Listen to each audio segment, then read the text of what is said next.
Ethan felt something soft and warm touching the side of his face, which made him slowly open his eyes.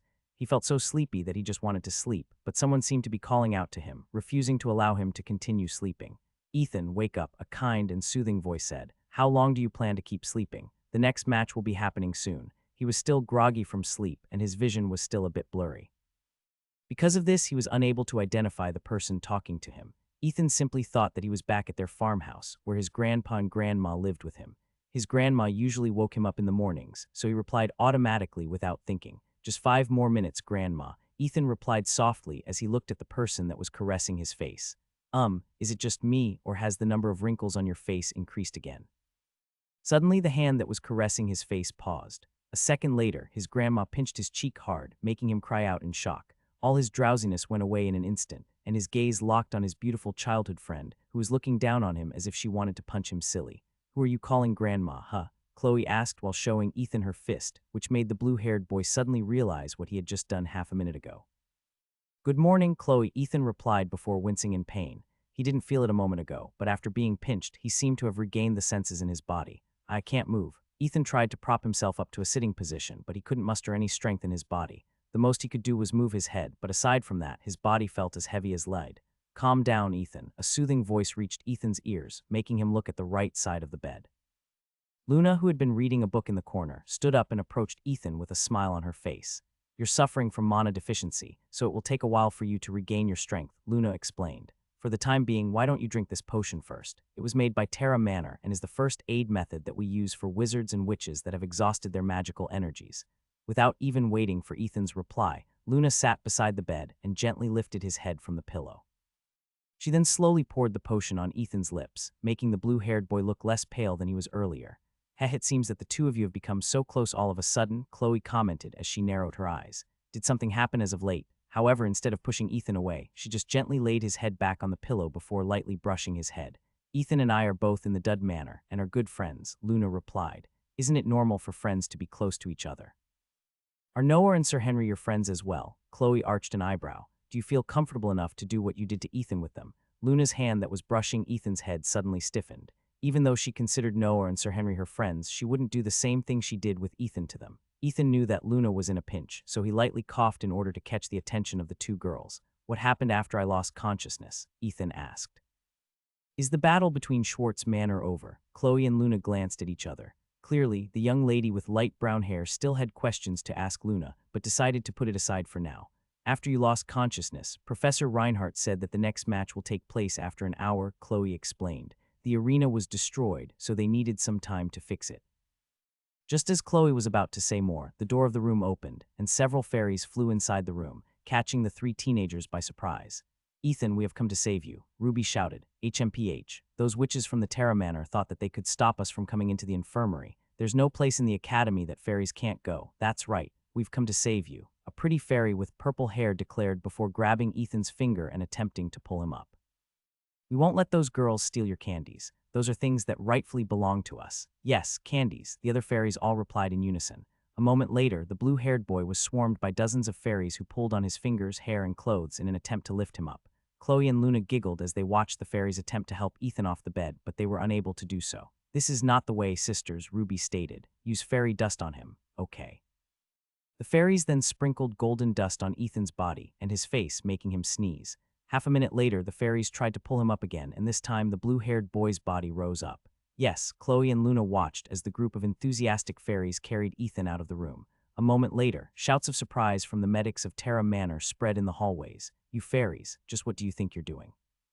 One of the pretty ladies of Terra Manor, who was in charge of taking care of the injured wizards and witches from the magical duels, asked with a furious look on her face. "Where are you taking the patient?" "Calm down, girlie," the purple-haired fairy who was pulling on Ethan's hair replied. "We're just going to take him back to the arena as part of our agreement with him. You think we don't know that you plan to take our candy supplier away from us? You girls got some guts." "That's right," Ruby commented.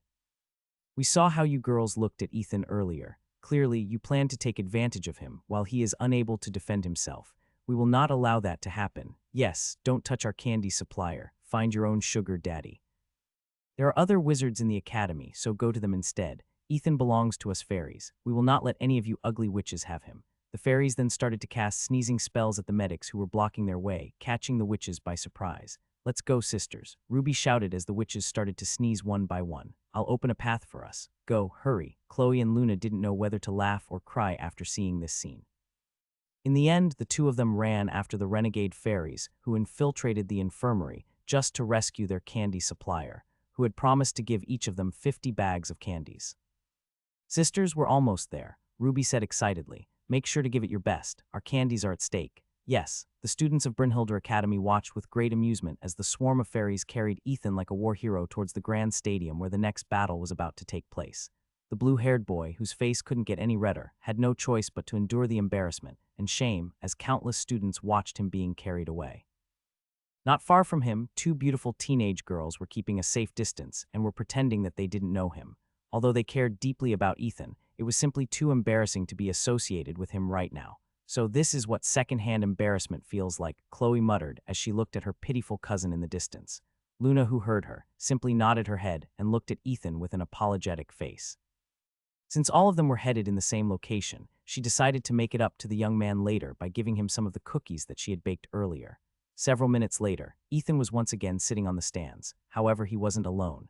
Ruby's group of fairies sat on his head, shoulders, lap, and even ears, making the members of Dud Manor chuckle due to how funny he looked at the moment.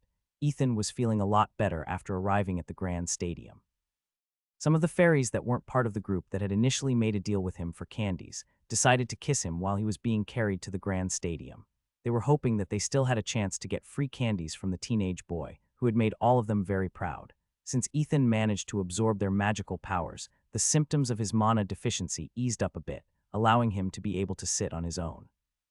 However, his body still felt as heavy as lead, and the fairies using him as their personal couch made the already heavy feeling a little bit heavier.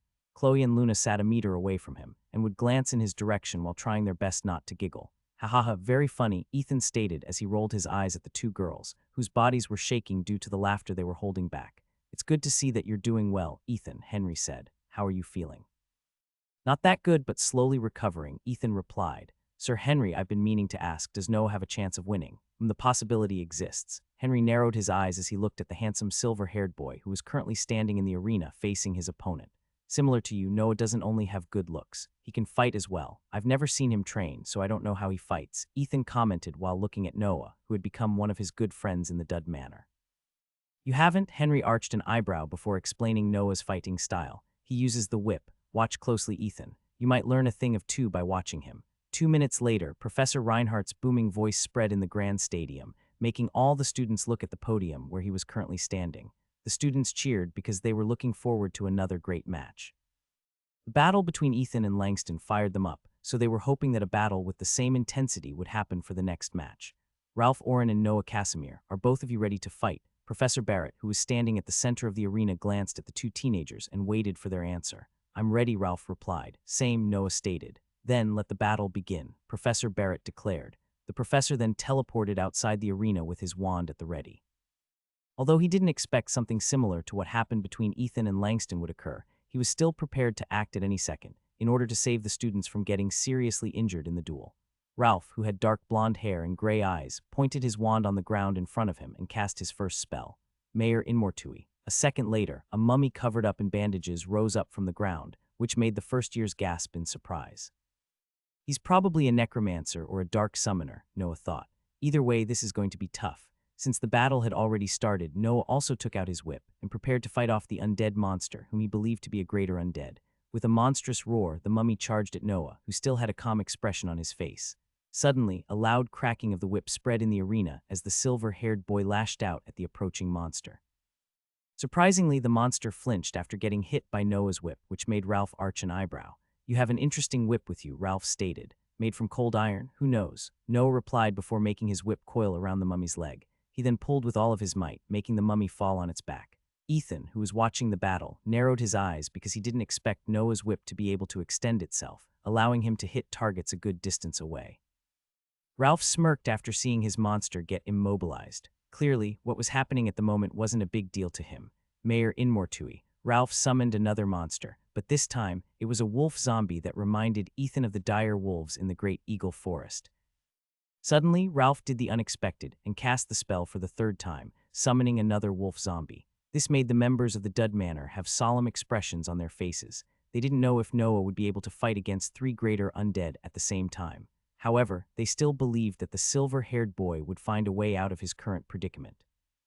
Fortunately, he is a necromancer, Noah thought. If he was a summoner, I would have no chance of winning. Although he was outnumbered 4-1, the silver-haired boy still had a calm look on his face. Knowing that his opponent wouldn't give him any breather from this point onwards, Noah took a fighting stance and pressed his thumb over the small spike located on the handle of his whip. Blood dripped from his thumb, but this blood of his was immediately absorbed by the handle of his whip, as if it was a sponge. His opponent wasn't aware of what Noah did and ordered his undead creatures to attack his opponent without showing any mercy. "Sorry, but I'll be ending this battle now, Dud," the necromancer said with confidence. Noah didn't reply and simply lashed his whip at the undead wolf that had leapt towards him from his right side. The mummy and the other undead wolf also charged at Noah, but the silver-haired boy prioritized the wolf that was nearest to him. His whip then coiled on the body of the undead wolf, which created a sizzling sound that made it seem that it was being burned by the whip. As if to prove that point, white smoke rose up from its body, alongside its howls of pain. Suddenly, Noah lashed out his whip towards the mummy that was charging at him, while the undead wolf was still entangled by it. From the eyes of everyone, Noah's attack was so fluid as if the undead wolf that was coiled in his whip weighed nothing. Since the silver-haired boy's whip could freely extend according to its master's will, it shortened itself at the right moment, smashing the undead wolf on the mummy's chest. The impact was so strong that the mummy was blown away by Noah's counterattack, making his opponent's eyes widen in shock. "He's using the whip like a flail," Ralph exclaimed internally. However, that wasn't the only reason why he was surprised. His undead monsters had superhuman strength, making it impossible for them to be lifted, as if they were as light as a feather. Also, the undead wolf that had been entangled by Noah's whip started to ignite in a blue blaze, making Ralph unable to comprehend what was happening. Noah, who had no idea what Ralph was thinking, rolled to the side to evade the last undead wolf strike that was aimed at his chest. After evading the attack, the silver-haired boy once again used his whip, which still had the undead wolf in its restraints. The whip-like flail that was now coated with blue flames smashed at the last undead, sending it crashing towards the barrier of the arena. A second later, Noah did a backhand flick of his whip and sent the burning undead wolf flying back towards his master, who was too flustered to react to the surprise attack that Noah had initiated. Ralph cried out in shock and pain as the blazing wolf smashed on his body. Ethan winced after seeing this scene because he knew for certain that Ralph was in serious pain at the moment. As if making sure that his victory wouldn't be snatched away from him, Noah's whip grabbed hold of Ralph's wand, which the latter had dropped after getting hit by his own summon. "Do you surrender?" Noah asked as his whip coiled around Ralph's body, preventing him from doing anything. "Why, yes, I surrender," Ralph shouted. "Let me go, you bastard." Noah ignored Ralph's cursed shouts and simply glanced in the direction of Professor Barrett, who served as the referee of the match. The professor smiled before nodding his head. "Winner, Noah Casimir," Professor Barrett declared. Whoa, all the members of Dud Manor cheered and applauded the handsome silver-haired boy for snatching their second wind. As Noah was about to leave the arena, he heard Ralph shout out to him from behind. "How?" Ralph asked. "How were you able to neutralize my undead so easily?" Noah eyed the necromancer from the Schwartz Manor and smiled. "Sorry, but it's a trade secret," Noah replied before walking away from the arena without giving his defeated opponent a second glance.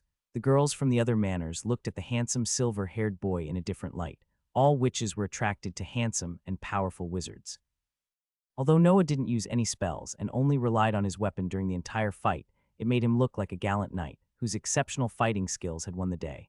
"With this, we are just one win away from beating Schwartz Manor," Ethan said excitedly. "Sir George, please win the next fight. I can now feel the pressure weighing on my shoulders," George replied good-naturedly. However, the smile soon disappeared on his face and was replaced with a solemn expression.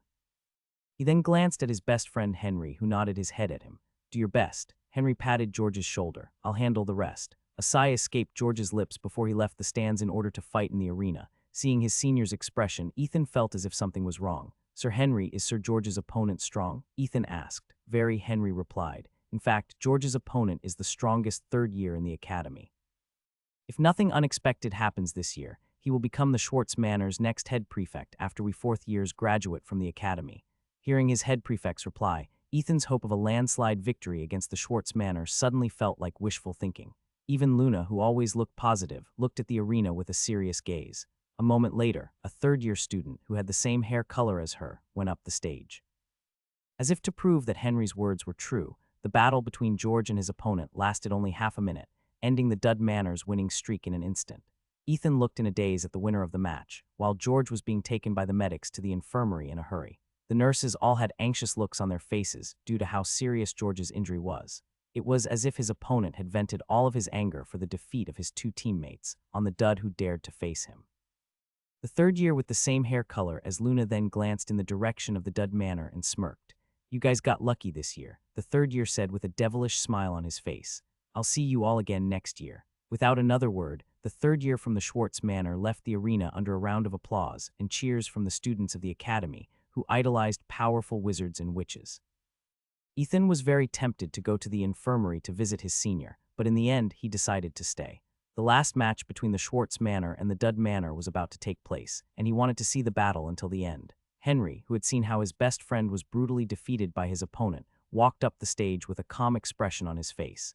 He was the leader of the group, and he wanted to show everyone that everything was going to be fine. However, for some reason, Ethan could tell that with every step that his head prefect took, the air around him seemed to crackle and distort due to how angry he was. Am I just imagining things? Ethan thought as he observed his head prefect with a critical gaze.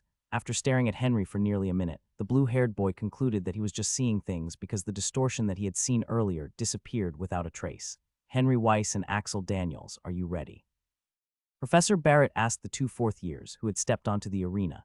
Instead of answering his question, the head prefect of Schwartz Manor smiled and talked to Henry, who was looking at him with a deadpan face. "Henry, I know you're angry, but don't vent it out to me, okay?" Axel said. "I don't like pain, you know." "Okay," Henry replied with the same deadpan face, which made Axel's face turn grim. "No, seriously, I didn't order him to hurt George that badly. I just told him to win."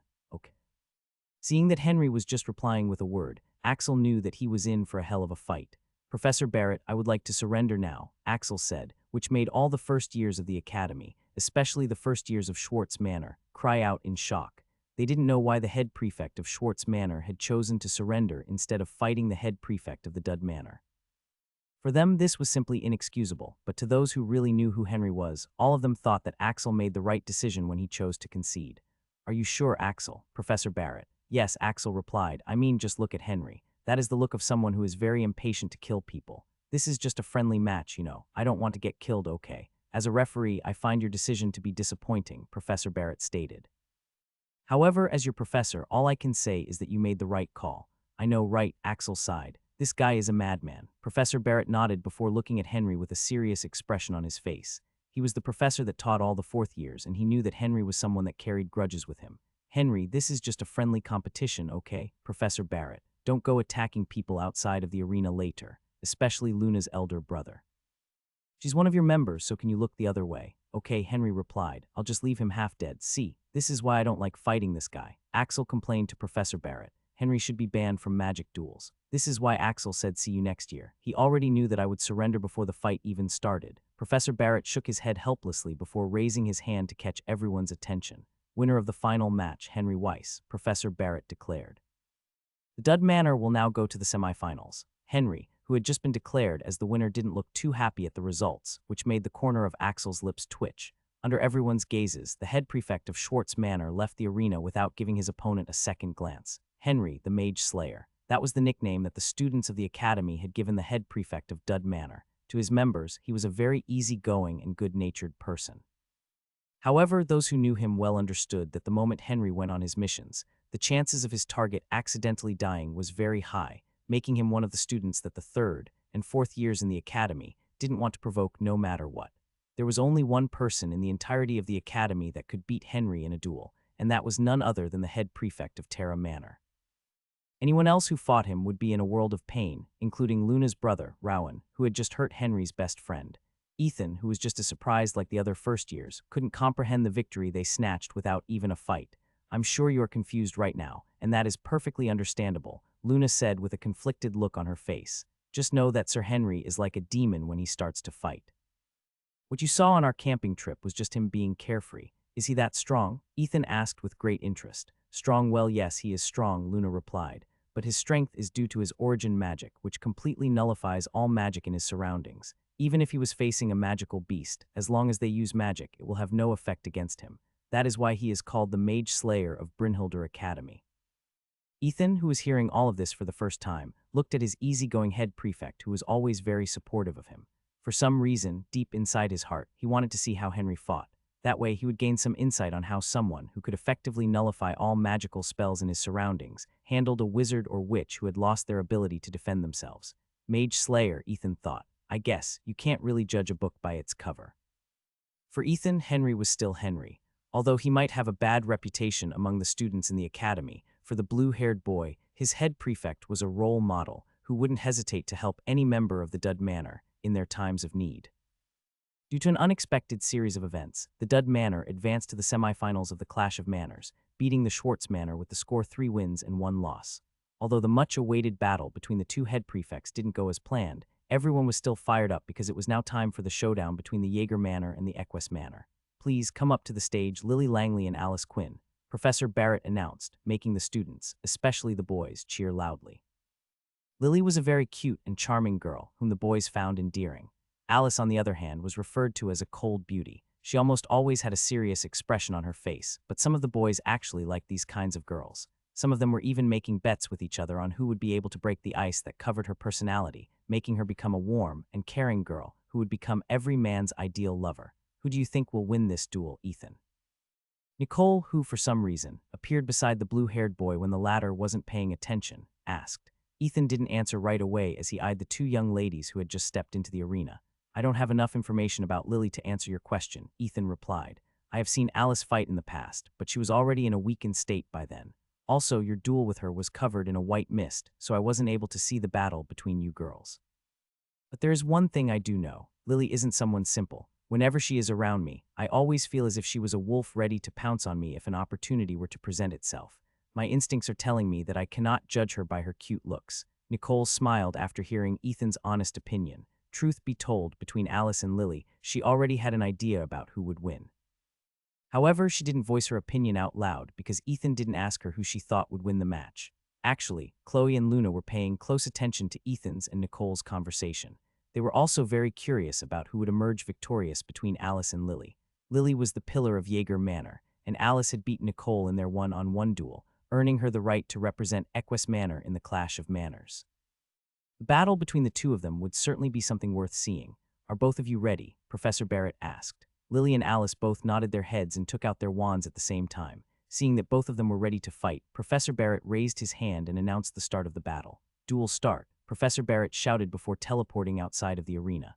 The first thing that Alice did when the battle was announced was wave her hand, summoning a white mist to cover the arena. Lily only giggled and didn't do anything to stop the silver-haired beauty from creating a smokescreen to prevent others from seeing their battle. Oh, not this again. Why? I want to see it. Why use a smokescreen? Damn, why go to this extent for a magical duel? What's the point in watching if there is nothing to watch? The students of the academy voiced out their complaints out loud, while some of them even resorted to booing Alice for her distasteful strategy. Nicole, on the other hand, chuckled because she had experienced this scenario when she fought Alice a few weeks ago. The reason why the pink-haired beauty, as well as the cute young lady, Lily, didn't stop Alice from doing what she was doing was for their own benefit as well. They didn't want others to see how they fought. Among the countless spectators, there were only around a dozen people that could see through Alice's smokescreen as if it didn't exist. One was the headmaster of Brynhilder Academy, Professor Reinhardt, and the other was Professor Barrett, who served as the referee of the match. The others who could also see the two ladies smiled with amusement because they were about to see something that was meant for their eyes only. Too bad I can't see it, Ethan sighed, and I wanted to see their battle as well. While he was lamenting his disappointment, a playful voice reached his ears, who said that you couldn't view it. After hearing this voice many times in the past, Ethan instantly recognized it as the voice of the mermaid princess, Illumina. Is there a way for me to see it, Illumina? Ethan asked. Of course, Illumina replied. You are currently being used as a couch by a race that specializes in playing tricks and illusions. If there is anyone that can see through that smokescreen, it would be none other than the fairies. Ethan blinked once then twice before realizing what Illumina was hinting at. Immediately, the blue-haired boy spoke to Ruby, who was currently sitting on his right shoulder. He made sure that the volume of his voice was low, allowing only those that were near him to hear his words. Ruby, can you see through that white mist? Ethan asked. Yes, Ruby replied in a heartbeat. This petty trick is nothing compared to what fairies can do. What's wrong? You can't see them. Ethan shook her head, which made Ruby giggle. Give me an additional 10 bags of candies, and I'll let you see it as well. Ruby smiled like a business girl who found a way to earn instant cash. Deal, Ethan replied in a heartbeat. Hey, how about me? Nicole asked in a low tone. I want to see it too. I'll give you 10 bags of candies as well. 50 bags of candies and we have a deal, Ruby replied. You only asked Ethan 10 bags of candies, Nicole commented. Why are you suddenly increasing the price? That's because Ethan is one of us, Ruby stated as if this was a very normal thing. He gets discounts. Then how about me? Chloe asked. I want to see it too. Okay, 20 bags for you, Ruby replied after thinking for a few seconds. And me? Luna inquired. 20 bags as well, Ruby answered. Nicole, who heard Ruby's unfair pricing, couldn't help but shake her head helplessly. Clearly, the red-haired fairy was making things difficult for her, but she currently had no choice but to accept her offer because she also wanted to see the battle of her peers. After everyone agreed on the price, Ruby and her friends all sprinkled fairy dust on Ethan, Chloe, Luna, and Nicole. They then chanted something in the ancient fairy language that Ethan and the others weren't able to understand. A second later, the white mist that was blocking their vision suddenly vanished without a trace, surprising the 4 teenagers. However, their surprise didn't last for long as their expressions changed immediately after seeing the battle that was taking place in the arena. A battle that was being waged between 2 prodigies, whose only goal was to win. You fought with Nicole in order to stand here today, Lily said in a teasing tone. But did you know that she didn't fight to her fullest? I didn't know and I don't care, Alice replied coldly. My goal is only to win. Nothing else matters. Ah yes, always pursuing excellence. Lily smiled. Is that because you are the daughter of the current department head of the Magical Bureau? Your father's position must weigh a lot on your shoulders. Shut up and fight, sure if that's what you want. Lily waited until the misty smokescreen had fully covered the arena before making her move. Currently, the visibility was nearly zero, and even she was quite impressed that Alice was able to accomplish such a thing. Suddenly, a faint whistle sounded from behind the cute lady from the Jaeger Manor, making her smile. A moment later, Alice's icy sword embedded itself in the location where Lily was standing a second ago. However, her target disappeared just before her blade could pierce through her opponent's flesh. My, what a feisty lady. Lily's amused tone was heard within the mist, planning to end the battle in one strike. Don't you think you're looking down on me too much? Alice, who could see through the white mist she had made, suddenly jumped back as a set of feral claws smashed the ground under her feet. Lily, who had transformed her arms and legs to that of a white wolf, grinned in a feral way as she pounced at her target, giving the silver-haired beauty no time to recover. Similar to Alice, Lily could see through the white mist due to the transformation she just undertook. Those at the Jaeger Manor specialized in controlling many magical beasts, and some of them could even transform into one if they wished. Currently, Lily had taken on the abilities of a blizzard wolf, who lived at the northernmost part of Northshire. There, blizzards were a regular occurrence, and these wolves hunted through the terrible weather, ravaging their helpless prey, who had nowhere to run. Alice, who had no intention of getting pushed back, activated her trump card and covered her body in icy armor, making her look like an ice queen. Using her wand as a sword, the silver-haired beauty parried and counterattacked Lily's blows, as dozens of icicle shards danced around her, protecting her from the blonde girl's ferocious attacks. This exchange lasted for nearly 2 minutes before Alice jumped high, using her icicles as footholds. After gaining enough distance, she unleashed a barrage of ice shards at her opponent, who deftly avoided all of them due to her incredible speed and dexterity. Ha ha ha. Lily giggled as she tried to close the gap in order to engage Alice in close combat. This is fun. Alice, who had no intention of letting Lily get close, used her icicles to go higher, out of her opponent's reach. She's such a cheap shot, Lily commented as she was forced to evade the icicle barrage that was raining down on her. Although her expression was currently pouting, deep inside, she was quite amused by the current situation. She's good, but not good enough, Lily thought. I didn't feel the same battle frenzy as I did when I watched Ethan fight. This girl is just a strong witch, but not someone who has the power to make my heart shudder in excitement. When Lily witnessed Ethan make a partial resonance, her bestial instincts almost made her run away in fright. That was how powerful the blue-haired boy's magical attack was, and it took all of her willpower to remain where she was standing and watch the battle until it ended. When Ethan fought Langston today, she felt that same feeling of excitement when Ethan unleashed his magical attack, which he called Oberon's Descent. Lily may not be the smartest when it came to spell casting, but she had a very good memory when it came to things that interested her. One of those things were the many magical beasts in the world, as well as the rulers who stood above them all. The fairy king, Oberon, was one of those figures. Seeing Ethan unleash his visage made the bestial blood inside her body boil in excitement.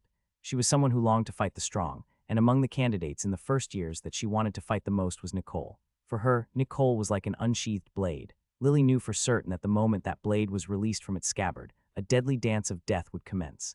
As for Ethan, she never thought of him as a potential candidate that she could consider as a rival. Only after the blue-haired boy unleashed his partial resonance did Lily take notice of him. Time to make this duel a bit more thrilling, Lily crouched on all fours and looked at the floating ice princess above her head. In one swift motion, she leapt up and shot towards Alice like a cannonball. Alice didn't think much of this act and simply evaded to the side. Lily harmlessly passed by her, but in that moment, the blonde girl said something that made Alice frown. "I'll end this battle in 5 minutes." Those were the words that reached Alice's ears the moment Lily flew past her. The silver-haired beauty thought that the cute girl was just playing mind games with her, but a few seconds later, a sound that was similar to the tolling of a bell reached everyone's ears. Lily didn't just jump toward Alice without a plan in mind. No, this was part of her plan in order to close the distance with her opponent, Coelum Gradibus. Lily cast a spell, allowing her to gain a foothold in the air, which she kicked off from in order to ricochet back to Alice's location, forcing her to summon an ice shield. Sorry, but that's not enough. Lily sneered as she punched the ice shield in front of her, shattering it instantly. Coelum Gradibus. Lily cast her spell a second time, allowing her to have a foothold, which she used to accelerate forward. A moment later, a cracking sound spread in the arena as the blonde girl's clawed fist smashed against Alice's ice armor that protected her body, which sent the silver-haired beauty's body flying towards the other side of the arena. Strong, that was the one word that appeared in Alice's head the moment Lily sent her flying backwards after receiving a direct attack on her body. The ice armor that she had cast on herself earlier was shattered due to how powerful the blow was. Even so, Alice still managed to regain her balance mid-air before she crashed on the barrier that was erected on the edge of the arena. However, just as she was about to cast her magic for the second time, Lily instantly appeared in front of her. "Sorry, but I am not Langston who likes to play with my prey," Lily said with a devilish smile plastered on her face. "When I fight to win." Her arm had been pulled back, ready to deliver a punch on Alice's face, not caring if it would leave a mark on the beautiful lady's face. However, before Lily's punch connected, Alice found herself outside of the arena and standing beside Professor Barrett. "I could have turned a blind eye and allowed Lily to land a hit, but it didn't sit well with me, so I teleported you out," Professor Barrett said. "Learn from this experience. She's not someone that can be defeated with strong magic power alone. Her battle experience exceeds yours by several folds." Alice gritted her teeth as she lowered her head in frustration. She still had a trump card that she hadn't used during the battle. But she also understood that in that moment, she didn't have the time, nor composure, to cast the spell that she was saving for the final match. Suddenly, she remembered the words that Lily had said before she went for the killing blow. "Sorry, but I am not Langston who likes to play with my prey. When I fight to win." These words rang painfully inside Alice's head because she realized that Lily was right. If she had only fought with all she had from the get-go, the one who might have won the match would have been her. "You're such a gentleman, Professor Barrett. Witches who were born with a silver spoon should learn hardships once in a while." Lily's words reached Alice's ears as the white mist she had cast faded away. There, standing with a smug smile on her face, was Lily without her bestial transformation. Clearly, she didn't want anyone to see her true power, which only a handful of people in the academy were aware of. Professor Barrett didn't affirm or reject Lily's words and simply smiled. "Winner, Lily Langley," Professor Barrett announced, and a round of applause befell the cute witch, who waved at the crowd like one of those popular idols in TV shows. "Did you already know how strong Lily was?" Ethan asked Nicole, who was seated beside her. "I knew she was strong, but I didn't know how strong she was," Nicole replied with a sweet smile on her face. "But know this, she still hadn't used her full power in this match. If you are to meet her in battle, it would be best if you use your partial resonance at once to end the match. As you can see, she doesn't like to prolong her battles." Ethan sighed in his heart. After regaining a bit of magical power due to the fairy's kisses, Illumina talked to Ethan and told him that he wouldn't be able to use partial resonance during the Clash of Manners. The reason was due to him overexhausting his magical reserves when he used Oberon's descent. The mermaid princess was worried that Ethan's magic circuits, which had started to show signs of recovery, might get permanently damaged if he forced himself to use partial resonance. Because of this, she didn't dare to lend her power to the blue-haired boy for the time being. Even if Ethan managed to win the duel, it wouldn't be worth it if he couldn't use magic ever again after his match. "I'll just fight to the best of my ability," Ethan thought. "If I win, I win. If I lose, that just means that I haven't trained enough." While he was thinking about these things, the second match started. Equus Manor prided themselves for raising magical knights and battle mages.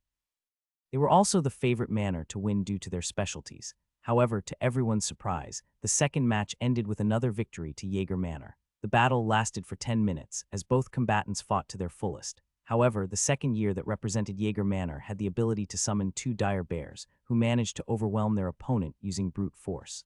When the third match started, everyone thought that Equus Manor would be able to reverse the situation. Unfortunately, the third round was also won by Jaeger Manor, which caught everyone by surprise. "Sorry, Arthur," the head prefect of Jaeger Manor, Irene said with a smile. Looks like the two of us won't be fighting this year. You guys, how did you become so strong all of a sudden? Arthur asked with a frown. I may not know Lily's strength, but I know your candidates for the second and third year. They were not that strong in the past. So how? Irene smirked and placed his finger over his lip. Sorry, but that's a secret, Irene replied before moving close to Arthur to whisper something in his ear. However, let me just tell you this since we're old friends. This year, it is not just me and the candidates of Jaeger Manor who received a boost in strength. Wait, you mean? Arthur's expression became serious after hearing Irene's words. Irene only winked at the prefect of the Equus Manor before walking away, leaving Arthur in deep thought. Although Irene didn't say anything explicitly, it was safe to say that what he meant was that the entirety of the Jaeger Manor received a boost. If this was true, it meant that an entire faction's strength had suddenly increased out of the blue. Since Jaeger Manor secured 3 victories in a row, there was no need for the fourth years to fight. This allowed them to proceed to the semifinals, where a round-robin match between the 3 semifinalists would be conducted. Now that the preliminary matches are over, we will end the tourney for today, Professor Barrett declared. But before that, may I ask the head prefects of Terra, Jaeger, and Dud Manor to come up to the arena so that we can schedule the order of the upcoming matches. The Clash of Manors would be held for a week. Every 2 days, a battle between the 3 factions would commence, allowing the participants to get plenty of rest before their next match. Although some injuries could be healed by magic potions, there were some cases that an additional day of rest would be needed in order to get a full recovery. In order to let the participants fight to their fullest, the Clash of Manors was spread throughout the week to accommodate a day of rest. I'll let you decide the order, Irene said in a confident tone. Since all of us will be fighting, it doesn't matter who fights who first. Irene nodded and looked at Professor Barrett with a smile. Terra Manor will first fight Jaeger Manor. Professor Barrett nodded in acknowledgement of Irene's decision. How about you, Henry? We'll fight Jaeger Manor first too and save Terra Manor for last. After consulting the head prefects of the 3 manors, the schedule for the round-robin matches were finalized. First match Terra Manor versus Jaeger Manor. Second match Dud Manor versus Jaeger Manor. Third match Dud Manor versus Terra Manor. The manor that won twice would automatically be declared as the champion of the Clash of Manors. If all 3 of them got 1 win and 1 loss each, they would draw ballots to determine who would get a free pass. The 2 remaining manors would then have an elimination match, and the winner would be fighting the one that got lucky due to the ballot draw. Whoever won that final match would become the champion. After the schedule had been posted, the students and the guests left the Colosseum.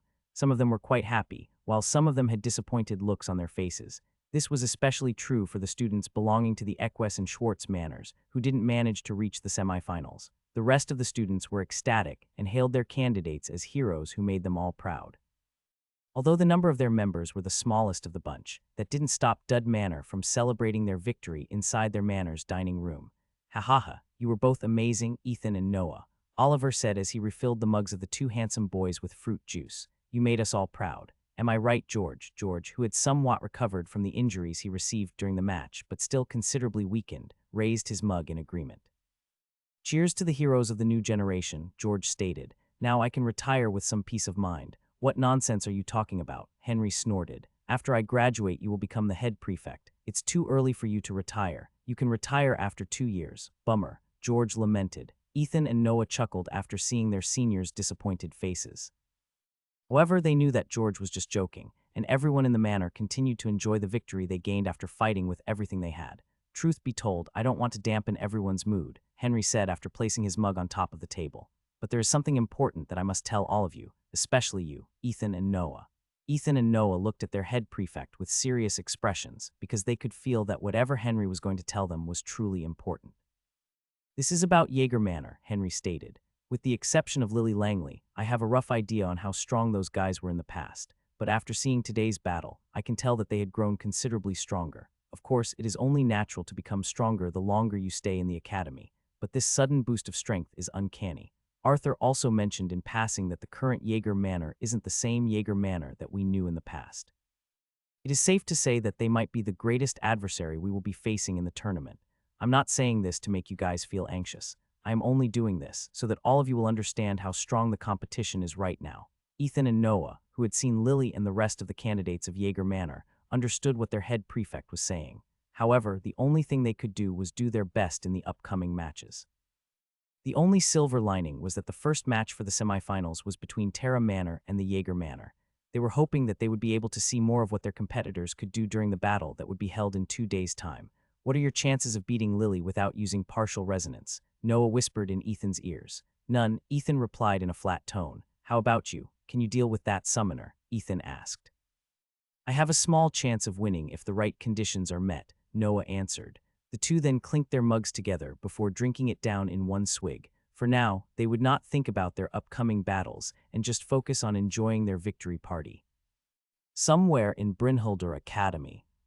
You think hiding in your room will save you from me, Langston? Zack asked in a contemptuous voice. No, father, Langston replied with his head lowered. You have disappointed me terribly, Zack said. I asked you to make a name for yourself here, so that the sons and daughters that belong to the faction opposite ours would see your greatness and convince their parents to not get in our way. However, not only did you lose to that Scarlet Witch, you even lost to a dud twice. Can you still raise your head in the academy? Can you still uphold our family's name and honor? Mark my words, Langston, I will only give you one last chance. Zack placed his finger on his son's chin and raised his head up until the teenage boy's gaze met his. One last chance, Zack stated coldly. Disappoint me one more time and you can kiss Brynhildr Academy goodbye. I have no need for useless tools. Do I make myself clear? Why, yes, father, Langston replied as he tried to keep his voice from trembling. I will not let you down.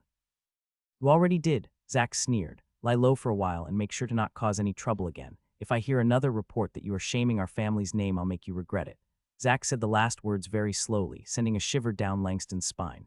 His legs had almost given up on him, but fortunately they held until his father was gone. It's all your fault, you filthy dud. Langston clenched his fists in anger as Ethan's image appeared inside his head. If only you didn't exist. Langston never felt so helpless in his life, because he had everything he needed due to his family's wealth and influence. Only after arriving in the academy did he suffer hardships, and because of this, he cursed Ethan's name under his breath, wishing that the blue-haired boy hadn't enrolled in the academy and foiled the delusions of grandeur that Langston had imagined for himself. The sound of weapons clashing reverberated inside the training area of the Dud Manor. Ethan unleashed a flurry of spear strikes at Nicole, and the latter either deflected, blocked, or parried it with relative ease. This showed the difference in battle experience, and clearly, the one who had the upper hand was the pink-haired beauty whose breathing was still relatively stable. Ethan, on the other hand, panted for breath as he used the back of his hand to wipe away the sweat that was blocking his vision. Let's take a 15-minute break, Nicole said before lowering down her rapier. The way you are now, nothing much will change even if we continue. Ethan reluctantly nodded his head after hearing Nicole's proposal. Although he really wanted to continue, he needed to regain his calm in order to fight properly. Here, wipe your face first, Chloe said as she handed a towel to Ethan. Drink this after, Luna stated as she offered him a mug of water. Seeing this scene, Nicole could only roll her eyes because the blue-haired boy was getting the VIP treatment from three beautiful girls. It was only 8 in the morning, and yet she had been sparring with Ethan for over an hour. He had asked Nicole to help him train in preparation for his fight against Lily Langley of Jaeger Manor and Kurt Hale of Terra Manor.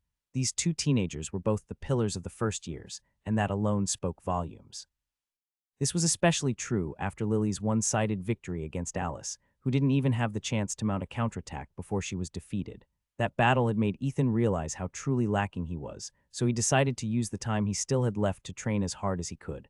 For her part, Nicole had given Ethan plenty of advice about how to react to certain situations during combat. The pink-haired beauty was truly invested in training Ethan in order to get the upper hand against the two-faced Lily, whom she considered as the strongest first year of Brynhildr Academy. Ethan, although I don't want to raise your hopes up, there's a possibility that Lily won't use all of her abilities in her fight against you, Nicole said after Ethan finished drinking the mug of water that Luna had given him. Is it because she wants to hide her true strength? Ethan asked. Nicole nodded. Yes. That girl will definitely not go all out in her fight against you, but that doesn't mean that she won't seriously try to win. She has a reputation to uphold, you know, even if she has to act like a cutie pie in front of so many people. Nicole's words were filled with sarcasm, and it made Ethan chuckle a bit. He understood that the current him was no match for Lily if she really transformed into her demi-wolf form. Although he had improved by leaps and bounds after practicing his martial skills, it was nowhere enough to match the unbelievable display of fighting ability that Lily had shown in her fight against Alice. How's Alice? Ethan asked. She must be very disappointed after losing to Lily. Oh, you bet she is. Nicole giggled. Seeing her face become colder than ever before made my day today. I'm glad I wasn't the candidate that represented Equus Manor in this tournament. The mirth in Nicole's voice was the real deal, and it seemed that she was really happy that the one that actually fought against Lily was Alice. Because of this, she was able to see the Equus Manor's Ice Queen's unresigned face, which mirrored the overall mood of the members of Equus Manor after losing in the tournament. A few minutes later, the two once again returned to their sparring match, and this time, Ethan's attacks had become more quick and aggressive, making the pink-haired beauty smile.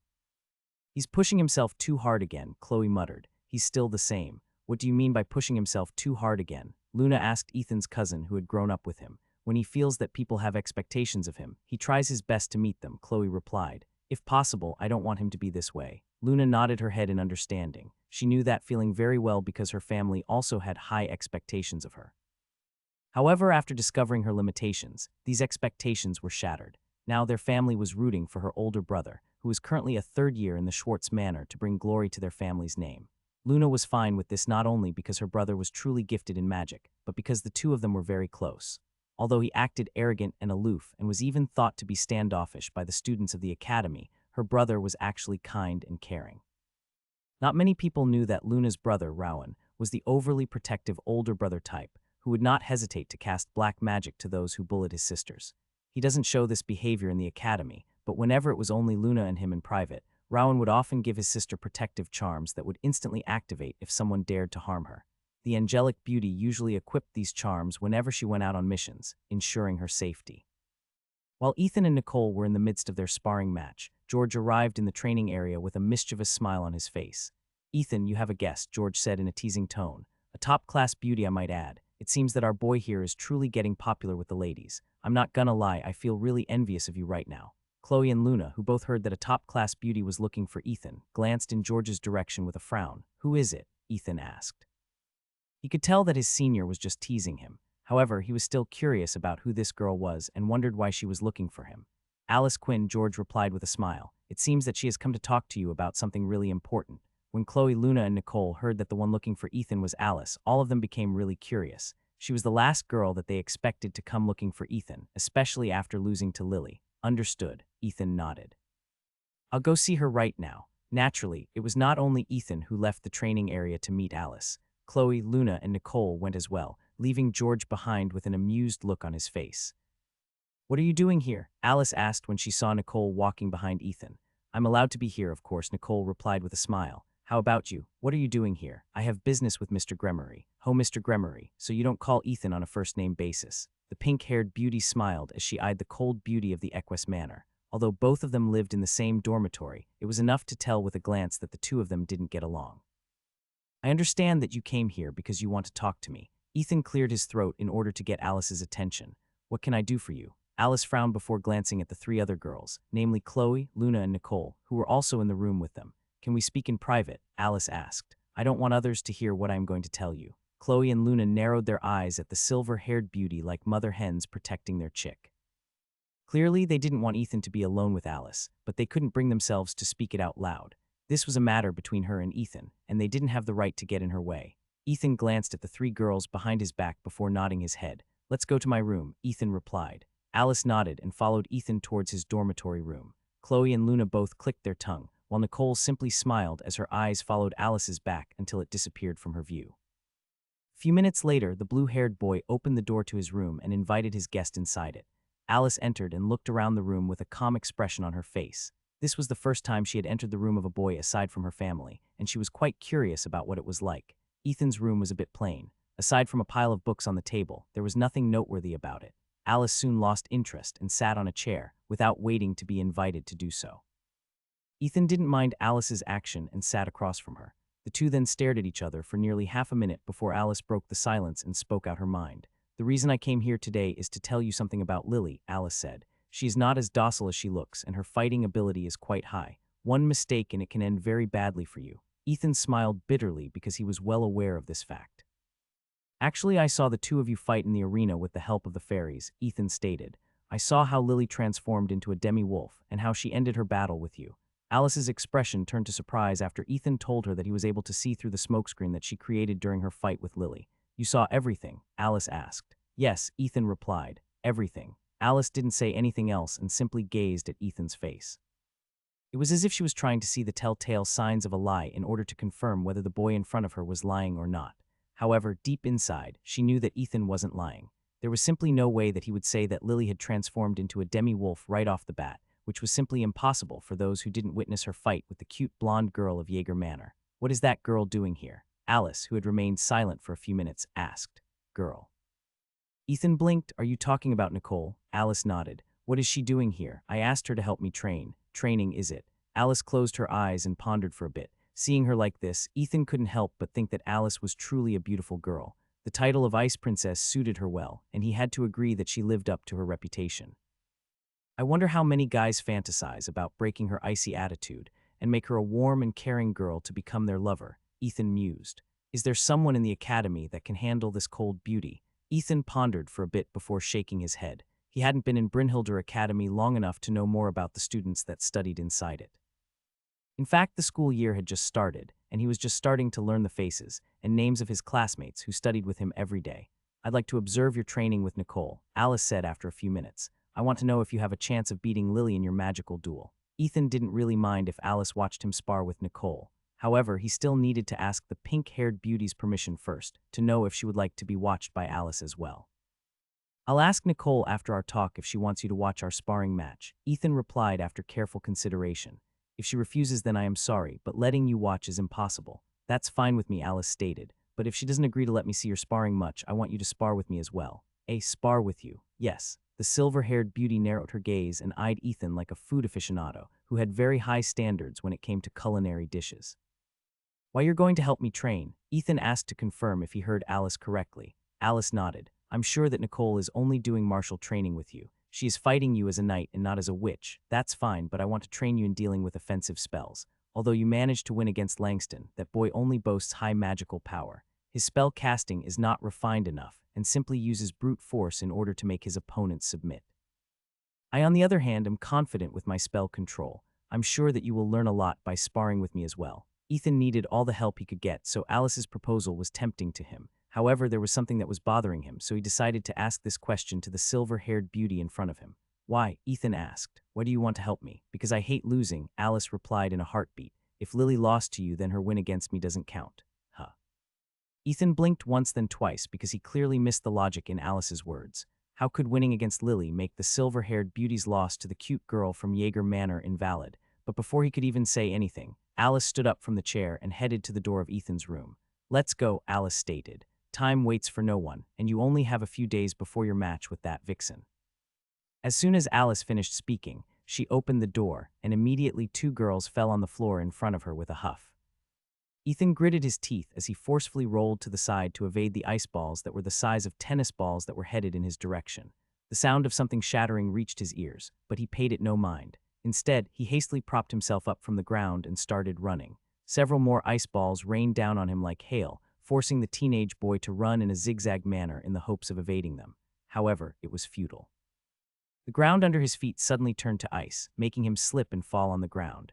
Fortunately, Nicole had taught him the proper ways to fall, but it still made Ethan grimace in pain as he fell on his butt. Chloe and Luna, who were watching from a distance, covered their lips in an attempt to hold back the giggle that was bubbling in their chests. Although they wholeheartedly supported Ethan, they just found his embarrassing moments very endearing. Nicole, on the other hand, didn't hold back and chuckled, making the blue-haired boy's cheeks redden. "If you have enough time to feel embarrassed, then you have enough time to dodge." A cold voice that was laced with sarcasm reached Ethan's ears, and before he knew it, a snowball smacked his face, making him shudder. "Your decision-making and reflexes are both average," Alice commented. "The way I see it, there is simply no way for you to defeat Lily, as well as Kurt in the upcoming battle. Also, are you looking down on me? Why aren't you using any magic to avoid or deflect my attacks? Did you forget that I'm a dud?" Ethan replied with sarcasm as he dusted the dirt off of himself. "If I could freely use magic, then I would have already used spells even if you didn't tell me. Then how come you were able to use spells when you fought Langston? That is that. This is this. It's not the same." Alice's expression became colder after hearing the Ethan's reply. She then raised her wand and summoned countless icicle shards that hovered around her. "Then, what must I do in order for you to use magic and take this sparring session seriously?"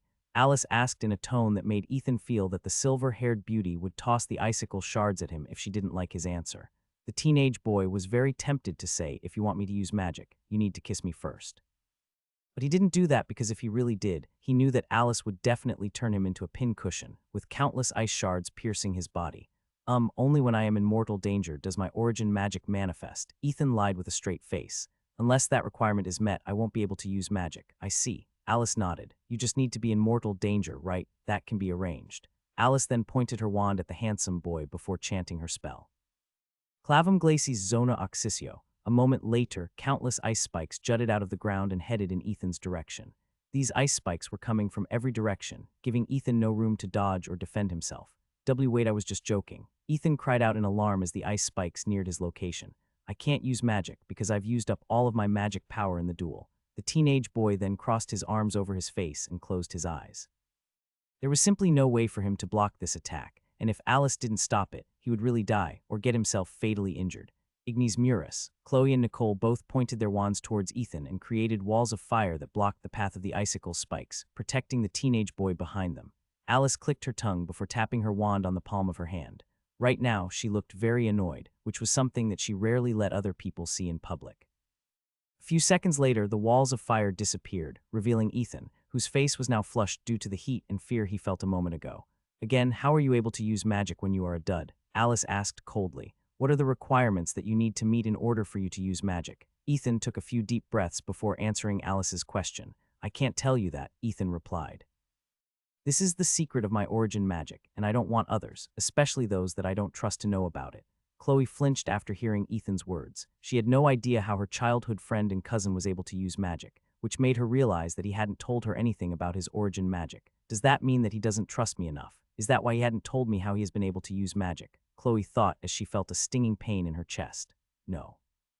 There must be something more to this. He told me why he arrived at the academy, and I know that he really didn't possess any gifts of magic prior to coming here. Chloe, who had known Ethan the longest, understood how he thought. If he really didn't say anything to her, that meant that it was something that was hard for him to talk about. A sigh escaped Alice's lips before she walked away from the training ground. Fine, it seems that we can't meet eye to eye right now, Alice said. Good luck in the tournament. Silver-haired beauty didn't even take a backward glance as she truly left the training ground behind, leaving Ethan with a disappointed look on his face. Oh, does that mean that you don't trust me either? Nicole asked with a pout as she walked towards Ethan. Haven't we been through good and bad times? Why must you keep this a secret from me? When the pink-haired beauty was only a foot away from Ethan, she moved closer and whispered something in his ear. Does Chloe know? Nicole asked. Not yet, Ethan replied. I see the pink-haired beauty then backed away with a smile. It's that kind of secret, huh? She then glanced at Ethan's cousin with a mischievous smile on her face, making Chloe glare at her in return. Let's stop the training for now, Nicole stated before lightly stretching her arms. I'm sure that you are also not in the mood to continue. Ethan reluctantly nodded his head because Nicole was right. Currently, he was out of magic power and couldn't use the spells that he knew. Fairy magic was so precious that he didn't want to waste it in their sparring training. He would only use it inside Illumina's illusionary world, where the magic drain was decreased to its limit.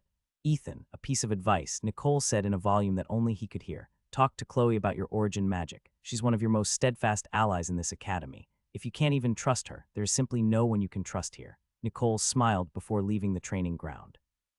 However, before doing so, she made sure to give Chloe a wink, which made the latter wonder what the pink-haired beauty was up to. After Nicole left, Ethan approached Chloe with a serious expression on his face. Chloe, we need to talk, Ethan stated. There is something very important that I've been keeping a secret from you. Just like Nicole stated, Chloe was indeed one of Ethan's most trusted supporters in the academy.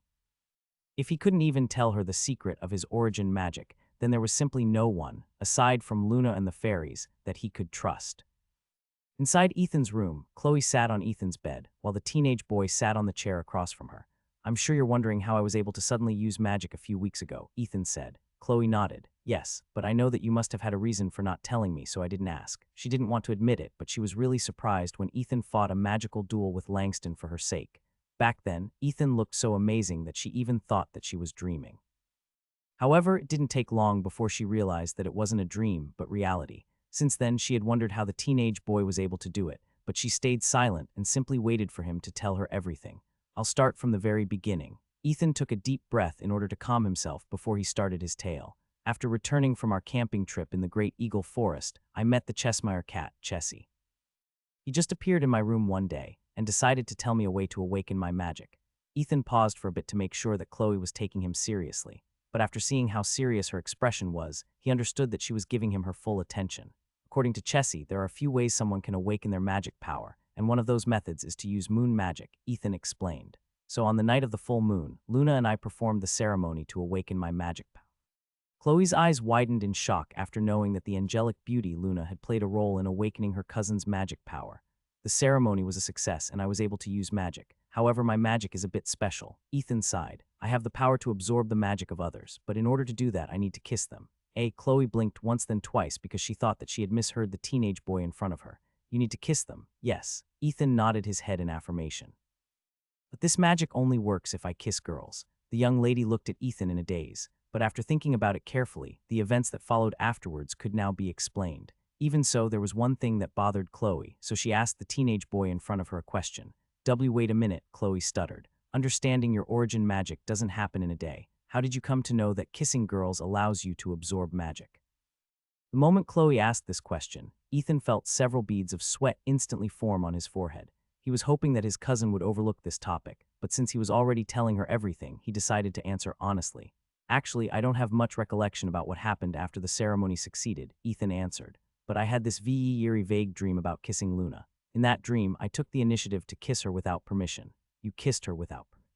You forcefully kissed her. Yes, Ethan didn't want to sugarcoat the events that happened because it was really the truth. He really had no control over his body at that time, so he thought that he was just dreaming. The night of the full moon was the night before you fought Langston in a duel, right? Yes, so the magic you used back then was the magic you absorbed from Luna, Chloe inquired. The magic where you used partial resonance. Ethan nodded. Yes. After the duel with Langston, I used up all the magic power I absorbed from her. Chloe frowned as she digested the confession that Ethan made. Now that she knew how her cousin was able to wield magic, all the questions that she had before had been answered. So the fey magic you used a few days ago came from Ruby and the other fairies, right? That's right. I made a deal with them. They will kiss me in return for bags of candies. Chloe closed her eyes, and an awkward silence descended inside the room. Ethan looked at his cousin with an anxious expression because he was worried that Chloe would send a letter to his grandma and tell her about all of the shenanigans that he had been up to in the academy.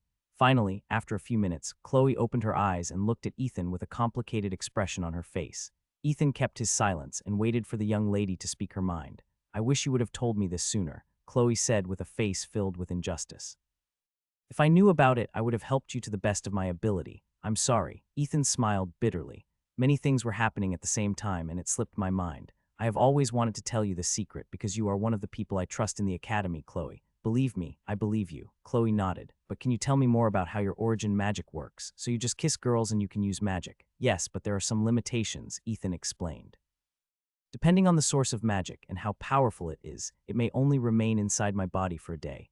Moon magic is powerful, and I believe if I hadn't fought against Langston, I might have been able to use magic for an entire day. Fey magic, on the other hand, only lasts for a few hours. This is why I need to use it sparingly. Also, I can only kiss a girl once a week. Even if I kiss them again, I will not be able to absorb magic from them until a week has passed. That is the limitation of my magic. Of course, I can kiss multiple girls to increase my magic reserves, but oi, don't point your wand at me. Chloe seemed to have fallen in a daze after hearing the part about kissing multiple girls. Before she knew it, she already had her wand in hand and was pointing it at the teenage boy, whose face had now turned beet red. The young lady reluctantly lowered the wand in her hand before glaring at her cousin. How many people know about your secret? Chloe asked. Also, how many girls have you kissed? Oh, only Luna and the fairies know, Lux replied. As to how many girls, only Luna and the fairies as well. So only Luna kissed you. Wait, it is you who forcefully kissed her, so it doesn't count, Chloe said. I kissed fairies as well. Fairies don't count. Similar to Ethan, Chloe didn't consider the fairies to be humans, so she didn't mind Ethan kissing them. Now I understand the current situation, Chloe said after a minute had passed. Since I am now aware of your secret, I will also help you as well. The young lady with light brown hair's face suddenly became flushed as she looked at Ethan with a determined gaze. On the day of your duel, I will also let you absorb my magical powers, Chloe stated. Although she tried to look calm, her face had turned as red as a tomato, showing how embarrassed she was. Are you sure? Ethan asked. It means that I'm going to kiss you, you know. It's just a kiss, Chloe stuttered. It's not a big deal. So are you going to do it or not? Ethan wanted to say no, but seeing how determined Chloe was, he knew that saying no to her would definitely cause consequences that he couldn't foresee. Remember this, we should always look out for each other, Chloe stated. We are a team here in the academy, so if something like this happens again, do not hesitate to tell me, okay? Ethan nodded. Okay. After telling his cousin his secret, Ethan felt as if a great weight had been lifted off his shoulders. Even though he felt conflicted about Chloe's offer to help him replenish his magic power before the match, he had already agreed, so he had to man up and do it.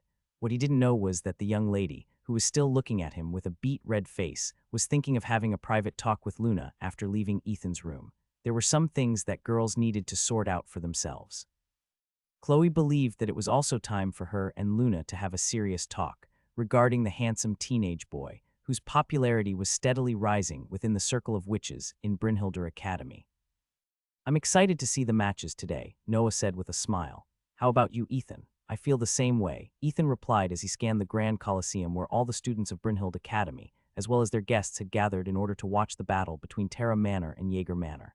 This was a very highly anticipated matchup, especially to those who knew that the Jaeger Manor had received some kind of a boost for unknown reasons, making their summoned beasts and their transformations stronger.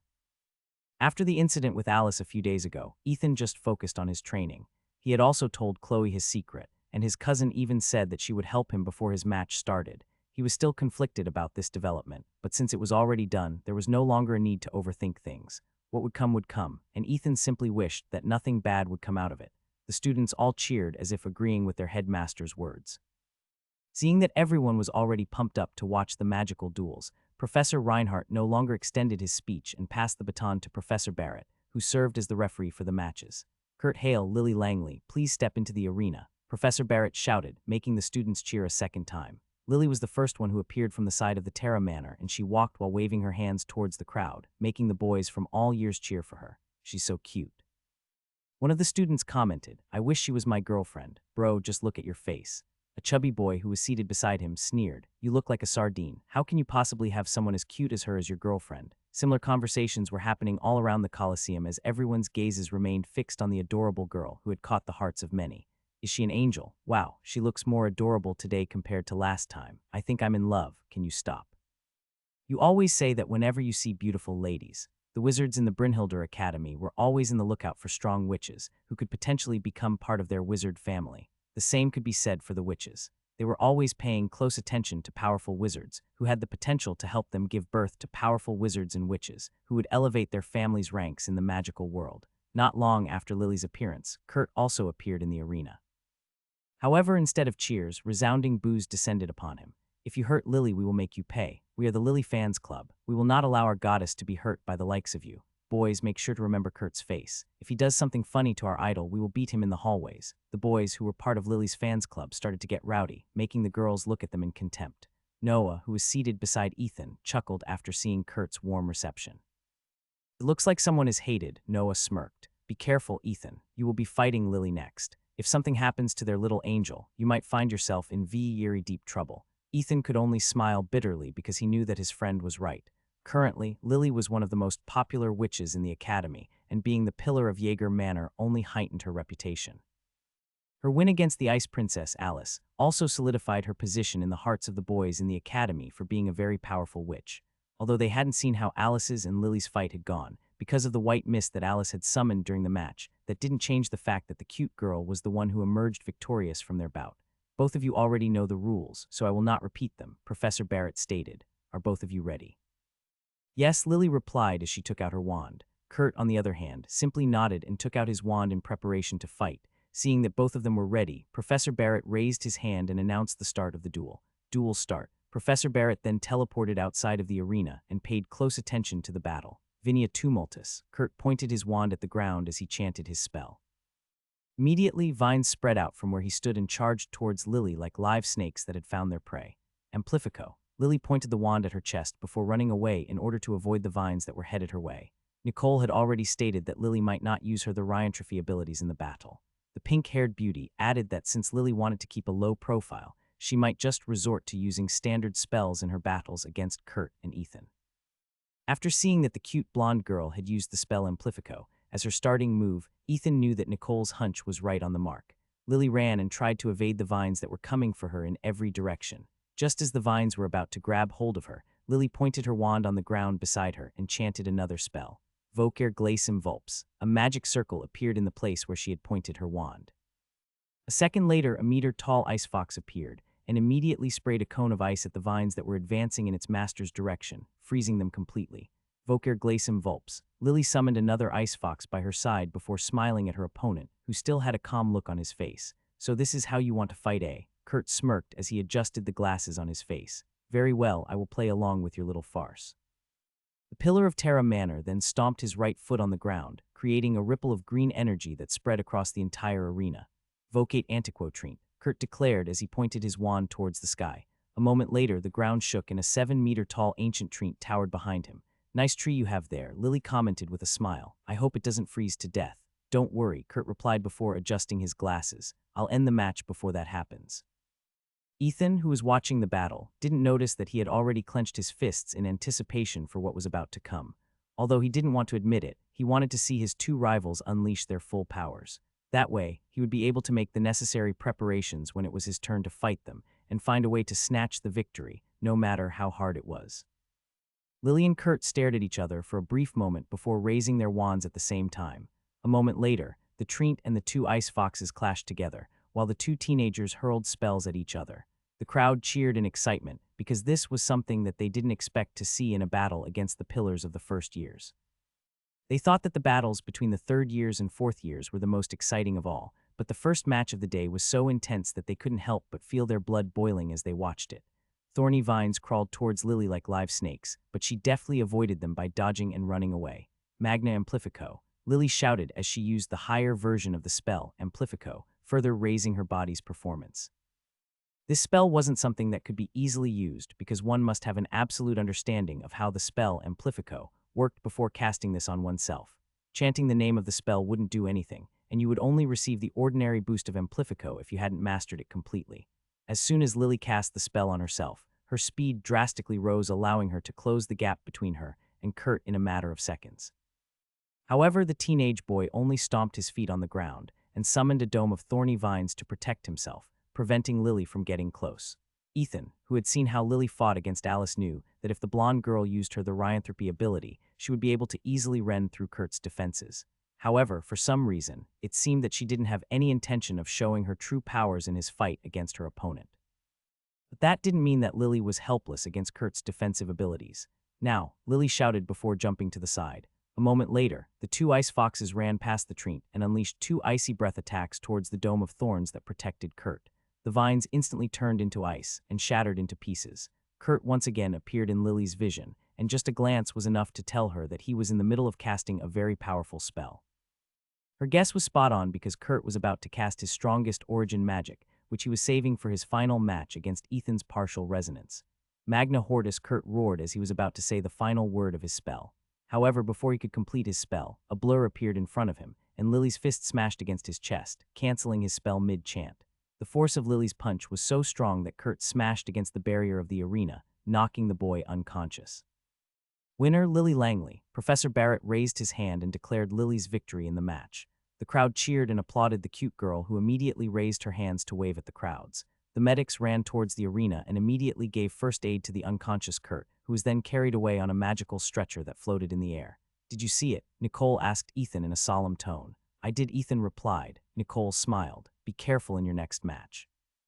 You have seen her use it very briefly, so it is possible that she will also use it against you. Ethan nodded his head. Although it only lasted for a second or two, Lily had used her Therian transformation ability to transform her legs to that of a wolf, giving her a boost of speed to close the gap between her and Kurt in the blink of an eye.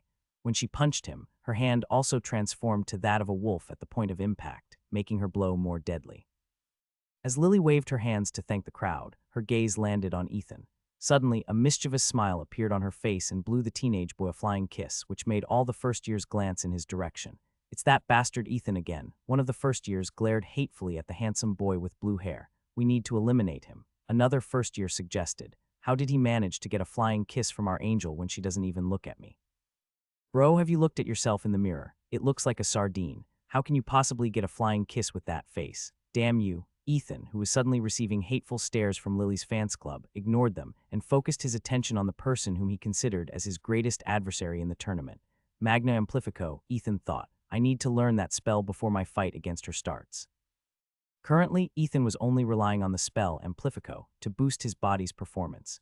If he were to fight against Lily, who could use the spell Magna Amplifico, his chances of winning would drastically decrease. He was already at a great advantage against the girl who could summon ice foxes, as well as transform her limbs into that of a wolf to gain massive strength and speed. A minute later, Lily finally left the arena to give way to the duel between the second years. This time, it was Noah's turn to focus on the next match because the two he would be fighting in the arena would be his rivals in his next matches. Contrary to what everyone expected, the second match was won by Terra Manor. Similar to Lily's and Kurt's battle, the duel was fierce, and both contestants did their best to win. It was a very exciting match, and the second year of Terra Manor only won due to a small mistake by her opponent, whom she took advantage of, sealing their victory for the second match. As for the third match, the victory once again fell in favor of Jaeger Manor. When everyone thought that Lily's and Kurt's battle was the most exciting one in the tournament, their views changed when the head prefects of Terra Manor and Jaeger Manor fought with each other. When Ethan fought against Langston, half of the arena was destroyed. However, when the two head prefects fought, the entire arena was destroyed. The winner of the match was Terra Manor because their head prefect was able to stand on the only part of the arena that was still intact, and her opponent stood on the ground, making him lose by default. Unbelievable, Irene said as he looked at the beautiful lady who was standing in front of him. You're still as strong as ever, Irene. And you're stronger now compared to last year, Irene replied in an exhausted tone. I just won by luck. Irene smiled. Luck is also a part of one's strength. You bested me in this match, please do. I don't want Henry to beat me up later for hurting his fiancée. Ha ha ha, okay. And thus the battle between Terra Manor and Jaeger Manor ended in a draw of 2 wins and 2 losses each. Since this was a round-robin match, the one with the most wins in the tournament would become the champion. This placed great pressure on the members of the Dud Manor because Terra Manor's and Jaeger Manor's position in the tournament would depend on the outcome of their matches against Dud Manor, a manor which no one paid much attention to until Ethan arrived in Brynhildr Academy. After the battle between the Jaeger Manor and the Terra Manor ended, Ethan returned to the Dud Manor and locked himself up inside his room. There he meditated and entered Illumina's world in order to better understand the series of events that happened during the battle between Lily and Kurt. In terms of raw power, speed, and magic, Lily surpasses me by leaps and bounds, Ethan said softly. Can I really not use partial resonance in my fight against her, Illumina?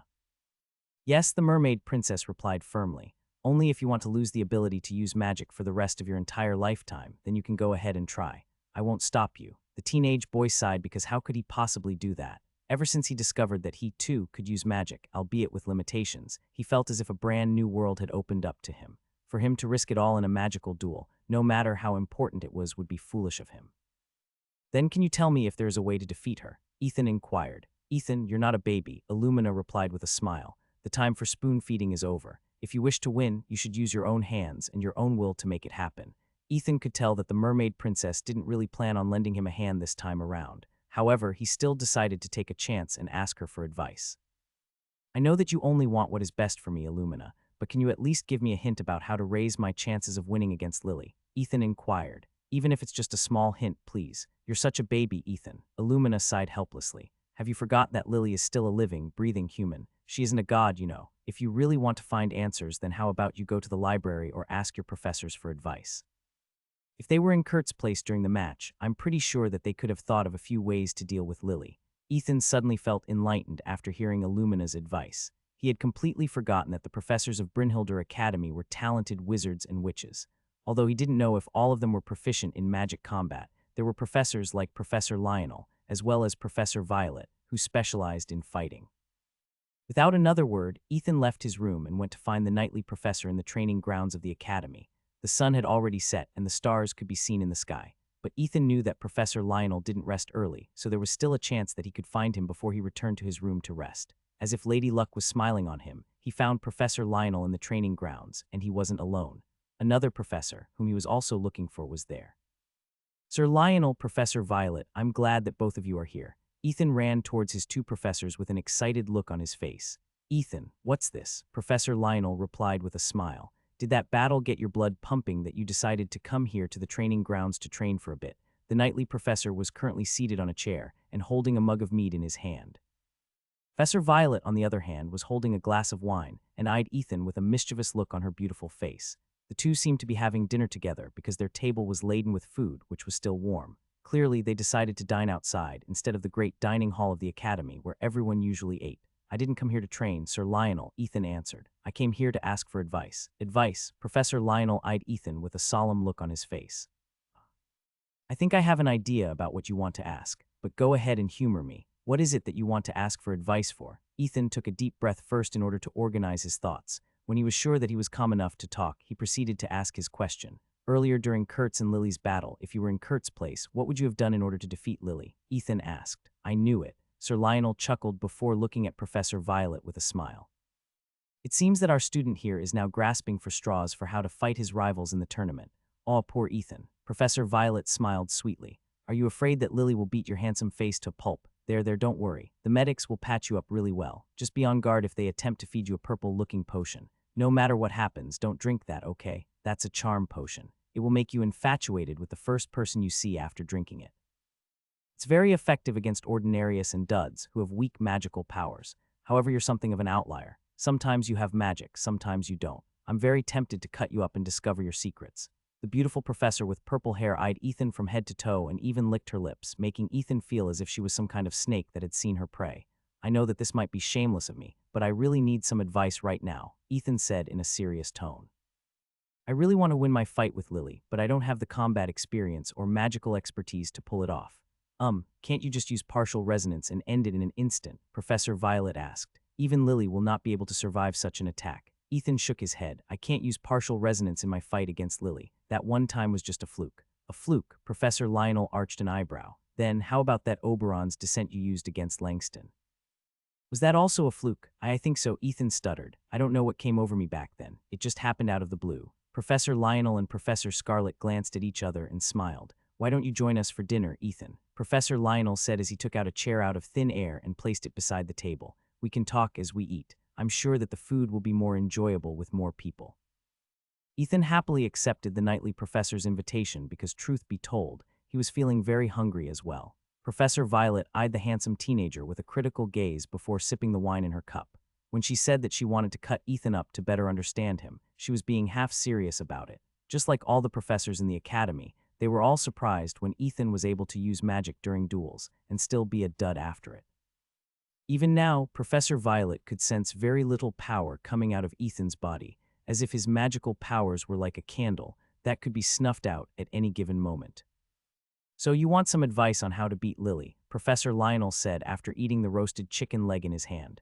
Tell me, why should we help you with this? If other people knew that we are giving you pointers, they might say that we are giving favoritism to some of the students. I didn't think that far. Ethan had an awkward look on his face because he didn't consider this matter.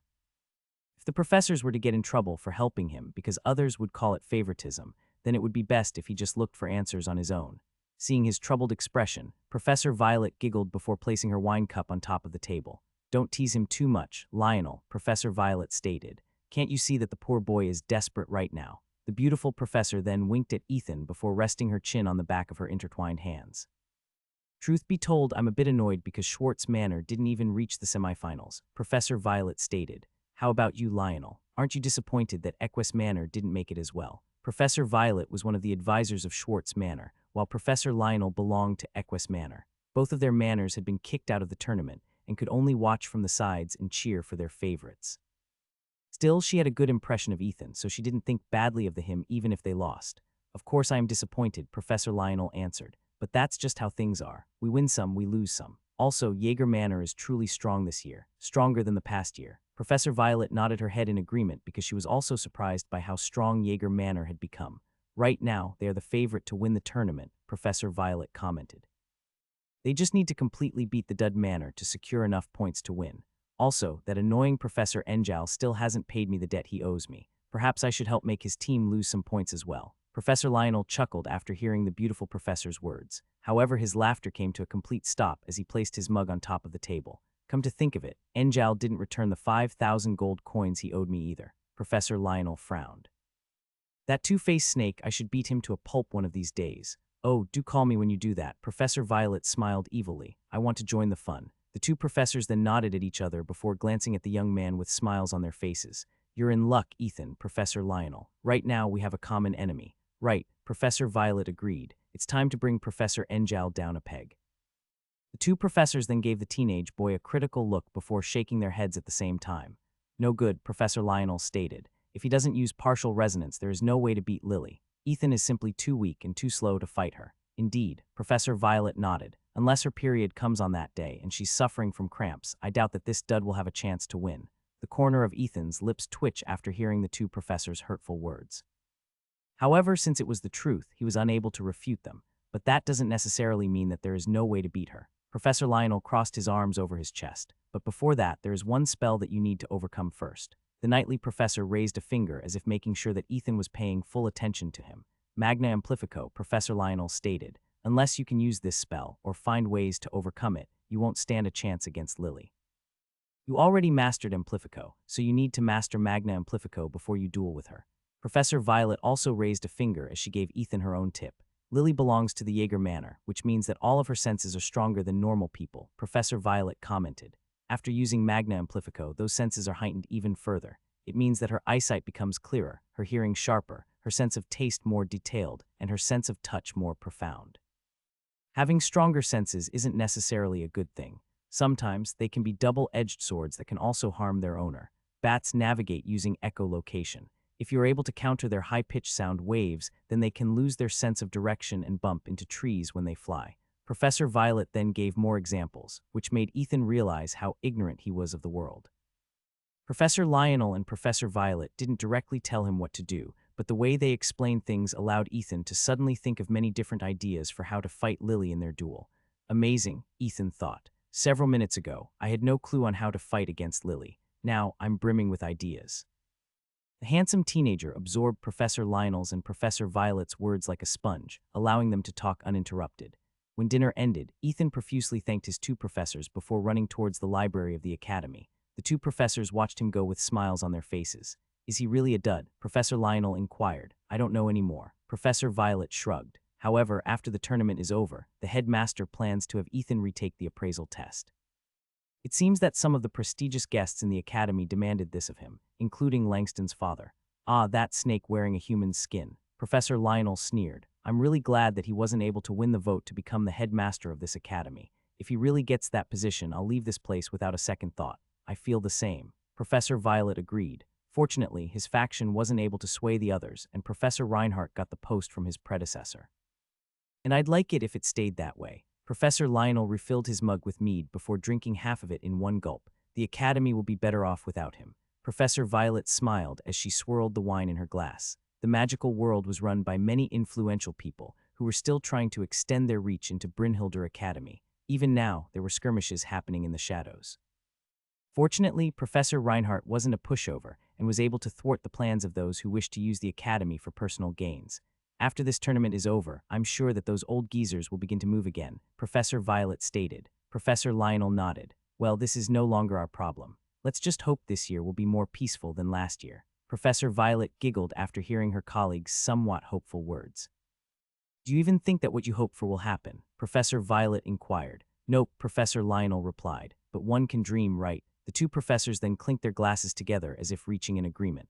Right now, the focus of everyone was the clash of manners. But after that, everyone's practical tests would soon begin. A test that would allow the students to leave Brynhilder Academy and explore the magical world and all the dangers that could be found inside it.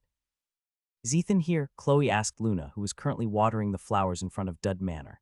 Ethan. I knocked on his door this morning to invite him to breakfast, but he wasn't inside his room, Luna replied. According to Sir Henry, he left the Dud Manor last night and hasn't come back. Then do you have any idea where he went? Chloe inquired. Luna shook her head. No, but I'm pretty sure he's somewhere in the academy. Why don't you visit the gardens first? Maybe he is with the fairies. Having a destination in mind, Chloe left in order to find her cousin, who had a troubled look on his face when he left the Grand Colosseum a day ago. He must be feeling anxious right now and trying to think of ways to beat Lily, Chloe thought. Tomorrow will be his battle against her, and it's not going to be easy. Chloe had seen Lily's true powers. When the cute teenager fought against Kurt, they thought that she wouldn't be using her Therian transformation ability in front of many people. However, to their surprise, she used partial transformation on specific body parts in quick intervals. Because of this, Ethan realized that even if Lily didn't fight him using her full powers, she was still a force to be reckoned with. I just hope he doesn't do something stupid out of desperation. Chloe sighed in her heart. Luna gazed at Chloe's retreating back with a calm look on her face. However, just like Chloe, she was also quite worried about the handsome teenager who hadn't returned to their manor last night. Actually, Luna went to see Ethan before she went to sleep to discuss various ways to counter Lily's abilities, but to her surprise, Ethan wasn't around. She even waited until midnight, but the boy didn't return. Then she thought that she would find him after waking up, but the teenage boy was still not there. Because of this, Luna decided to stay in the manor to wait for Ethan's return. That way, she would be able to advise him on various spells that could help him against Lily, who became the favorite candidate to win the first-year division in the Clash of Manners. While Chloe and Luna were both looking and waiting for Ethan to appear, the handsome teenager was currently asleep inside the library of the academy. The teenage boy was resting his head on an open book, with drool flowing through the corner of his lips. The book in question was struggling under the weight of his head, as if it wished to break free from its captor. Around him, many other books were piled up, with some of them even circling around him, as if waiting for him to wake up. After talking to Professor Lionel and Professor Violet, Ethan had stayed in the library, looking for spells that he could use in his battle against Lily. He had read until dawn and managed to find a few spells that might work. However, until tested in battle, Ethan wouldn't know how effective they were. The librarian of the academy, Ms. Lyra, looked at the sleeping teenager in annoyance after seeing that one of her precious books was covered in the boy's drool. She then took out her wand and raised it slowly. As she did this, the book slowly rose from the table, carrying Ethan's head with it. With a flick of her wand, the book flew away, causing Ethan's head to slam against the table, making him cry out in pain. "Good morning, sleepyhead," Ms. Lyra said coldly. "Did you have a good sleep?" The book that Ethan was resting his head on earlier flew towards the librarian and flapped its body as if making a complaint. "I know," Ms. Lyra commented before waving her wand to instantly clean the stain on the book's page, which was caused by the teenager's saliva. Ethan, who was now wide awake due to the pain, looked at the librarian and the floating book fearfully. "Mr. Gremory, I will turn a blind eye just this once," Ms. Lyra stated. "If in the future you use my books as pillows and dirty their pages while you sleep, I will turn you into a book for a day and read everything about you." The professor then poked Ethan's forehead with her wand, with a devilish smile on her face. "I will know your deepest, darkest secrets that even you don't know about," Ms. Lyra declared. "After that, I will write a biography of you and post it in the bulletin board. I'm sure that the witches of the academy would love to have a new source of gossip, and it will be about all the embarrassing things you have done in your lifetime." Ethan subconsciously gulped after hearing the librarian's threat. He then immediately apologized and promised to never do what he did again in the future. If his deepest and darkest secret were to be known by everyone, they would know that he just arrived at the academy by mistake, and it might cause a lot of complications in the future. After listening to Ethan apologize profusely for a few minutes, Ms. Lyra left the handsome boy alone. Ethan looked fearfully at the old librarian's back until she was out of sight. Only when she was sure that Ms. Lyra was no longer around did he breathe a sigh of relief. A second later, his stomach started to growl, telling him that it was already time to eat. The teenage boy then looked at the piled-up books around him, which were now starting to sneak away. He then hurriedly grabbed 3 of the books that had almost flown away and went to the librarian's desk. "I'll be taking these books with me," Ethan said with a smile. A young lady with long black hair and wearing glasses looked at the handsome teenager with a deadpan face. Ethan was sure that the teenage girl in front of him would be very popular with the boys if she learned to smile a bit. Her name was Emma Harper, and she was currently writing down the titles of the books that Ethan was going to borrow from the library. "You have to return these books in 3 days, Emma said. "For every day that passes beyond the specified time, you will receive a penalty of 20 merit points per book. These points will be automatically deducted from your library card, so make sure to return the books on time." Just as Ethan was about to go, Emma cleared her throat, making the teenage boy look in her direction. "Make sure to beat Lily Langley," Emma said in an almost commanding tone. She disrespected this place by bringing her fans, who do nothing but make noise in the library. "Make sure to beat her up good, or I will revoke your library card and ban you from entering this place again." Wait, you can't do that." Ethan's face became pale after hearing Emma's unreasonable order. "I can do that," Emma stated in a flat tone. "I am a librarian." "Assistant librarian," Ethan corrected. "Still a librarian," Emma countered. "So shut up, or I will confiscate your library card. I'm sure that Ms. Lyra will agree with me because she is quite annoyed with you right now." The corner of Ethan's lips twitched after experiencing Emma's high-handedness. But since the library was important to him, he could only promise that he would do his best, and left before the black-haired beauty, who was wearing glasses, could make more unreasonable demands of him. After returning from the library, Ethan was greeted by a relieved Luna, who was waiting for him in the common room of Dud Manor. "I see, so you spent the night in the library," Luna commented after seeing the books in Ethan's hands. "Did you find anything that might help you in tomorrow's duel?" Ethan nodded his head in affirmation. However, his stomach chose that time to growl once again, making Luna giggle. "Have breakfast first," Luna advised. "After that, let's have a strategy meeting about how to defeat Lily tomorrow. Ah, before I forget, Chloe is also looking for you. She went to the garden to see if you were there." "Chloe came to look for me. Yes, maybe she wants to talk to you about tomorrow's match as well." Ethan smiled because he understood why Chloe had come to see him so early in the morning. She was worried about him. "I'll just drop these in my room and go to the garden," Ethan stated. "Have you eaten breakfast, Luna?" "Yes," Luna answered. "Though I have a feeling that Cho hadn't eaten yet either, so the 2 of you should eat first before we have our strategy meeting." "Sounds like a plan," Ethan agreed. He then hurried back to his room before leaving the Dud Manor once again to head to the garden to look for his cousin, Chloe. When he arrived at the garden, he immediately saw the person he was looking for. The young beauty with light brown hair was currently having a chat with Ruby, and her fairy friends. All of them had serious expressions on their faces, which made Ethan wonder what they were all talking about. When Ethan got near them, the first thing he heard was Ruby telling Chloe that the fairies that had refused Ethan's offer of candies in exchange for kisses had a change of heart. After watching the battle in the Grand Colosseum and seeing Ethan use Oberon's descent, they were now all very hyped up about making the entire academy know about fairy supremacy and were very keen to kiss the handsome teenager in order to help him win in his next duel. Naturally, that was only half the reason why they wanted to join in the fun. The other half was for the sweet candies that they could get in exchange for their kisses. Of course, Chloe had misgivings about this part. Although she didn't consider the fairies to be her rivals, the thought of Ethan kissing them had started to weigh on her head. There's no need for the fairies to kiss Ethan in tomorrow's match, because I will be the one kissing him instead, Chloe stated. What? Ruby's eyes widened in shock after hearing Chloe's declaration. Sorry, but this is not possible. Ethan is now our sugar daddy and we already called dibs to his candies. Even if you are his cousin, we won't allow you to monopolize our source of sweets. That's right, another fairy raised her small fist in objection. Ethan is our sugar daddy. Find your own sugar daddy. We won't allow you to take him away. Yes, we already have an agreement. Outsiders are not allowed to interfere. The fairies all made their dissatisfaction known, and some of them even started to pull on Chloe's hair, making her cry out in pain. Wait, you got the wrong idea. I mean, I will give you the candies instead of Ethan, Chloe said hurriedly because she thought that the fairies would really gang up on her and attack her with magic. Nothing will change. You will still have your candies, but you girls are no longer allowed to kiss Ethan. The fairies stopped pulling Chloe's hair and glanced at Ruby, whom they considered to be the spokesperson of their group. Even if you offer us candies, the answer is still no, Ruby replied with her arms crossed over her chest.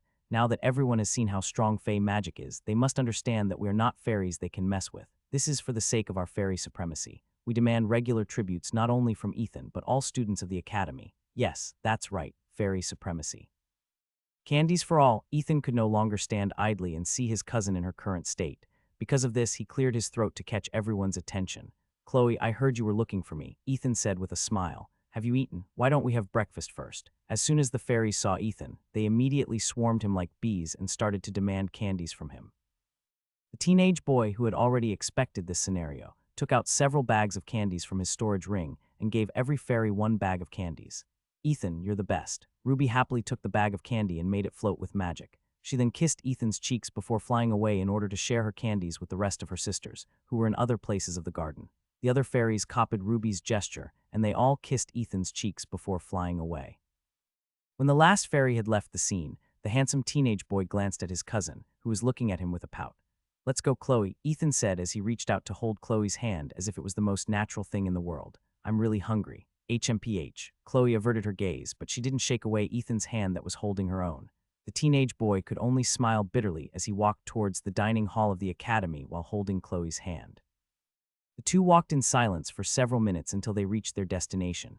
Deep inside, Chloe understood why Ethan needed the fairies' help during the tournament. However, she still felt conflicted about it. While she was deep in thought, Ethan's voice reached her ears. You know, Chloe, if I had a choice, I would not resort to something like this. Ethan spoke without turning around to look at her. However, she felt his grip tighten a bit as he held onto her hand. Believe me when I say that there is nothing between me and the fairies, Ethan added. This is just a business transaction. I'd rather kiss the fairies than kiss the witches in the academy. I'm not that kind of person. After speaking his mind, Ethan no longer spoke and simply walked while holding Chloe's hand. He had a clear conscience and he didn't need to explain anything to anyone, but Chloe was different. Ethan didn't want her to misunderstand his intentions because the two of them had grown up together, and he trusted her very much. I know, Chloe commented after a minute had passed. So aside from Luna, you haven't kissed anyone before, right? No, Ethan replied. Understood. Chloe then held Ethan's hand firmly as they walked side by side. Just don't go kissing random girls in the academy or I will tell Grandma about it. I won't. Ethan chuckled after hearing Chloe's threat. Grandma will definitely slap me with her flip-flops if I do such a thing. Chloe imagined that scene in her head and couldn't stop herself from giggling. However, she still couldn't help but worry about the future. With the nature of Ethan's origin magic and his good looks, it was highly possible that there might be other girls who would readily offer their lips in exchange for something more precious than a bag of candies. After breakfast, until the sun had set, Ethan, Chloe, and Luna devised several strategies in order to fight Lily. However, after brainstorming, the three of them found out that these plans had flaws in them. All of this will only work if the conditions are right, Luna said as she massaged her forehead. But after seeing how Lily fights, I'm sure that she will be able to see through these tricks. It doesn't matter, Chloe insisted. As long as Ethan is able to take her by surprise at the start, the chances of him winning increase. Ethan agreed with his cousin. However, he also knew that the moment he failed his first attempt, Lily would not fall for the same trick twice. Actually, I have a spell that I plan to use as a last resort, Ethan confessed. This spell is... Chloe and Luna looked at Ethan in horror after the handsome teenage boy told them about his trump card. Ethan, are you sure you want to use that spell? Luna stuttered. If you do that, the repercussions are... You know that Lily has a fan club, right? Chloe said anxiously. If you use that spell on her, all of them might kill you for real. Even if they don't, they'll probably hunt you down and make your life miserable. There is also a chance that you will be scorned by all the girls in the academy, Luna stated in a solemn tone. I don't think using it is going to be worth it. Ethan didn't answer right away. Instead, he lowered his head and sighed deeply. I know that this is very despicable, but if I go down this route, I will not be the only one that will benefit in the battle, Ethan replied. Dud Manor's entire team could use it to our advantage. It took some time for Chloe and Luna to realize what Ethan was talking about. However, when they did, both of their eyes widened in shock. This could definitely work, but Luna looked at Ethan with a complicated look on her face. The aftermath will be messy. Ethan, I'll send some flowers to your grave. Chloe didn't know if she should laugh or cry at her cousin's desperate move. It seems that you intend to make the entire Jaeger Manor your enemy. The handsome teenager smiled bitterly because he couldn't refute her words. If he was really forced to use his trump card tomorrow during the match, it was highly possible that the Jaeger Manor would become his enemy for an entire school year. Well, let's just hope that our first plan works then, Luna said firmly. Don't worry, even if the entire academy hates you, Chloe and I will be there with you. But only after 2 days have passed, okay? Chloe added hurriedly. After that, I'll be by your side no matter what. Me too. Luna backed down a bit, which made Ethan chuckle. After their meeting ended, Ethan had dinner with them in the dining hall of the academy before going to the academy garden to have one of the fairies kiss him. He planned to train in Illumina's magical domain so he could practice the strategy that he planned to use against Lily. Only by familiarizing himself with the spells that he had learned would he be able to pull it off. Fortunately, the trump card he planned to use was a fey magic, which would be boosted by the magical powers of the fairies who were waiting for their candies to be delivered to them tomorrow. I got to say, this is one nasty spell, Illumina commented after seeing Ethan repeatedly use his trump card. It is no wonder that the mischievous fairies and pixies use this power. Ethan wiped the sweat from his forehead with the back of his hand. Since he was currently using fairy magic, he decided to read a book about fey spells that were commonly used by fairies, pixies, and other fey creatures. I just hope I won't have to use this spell tomorrow, Ethan commented. Illumina just smiled because for her, Ethan's growth was something she was looking forward to seeing. An hour before midnight, Ethan finally stopped his training to get some rest. However, no matter what he did, he was unable to sleep. I'll just take a short stroll outside in order to calm myself, Ethan thought before rising up from the bed. He didn't even bother to remove his pajamas and simply left the room wearing that attire. It's a bit chilly tonight, Ethan muttered as he left the Dud Manor with no idea where to go. He just walked without any destination in mind and allowed his feet to take him wherever. After walking for several minutes, he arrived at the place where they usually held their study of magical creatures, which was near the border of the Great Eagle Forest. There, under the light of the moon and the stars, he saw someone standing in the distance. At first, he didn't know if it was a boy or a girl. He wasn't sure if it was even human as he walked in that direction. The person standing turned around to look at him. Oh, if it isn't Ethan, a familiar-sounding voice said in a teasing tone. Let me guess. You can't sleep, so you decided to take a stroll, right? Ethan took a deep breath because the person standing in front of him was someone he knew. It was none other than Lily, but she wasn't the usual Lily that he knew. Her hair had turned completely white, and 2 animal ears could be seen on top of her head. Even so, she still looked as cute as ever, making Ethan's heart skip a beat. Her delicate hands had turned into clawed hands that could easily cut flesh if she wanted to. She was also standing barefooted, but it didn't matter because even her feet had transformed into that of a wolf's. Her eyes faintly glowed golden in the night as she walked towards Ethan slowly.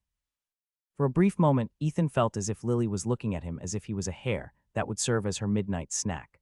Lily stopped when she was only a foot away from Ethan. It was at that moment when he remembered that Lily was shorter than him by a head. The wolf girl then placed her hands on Ethan's shoulder and stood on tiptoe. She then sniffed Ethan's cheeks and neck as if trying to confirm something. Ethan, has anyone told you that you smell so sweet? Lily asked.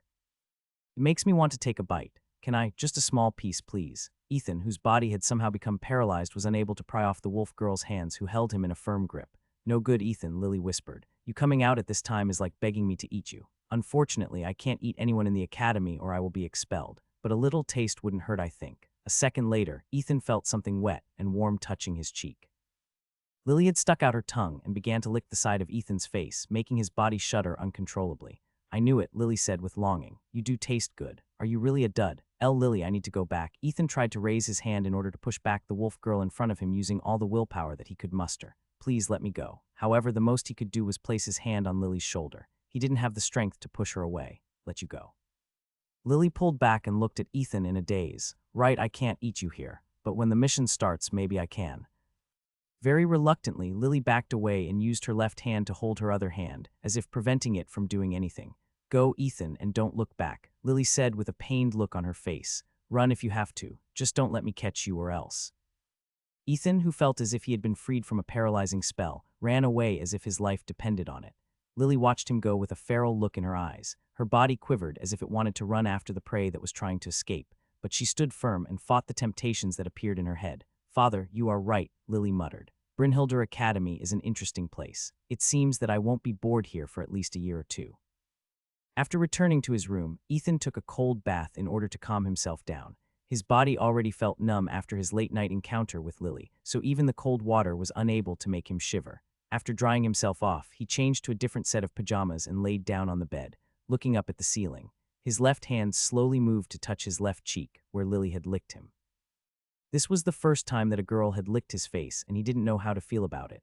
Back on the farm, Ethan had a pet cat that he named Tabby. This cat was quite chubby, but not overweight. She would usually spend most of the day lying on the couch or lying near the fireplace. The only time she actively sought him was when she was feeling hungry. At night, she would sometimes go into Ethan's room to sleep above his head. Tabby had a weird habit, and that was to lick Ethan's hair, as if cleaning him up like she usually did to groom herself.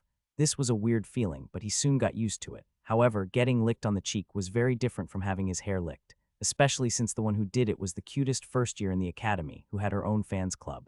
I'll just sleep it off, Ethan muttered as he closed his eyes. I'll probably forget about it when morning comes. Unfortunately, sleep didn't arrive for Ethan easily that night. He tossed and turned on his bed and was only able to sleep for 2 hours before he was woken up by a knock on his door.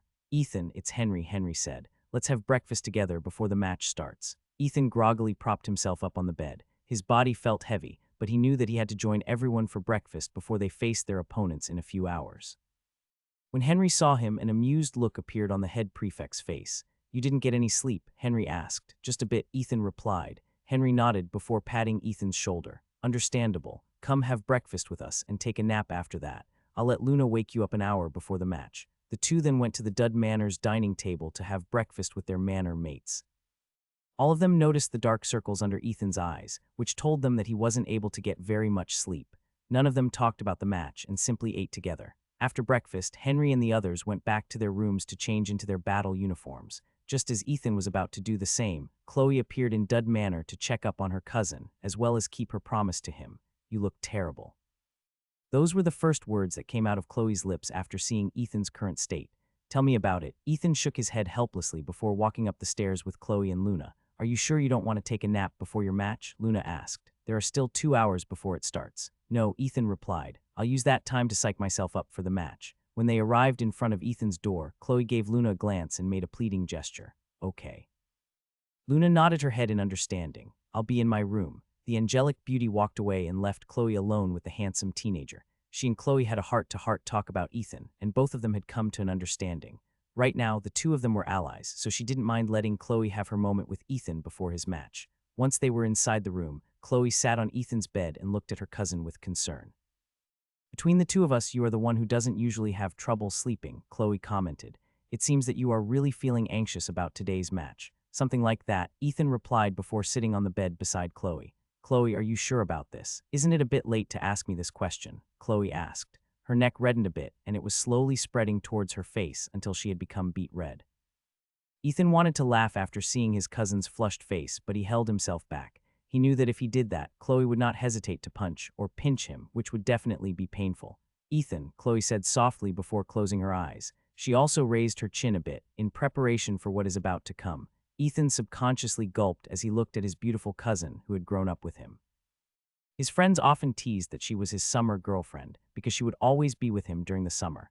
Cupping her face, Ethan slowly lowered his head and closed his eyes. This was the first time he was going to kiss a girl of his own accord, and he would be lying if he said that he wasn't feeling nervous. The moment their lips touched, Ethan felt a tingling sensation run through his spine. This was the familiar feeling of magic coursing through his body. However, due to his surprise, he subconsciously pulled back, ending the kiss in a mere second. Chloe abruptly opened her eyes and looked at Ethan in a daze. Did it work? Chloe asked. It was so quick that I almost didn't feel anything. I think it did, but I'm not too sure, Ethan replied. Then how about we make sure of it? Chloe proposed. Kiss me again. This time do it a little longer. Ethan nodded. Okay. This time he steadied himself as he looked at Chloe, who was also looking back at him. Their heads then moved towards each other, and soon both of their eyes closed at the same time. Ethan felt Chloe's soft lips and gave them a small peck. However, it didn't end there. His hands subconsciously moved and wrapped themselves around Chloe's waist as she sought her lips for a second time. As if their bodies were moving on their own, the two kissed and kissed and kissed some more. Although these kisses were just soft pecks that lasted for a second, both of them could feel their hearts beating wildly inside their chest as they did so. Ethan could also feel the magic power in his body slowly building up like a small fireball that was growing bigger and bigger with each kiss. When their kissing session finally ended, both of their faces were flushed. Ethan moved closer and kissed Chloe's forehead gently, lasting for a few seconds before pulling back. I'm going, Ethan said with determination. Chloe nodded. Good luck, I will be cheering for you. Ethan smiled and stood up. He then reached out his hand to help Chloe stand up as well. The two then left the room together, walking hand in hand, their faces still red from what they had done earlier. Fortunately, everyone living in the Dud Manor, with the exception of Luna, had left. Because of this, no one else was able to see how intimate they looked at that moment, as if they had crossed some kind of barrier, taking their relationship to the next level. How was it? Luna asked Chloe, who was seated beside her in the grand stadium. It was okay, Chloe replied with her face as red as a tomato. Only okay? Luna smirked because although Chloe was trying to downplay her kissing session with Ethan, the angelic beauty knew that her best friend was feeling very happy inside. The two of them shared the same feelings for Ethan, so both of them decided to team up to make sure that no vixen would try to make the handsome teenager fall for them. Truth be told, Luna was a bit jealous of Chloe. When Ethan kissed her, she understood that the teenage boy wasn't in the right state of mind. Also, the color of his eyes was different back then. Those eyes seemed to suck people in, and even Luna wasn't able to resist and surrendered her lips to the young man, who was currently standing in the arena in front of her. Still, it didn't change the fact that it was their first time kissing someone. So although it was forced, Luna was happy to have one of Ethan's firsts. She didn't know why, but whenever she was with Ethan, she felt as if she was at peace. Even though many wizards had tried to approach her, hoping for a marriage alliance, she turned them all down. But with Ethan, she felt that she could take that final step and bind her fate to him. While the two were waiting for the match to start, a certain pink-haired beauty suddenly appeared before them and sat beside Chloe. Why are you blushing? Nicole asked in a teasing tone. Did something good happen between you and Ethan? Chloe gave Nicole a sidelong glance before shifting her gaze back to the handsome teenager in the arena. Instead of giving an answer, Ethan's cousin countered Nicole's question with a question of her own. What are you doing here? Chloe asked without even looking at the young lady beside her. Am I not allowed to be here? Nicole chuckled. If you are here, why can't I be here? I am Ethan's cousin. I am Ethan's training partner. Chloe didn't have any words to refute Nicole's claim because she was indeed Ethan's training partner. I've trained him to the bone for this match, Nicole stated before shifting her gaze to the blue-haired boy who was waiting for his opponent to arrive. If he doesn't win this match, all that training would have been in vain. Luna, who had stayed silent during Chloe's and Nicole's tirade, decided to break her silence. You're saying that Ethan will win this match? Luna inquired. Yes, Nicole replied. What makes you certain that he will win? Chloe asked with great interest. Nicole smiled before tapping her forehead with her finger. Women's intuition, Nicole said with a confident smile on her face. What's wrong? Don't the two of you think that he will win? What are you talking about? Chloe stuttered. Of course we know he will win. Luna nodded. That's right. He will win for sure. See, Nicole arched an eyebrow. Since Ethan is going to win, I decided to be on the side of the winning team. Also, regardless of whether he will win or not, he owes me a favor. Before Chloe and Luna could even ask what that favor was, cheers suddenly rose from the stands as the first years applauded the cutest girl among the first years, who had just stepped into the arena. As popular as ever, Luna commented, if this was a cheering competition, she would win hands down. Nicole chuckled after hearing Luna's comment, but she didn't say anything. Instead, her eyes landed on the young lady whom she considered to be her rival. As if sensing her gaze, Lily looked up and waved at Nicole before giving her a peace sign. Nicole found this amusing, so she also waved back at Lily. The two then stared at each other for a few seconds, as if recognizing each other's strength. Professor Barrett, who was waiting on the stage, looked at the two combatants before raising his hand. Both of you already know the rules, so I will no longer explain it, Professor Barrett said. However, before the match starts, do you have something to say to each other? I don't, Ethan said before taking out his wand. He wasn't wielding his trademark pitchfork during this battle because he had a feeling that it would only get in the way of his match with Lily. His opponent, on the other hand, raised her hand and told Professor Barrett that she had something to say. Go on. Professor Barrett nodded and gestured for Lily to speak her mind. Lily looked at Ethan with a devilish smile on her face. Ethan, I apologize for what I did last night, Lily said. You were so forceful and it was my first time, so I pushed you away. If you win this match, I will honor our agreement and go on a date with you on the weekend. What? Chloe immediately stood up after hearing Lily's words. Ethan, you bastard. What did you do to her last night? Even Luna was looking at Ethan as if she wanted to pin him to the ground and interrogate him about last night's events. Immediately, shouts of anger and curses rained down on the handsome teenager who was rooted at the spot. A moment later, booing sounds reverberated across the stadium, making Professor Violet giggle. This boy moves so fast, Professor Violet commented. Did he decide to jump to fourth base before their match even started today? Quite impressive. The young ones these days are so bold. Professor Lionel and Professor Enjal, who was seated beside her, nodded their heads in agreement. Professor Reinhardt, on the other hand, chuckled after hearing Lily's words. This girl is really mischievous, Professor Reinhardt thought, using psychological warfare from the very beginning to put pressure on her opponent. Professor Barrett also had an amused expression on his face. He was once the strongest magistratus before he retired, so it was very easy for him to spot lies. He knew that Lily was joking, but he decided to not call her out. The reason? He wanted to know how Ethan would respond to Lily's provocation. Fortunately, he didn't have to wait long before Ethan made his move. Nonsense, Ethan shouted. It was you who licked my cheeks last night, telling me that you want to have a bite. For a brief moment, a pin-drop silence descended in the grand stadium.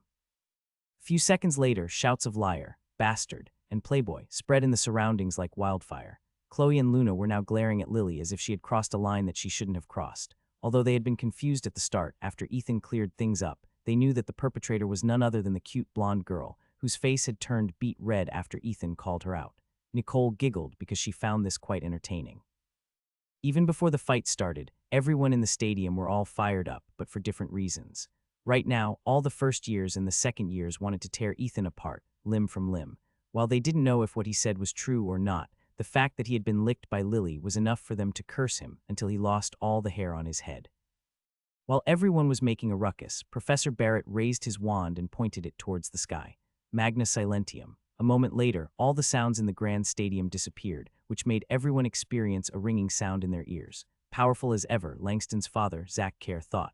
Even though he is already retired, he is still a force to reckon with. Usually a strong wizard would be able to break the silence spell that someone cast, but the fact that he was unable to do it proved that the retired magistratus was stronger than him. Only Professor Reinhardt wasn't affected by the spell, but he didn't say anything because there was no need to say anything. While everyone was suffering from complete and utter silence, Professor Barrett's words spread in the surroundings. I will release the silence spell when the match starts, Professor Barrett stated. I ask everyone to be calm and watch the duel between Ethan Gremory and Lily Langley. So are both combatants ready? Since the grand silence spell was still in effect, no words came out of Ethan's and Lily's mouth. Instead, both nodded and took a fighting stance with their wands at the ready. Professor Barrett then nodded his head and announced the start of the duel. Duel start. As soon as he spoke those words, he teleported outside of the arena and lifted the silence spell, allowing the two combatants to cast their spells.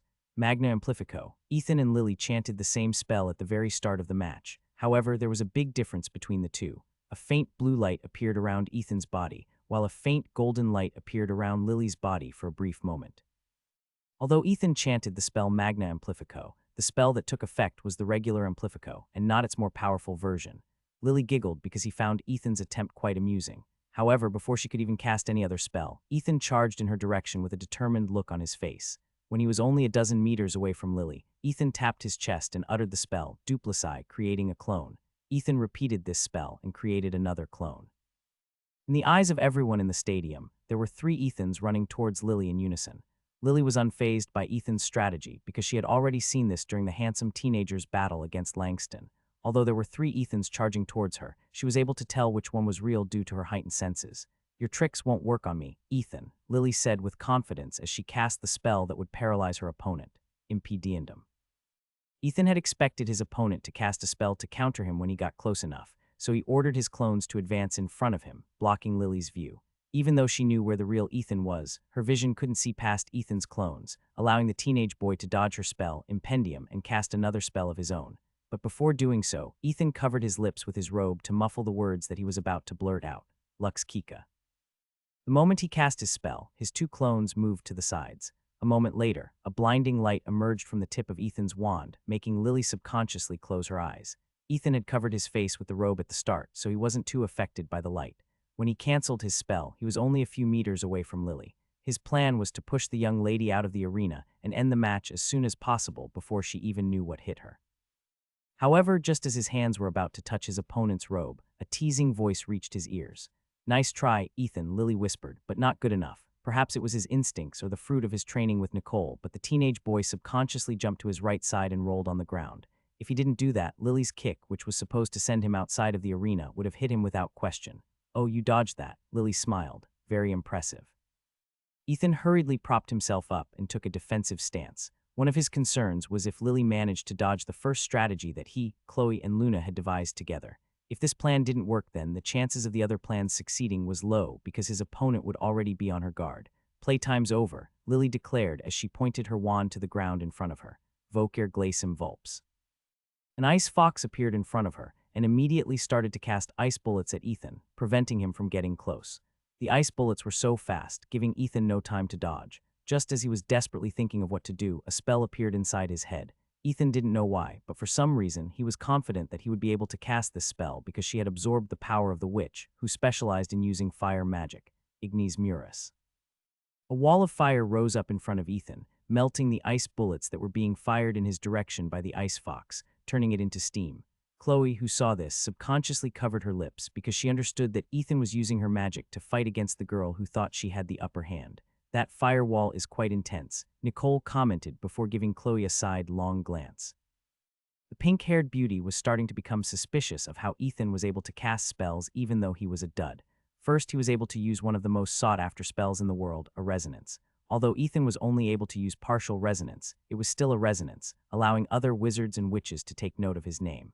The second was fey magic. Nicole already knew that Ethan and the fairies have a close relationship. Because of this, she thought that the handsome teenager had found a way to use the magic of others. After seeing the blazing firewall in front of her, her suspicions only became stronger. She knew that Chloe specialized in fire magic, and Ethan's magic power seemed to have the same feeling as his cousin's. "I'll get on the bottom of this soon," Nicole mused as she set these thoughts aside and focused on the match. Right now, Ethan was fighting one of the rivals that she had acknowledged. When she said that she felt that Ethan would win the fight against Lily earlier, she was only half serious about it. She understood that it would take more than a fluke to beat Lily in a match, so she was very curious to see how Ethan planned to win against an opponent that even Nicole didn't have a lot of confidence in beating. After summoning the wall of fire and blocking the ice fox's attacks, Lily decided to run behind Ethan in the hope of attacking him in a pincer attack along with her summoned creature. Ethan, who was aware of what his opponent wanted to do, still had a calm expression on his face as he tried to remember the different strategies that Chloe and Luna had brainstormed with him a day ago. After remembering all those things, he deemed that none of them would work against Lily, as well as her summon, who was now pelting him with ice bullets. "In the end, I still have to resort to my trump card," Ethan muttered as he gripped his wand firmly. Although what he planned to do was not righteous, nor was it honorable, it was the only thing that he could think of in order to pressure Lily in this battle. Even though he felt bad about doing it to a girl, he couldn't afford to lose. Just as Lily pointed her wand towards Ethan, who kept the fire wall blazing, the handsome teenager also turned around and pointed his wand at his opponent and chanted a spell. Impediendum. Lily and Ethan shouted the name of the spell at the same time. A moment later, the two spells clashed, canceling each other out. The wall of flames behind Ethan's back also disappeared because he had stopped using his magical power to keep it working. Seeing that an opportunity had arrived, the ice fox once again unleashed a barrage of ice bullets at the teenage boy, who had his back to it. Ethan, who knew that the attack was coming, tapped his chest with his wand as he chanted another spell, Fairy Fuga. Two butterfly wings appeared behind his back, which he immediately used to fly upwards, evading the ice bullets from behind. "It's no use even if you fly, Ethan," Lily said as she aimed her wand at the teenage boy, who was now evading her summon's attacks while flying. "We'll see if it's no use," Ethan replied as he pointed his wand at Lily before unleashing his trump card spell, Magnum Ophitis Imbre. Immediately, a yellow spray of what seemed to be some kind of liquid erupted from the tip of Ethan's wand. Lily's eyes widened in shock before she subconsciously transformed her feet into that of a wolf's and ran sideways to evade Ethan's attack. "Like I'd let you," Ethan roared as he swung his wand like a sword, spreading the yellow spray sideways. Suddenly, a breeze blew past the arena and a very pungent odor similar to the smell of rotten eggs and spoiled cabbage reached everyone in the grand stadium. "Yuck, disgusting, what the hell?" Ethan ignored the uproar and casted his spell a second time, putting a lot of his magical power in it. Magnum Ophitis Imbre. Lily almost gagged after seeing that the teenage boy had once again used the nefarious spell, which would make her stink for days if it managed to hit her. The ice fox, who was attacking Ethan earlier, subconsciously backed away because its bestial nature understood that if it was hit by that horrifying yellow spray, it would definitely suffer a fate worse than death. What's wrong, Lily? Ethan asked as he casted the spell for the third time. Attack me. Lily wanted to beat Ethan so bad right now, but she had no time for that. Even with her extreme speed, she was very wary of getting hit by the teenage boy's disgusting strategy. Ethan understood what Lily was thinking, but he didn't care. He continued to cast the spell, spraying the majority of the arena and coating it with yellow liquid. Looks like you have nowhere else to run, Ethan said evilly, like a third-rate villain who had cornered the heroine. You bastard. Lily finally lost her cool and shouted at the teenage boy, who was still flying above the arena. Are you a man? Can't you even fight fairly? All is fair in love and war, Ethan replied as he pointed his wand at the cutest first year, whose face was now contorted in anger. Are you going to surrender, or should I finish this match, bastard? If you dare hit Lily with that spell, I'll fight you to the death. A first year from the Jaeger Manor rose up in anger. Even if the heavens forgive you, I won't forgive you. A first year from the Equus Manor also roared. Dirty player, disgusting dud, die mongrel. Shouts of anger and curses spread in the arena, but Ethan didn't care. The moment he used his spell, he had prepared himself to be rebuked by everyone. In the end, it still came to this, Chloe said with her hand covering her mouth and nose. Yes, Luna replied while doing the same. The stench was really strong, and everyone in the arena felt like puking. Even the professors were cursing Ethan internally because they had just eaten breakfast and were now on the verge of throwing up. Professor Barrett raised his wand and created a dome of light in the arena, preventing the excess smell from leaving it. Even he, who had a good impression of Ethan, couldn't help but want to kick the boy, who was acting like the villain in a fairy tale. Seeing that Lily was gritting her teeth in anger, the teenage boy thought that she was planning to go all out in order to fight her. Because of this, he decided to not hold back and unleash his trump card to finish the match. Magna Mef. I concede, Lily shouted before Ethan could finish his spell. She then glared hatefully at Ethan before jumping out of the arena and running in the opposite direction. Ethan, I hate you, Lily shouted as she ran away, not even bothering to look back at her opponent, who had forced her to surrender. Professor Barrett then raised his hand and announced the victor of the match, winner Ethan Gremory. A few seconds later, after his announcement, the audience booed the teenage boy.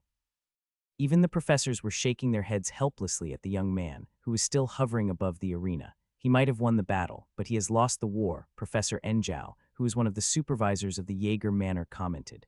After this duel, Ethan will surely be hated. Professor Lionel and Professor Violet nodded their heads in agreement. Just as everyone thought that Ethan would leave the arena, the teenage boy aimed his wand at the last area of the arena that was still not coated with yellowish liquid. Magnum Ophitis Imbre. Just like what everyone had seen earlier, a yellowish liquid sprayed out from the tip of Ethan's wand and hit the area that had not yet been defiled with his disgusting spell. Only when he was sure that the arena was coated with the nefarious liquid did the young man fly towards the Dud Manor's seats. Everyone was puzzled why Ethan did what he did. They thought that he was just venting out his frustration due to everyone mocking him, but they would understand very soon why Ethan did what he did. The moment the next match started, Professor Reinhardt and Professor Barrett realized what the teenage boy had done in return for everyone's scorn. Did he really think this far ahead? Professor Reinhardt muttered. If so, he is either very bold or simply a genius. The headmaster of Barbados Academy and the former head of the Magistratus was amazed by Ethan's strategy, a strategy that would force the headmaster to ban several spells in the tournament to prevent a repeat of what Ethan had done that day. Can you not get close to me? Nicole asked in a teasing tone while covering her nose. You stink. The corner of Ethan's lips twitched because it was not only Nicole who was doing this. Even Chloe and Luna, who were his staunchest allies, were sitting several meters away from him with apologetic looks on their faces. As Ethan's supporters, they were happy because he won. But as girls, they didn't want to sit near him at this time because his clothes reeked of the smell of rotten eggs and cabbages. The teenage boy understood that he wasn't smelling his best at the moment, so he decided to sit somewhere far from the others to give them some peace of mind. Finally, the second match was about to start. When Noah stepped on the arena, his complexion wasn't that good. Clearly, the foul smell in his surroundings was affecting his mood. However, compared to his opponent from the Jaeger Manor, Noah's condition was nothing.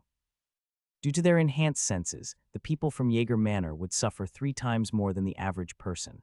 After seeing his opponent's very pale complexion, Noah felt somewhat better as he endured the nauseating discomfort he was feeling. Are both of you ready? Professor Barrett asked as he stood outside of the arena. The referee had already cast a dome of purifying light over the arena, keeping the smell from reaching him, as well as the audience. This spell drained his mana with each passing second, but for Professor Barrett, this was a whole lot better than smelling the abominable odor that was assaulting the two duelists in the arena. Noah and his opponent nodded, and Professor Barrett gave the order to start. As soon as the order was given, the second year from the Jaeger Manor summoned two dire bears to fight for him. This should have been a very hard battle for Noah, with his chances of winning being very slim. But something unexpected happened. The moment the two dire bears were summoned, they didn't immediately attack their target but instead sniffed in their surroundings. A moment later, the two dire bears cried out in alarm as they sneezed, wheezed, and coughed, seemingly finding it hard to breathe due to the suffocating stench that they were smelling for the first time in their lives.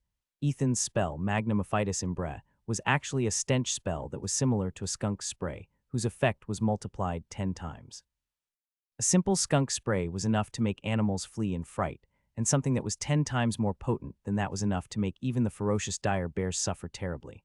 Their summoner wasn't in the best condition either, and before long, he threw up on the stage, making Noah feel sorry for him. It was at that moment when the other professors realized the reason why Ethan purposely covered the entirety of the arena with the vile yellow liquid. Even Professor Enjao, who was one of the supervisors of the Jaeger Manor, couldn't help but cry out in shock once he connected the dots together. He definitely did this on purpose. Professor Enjao stammered after realizing Ethan's nefarious plan. He coated the entire arena with that spell in order to give the members of Dud Manor a tactical advantage against the fighters of Jaeger Manor. Naturally, the students of the Jaeger Manor also came to the same conclusion after seeing their second year puke his guts out. Unfair. This match should be revoked. We cannot accept this. The duel should be restarted and the arena cleaned from that filth. The entirety of the students of Jaeger Manor all stood up and protested, making their voices heard throughout the grand stadium. Some of the students of Schwartz Manor and Equus Manor joined the protest. It was only the Terra Manor that kept their silence. Their score with Jaeger Manor were tied, so this meant that they needed Jaeger Manor to lose a few matches so that their rankings in the tournament would go down. A round-robin match scored the overall win of each team. The one with the highest number of wins would be crowned as champion. In the case of having two teams with the same number of wins and loses, they would fight each other one last time to determine the winner. Because of this, the members of Terra Manor kept their silence and even secretly wished that Jaeger Manor would lose completely. For Terra Manor, Jaeger Manor were the greatest threat in the tournament, and seeing them lose would benefit them a lot.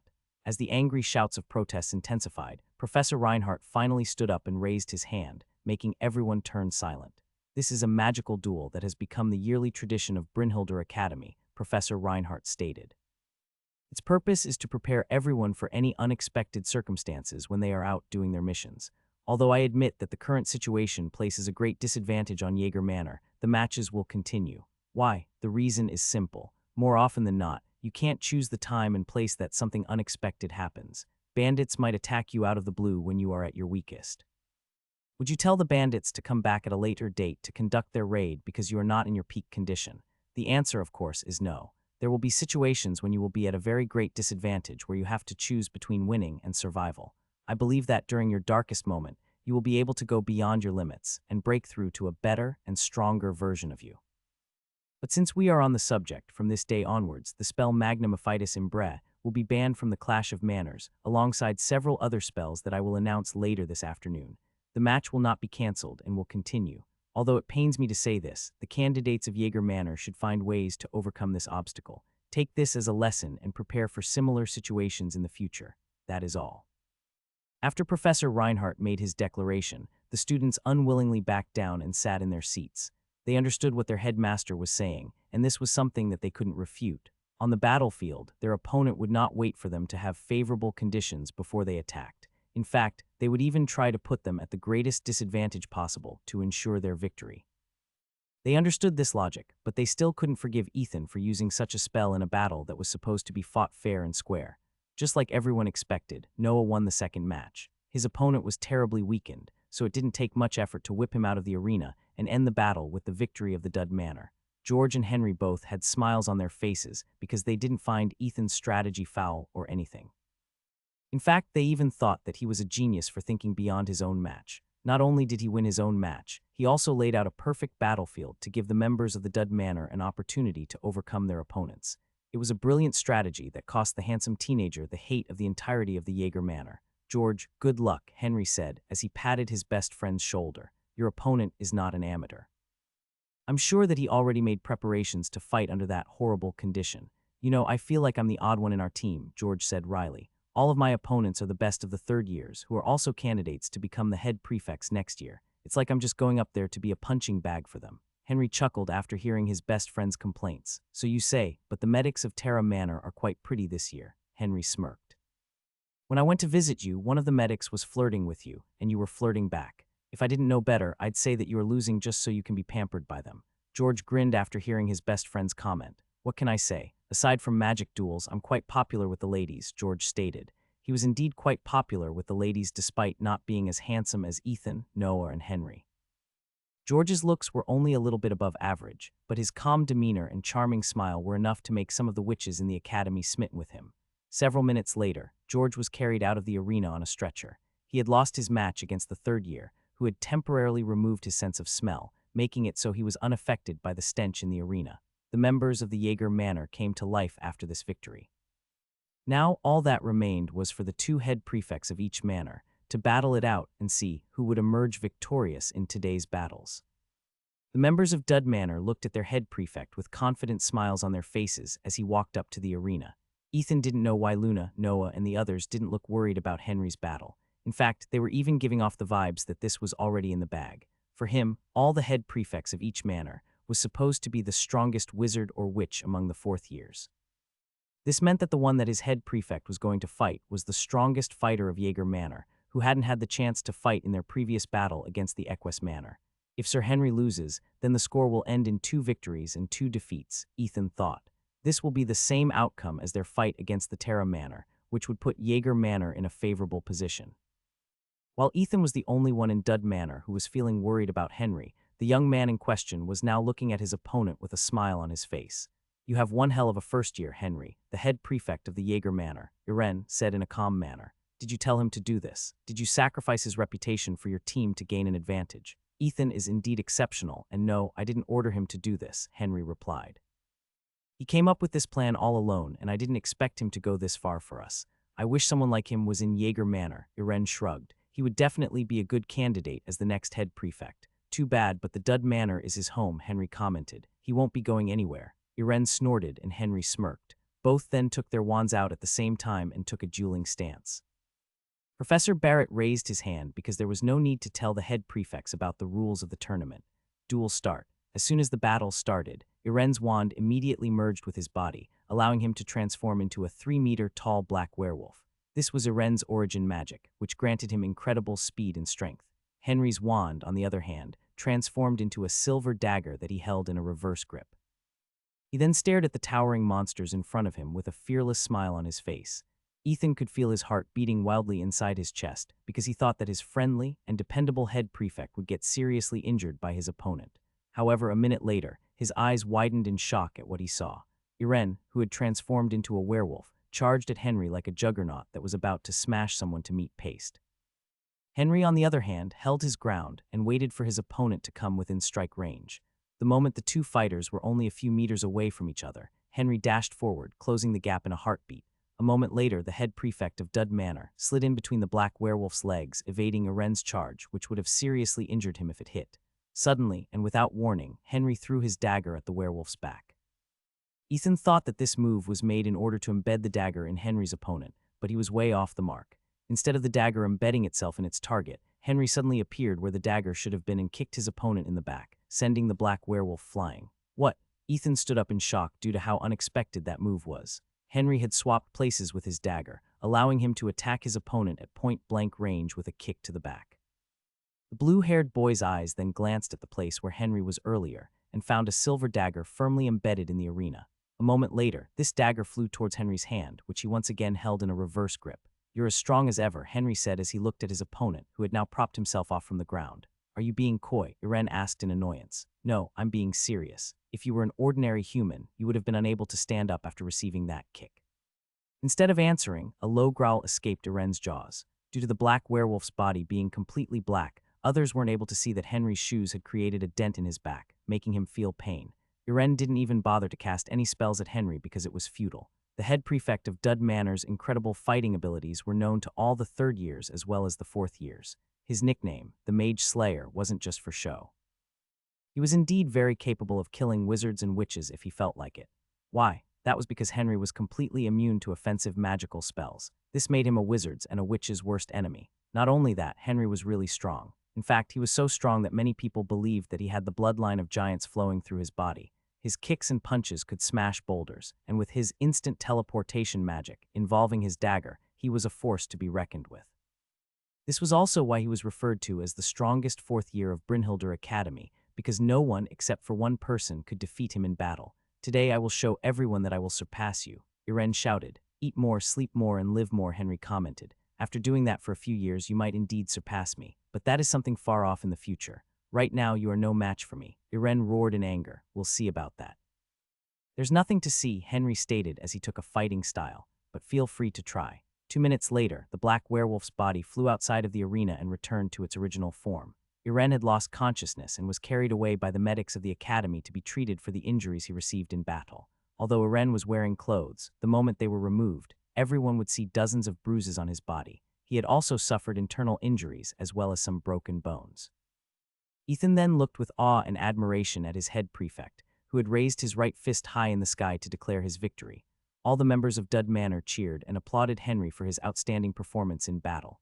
Even Nicole, who prided herself with her combat abilities, were genuinely impressed by how formidable Henry was. Originally, Ethan and Nicole thought of Henry as just a friendly senior who always looked out for his juniors, as well as manor mates. Only today did they realize that behind his casual and carefree demeanor was a very formidable fighter. A fighter who could even trample a 3-meter-tall black werewolf, as if it was a kitten who had no means to defend itself. The moment that Professor Barrett declared that Henry had won the match, the members of Dud Manor all rose up from their seats and cheered loudly. Not long after, a thundering applause spread throughout the grand stadium. Everyone was very impressed by Henry's performance. They believed that even without Ethan's help, the Mage Slayer of Brynhildr Academy, who was rumored to have the blood of giants flowing inside his body, would still have won his match hands down. The guests who had come all the way to the academy to look for potential candidates to hire after they graduated looked at Henry with favorable impressions. Some of them already knew how strong Henry was, while the others had just witnessed his strength for the first time. Even though he was considered a dud and could only use one type of magic, he was still a talent that many in the wizard world would love to have under their wing. That was a great battle, and although there were a few mishaps at the start, I hope that you all enjoyed it, Professor Reinhardt declared as his voice, which was magnified several times, spread in the surroundings. I will see you all 2 days from now in order to watch the battle between Dud Manor and Terra Manor. This battle will decide who will be the champion of the Clash of Manors. The headmaster's announcement was greeted positively by the students, and all of them couldn't wait to see the final battles of the tournament. Back in the Dud Manor. Sir Henry, I didn't know you were that strong, Ethan said as he shook hands with his head prefect, whom he now idolized. Can you spar with me from time to time? I'd like to learn a few things from you. Of course, Henry replied with a smile. I'd love to train with you, Ethan. I have high hopes for you as well. I want to join the training as well, Sir Henry. Noah, who thought that this was a good opportunity to get hands on training with the strongest student in the academy, joined the conversation. No worries. Henry nodded. In fact, both of you can spar with me at the same time. Ethan and Noah was quite happy with this arrangement. They believed that if they sparred against Henry, they would be able to hone their fighting skills to the next level. Just like last time, Chloe and Nicole were invited to the Dud Manor's victory celebration. However, only Nicole came. Chloe was part of the Jaeger Manor, and she felt that it would be bad if people thought that she celebrated her own manor's defeat by joining the Dud Manor's victory party. Because of this, she decided to stay in her manor for the time being. Irene and the members of the Jaeger Manor knew that Chloe was very supportive of her cousin, so they didn't make things difficult for her. They also appreciated that she didn't go there to celebrate their manor's defeat, which earned her the goodwill of her manor mates. Back when Ethan fought Langston for Chloe's sake, the members of the Jaeger Manor often teased her that the handsome teenager was her knight in shining pajamas.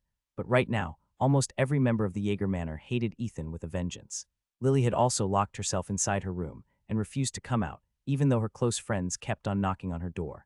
They only stopped when Irene told them to leave Lily alone before going to his own room to tend to his injuries. The head prefect of the Jaeger Manor refused to be taken to the infirmary by the medics and only asked for some healing potions to help speed up his recovery. While the Jaeger Manor was licking the wounds of their defeat, the victory party in Dud Manor was in full swing. Did you see how awesome I was during my battle? George, who had returned from the infirmary after hearing that their manor had won, asked as his smile reached from ear to ear. Yes, Ethan replied. The way you were sent flying by your opponent with a rock blast spell was amazing. PSSHHH, he just got lucky because I didn't use my full powers. George waved his hand as if his opponent was not a big deal. If I fought for real, he wouldn't have stood a chance. Everyone in the Dud Manor, except for Henry, just laughed at George's declaration. They didn't know if Henry's best friend was lying or not, but since they won, they just decided to turn a blind eye to his statements and toasted with him for a job well done. While this was happening, Nicole, who was seated beside Ethan, refilled his glass with red wine. No one knew how George managed to smuggle these wine bottles into the academy, but since they were in the mood to celebrate, Henry allowed everyone to drink a glass of wine, but no more than that. He believed that everyone would be able to handle a little bit of alcohol in their system and not cause problems for anyone. You were amazing earlier, Nicole said with a smile. It seems that our training has paid off, and I am very thankful for your help, Nicole. Ethan replied before taking a sip of the wine that Nicole had offered him. I hope that you will continue to help me in the future. Of course I will, Nicole commented. Although I don't want to admit it, seeing you grow through our training makes me look forward to how proficient you will be after a year has passed. I believe that if you continue to work hard, you will at least be half as good as me in close combat. Only half, Ethan arched his eyebrow. Only half. Nicole smirked before talking like an old woman. I've been training all my life. Don't think that you will be able to become as good as me in just a year of training. You still have a long way to go, young man. Ethan chuckled because Nicole reminded him of his grandma during their training sessions on how to wield the pitchfork. The party continued until late in the night. Nicole helped carry Ethan to his room because the handsome teenager was too tipsy to walk by himself. They didn't expect him to have such a low alcohol tolerance, since a single glass of wine was enough to make him drunk. Everyone was either too full to move or had already retired to their rooms at that point in time. Luna was one of them. She left an hour ago to rest. Because of this, only Nicole was left to carry the drunk teenage boy back to his room and tuck him in for the night. The pink-haired beauty supported Ethan's body and laid him on the bed before going back to the door to lock it properly. After that, she walked back to Ethan and helped him remove his shoes and clothes. Originally, she only planned to help remove his robes, but after seeing how helpless Ethan was, she decided to take everything off until only his pants were left. Nicole then caressed the side of Ethan's face to make sure that he was truly asleep. Seeing no reaction from him, she then traced her finger down his chin, his neck, collarbone, and chest. You shouldn't let your guard down like this, Ethan, Nicole muttered. How will you be able to survive in the magical world if you're like this? The defenseless teenage boy, who was sleeping peacefully, was unable to reply to Nicole's words, and was also not aware of the pink-haired beauty's touch as she started to explore his body. Ethan's body subconsciously shuddered as Nicole's hand moved downwards from his chest. The young lady's lips were moving as she moved her hand at a smooth and steady pace, making sure to touch the places that she needed to touch. When her hand reached Ethan's belly button, she moved it in a clockwise manner, repeating it 3 times before moving it upwards, stopping right above where the young man's heart was located. A moment later, Nicole's chanting ended, and Ethan's body glowed faintly. Several lines started to appear on Ethan's body, which the young lady eyed critically. A few minutes passed in silence, and only Ethan's slow and steady breathing could be heard inside the room. Nicole's hand also rested on Ethan's chest, feeling his heartbeat under her touch. Strange, Nicole muttered softly. I can't tell if he has magic circuits or not. They don't show up, even after using the scrying spell. But if that is the case, how is he able to use magic without it? The young lady refused to believe that Ethan's magic circuits didn't exist. If that were truly the case, then there was simply no way that he could use powerful spells, as well as achieve a partial resonance, which required incredible magic power to cast. Just what kind of secrets are you hiding from me? Nicole mused as her hand moved to caress Ethan's face. Suddenly, and without warning, Ethan opened his eyes, making Nicole flinch. Instead of clear blue eyes that reminded her of the sky, Nicole saw a pair of crimson eyes that were brimming with magical power that seemed to suck her in. What is this? Nicole tried to break free from Ethan's gaze, but she was unable to do it. Suddenly, she felt Ethan's right hand, touched the back of her head, and slowly but gently pulled her close to him. Ethan didn't use much force in his hand, and if Nicole wished for it, she could have broken free from his hold. Unfortunately, the young lady couldn't muster any strength and found herself moving closer towards the handsome teenager, whose eyes seemed to hold the answers she was looking for. A moment later, Ethan's lips pressed on her forehead, giving her a kiss that made Nicole's mind turn blank. Although it was only a kiss on her forehead, no one, aside from her family, had kissed her, which made her body stiffen. The kiss didn't last long, and only lasted for a few seconds before Ethan released his hold on Nicole's head. The young lady stared in utter disbelief at the handsome boy, whose crimson eyes had a playful tinge in them. A few seconds later, Ethan's eyes slowly closed. Not long after, his steady sleeper breaths once again spread inside the room, which made Nicole wonder if what had happened earlier was just her imagination. Her right hand then slowly rose up to touch her forehead, as if trying to confirm something. No, I am not imagining things, Nicole thought after touching her forehead. That really happened. She could still feel a lingering warmth in the place where Ethan had kissed her. As a magic knight, she had the ability to detect any abnormalities in her body. Because of this, she was able to confirm that Ethan had indeed kissed her. The pink-haired beauty then stared at the young man with a complicated look on her face before making up her mind. This is payback, Nicole said before lowering her head. I hope you suffer when you wake up tomorrow. Nicole then lightly bit Ethan's neck for a few seconds before pulling away. She then covered him up with a blanket before leaving the room with a flushed face, leaving the sleeping teenage boy behind. The next morning, Ethan was woken up by a knock on his door. His head ached a bit, but it wasn't painful enough to hinder him from standing up. Who is it? Ethan asked as he moved towards the door with unsteady feet. Chloe replied. It's already 9 in the morning. Do you want to have brunch together? Ethan yawned before opening the door. Chloe didn't bat an eye after seeing Ethan's naked upper body because she was already used to it. She had grown up with Ethan, and the two of them would often swim in the river together when they were young. Also, he would often remove his shirt whenever he trained to prevent it from getting wet due to sweat. But for some reason, Chloe's gaze subconsciously moved towards Ethan's neck and saw something that made the young lady's body stiffen. A few seconds later, Chloe regained her composure and walked towards Ethan, placing her hands on his shoulders. She then stood on tiptoe in order to take a closer look at the mark on her cousin's neck, which she hadn't seen yesterday. After confirming that it was what she thought it was, she pulled back and glared at the handsome teenager as if she was a wife that had caught her husband cheating on her. Who were with you last night? Chloe asked with a glare. Me. I was eating and drinking with everyone, Ethan replied before stifling a yawn. Just wait for a bit. I'll change clothes so we can go to the dining hall together. You can't, Chloe stated in a heartbeat. We're going to eat here in the manor instead. Ha, Ethan blinked in confusion, but after pondering for a bit, he agreed to Chloe's proposal. It really didn't matter whether he ate in the Academy's dining hall or the dining hall of Dud Manor. I'll meet you there in a few minutes, Chloe stated before storming away in a huff. I'll go look for Luna first. Ethan didn't know why Chloe suddenly became upset, but since he just woke up, he didn't put much thought into it. Only after he had washed his face and changed his clothes did he notice the mark on his neck when he looked in the mirror. Where did this small bruise come from? Ethan muttered as he inspected the mark on his neck. Did I bump into something last night? Ethan didn't have much recollection of anything that happened after he was drunk, so he thought that he simply bumped into something while he was being carried back to his room. For the time being, he decided to go to the dining hall of Dud Manor, where two angry young ladies were waiting for him. Why are the two of you looking at me like that? Ethan couldn't help but feel intense pressure coming from the two beautiful girls who were glaring at him.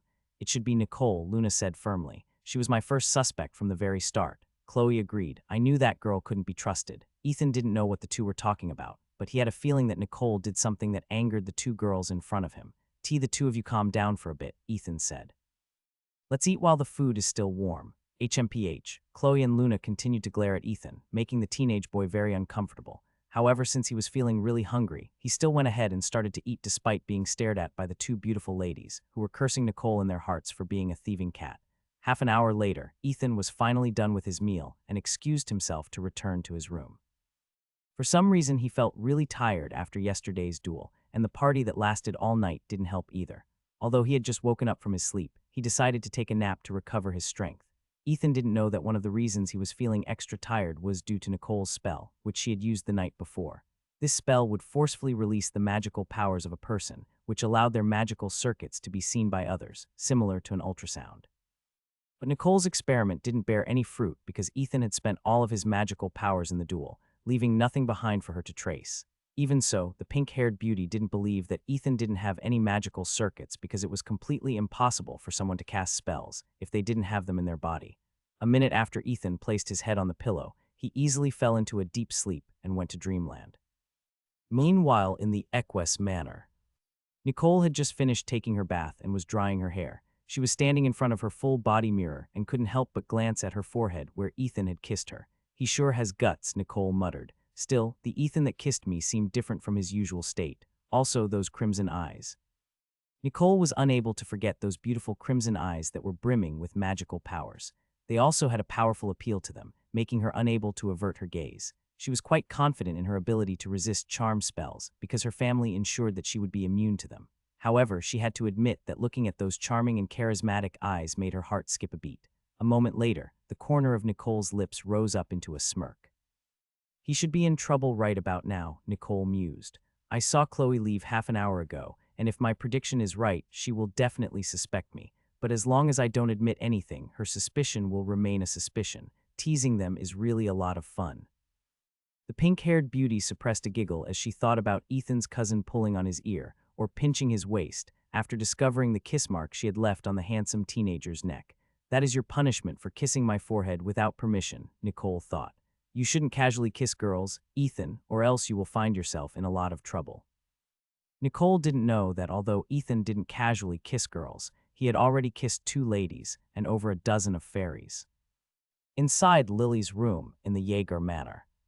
The cutest first year in the Dud Manor heard a tapping sound on her window. There she saw her black raven, which she had asked to deliver a message to her family a few days ago. The raven landed on top of the table and squawked once, which made Lily smile. Just wait a bit, okay. Lily filled a small bowl of water and placed it on top of the table. She also took out a few nuts from a jar beside her bed and placed them in the sauces that she had also put on top of the table.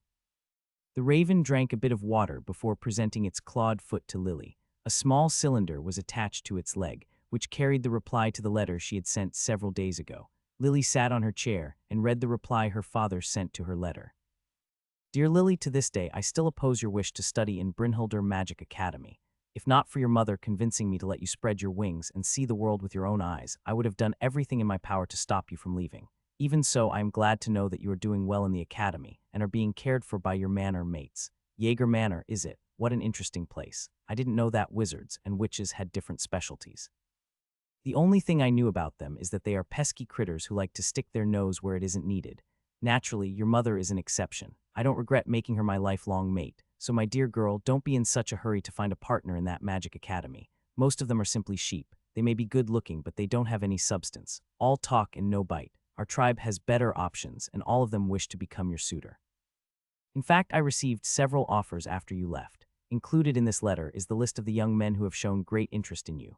Naturally, they have my approval, which is why I listed their names on a separate page. Lastly, that boy named Ethan seems to be an interesting young man. While I don't know much about wizards and witches, I definitely knew something about duds. Although some of them are downright useless, there are some exceptional ones that surpass most wizards and witches. My great-great-grandfather was good friends with Fortis Dud. He had nothing but high praise for that individual, and even wrote it in his will that if there came a time when a dud appeared in our tribe, they were to be left alone, and no harm should be inflicted to them. As my daughter, I'm very sure that you can easily defeat him in your duel. Your only true opponent is that curt boy from Terra Manor. As long as you don't underestimate him, you will definitely emerge victorious. I look forward to hearing about your triumphant victory when the event is over. Your mother is also waiting for the good news here in our home. Lots of love from far away, King. Father, that dud defeated me, Lily said softly. He is no gentleman. I hate him. Lily still couldn't forgive Ethan for using that nasty spell against her. If not for the fact that she didn't want to smell like rotten eggs and cabbages for days, she would have definitely fought with everything she had, even using her true powers in order to defeat him. Unfortunately, what was done, and she couldn't turn back time. I'll make you pay for this, Ethan, Lily stated. Just you wait. Lily didn't like keeping grudges, but this time she made an exception. If Ethan fought her fair and square, she would have accepted her loss. However, such a humiliating way to lose wasn't something she could accept. Because of this, she planned to make the handsome teenager suffer in more ways than one. When Ethan woke up, it was already 3 in the afternoon. He had now completely recovered and no longer felt exhausted. Just as he was thinking about what to do next, he heard a knock on the door. Ethan, it's me. The teenage boy immediately rose up from the bed to open the door. There he found the head prefect of the Dud Manor looking at him with a smile. I was wondering why I didn't see you today, but it seems that you had more fun last night than I expected, Henry said with a smile. No wonder Chloe and Luna felt as if they had swallowed a fly. A mischievous bird took a bite of their worm. I don't know what you're talking about, Sir Henry. Ethan blinked in confusion. But for some reason, I feel that the one you are referring to as the worm is me, right? Henry laughed and didn't bother to answer Ethan's question. He didn't want to interfere with the private life of others, so he changed the topic for the time being. We are going to have a strategy meeting to talk about how we can beat our opponents, Henry stated. Everyone is at the conference room right now. Are you free right now? Ethan nodded. Yes, good. Let's go. Henry motioned for Ethan to follow him, and the two headed to the conference of the Dud Manor. When everyone was gathered, their head prefect, Henry, stood up and walked towards the drawing board at the center of the room. These are the current standings of the Clash of Manors, Henry stated as he scribbled on the drawing board. Jaeger Manor 3 wins, 5 loses. Terra Manor 2 wins, 2 loses. Dud Manor 3 wins, 1 lose. As you can see, we are currently in the lead, Henry stated. However, tomorrow we will be facing the strongest team in the tournament. Strongest team? Ethan asked in confusion. Isn't Jaeger Manor the strongest team? Henry shook his head. People may think of me as the strongest 4th year in the academy, but this is not true. It is impossible for me to defeat the head prefect of Terra Manor. So, if possible, you guys should win your matches to end the match in our favor. Ethan frowned after hearing Henry's statement. However, looking at his manor mates, all of them seemed to agree with their head prefect's words. If they wanted to win, they had to win the first 3 matches at all costs. Actually, I am also not confident in beating my opponent tomorrow, Noah said with a complicated look on his face. That girl is scary when she is angry. Henry looked at Noah with an understanding smile. George, on the other hand, let out a long sigh before scratching his head. Ethan, it's up to you and me to win this tournament, George stated. I am sure to win my next match, so you need to win yours. Our 2 comrades are no good. They are useless when it really matters. These traitors. Henry lightly cleared his throat before tapping the board with his wand, stopping George from badmouthing him and Noah any further. I hate to say this, but Ethan, your victory is the key in tomorrow's match, Henry said with a serious expression on his face. I know that fighting against Kurt won't be easy, but please do your best to win. Ethan nodded. Rest assured, Sir Henry, I will do my best. I know you will. Henry winked at Ethan, which made George snort. Seriously, we are only a step away from becoming champions, and you guys can't even take one for the team, George complained to Noah and Henry. Naturally, the two were unable to say anything but suffer in silence from George's nagging. Half an hour later, the meeting ended, and Ethan went to the garden to look for Ruby and her fairy friends. He needed to kiss one fairy before he returned to his room so he could do some magical training inside Illumina's world. Fortunately, the very eager fairies didn't give him much trouble. After absorbing some fairy magic, he returned to his room and firmly locked the door behind him. However, as he was about to go to his bed, he saw something that wasn't there when he left. Yo, Ethan. Have you been well? The Cheshire cat Chessie was sitting on Ethan's bed and gazing at him with a devilish smile on its face. It's you, Chessie, Ethan said. What are you doing here? Truth be told, Ethan was very wary of the Cheshire cat, despite being helped by it many times in the past. There was just something very dangerous and very feral about the chubby black cat that made him want to avoid it as much as possible. How cold, Chessie replied. The way you look at me is just like the way people look at the debt collectors that have come to settle their debts. Do I look that scary? Yes, Ethan answered in a heartbeat. What do you want, Chessie? Chi, the Cheshire cat, ignored Ethan's question and began to lick its paws. This forced Ethan to sit on the chair beside his table and look at his unwanted visitor with a wary gaze. After a few minutes of silence, Chessie stopped licking his foot and shifted his attention to the handsome teenager, who was keeping his distance. The reason why I came here is to give you a piece of advice, Chessie stated. Although I am the one that told you that you could absorb magic from fairies, that doesn't mean that you should casually absorb their magic without a good cause. Of course, I know that you are using that magic during the tournament, but you have to understand something very important. Fey magic can only be used by the Fey. Humans aren't supposed to use it because it can damage their body and even cause mana poisoning. Using them once or twice a week is fine, Chessie stated. Heck, you could probably even use it thrice if your body is resilient enough. But more than that, it will slowly damage your body. That's why you should find other alternatives. If not for the fact that you kissed your cousin before your match with Lily, your circuits would have been in shambles by now. Magical power of witches helps stabilize your magical circuits, allowing for a better flow of magical powers.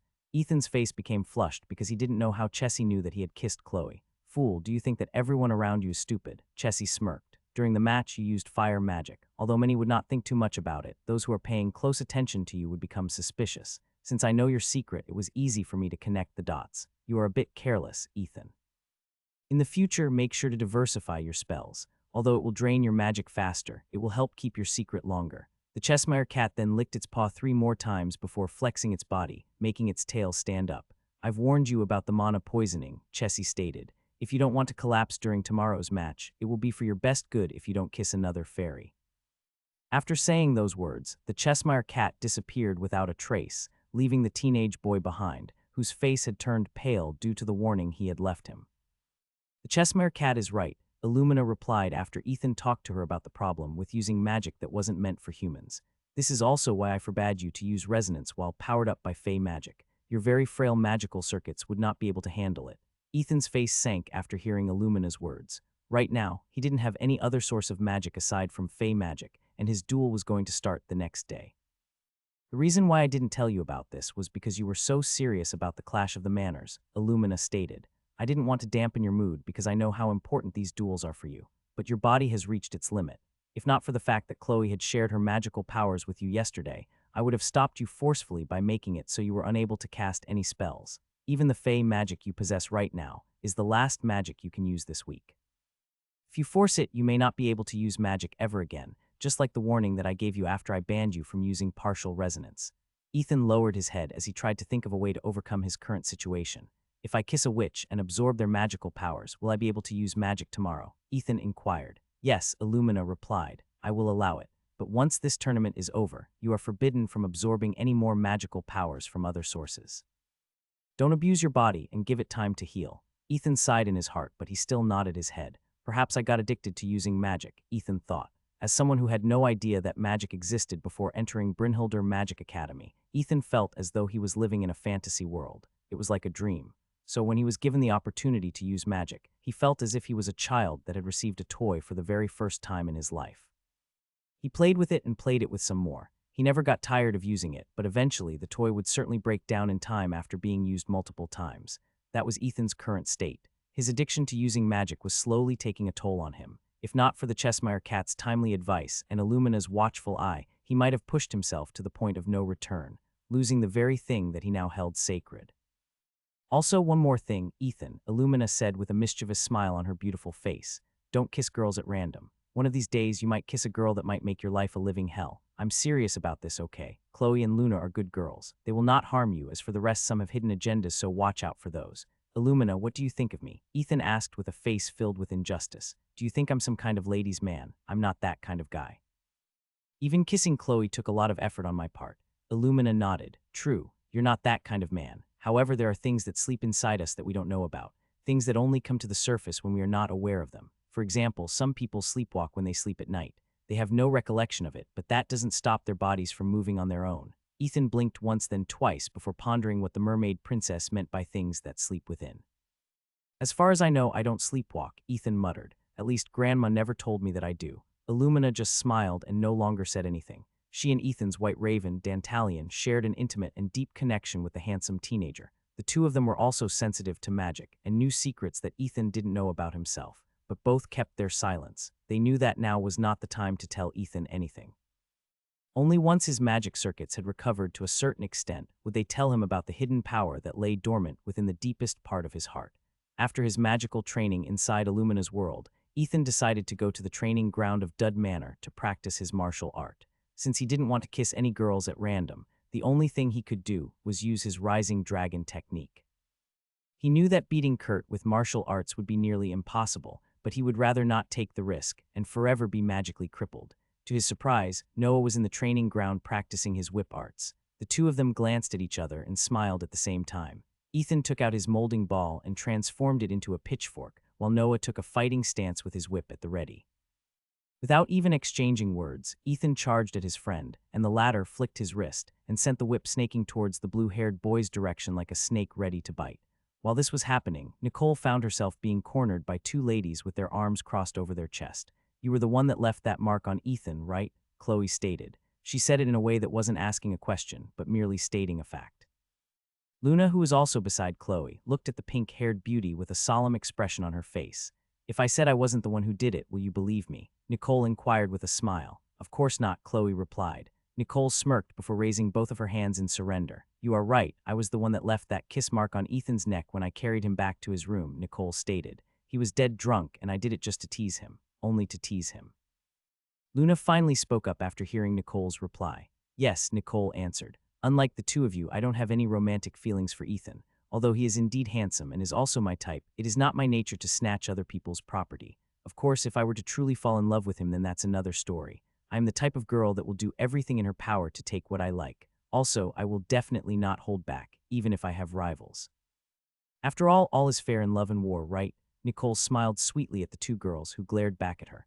I know you have some kind of agenda in approaching Ethan, Luna stated. But know this, if you ever harm him in any way, we will definitely not stand by and allow you to go scot-free. It doesn't matter if you're stronger than us, Chloe commented. I will burn you even if it's the last thing I do. Oh my, how scary. Nicole patted her chest in a teasing manner.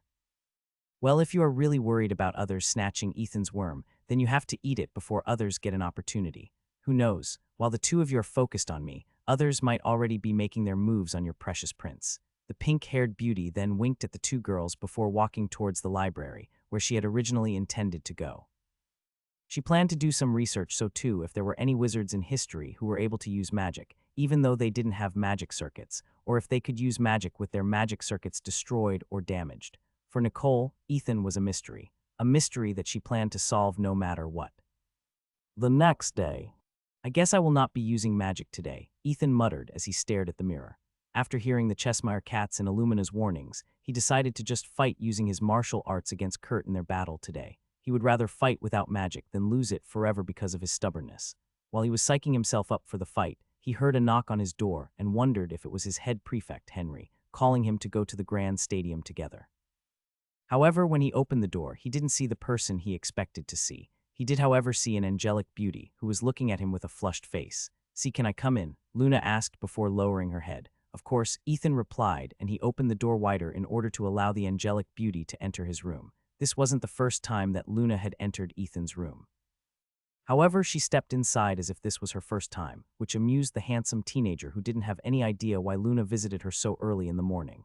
"You mentioned yesterday that you didn't plan to kiss any fairies today," Luna said. "May I know the reason why?" "Ah, so that's why you are here." Ethan nodded in understanding. "Actually, using fae magic takes a toll on my body, so I don't plan to use them today. Takes a toll on your body."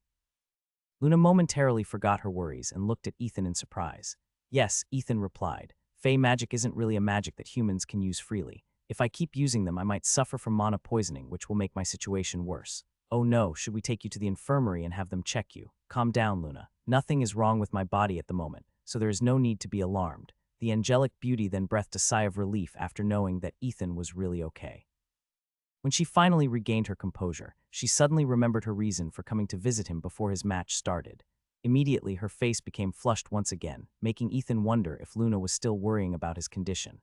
But before he could even say anything, the angelic beauty walked up to him, bravely raised her head and looked him in the eye. "I thought about this a lot last night," Luna said in a voice filled with determination. "I thought about how I might be able to help you.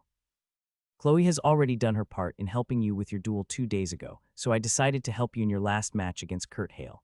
Ethan, who somehow felt that Luna was doing her best to tell him these things, remained silent and simply looked at her beautiful eyes, which were locked onto his own. "Ethan, I too want to become part of your strength," Luna stated. That's why I will share my magic power with you."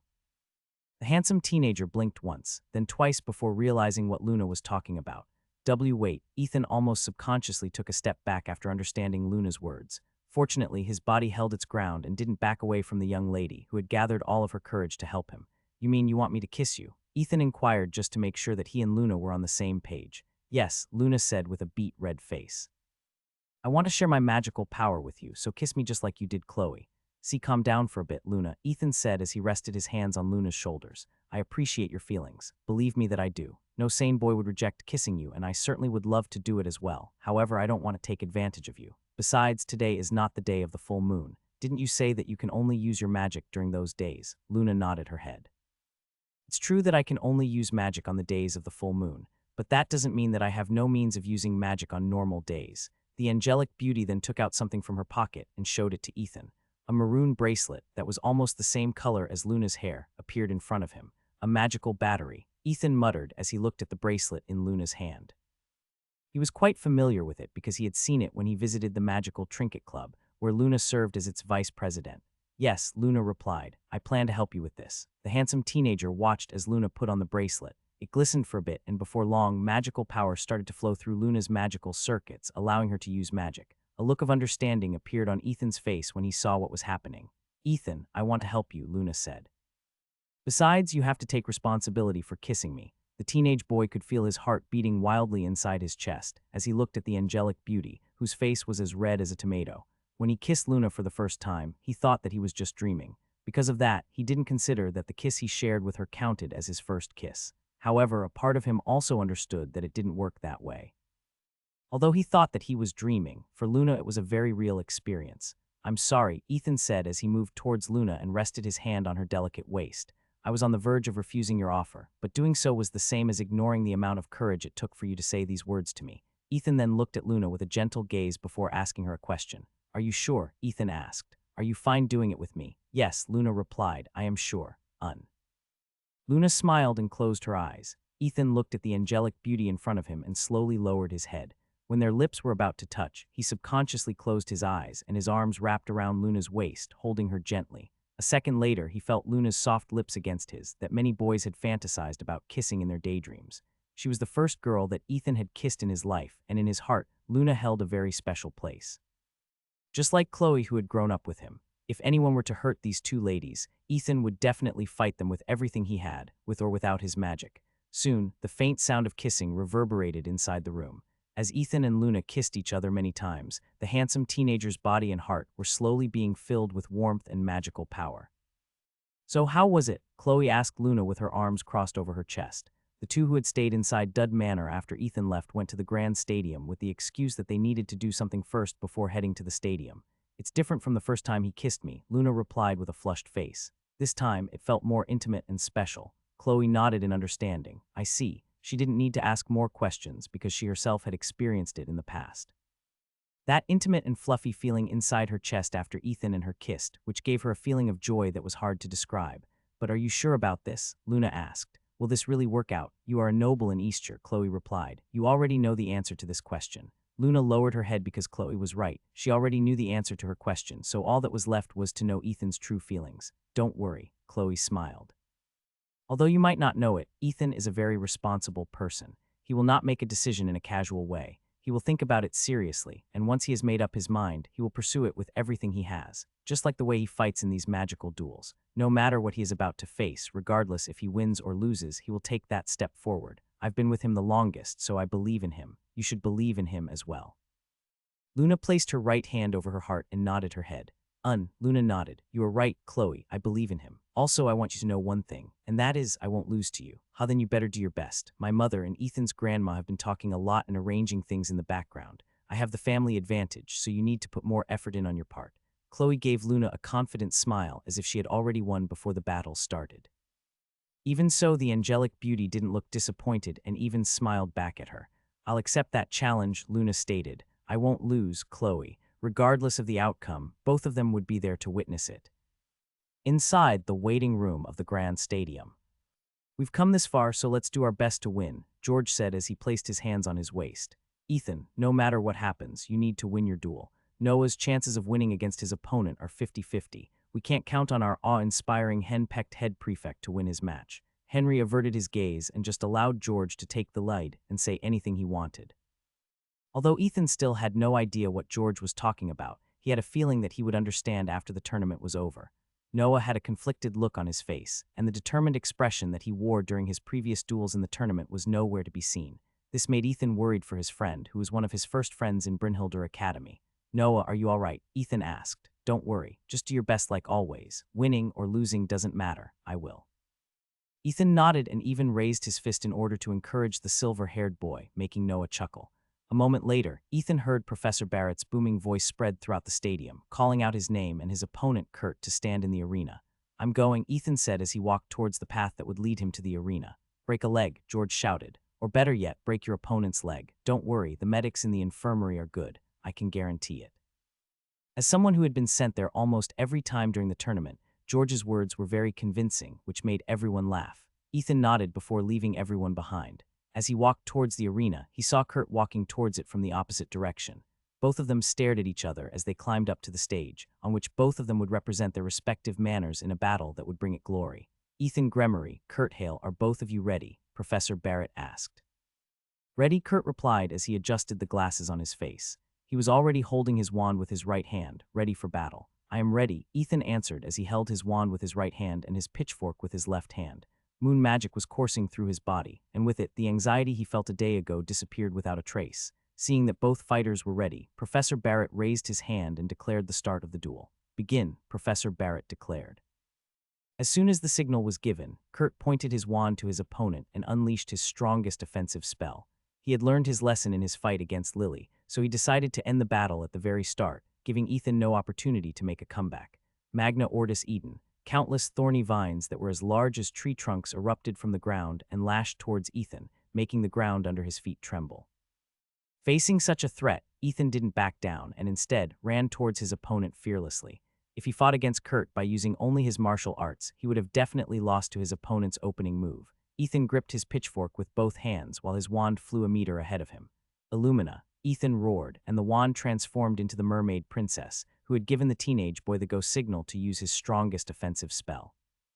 The only reason why she forbade Ethan to use partial resonance was because Fey magic wasn't compatible with his body, but moon magic was different. It was a magic that was wielded by humans. Also, it was the first type of magic that Ethan had absorbed, allowing his body to have a very high compatibility with it. Just like Kurt, Illumina thought that using Ethan's strongest spell as the opener would allow him to gain victory over his opponent. Neither of them wanted to take any chances, so using every ounce of their magical powers, they unleashed the strongest attack that they were capable of casting. Rising Dragon Thrust. Ethan thrust his spear forward, and Illumina merged with his body, granting him her power that was rightfully his the moment he chose her as his lifelong companion. Ethan and his spear transformed into a water dragon that flew towards the thorny vines that were also heading in their direction. The moment the two attacks collided, the vines were cut to pieces. This was due to Illumina's power that imbued Ethan's weapon with the purest type of elemental water that gave it sharpness that surpassed any blade in existence. So the rumors are true. Langston's father, Zach Kerr, clenched his fist subconsciously when he saw the marvelous sight in front of him. This dud can really use partial resonance. Although there was no draconic roar that erupted in the surroundings, the magical power that Ethan unleashed overwhelmed his opponents, making Kurt's eyes widen in shock. A second later, he found himself standing outside of the arena and panting for breath. His gaze locked on Ethan's figure, who was still standing in a fighting pose with his spear pointing forward, as if piercing through an invisible opponent who was no longer there. Amazing, Kurt muttered as he stared with awe at Ethan's gallant figure. Although he was his opponent, he couldn't help but be mesmerized by his current form. Yes, Ethan, who was still shrouded by Illumina's magic power, was coated in a brilliant light, making him look like a magic knight that had just vanquished a demon lord in battle. After a silence that lasted for half a minute, cheers erupted from the stands as everyone applauded the winner of the first match. Ethan won. Chloe hugged Luna, and the latter hugged back in return. Both of them were extremely happy with the outcome of the match, just like everyone in Dud Manor, who were all in high spirits. Just as everyone was praising the victor, Ethan collapsed in the arena completely unconscious. But when the lady medics came to take care of him, they saw a faint smile on his exhausted face, which made their hearts skip a beat. Chloe and Luna went to the infirmary to look after Ethan because they were worried that the pretty medics of the Terra Manor would do something to him while he was still unconscious. While this was happening, Noah and his opponent faced off against each other in the arena. Duel start, Professor Barrett shouted. The moment the signal was given, Noah lashed his whip towards his opponent, and the latter replied in kind. The silver-haired boy was facing a platinum blonde beauty who specialized in using whips as well. One could even say that this was a battle between whip masters, and only one of them would emerge victorious in the battle. However, instead of an ordinary whip, the witch he was fighting against used a vine whip that had a crimson color. The two attacks nullified each other, but that didn't stop them from lashing ferociously at their opponent.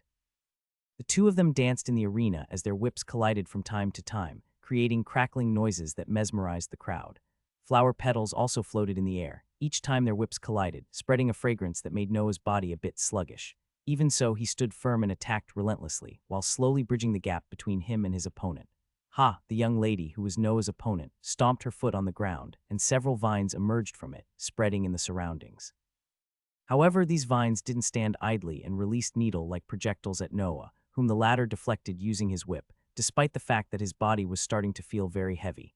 Suddenly, and without any warning, Noah summoned a whip in his other hand and used a surprise attack on his opponent, successfully pushing her away and making her take a few steps back. Noah saw this opening and immediately crossed the gap between them.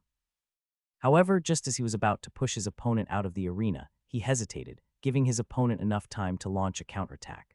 Vines rose up from the ground and bound his arms and legs, rendering him immobile. These vines then embedded their thorns on the handsome boy's body, making Noah grit his teeth in pain. The young beauty then took a step forward before cupping Noah's face. To the surprise and shock of everyone, she kissed him in front of so many people, making them gasp in disbelief. I know that you were reluctant to win this match from the start because you didn't want to hurt me, the beautiful second year said after pulling back from her kiss.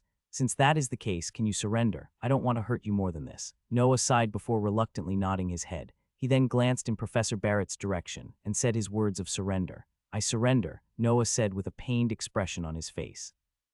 Clearly, he really didn't want to surrender, but he couldn't possibly hurt his girlfriend during the match. Winner Anne Rose of Terra Manor, Professor Barrett announced. When the announcement of the duel ended, Rose released Noah from his binding and supported his body. She then carried her out of the arena to tend to his injuries. The members of the Terra Manor erupted in cheers because they won the second match of the tournament.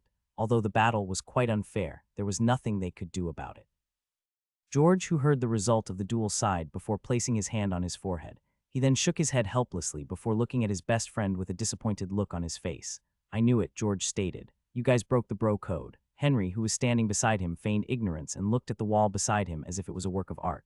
In annoyance, George kicked his head prefect backside, making the latter jump away to dodge it. "Tusk," George clicked his tongue. "Good thing Ethan won his match. Now everything will depend on my win." Henry looked at his best friend, who had the never-say-die look on his face as he walked towards the arena to represent the third years of Dud Manor. "Good luck," Henry said. "Gee, I don't need luck," George replied without even turning back. "Don't talk to me, traitor." Henry couldn't do anything aside from scratch his head. Right now, their fate was in George's hands. If he won, then Dud Manor would become the champions of the Clash of Manors. "Hello, George," a pretty lady with dark brown hair said with a smile. "Your honey trap will not work on me, Evelyn." George raised his chin in arrogance. "I'm not as weak as Noah and Henry. I have my pride as a man. I will not let you sway me with words." "Really?" Evelyn smiled sweetly. "Then I guess you're going to be sleeping on the floor tonight." "I'll sleep there if I have to," George replied with the never-say-die look on his face. "I won't let you guys win so easily." Similar to George, Evelyn was best friends with the head prefect of Terra Manor. Because of this, the two had become close over the years. Are both of you ready to fight?" Professor Barrett asked. "I'm ready, Professor," George said as he unsheathed the two short swords behind his back. "Let's start his match." Professor Barrett nodded before looking in Evelyn's direction. "One moment, Professor," Evelyn stated as she continued to stare at her opponent. "You sure you want to take this route? Do you not speak the same language, girl?" George replied. "Fight me." "Fine," Evelyn sneered as she raised her hand, summoning a green sword. "Start the battle, Professor." Professor Barrett raised his hand and signaled the start of the third match. Duel start. Evelyn immediately grabbed hold of the sword that hovered in front of her with both hands. The moment she held the sword's handle, flowers of different colors bloomed around her, releasing a fragrant scent in the air. Similar to what Anne did against Noah, she was using her nature magic to weaken her opponent by befuddling his mind and decreasing his fighting ability. Even so, George charged towards the pretty lady in front of him with a determined look on his face. Since the start of the tournament, he lost all of his matches. But this time, he promised himself that he would win no matter what, even if it meant losing his friendship with the pretty lady, whom he had shared many fond memories with in the past. 10 minutes after the battle started, George was panting for breath, and his clothes were dyed with his own blood. His opponent had really strong martial skills and could also use magic, which put him in a great disadvantage. What made matters worse was the fragrance that was being released by the flowers around him, greatly reducing his ability to fight. After Ethan's battle with the Jaeger Manor, the candidates of the Terra Manor had a meeting and all voted to use a similar strategy to fight against their next opponents.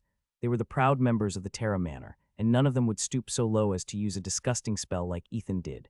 Instead, they opted to use something sweet-smelling, where the side effects would only last for half a day. So far, their strategy worked. Kurt decided not to use this strategy because he already planned to use his strongest spell at the very start of the match to beat Ethan. Unfortunately, Ethan was thinking of the same thing and used his partial resonance to put a quick end to their battle. "Give it up, George," Evelyn stated. "You will only suffer if you continue this fight." "You talk as if you already won this match," George said as he used the back of his hand to wipe away the blood that flowed out of the corner of his lips. "You really want to suffer that much, huh?" Evelyn's eyes became cold as he pointed her sword in her opponent's direction. "Is this your pride talking?" "Evelyn, for the longest time ever, there has one thing I'd like to say to you." George momentarily broke his fighting stance, which made Evelyn pause for a bit. "What is it?" Evelyn asked with a sneer. "Are you going to tell me that you like me so that I will show mercy to you? Me telling you that I like you? Hell no." George spat on the ground as if the thought of telling Evelyn that he was in love with her was revolting. "Why would I like someone whose feet smell like athlete's foot? Girl, you should really wash your feet properly. It smells like you've stepped on poop every time we are together." "George, you bastard," Evelyn shouted in shame and anger before charging at the hateful man with her sword raised high, ready to hack him to death. George's face became pale due to Evelyn's sudden outburst, making him unable to dodge as he stood rooted on the spot. "Die, you monkey," Evelyn roared as she slashed her sword down, using all of her strength in her attack. At that exact moment, George did the unthinkable and took a step forward in order to meet Evelyn's decisive blow. Everyone in the stands covered their eyes because they thought that the young man would be sliced in half due to Evelyn's full-powered strike. However, something unexpected happened. Because George had also moved towards Evelyn, her sword swing wasn't able to hit its target because George's body was mere centimeters away from her. But that wasn't the unexpected part. When George decided to close the gap between him and his opponent, he tripped, and his head collided with Evelyn's chin. This made the latter's world spin, and before everyone's eyes, Evelyn collapsed on the ground unconscious. George, who was also lying on the ground, cried out in pain as he massaged his forehead. "What a hard chin you have," George complained as he slowly propped himself up from the ground. Suddenly, Professor Barrett appeared beside Evelyn and checked her condition. After making sure that the pretty lady was fine, he stood up and pointed at George, who was still rubbing his head. "Winner, George Marshall, huh?" George blinked in confusion after hearing Professor Barrett's words. "I won? You did." Professor Barrett nodded. "I did, yes." It took George a few seconds to finally realize that he had won the match. After making sure that he didn't mishear Professor Barrett's declaration, the third year of Dud Manor ran his hands over his hair and raised his chin in an arrogant manner. "Just as planned," George stated. The corner of Professor Barrett's lips twitched after hearing George's shameless claim that things went according to his plan. Even the students in the grand stadium had the strong urge to spit at the shameless young man who dared to tell a lady that she had smelly feet. Although they didn't know that George had tripped in his desperate struggle to win his match, all of them believed that he just got lucky. They also felt sorry for Evelyn, who was now being carried away by the medics to the infirmary, who were also her manor mates. All of them made sure to glare at George, with some of the girls even kicking his leg, making the latter cry out in pain. "Professor, isn't this foul play? Why aren't you doing anything?" George complained after the girls of Terra Manor kicked him repeatedly to vent out their anger. "What foul play?" Professor Barrett, who was busy cleaning his monocle with both hands, asked. "I didn't see anything." This time it was George's lips that twitched after seeing the biased treatment between him and the girls of Terra Manor. However, he soon regained his composure and even struck a pose, flexing his muscles to everyone. "Ha ha ha, did you see that?" George asked the crowd. "This is how strong I am when I get serious." "Boo, scram, bastard. You're the one with smelly feet." The students booed George, who was creating a ruckus on top of the arena. Clearly, his victory had gone to his head, and he was now in the mood to brag in front of everyone. Henry, who was watching his best friend's antics from the side, covered his head in shame and pretended that he didn't know him. In the end, it was Professor Barrett who put an end to George's clowning around by kicking his butt and sending him flying out of the arena. The professor also made sure to cast a spell on the ground, making it very soft, allowing it to act like a trampoline to dampen George's fall. The headmaster of Brynhilder Academy chuckled after seeing this scene because it had been a while since he had seen the members of Dud Manor become this lively. George walked up to Henry with a smug expression on his face. Right now, he was feeling like the MVP of the Dud Manor, and Henry had to admit that he really took one for the team. "You're up, loser," George commented. Yes, I'm going," Henry replied as he walked towards the arena in order to fight the head prefect of the Terra Manor, Irene. However, after taking a few steps, Henry stopped and glanced back at his best friend, who was looking back at him with a knowing glance. George smirked. "Just go, after all, we already got this tournament in the bag." Henry nodded before walking up to the arena, where a beautiful lady was waiting for him with a smile on her face. "Well then, Henry, Irene, are you ready to start the match?" Professor Barrett asked. "There's no need for it, Professor," Henry replied before walking towards Irene. "I concede this match." The head prefect of the Dud Manor then knelt in front of Irene. He held her hand and kissed it for everyone to see. Within the entirety of Brynhilder Academy, there was only one person that Henry couldn't win against. It was none other than his fiancée, Irene, whom he loved very much. How sweet. One of the girls in the stands looked at this scene gushed with a flushed face. "Why are all the good guys taken?" Another girl complained. "What about us? We need our Prince Charming as well." "I guess the men from Dud Manor aren't half bad," a witch commented.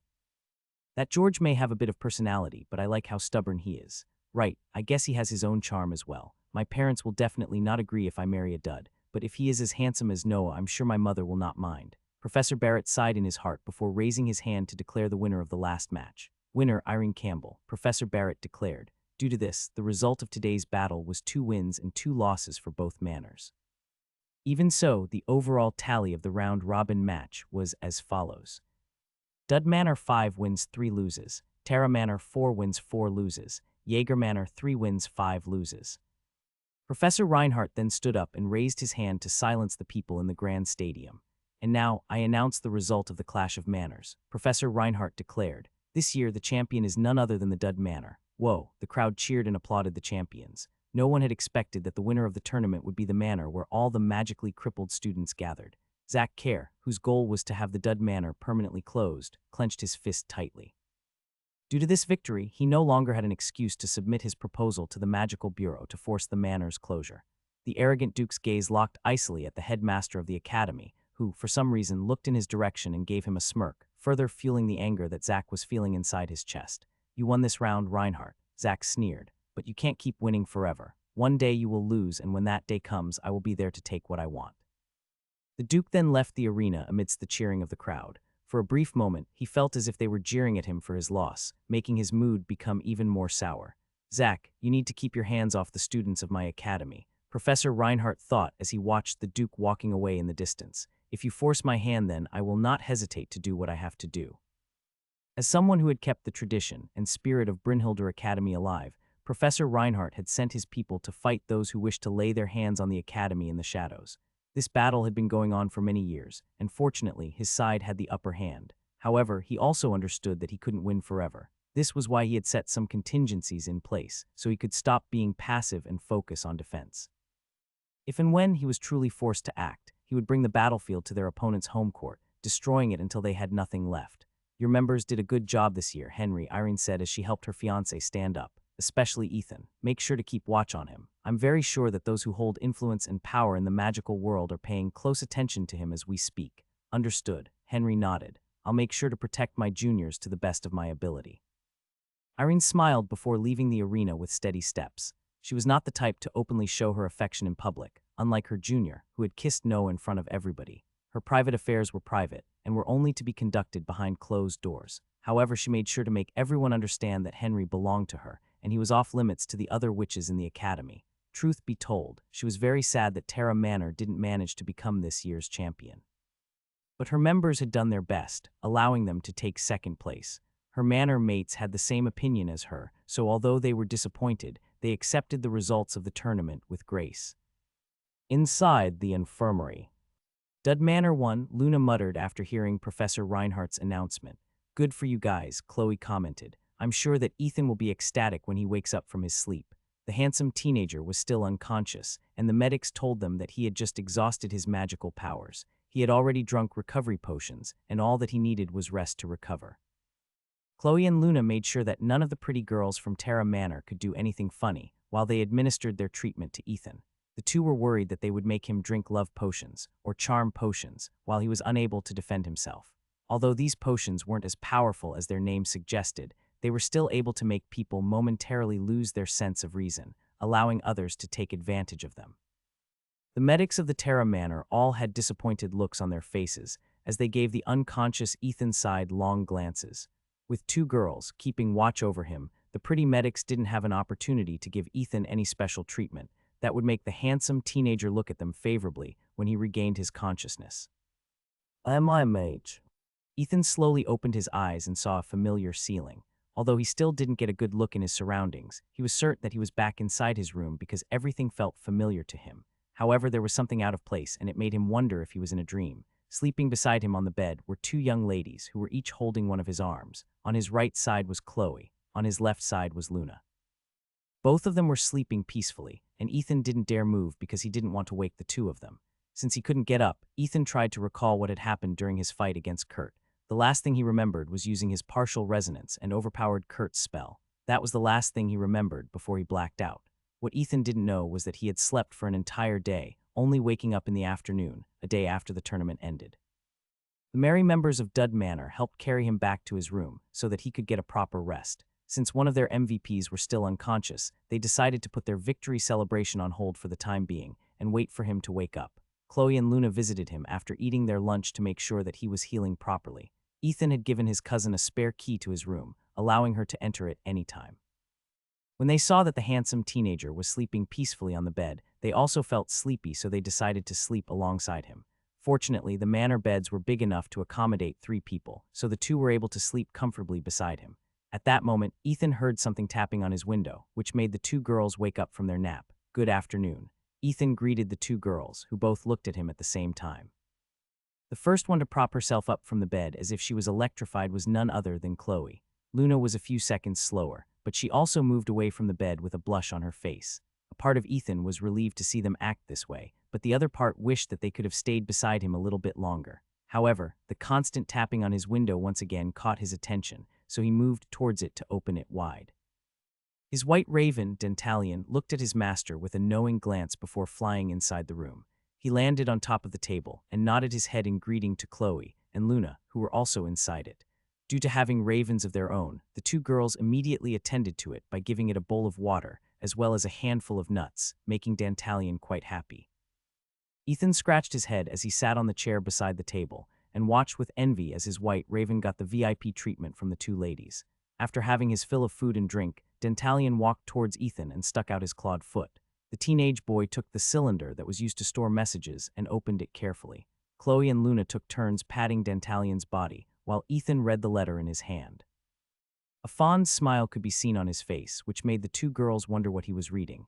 "It's a letter from Grandma," Ethan said as he handed Chloe the letter. "She said that I should take care of you here in the academy and do my best to not cause any trouble or stand out from the crowd. Isn't it a little too late for that?" Chloe smirked before reading the letter. Halfway through the letter, the young lady's body stiffened because Ethan's grandma, Agnes, had asked Ethan to invite Chloe and one of his girlfriends to have a short vacation at their home during the academy's autumn break. Clearly, this was Agnes' way of playing matchmaker for Ethan, which made Chloe wonder if this was a good thing or not. "Oh, Grandma, why did you have to ask Ethan to bring another girl aside from me?" Chloe sighed internally before handing the letter back to Ethan. The autumn break was only 2 months away and would last for a few days. This was a time when students returned to their home to report to their parents or guardians of their progress in the academy. Of course, not all students went back home during this time and simply stayed in the academy to have a few days of relaxation. "Well, I guess I don't mind if he invites Luna to come along," Chloe thought as she glanced at the angelic beauty beside her, who was busy feeding nuts to Dantalion. She had already approved of her as her rival, so she didn't mind if Luna went with them to visit Ethan's grandparents. Chloe would rather invite Luna than the annoying Nicole, whom she was sure had a hidden agenda in befriending Ethan. Just as Chloe was thinking about the pink-haired beauty, he heard a knock on the door and Noah's voice came from the other side of it. "Ethan, are you awake?" Noah asked. "You have a visitor." "Yes, I'm awake, Noah," Ethan replied as he walked towards the door. "Give me a second." When the teenage boy opened the door, he found Noah looking at him with a smile on his face.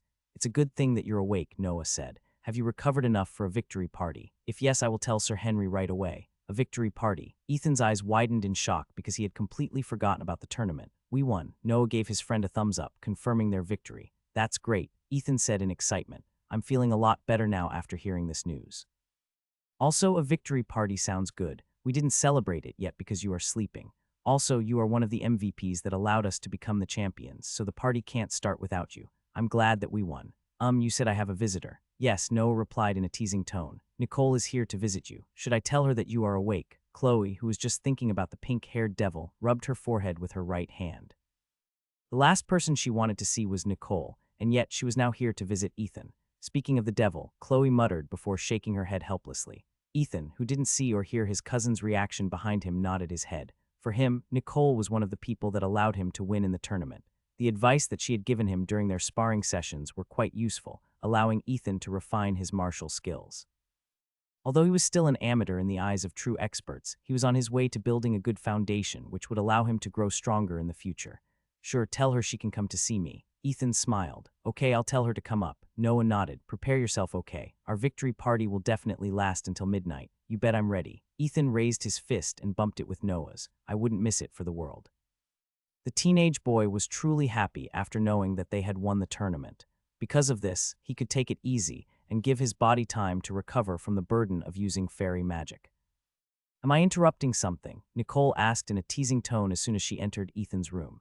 Chloe and Luna were glaring at her, which made the pink-haired beauty giggle. "I just woke up a few minutes ago," Ethan replied as he made a gesture for Nicole to sit down. "Do you need me for something?" Nicole smiled. "Do you remember the favor I asked of you in the past, the one that you would accompany me to somewhere after your first mission was over?" Ethan nodded. "Yes, I did make you that promise." "Good," Nicole commented. "After your first mission, I want you to accompany me to a place that is a bit close to the Estat Earldom, which is ruled by my family. I can't tell you the specifics as to why we will go there, but consider this as repayment for all the favors that you owe me in the past." "Understood," Ethan replied. Chloe and Luna felt uneasy about this agreement, but since it was an arrangement that Nicole and Ethan had agreed upon in the past, there was nothing they could do about it. "Is that the only reason why you came to see me?" Ethan inquired. "That was my original plan, but when Noah told me that you are now accepting guests, he mentioned that there will be a victory party tonight," Nicole said. "If possible, I'd like to join that as well." "I'll have to ask Sir Henry for permission first," Ethan stated, but knowing how much you have helped me train, I'm sure he will agree to let you join our celebration. Nicole patted her chest in relief. Is that so? That's good then. I thought I wasn't welcome here anymore. The pink-haired beauty made sure to give Chloe and Luna long glances before shifting her gaze back to Ethan. Seeing that the snake wanted to bite their apple for a second time, Chloe and Luna exchanged glances with each other and nodded their heads at the same time. After some idle chat, Nicole promised to return after sunset to join the festivities of Dud Manor. When the pink-haired beauty left, Chloe grumpily sat on Ethan's bed and looked at the teenage boy with a pout. You seem to trust that girl a lot, Ethan, Chloe said. Don't you feel that she has ulterior motives in approaching you? Yes, I do, Ethan replied, which surprised Chloe and Luna. But I also want to know why she's going through all this effort just to get close to me. At the very least, I can tell that right now she is not my enemy. But she's our enemy, Chloe and Luna thought at the same time. Actually, what I am being wary of is that girl, Lily, Ethan said with a frown. I feel like she won't take what I did lying down, and would definitely use her immense popularity and influence within the academy to make my life difficult. Chloe pondered for a bit before sharing the rumor that she had heard before leaving Equus Manor earlier that day. Some of my acquaintances were saying that Lily planned to go out on a date with you to Limburg Town this weekend, Chloe commented. Of course, this was due to her announcement during the tournament that if she lost to you, she would go on a date with you. Although that is just a bunch of hogwash, she might actually do it just to spite you. I also heard this rumor on the way to the dining hall earlier, Luna stated. However, some say that Lily was purposely spreading this news among the ranks of the first years. You should be careful when you go out of the manor, Ethan. Lily has many admirers, and there's no telling what they will do out of jealousy. Ethan sighed helplessly after hearing Chloe's and Luna's report. The tournament had just finished, and he planned to take it easy until the autumn break. However, with Lily holding a grudge against him, it was possible that he would receive challenges every day from the members of her fan club. Suddenly, a thought came to Ethan's mind, and a devilish smile appeared on his face. How about I invite Nicole and Lily to have a vacation on our farm this autumn break? Ethan muttered. I'm sure Grandma will have fuel. Ethan cried out in pain when Chloe suddenly pulled on his ear, making the handsome teenager writhe in pain. Who are you going to take to see your grandparents again, huh? Chloe asked angrily. I didn't hear you the first time. Can you repeat that for me? Wait, I'm just considering it. Ethan replied. I wasn't being serious about it. You'd better be. Chloe scoffed before releasing Ethan's ear from her hold. Listen here. Grandma Agnes is already old and has no time to deal with vile snakes and a scheming wolf. If you want someone to accompany us to the farm, then Luna will be enough. We don't need any other girls there. Ethan, who was massaging his ear, momentarily forgot the pain as he subconsciously looked at the angelic beauty seated opposite him. Do you want to visit our farm? Ethan asked. Can I? Luna asked back. Yes, Ethan replied. I'm sure Grandma will love to have you. Just don't tell her about the things that have happened to me in the academy, and it will be perfect. A faint tinge of red was creeping on Luna's cheeks after Ethan invited her to meet his grandparents. She was very curious to meet the people that raised Ethan, and she thought that this was a perfect opportunity to meet them. Chloe, on the other hand, crossed her arms over her chest and closed her eyes. She would rather have Luna accompany them back to the countryside than have Nicole and Lily follow along. What does your grandmother like to eat? Luna inquired. I can prepare that as a gift when I come with you back to your hometown. Ethan was sure that his grandma would love anything that Luna would give her because she was such a kind and caring girl. Even so, he still mentioned the things that his grandma liked, and the angelic beauty made sure to remember them all. An hour later, Henry informed them that their victory celebration would start at 6 in the evening, and even insisted that Chloe join them as well. Naturally, Ethan's cousin accepted Henry's invitation because she planned to prevent Ethan from getting drunk. She didn't want the pink-haired snake to take advantage of his helplessness a second time and planned to stick with Ethan until their victory party ended. Before anything else, I would like to thank Ethan, Noah, and George for making the long-held dream of Dud Manor possible, Henry said as he raised his glass.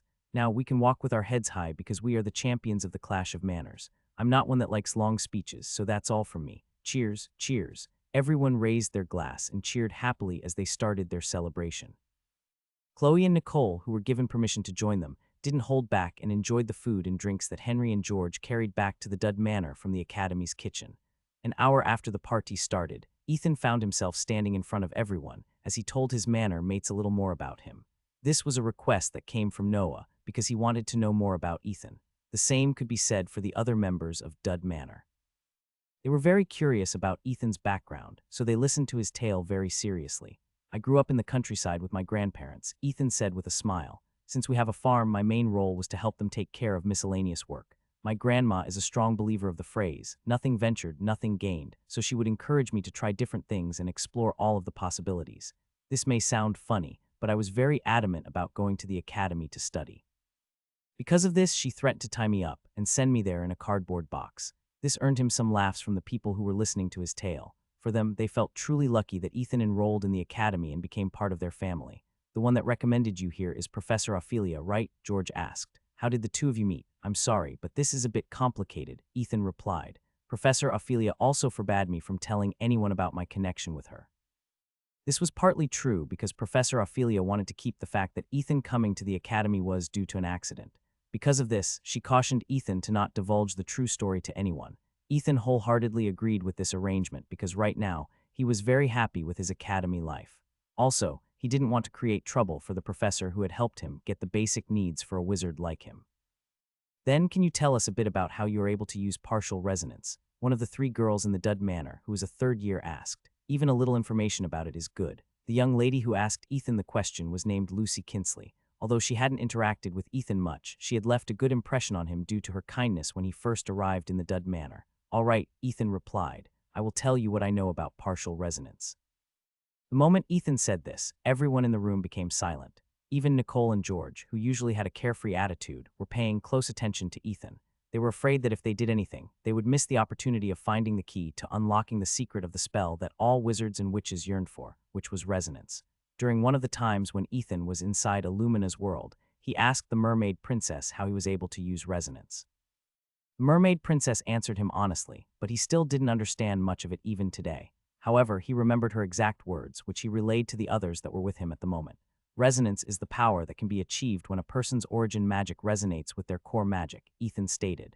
This is what you will read in books, as well as the things that the professors in the academy will tell you. But for those who can actually use resonance, the explanation is a bit different.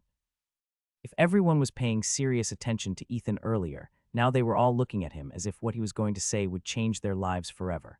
Their gazes locked onto his face, as if they were afraid of missing a single word that he would say from that point onward. When I went to Limburg Town to buy a wand, the owner of the shop, Mr. Mason, told me that it's not the person who chooses the wand. It's the wand who chooses the person, Ethan explained. At first, I didn't understand this, but when I got my wand, I got this indescribable experience that couldn't be explained through words. I don't know if you have experienced the same when you got your own wands, but for me, it was a truly surreal experience. Ethan paused before continuing his explanation. Your origin magic will always be with you until the end of time, Ethan stated. Although you might discover it a bit late, it doesn't matter because it is already a part of you. So the first thing that you have to understand is not your origin magic, but your core magic, the magic that you always hold firmly in your hands. As if to make a point, Ethan summoned his wand and showed it to everyone. The core magic is what allows you to put your origin magic to use, Ethan explained. For most wizards and witches, their wands served as the main tool to allow their origin magic to manifest. Of course, there are wizards and witches who can use spells without using wands. That is fine in its own way, but they will not be able to use resonance or partial resonance because they haven't met the requirements. It doesn't matter how strong a person's magical power is or how big their mana capacity is. At the end of the day, if you treat your wands as mere tools and not companions, you will never achieve any kind of resonance even if you were to become the strongest wizard or witch in the world. Ethan's explanation made everyone's eyes widen in shock. They never thought of their wands as companions, but simply a tool that allowed them to manifest magic. If what the handsome teenager said was true, then their approach to pursuing resonance was wrong. Talking to our wands, Chloe muttered as she summoned her wand to take a good look at it. Is it even possible? Ethan smiled as he looked at his cousin who was staring at her wand, daring it to talk to her. I can only tell you what I know, Ethan replied. As for the rest, you will have to find out for yourself if what I say is wrong or not. The handsome teenager wanted to say more, but Illumina cautioned him that spoon-feeding others might have an opposite effect in their pursuit for the strongest spell in existence.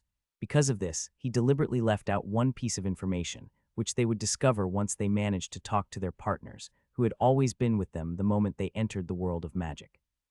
The next day, Ethan, Chloe, and Luna all went to Limburg Town to do a bit of shopping before classes resumed tomorrow. Because the two ladies were there to prevent Ethan from drinking even a sip of wine, the young man didn't get drunk and was able to sleep early that night. During the party, those who took part in the Clash of Manners were discussing what they should do with the prizes that they had received from Professor Reinhardt. The champions were each granted 5,000 gold coins and 50,000 merit points. They would also be included in the All-Star Draft that would represent Brynhildr Academy in the Inter-Academy Magical Tournament that would be held near the end of the school year. 5,000 gold coins was enough to make Ethan, who was a mere farm boy in the past, feel very happy. With that amount of money, his grandparents could have their old house, as well as their entire farm, renovated with plenty to spare.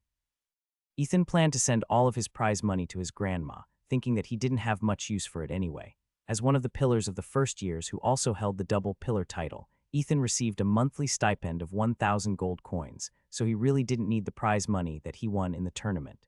He was certain that his grandma would put the rest of the money in the bank so that they could use it in the future. As for the 50,000 merit points, this was something that many students in the academy were quite envious of. Why? Because there were good items in the academy that couldn't be bought with gold coins, no matter how rich or influential you were. These items could only be purchased using merit points, and this rule had been implemented since the academy had been founded. Among the items that could only be exchanged by merit points were magical weapons, armor, scrolls, books, accessories, and other consumables that were exclusive to Brynhildr Academy. Noah intended to purchase a magical whip that cost 30,000 merit points. This whip was made from mithril, and it could coat itself with elemental magic. This meant that if Noah could ask someone to imbue his whip with elemental magic, he would be able to use a powerful weapon that was several times better than the whip he was currently using. As for Ethan, he really had no idea what to do with his merit points. But after careful consideration, he agreed to visit the Academy's treasury and see if he could find something that might interest him. When Ethan, Chloe, and Luna arrived in Limburg town, they all headed to the merchant shop to buy clothes that they would use during their missions. Although they could also buy these things in the academy, they preferred to go to Limburg town because that was also the place where the academy's robes were made. The dueling robes that Ethan and the others used in the tournament were made by a famous tailor in the town, and they planned to commission the same tailor to design custom robes for them. However, the moment they entered the shop, they saw Langston and his gang browsing the dresses inside it. Langston glanced in Ethan's direction for a brief moment before ignoring him completely. The rest of his gang followed suit and left the shop shortly after. Ever since his defeat at the hands of the dud he hated the most in the academy, the arrogant teenage boy had been doing his best to avoid the latter at all costs. His cronies did the same and even stopped bullying Chloe, who was the reason why Ethan and Langston fought in a duel. They were afraid that if the handsome teenager heard that his cousin was in trouble, he would once again challenge them in a duel. Now that they had seen that his partial resonance wasn't a fluke, no one in the academy dared to challenge Ethan willy-nilly to avoid embarrassment, as well as be looked down on by other people. Good grief. And here I thought we would be able to enjoy our small excursion together, Chloe muttered the moment she was sure that Langston and his gang were out of sight and earshot. Just ignore them, Ethan commented. They are not being annoying as of late, which is a good thing. We should just focus on our shopping trip. Luna nodded her head in agreement and went to browse the robes that were meant for witches at the corner of the shop. Chloe tailed after her best friend and checked what the shop had for sale. She didn't have a lot of money. Knowing that, Ethan gave her 100 gold coins, which made her very happy. As for Luna, she was a noble, and her family was incredibly rich, with several businesses under their names scattered all over East Shire. After taking a good look at everything inside the shop, they went to ask the staff if they could commission their traveling robes that would be used in their missions outside of the academy. A few minutes later, they were taken inside a room where a middle-aged lady was working with a magical sewing machine that sent sparks flying in every direction, every time she used it. Manager, these guests from Brynhildr Academy want to have custom-made robes, the staff said. Okay, the middle-aged lady replied without even looking at her customers. I will take your measurements shortly. Just give me 5 minutes. Natalie Brooklyn, that was her name. The famous tailor of Limburg town, who was said to be the great-granddaughter of the tailor that crafted the clothes that the founders of Brynhildr Academy used in their travels. She had long platinum silver hair, tied up by a white ribbon on her back, and blue eyes that were as sharp as a sword and as clear as the waters in the lake around the academy. 5 minutes later, she stopped sewing and admired her work. After giving it a nice and long look of appraisal, she nodded her head in satisfaction before placing it on the side. So you brats want some custom-made clothes, right? Natalie asked as she looked at the teenagers from head to toe. So do you have any specific requirements in mind? I want mine to be durable. I just need it to not tear easily and have magical resistance to fire, Chloe replied. If possible, I want 3 sets of such clothes. Natalie nodded before shifting her gaze to Luna. I also want something that won't tear easily, especially when I'm in the middle of the fight, Luna explained. Also, if possible, I want it to be enchanted with wind magic, allowing me to jump or float in the air for a few seconds. I want 3 sets of such clothes as well. That kind of enchantment won't be cheap because I need to hire a wizard or witch that specializes in wind magic, Natalie replied. Are you fine with that? Yes, Luna answered. Money is not a problem. Natalie chuckled after hearing Luna's confident words. I like customers like you. Then how about you, boy? What kind of robes do you want? I want robes that are enchanted with the Magna Amplifico spell, Ethan replied. I want them to be very durable and can withstand a fireball at point-blank range. Are you sure you're still asking for a robe and not a dragon-scale armor? Natalie snorted. Aren't you a wizard? Why do you need clothes that are enchanted with Magna Amplifico when you can just use that spell to strengthen your body? As for being able to resist a fireball at point-blank range, I can't do that. Only armors are able to withstand such destructive force. The most I can do is make it a bit resistant to fire, just like what that young lady ordered earlier. Ethan pondered for a bit before nodding his head. However, he asked Natalie to make 4 sets of traveling clothes, with each of them being resistant to a different element. Understood, Natalie replied. You can all come back after 2 weeks. The robes of the 2 of you will cost 50 gold coins each, but for that young missy over there who wanted to enchant her robes with a float spell, it will cost 300 gold coins each. Okay, Luna replied without batting an eye. As for Chloe, she suddenly felt so poor because she could only afford 2 sets of traveling clothes. Seeing her expression, Luna chuckled and told her that she would shoulder the extra 50 gold coins that were needed to complete Chloe's order. After being paid in full, a smile appeared on Natalie's face before she took the 3 teenagers' measurements. After doing so, she whispered something in Ethan's ears which made the handsome teenager blush. I'm just joking, boy, Natalie laughed as she patted the handsome teenager's shoulder. But if you are interested, you have to pay extra, okay? A few minutes later, all 3 teenagers left the shop with fewer gold coins in their pouches. What did Natalie tell you earlier that made you blush? Chloe asked. It's nothing, Ethan replied. She was just teasing me. Is that so? Chloe shrugged after hearing Ethan's reply. What she didn't know was that Natalie offered to divulge Chloe's and Luna's 3 sizes to Ethan for the price of 200 gold coins, which made the handsome teenager almost nod his head subconsciously. Fortunately, he managed to stop himself from doing that. Still, he earned laughter from the middle-aged lady, who seemed to know that he shared a special relationship with 2 ladies who had accompanied him in her shop. Let's have some tea when you are free, okay? Sure. It's a promise, right? Okay. The pretty girl smiled before returning to her group of friends, who were all giggling as they threw Ethan sidelong glances. Chloe, who was right beside his cousin, wasn't too pleased with this outcome, but she didn't say anything and simply pouted. When Ethan had forced Lily to surrender in their duel, almost every student in the academy looked down on him for using such a disgusting spell. The ladies even made sure to cover their noses whenever they walked past him, silently shouting at him that he smelled bad. Of course, not everyone reacted this way, including the lady who had invited Ethan to an afternoon tea party with her friends. Since the handsome teenager wanted to get along with his schoolmates, he decided to accept their invitation in order to form good connections with them. Henry had drilled into his head that you never know what could happen in the future. The head prefect added that having connections with wizard families was better than having no one to lean on when things start to get troublesome. Since Ethan idolized Henry, he took his advice seriously and didn't reject those who wished to become his friends. What's wrong, Chloe? Ethan asked after seeing the annoyed look on his cousin's face. Nothing, Chloe replied. Let's just hurry and go to the academy's treasury that's open to the public. You might find something there that will help you in our first mission. Okay, Ethan nodded before holding her hand, which caught Chloe by surprise. However, she didn't resist or make any effort to pry Ethan's hand away from her. The two walked in this manner until they reached their destination. Brynhildr Academy had 2 treasuries. One of them housed priceless magical treasures, which were locked away somewhere within the academy grounds. The other one was the treasury that was open to the public, which motivated students to do their best in order to save up enough merit points to buy the items that were on display. With over 50,000 merit points under his belt, Ethan had enough resources to buy 1 or 2 magical artifacts in the treasury that would boost his chances of completing their field mission with ease. Ethan and Chloe formed a team together and registered as a duo. Truth be told, after the tournament ended, many approached Ethan to invite him to their party for the field missions. However, Ethan turned them down and said that he was already at a party with his cousin, Chloe. But even though he already told them this, some of them insisted that he should consider their offer if he found Chloe lacking and unable to complete their mission together. Ethan brushed off these side remarks and even remembered the people who looked down on his cousin. He had no intention of joining the group of people who only wanted him due to his popularity, which he had gained after Dud Manor became the champion of the Clash of Manners. When he was still powerless and had no prospects in the academy, no one else but Chloe helped him overcome the doubts in his heart. He would not allow others to look down on her, even if they didn't succeed in their mission. For him, having someone he trusted to look after his back was a good thing.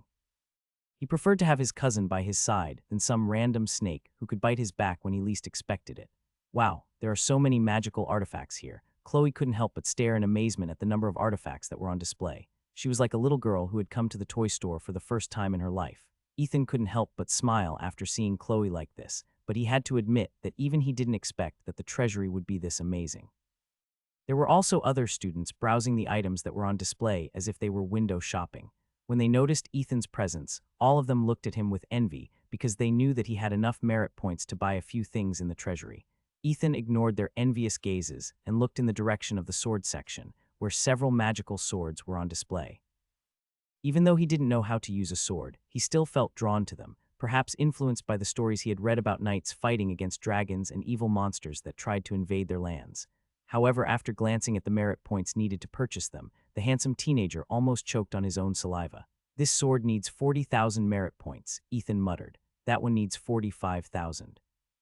The more he looked at the sword section, the more he felt that he was extremely lucky for being able to be awarded with 50,000 merit points after winning the tournament.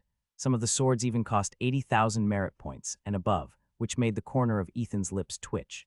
He had a feeling that even if he stayed in the academy for a year, he wouldn't have enough merit points to purchase the most expensive sword that was on display. After seeing everything in the sword section, he moved towards the armor section. There he found armors that caught his interest, but just like the sword section, they all had high prices, making Ethan feel as if his 50,000 merit points were nothing to be happy about.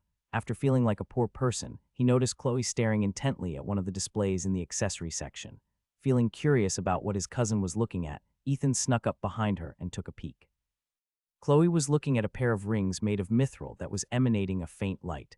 It had a unique design that looked very pleasant to the eyes. "It's no wonder she is staring at it intently," Ethan thought with a smile as he read the information about the ring that was on display. Guardian rings.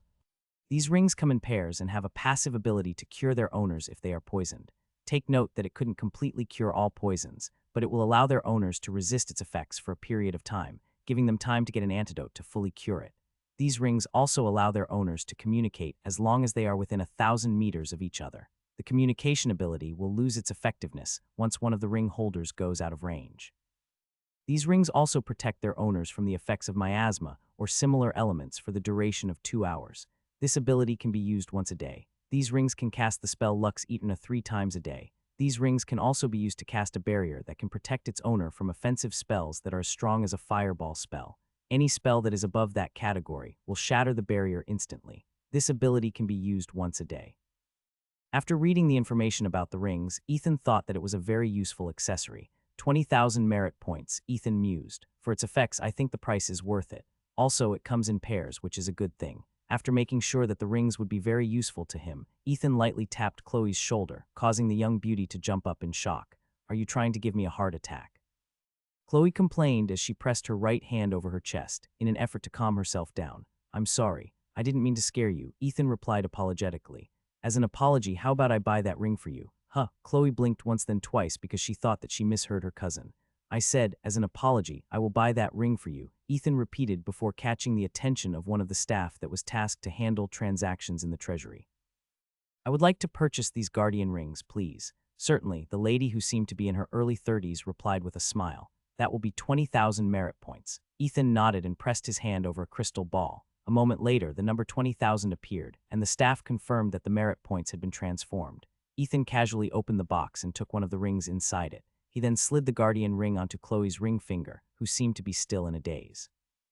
"Done," Ethan said before looking up to look at her cousin, whose gaze was fixed on the ring on his hand. A few minutes later, a blush appeared on Chloe's face before she thanked Ethan for his gift. "Here, as my way of thanking you, allow me to help you wear the other ring," Chloe stated. Without even waiting for Ethan's reply, she took the ring from the box and slid it onto Ethan's ring finger. When both rings were both worn by their owners, both of them glowed faintly, making the two teenagers shudder. They couldn't understand what just happened, but they immediately sensed some sort of connection with each other. As if wanting to experiment, Ethan decided to try one of the features of the ring right away. "Hello, testing. Can you hear me?" Ethan asked as he tried to talk to Chloe mentally. I can hear you," Chloe replied. "Is this one of the effects of the ring? It seems like it. Incredible." Chloe felt genuinely happy because she felt somewhat closer to Ethan due to the unique abilities of the guardian rings. While the young lady was being immersed in happiness, Ethan began looking at the spear section of the treasury. A spear and a pitchfork might be different from each other, but both can be used in the same way when it comes to fighting. Although his molding ball was good, he felt that it was good to find another weapon that would be better than the one he currently had. But just as he was browsing the spear section, He couldn't help but feel that something was calling out to him at the corner of the room. Ethan followed this nagging feeling and came to another section of the treasury where the sign "Defective Goods, Buy at Your Own Risk" could be seen. It was a collection of magical artifacts that were damaged during its creation, making them unable to meet the requirements of their creator. However, even though they were flawed, their makers believed that some people could still use them. There was a famous saying that another man's trash is another man's treasure. With this principle in mind, their creators donated these flawed creations to Brynhildr Magic Academy, hoping that some of the students would be able to make use of them. Ethan's gaze landed on what seemed to be a trident, which was made with some kind of dark blue metal. He didn't know why, but for some reason, he felt as if the trident was calling out to him from the pile of flawed creations that the students in Brynhildr Academy ignored due to how random their effects were. The more Ethan read the information about the defective goods on display, the more he thought that whoever made this section must have a few screws loose in their head. Each item on display in the section had a very domineering name like Divine Rapier, Exodia Card, Ultimate Final Fantasy, 1000 Hit Combo Knuckles, and the like, but the descriptions of the items were very sketchy as hell. Not to mention, their prices ranged from 20,000 merit points up to 100,000 merit points. Even if Ethan were to have over 100,000 merit points in hand, he wouldn't consider buying any of the items there. More often than not, the possibility of getting killed by these magical artifacts or them not working when you needed them the most was high. It was simply ridiculous, and the handsome teenager wondered if there was a single sane soul in Brynhildr Academy who would actually purchase any of the items on the list. Just as Ethan was about to turn a corner, he saw George and the staff of the treasury standing in front of a display casing that showcased a plain-looking war axe. "You have good eyes, young man," an old man wearing an eye patch said with a smile.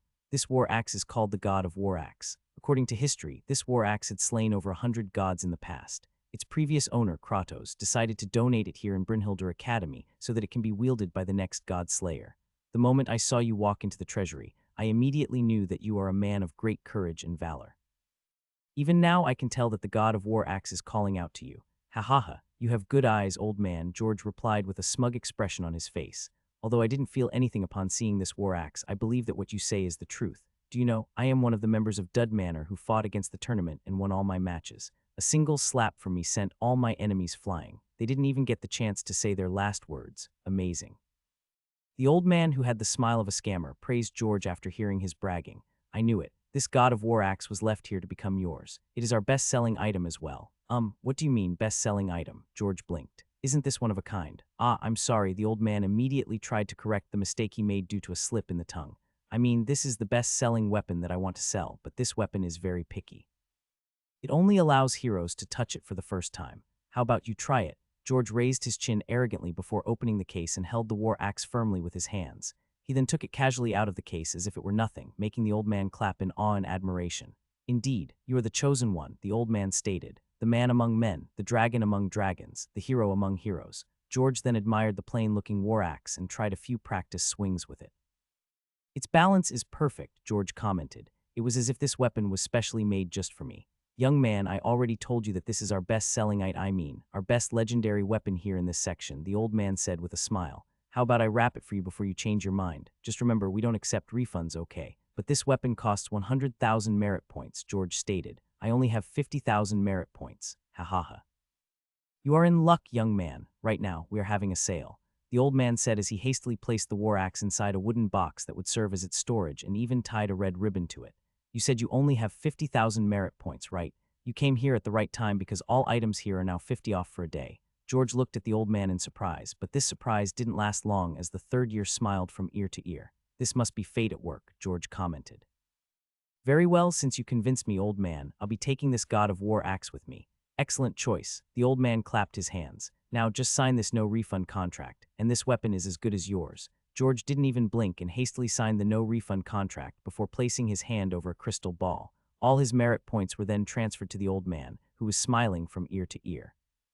Chloe, who was standing beside Ethan, tugged at his robe and whispered something in his ear. "Should we not stop this trade?" Chloe whispered. "I'm afraid that George is getting scammed." Ethan nodded and was about to step in when he heard a familiar voice reach his ear. "Don't interfere. Sometimes people need to learn their lessons the hard way. However, even though that war axe is not really the God of War axe, it is still a decent magical weapon that will serve your friend well."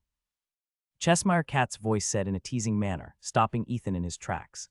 The handsome teenager scanned his surroundings, but he couldn't see the sign of the cat anywhere. Due to this sudden lapse in judgment, Ethan wasn't able to do anything as George happily left the scene, holding the wooden box where his new weapon was stored. Suddenly, the old man glanced in Ethan's and Chloe's direction before giving them a business smile, which made Chloe take a step back. "Welcome, dear customers," the old man greeted. "My name is James. May I interest you in buying some legendary weapons for a very affordable price? All items are 50 off and it is only limited for today. Grab one of these items, and I promise you that you will not regret it for a day or two." Ethan and Chloe glanced at each other before nodding at the same time. They then backed away as fast as they could from the defective goods section, leaving the old man looking at them with a smile that made him look like an old bandit who would not hesitate to steal a lollipop from a baby. "My dear customers, where are you going?" The old man wearing an eye patch, whom they had run away from, suddenly appeared in front of them with a business smile. "Don't you want to purchase amazing magical artifacts for a discounted price? This is a once-in-a-lifetime opportunity, you know." The young lady grabbed hold of Ethan's hand and pulled him away from the defective goods section. This time, the old man didn't stop them and even stood aside to let them pass. However, just as Ethan was about to pass the old man with the smile of a bandit, the old man said something in a volume that only Ethan could hear. "I'll be here until midnight," the old man said. "Make sure to come back before then while our 50 discount is still in effect." Ethan glanced at the old man, but the latter only smiled and even waved back at him. He could still feel the strong attraction coming from the defective goods section, and it made him consider the old man's words seriously. 2 hours later, Ethan and Chloe finally returned to the Dud Manor after browsing the rest of the items on display in the Academy's treasury. As soon as they entered the manor, they immediately heard George's bragging as he showed Henry and Noah the god of war axe that he had bought not long ago. "With this weapon, I will be invincible," George stated as he raised the war axe above his head. "Even gods have to fear me now." Henry shook his head helplessly as he looked at his best friend with pity. He had already told George that he had been scammed, but the latter refused to believe his words. Noah, who shared the same opinion with his head prefect, could only sigh as George did some practice swings in the Dud Manor common room. "George, you don't even use war axes," Noah commented. "Isn't your specialty short swords?" "I will still use short swords," George replied. "This is my hidden trump card, and I will only use it as a last resort. After all, I can't let people know that I am now a god slayer. The only thing you can slay with that thing is a chicken," Henry stated. "Let's go back to the treasury. I will even ask Professor Lionel for assistance to help you get a refund." "HMPH, you're just jealous because I managed to strike a bargain," George smirked. "What did you do with your 50,000 merit points?" "Bought a necklace and an earring for your fiancé as a gift for your anniversary." "Actually, it was a necklace and a ring," Henry corrected. "Close enough." "Well, you're not wrong." At that moment, they finally noticed Ethan and Chloe's presence. Henry and Noah immediately asked them for help in order to convince George to refund his purchase. Chloe tried for a bit, but George didn't pay her any attention. Ethan, on the other hand, told everyone about what the Cheshire cat told him when George bought the war axe. "The Cheshire cat said that." Henry frowned. Ethan nodded. "That's what he said." George, who had already started to feel that he had indeed been scammed, felt as if a savior had appeared. Because of this, the worries in his heart disappeared, and he even gave Henry and Noah the "I told you so" look, which made Henry snort. "Well, since the Cheshire cat said that it's fine, I guess I'll no longer convince you to return that item to get a refund," Henry stated. Although he can be mischievous at times, there are occasions that his advice can be very helpful. "You people just think too much," George commented. "You guys should have more faith in me." Henry walked towards his best friend and patted his shoulder. "Sorry if I doubted you," Henry said. "Apology accepted," George replied with a smirk. "Well then, shall we all have lunch? I'm getting hungry." Everyone nodded their heads in agreement, so they all went to the dining hall of the academy together to eat. However, as Ethan followed them from behind, the words of the old man wearing an eye patch once again resonated inside his head. 2 hours before midnight. The treasury of the academy that was available to the public was open until midnight, but since it was already very late in the night, only the staff who were in charge of the treasury were there. Not a single student could be seen anywhere, with the exception of Ethan. The teenage boy walked towards the defective goods section and once again felt the strong attraction calling out to him. "So, young man, are you here to buy something?" The old man wearing an eye patch, who goes by the name James, welcomed Ethan as soon as he saw him. "Can I take a look first?" Ethan inquired. "Be my guest," James replied and made a gesture for Ethan to browse the items that were on display. This time, he no longer aimlessly wandered in the defective goods section and used his senses to determine the location of the feeling that was calling out to him. After walking for a minute, he arrived at a display case that was located at the very corner of the defective goods section. Inside of the transparent case was something that looked like a trident. It was made from a dark blue metal that Ethan had no idea about. However, what caught his attention the most was the handle of the trident. It had just enough length to be held with one hand. Calling it a trident was already a stretch. It looked like one of those Eastern weapons that was called a sai. A sai was a dagger-type weapon that came in pairs and held like a short sword. And, if you can't imagine what a sai is, go check Google and type sai weapon. However, the name written on the display insisted that it was a trident. Also, there was one more thing that Ethan found intriguing. Instead of giving an introduction to the weapon and a bit of its history, the only thing he saw was a poem, adding to the weapon's mystery. Sea God's Trident. In the depths of the sea, where the waves do reside, lies the sea god's trident, with power so wide. A weapon of legend with a three-pronged spear, it commands the oceans, instills both hope and fear. In the realm of Atlantis, where secrets are kept, the trident's true power in silence is kept. But in myths and in tales, its glory does shine, a symbol of dominion over watery brine. In its wielder's grip, the tempest roars upon his trident, tales of yore. A god of the waters, fierce and bold, his trident's tale in legends is told. So raise your voice and sing with pride, as you hold the sea god's trident by your side. In realms of sea, where mysteries hide, a single swing and the world divides.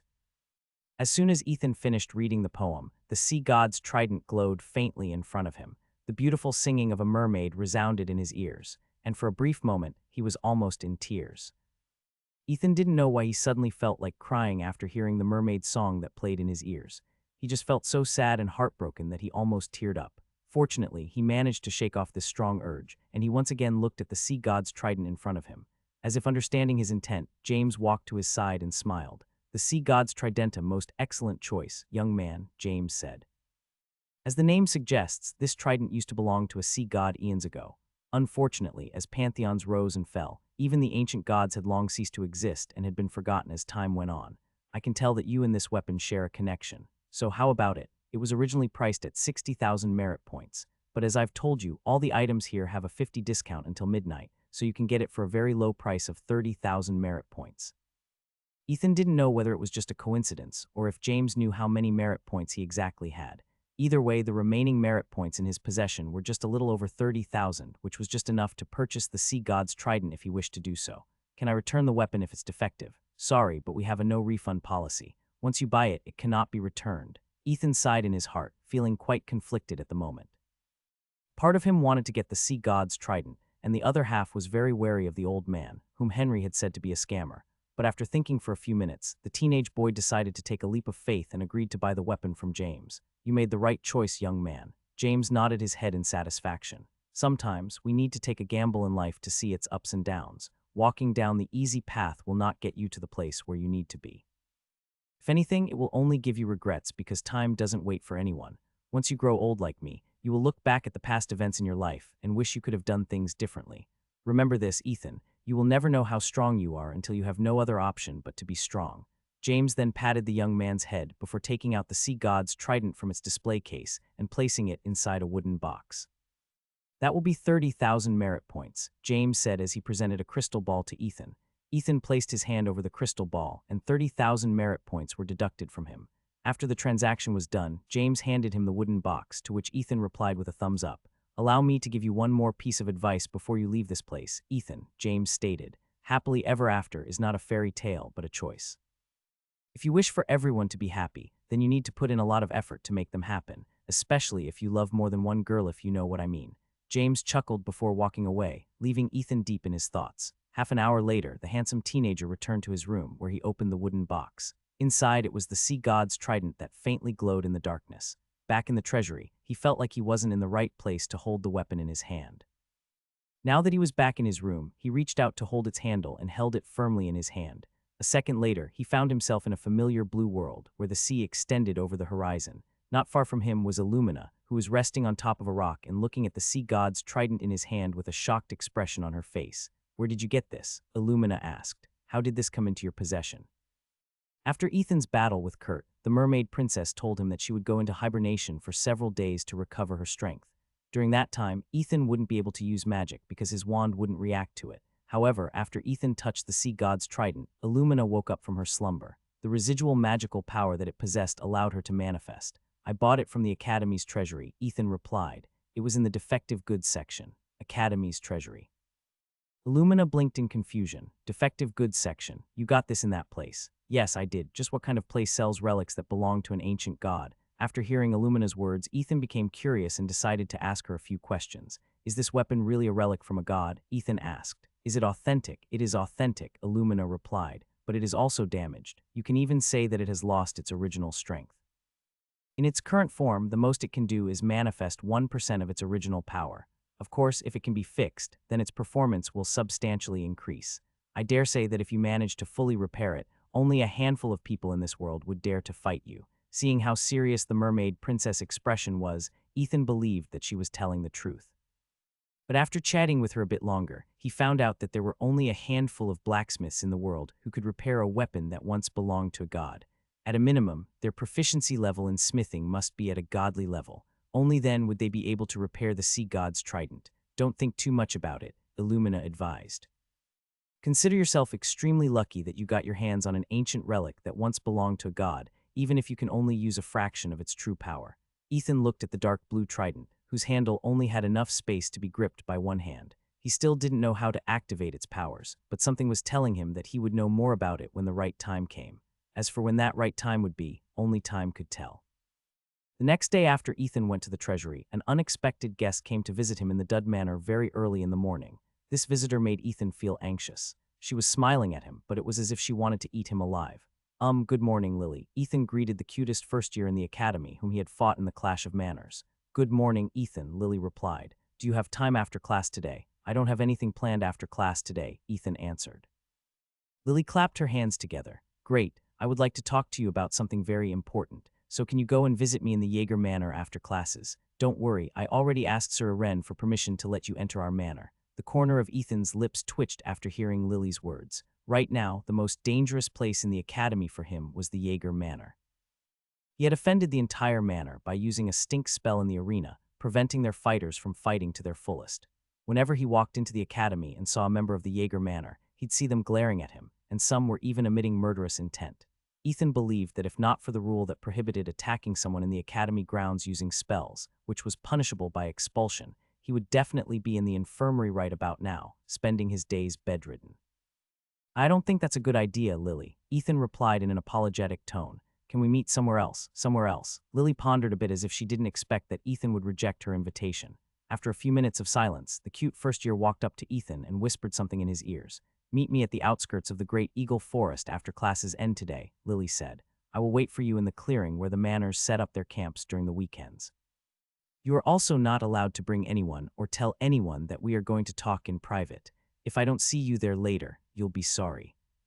After saying those words, Lily took a step back before winking at Ethan. She then walked towards the door without looking back and left without another single word. This left the teenage boy looking at the closed door with a helpless look on his face. Just what is she up to? Ethan thought as he sighed in his heart. He had a feeling that if he really didn't go and meet up with Lily after class ended, something bad would happen to him, which he might regret in the future. What's wrong with you? Chloe asked as she sparred with Ethan in their martial art training class. Pay more attention or I might accidentally hit you below the belt. Sorry, Ethan replied as he lightly clapped his cheeks in order to regain his focus. Let's continue. Chloe shook her head and eased up her fighting stance. That won't do, Chloe stated. I have boosted my strength with Magna Amplifico. One wrong strike and you will really seriously get injured. Tell me what's bothering you. Maybe I can help. Ethan was very tempted to confide to his cousin about Lily's invitation. However, he didn't dare to do it for fear that Chloe would get involved in something that she shouldn't poke her nose into. It's really nothing, Ethan replied. I was just thinking about that old man James in the treasury. That old scammer. Chloe frowned after remembering the old man who was wearing an eye patch. Don't tell me you bought something from the defective goods section. Ethan averted his gaze, which made Chloe's eyes widen in shock. You bought something? Chloe inquired in disbelief. Yeah, Ethan replied honestly. Unbelievable. I know that you might be naive, but you're not gullible. How can you let that old man trick you, especially after what happened with George? Let's just say that he made me an offer that I wasn't able to refuse. I'll leave it at that. Chloe sighed deeply and gave her cousin a look of disapproval. However, after remembering that Ethan had spent 20,000 merit points in order to give her the guardian ring, which she treated as a treasure, she decided to no longer pursue the matter. Show me what you bought later, okay? Chloe stated. I am curious what kind of defective goods you bought from that old man. Okay, Ethan nodded. A few minutes later, the two once again sparred with each other. Since Ethan couldn't use any magic, he did his best to dodge Chloe's attack. However, since his opponent was boosted by the Magna Amplifico spell, he was unable to keep up with her. Fortunately, Chloe would stop her attacks right before she hit Ethan, making the latter suffer no injuries from their sparring match. I pity the thugs who target you, thinking of you as a helpless, ordinary girl, Ethan commented. They are going to receive a one-sided beating. Chloe smiled sweetly after hearing Ethan's praise because she also shared the same thoughts.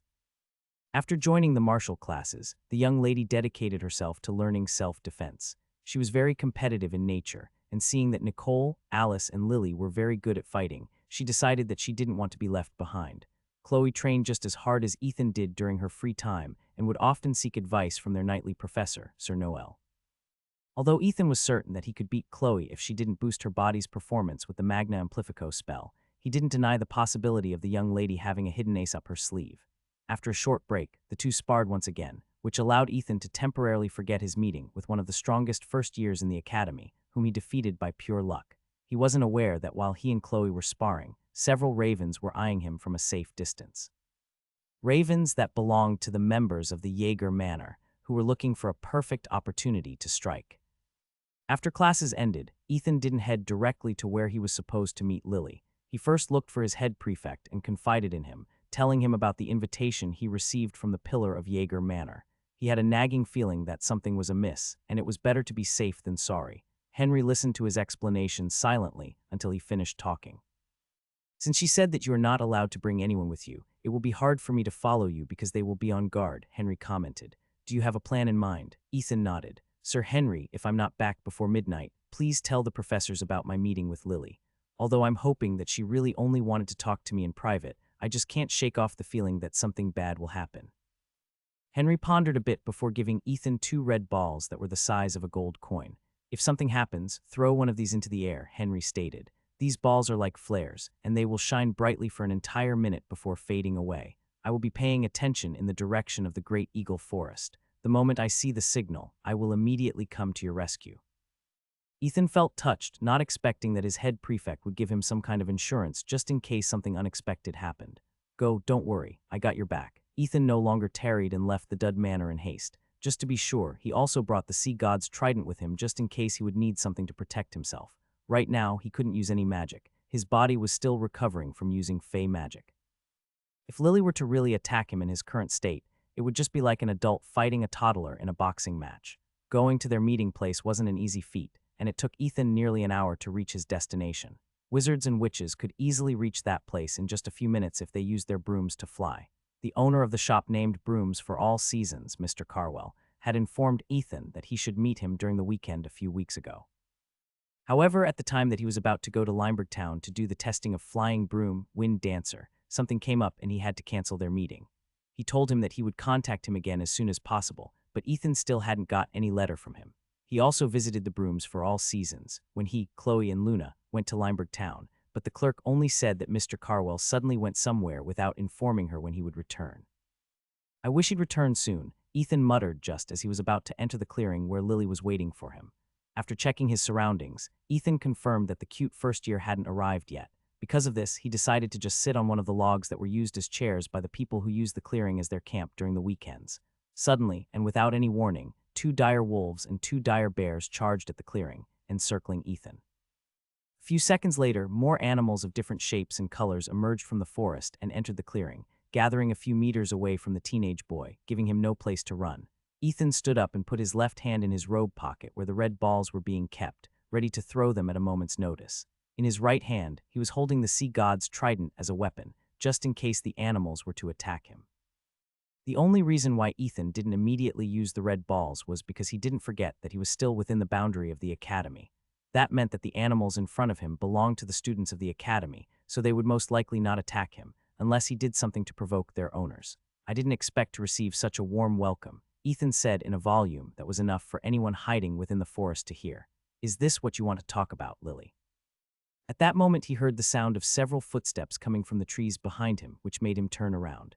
Lily isn't here, a chubby teenager stated. At least not yet. My comrades are doing their best to delay her arrival. Oh, Ethan arched an eyebrow. I came here because I have an appointment with her. We know, a young man wearing glasses replied. That is why we are here. We can't allow someone like you to taint our angel.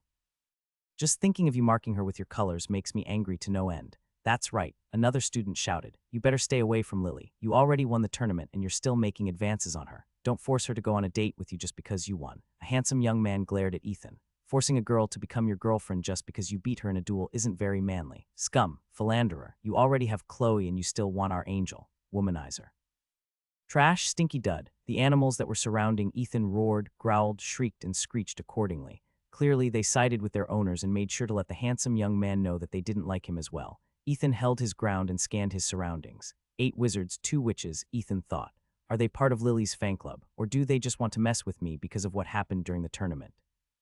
While he was deep in thought, one of the first years pointed in his direction and ordered his beast companion to strike. Teach him a lesson. Brutus, the chubby teenager, ordered. Make sure that after this day, he will no longer talk to Lily again. One of the dire bears that encircled Ethan at the beginning stood on its hind legs and roared. Just as the dire bear was about to pounce on Ethan, the teenage boy saw something big and white in the distance, which made his face turn grim. That creature was more dangerous than the animals around him combined. This creature was very familiar to him, and it was looking back at him with an amused expression on its face which couldn't be concealed even if it was hiding behind a tree. Everyone, run, Ethan shouted before pointing behind the dire bear, making the beast stop its charge. It's Coco. The students that had surrounded him all froze before looking in the direction that Ethan was pointing at. There, they saw a white gorilla that stood around 4 meters tall. The gorilla smirked at the students before walking in their direction. Boo, Coco said with a devilish smile on its primate face. Now that its cover was blown, it decided to show itself and have some fun. Run, the chubby teenager shouted before running at full speed back to the academy. When it came to knowledge about magical creatures living in the Great Eagle Forest, there was no one more knowledgeable about them than the members of Jaeger Manor. Since they specialized in everything related to common animals, magical creatures, and monsters, all of them were aware of the 3 overlords of the Great Eagle Forest that must be avoided at all costs. The other students also snapped out of their daze and decided to run as well. But due to the fear that overwhelmed their senses, some stumbled on the ground, while others were unable to even start running because they were frozen in fear. The 2 girls tried to scream, but no sound came out of their lips. It was as if they had been silenced by the silentium spell, preventing them from making any noise. Please don't eat me. One of the boys that had stumbled and unable to get up pleaded. I don't taste that good. Please don't kill me. Another boy shouted. I still haven't kissed a girl. I don't want to die yet. The other students also begged and pleaded to be spared, but their voices were just like music to Coco's ears, who moved with even strides until he reached the clearing. Sensing that their lives were about to end, the 2 girls hugged each other and cried. The boys, on the other hand, watched in horror as the white gorilla moved towards the 2 girls with a look of hunger on its face. Coco, stop, Ethan shouted as he stood between the white gorilla and the 2 girls that had already collapsed on the ground while hugging each other. My, if it isn't Ethan, Coco smiled evilly. Fancy meeting you here. Would you like to join me for an afternoon snack? If you want a snack, I'll go and get it from the academy's kitchen, Ethan replied. Don't harm the students of the academy. Oh, please drop the heroic act, Ethan. Coco chuckled. Why do you care about the lives of these people? They tried to harm you a while ago, yet you're still trying to protect them. I'm very worried about your future. The white gorilla then lowered its head before whispering something in Ethan's ear. What I hate the most are martyrs, Coco replied. They are all stupid people. Also, they are the first ones to die. Without any warning, the white gorilla pushed Ethan, sending him flying several meters away before crashing on the ground. Now that the nuisance was out of the way, Coco smiled down at the 2 girls, who had started to pee on themselves out of fear. Suddenly, something small and round hit the side of Coco's face, which the latter caught with his hand. A ball. Coco frowned after seeing the coin-sized red ball that Ethan threw to his face. A second later, the red ball exploded at point-blank range, making Coco take a few steps back. Seeing that his surprise attack worked, Ethan threw the other ball towards the sky where it exploded and sent out a red smoke, signaling his head prefect that something troublesome had happened in the Great Eagle Forest. Ethan, my dear Ethan, Coco said as it waved the red smoke away from his body. Do not test my patience, little friend. Even someone as kind and benevolent as me can get angry. If you really are kind and benevolent, you won't harm the students of the academy, Ethan replied. Unfortunately, I am only able to become kind and benevolent on a full stomach. Coco smirked. When I'm hungry, it is hard to be kind and benevolent. Ethan had a feeling that Coco wouldn't harm him, but he just couldn't stand by and let the other students of the academy get hurt. Even if they were the people that tried to teach him a lesson due to a misunderstanding about Lily.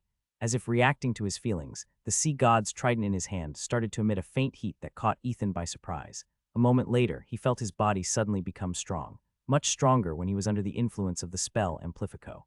Although he was unsure of what was happening to him, he believed that he was under the effects of the spell Magna Amplifico. No, it was a stronger version of the spell. He could feel his body's performance being boosted. Another thing he noticed was that he had become more clear-headed. Even though he was afraid to face Coco's anger, he was still able to think properly and not too affected by the fear he was feeling. Is this the effect of the sea god's trident? Ethan thought as he looked at the weapon in his hand. Amazing. Coco ignored the two ladies and ran in Ethan's direction. He intended to knock out the teenage boy first before he dealt with the rest of the students who were still paralyzed due to fear. Come, Ethan shouted as he held the trident in his hand, whose handle extended until it became a true trident. Coco sneered before smashing the ground with both hands, sending rocks and dirt flying towards the handsome teenager in front of him, who was staring back at him with a determined look on his face. Instead of facing Coco's attack head-on, Ethan sprinted to the side with the fastest speed he could muster in an attempt to evade the flurry of rocks and dirt that were sent flying in his direction. Since Coco's strike had a wide area of effect, Ethan thought that he wouldn't be able to completely evade it. Fortunately, the boost he got from the sea god's trident was better than he thought. He was much faster and stronger than before. This allowed him to jump away far enough at the last second, allowing only a few small rocks to hit his body before he fell and rolled on the ground safely. It seems that you're a lot faster since the last time I saw you, Ethan, Coco said after seeing Ethan's desperate struggle to dodge his attack. But it's not enough. As if to prove his point, Coco lunged at Ethan, and the young man's face turned grim. He had not fully recovered from his evasion that now, and he would need a few more seconds to catch his breath. Unfortunately, Coco didn't have any intention to give him that much time. However, just as the white gorilla was about to smack the fallen teenager, a small blur appeared beside it, catching its attention. Ethan's eyes widened in shock when he saw Lily in her bestial form suddenly appear and kick the white gorilla's body from the side. But Coco easily blocked her attack and even initiated a counterattack by brandishing its other hand to slap Lily away. In a show of incredible dexterity and agility, Lily used Coco's counterattack to propel herself backwards. She spun a few times in the air before landing harmlessly on the ground. Oh, now that's something I don't see every day. Coco's interest was piqued after seeing that the young lady with wolf ears and tail was perfectly unharmed by his perfectly timed counter. What's your name, girl? Lily replied. Although you're less tasty than Ethan, I'm sure that I'm going to enjoy having you as a snack. Coco grinned. The young lady didn't reply because she knew that the monster in front of her was stronger than her. In her bestial form, her senses were heightened to their limit, allowing her to know just how dangerous Coco was. This white gorilla is stronger than the rumors I've heard when I arrived here in the academy, Lily thought. I might be able to run away, but the others will not be able to make it. While Coco's attention was diverted to Lily, Ethan propped himself up and hastily backed away. You two, run away from here now, Ethan shouted at the two girls, who suddenly gained hope after seeing Lily had come to save them. Due to the young man's shout, the two girls snapped out of their daze and finally regained the strength to move their bodies. The boys, who were also paralyzed with fear earlier, also regained their vigor and ran away, leaving Ethan and Lily behind. Coco didn't even bother to stop them and simply focused his attention on the wolf girl in front of it. Since Ethan's and Lily's attention was focused on the white gorilla in front of them, they didn't miss Coco's furs standing up like sharp needles, glistening in the faint light. This gave them a very bad premonition. Suddenly, and without any warning, these white needles shot in every direction, giving the two teenagers no place to hide. SHT, Ethan cursed out loud as he hastily activated one of the abilities of the Guardian Ring, allowing him to create a barrier of light that shielded him from the countless needles that were headed in his direction. Lily, on the other hand, stomped her right foot forward before jumping high in the air like a cannonball, evading Coco's surprise attack. The trees that bordered the clearing weren't so lucky. Coco's needle-like furs broke them all apart as if they were hit by countless shotgun shells. What a monster, Ethan thought as the barrier he had cast shattered after receiving the brunt of Coco's attack. Fortunately, it held until the last second, preventing the teenage boy from getting hurt. So fun, Coco chuckled. Both of you are very fun to play with. Coco wasn't able to finish its words because out of nowhere, a silver dagger flew towards its right eye. The white gorilla's instinct allowed it to perceive the sneak attack that came out of nowhere, allowing it to move its head to the side in order to dodge it. As the dagger was about to harmlessly pass to the side of Coco's face, something unexpected happened. The head prefect of the Dud Manor, Henry, appeared in the location of the dagger and unleashed a roundhouse kick on Coco's face, catching the monster by surprise. The kick connected, and the white gorilla grunted before taking a few steps back. Henry then vanished without a trace and reappeared several meters away from Ethan, holding the silver dagger in his hand. Are you okay, Ethan? Henry asked. Don't worry, the other professors are on the way. We just need to hold out until they arrive. Coco wiped the blood that oozed at the corner of its lips as it eyed Henry with a cold gaze. It then made a throat-slitting gesture with its thumb over its neck, as if telling the newcomer that he was good as dead. However, instead of acting upon his threat, Coco snorted before running away in haste. The white gorilla had sensed the presence of several wizards and witches heading in its direction, so it decided to run away for the time being. Ethan, Lily, and Henry watched the beast go and didn't bother to run after it. Even if the three of them worked together, the chances of defeating such a powerful magical beast were slim. A few seconds later, the loud rustling of leaves was heard in the forest as over a dozen flying brooms flew over them. The wizard at the lead of the formation was the knightly professor, Sir Lionel, followed by Professor Violet, Professor Enjal, and several other professors who had seen the magical flare that Ethan had thrown in the sky. What Ethan didn't know was that the red balls that Henry had given him were signal flares that symbolized great danger, so all the professors who had seen it gathered at once in order to assess the situation. What happened here? Sir Lionel asked in a solemn tone after seeing the destruction in the surroundings.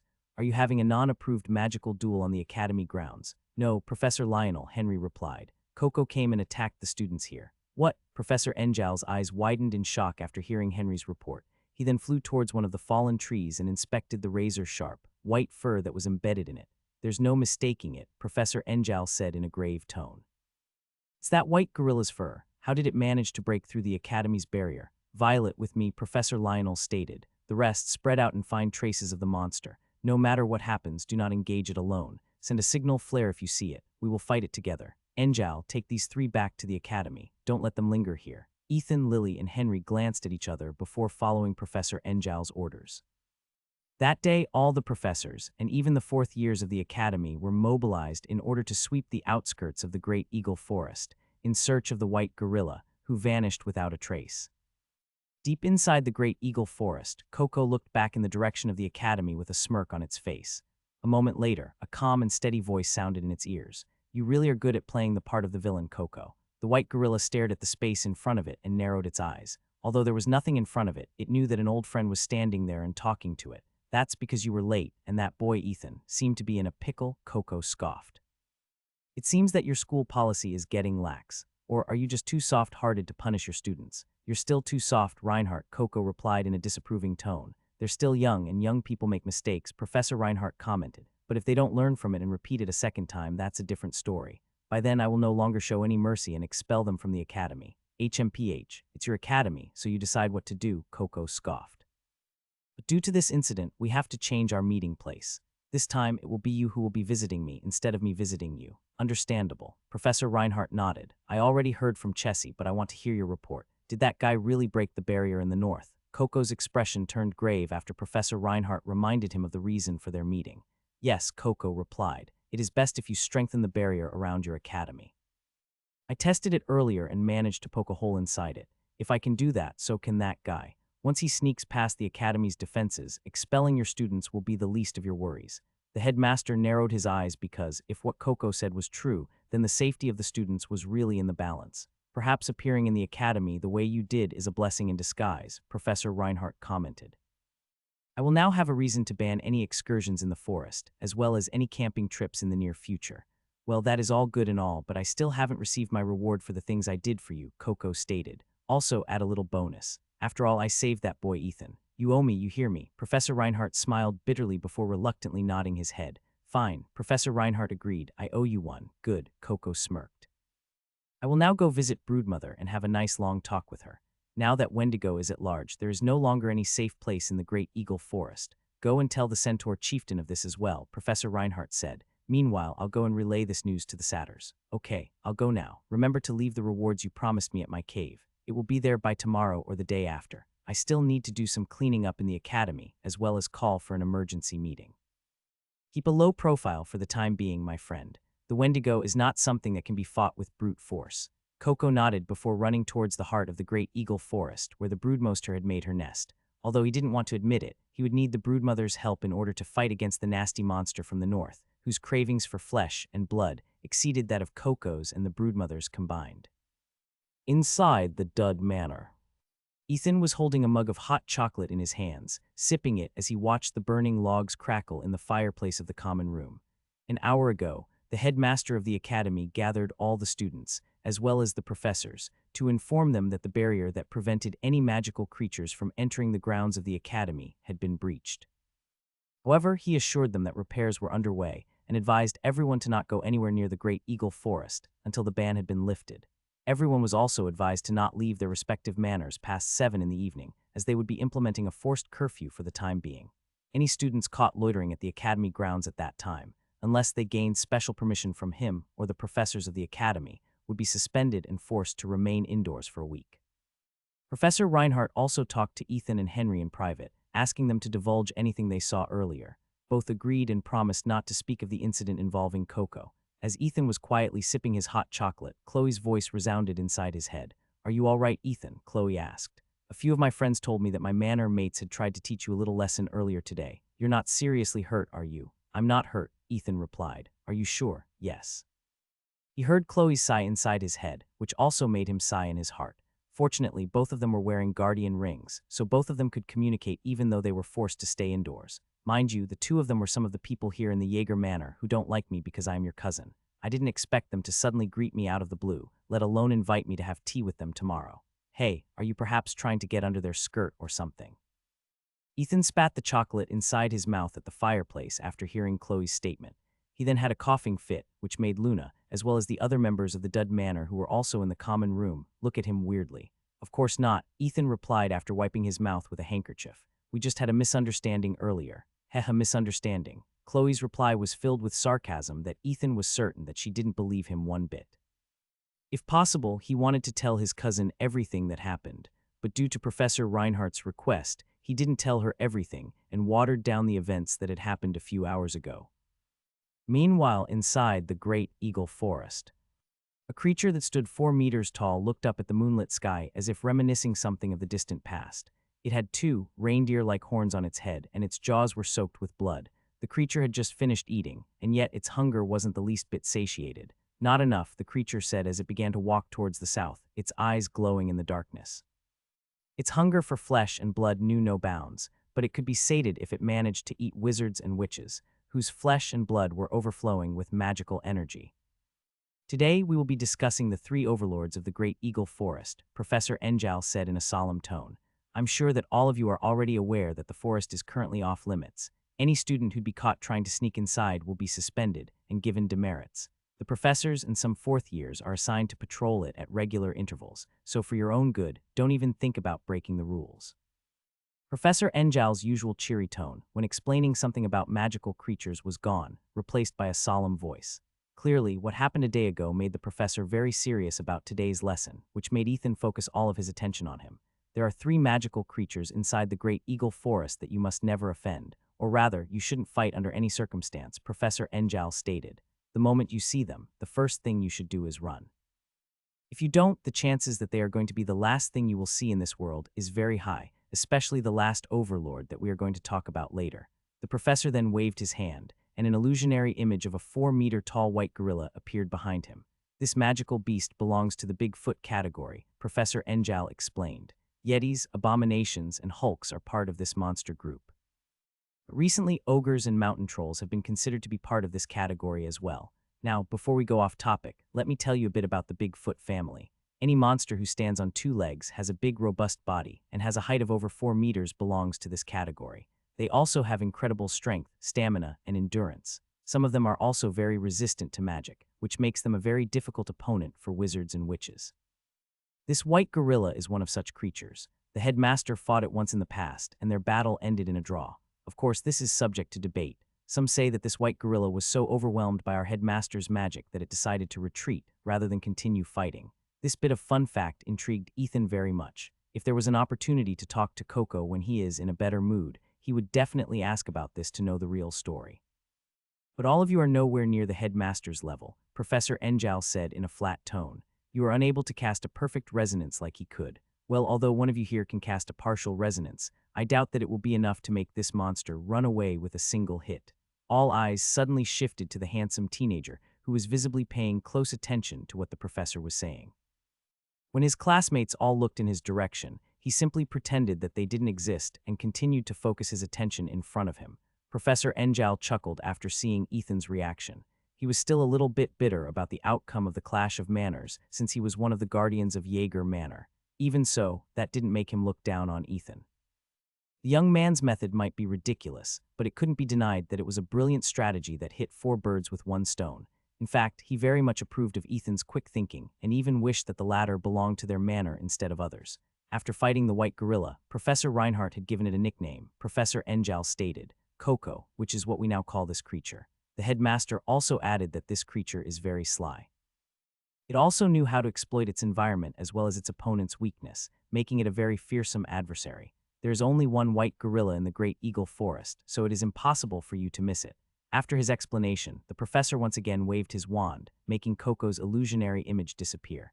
Now, let me introduce you to the second overlord of the forest. Professor Enjal smirked before waving his hand once again.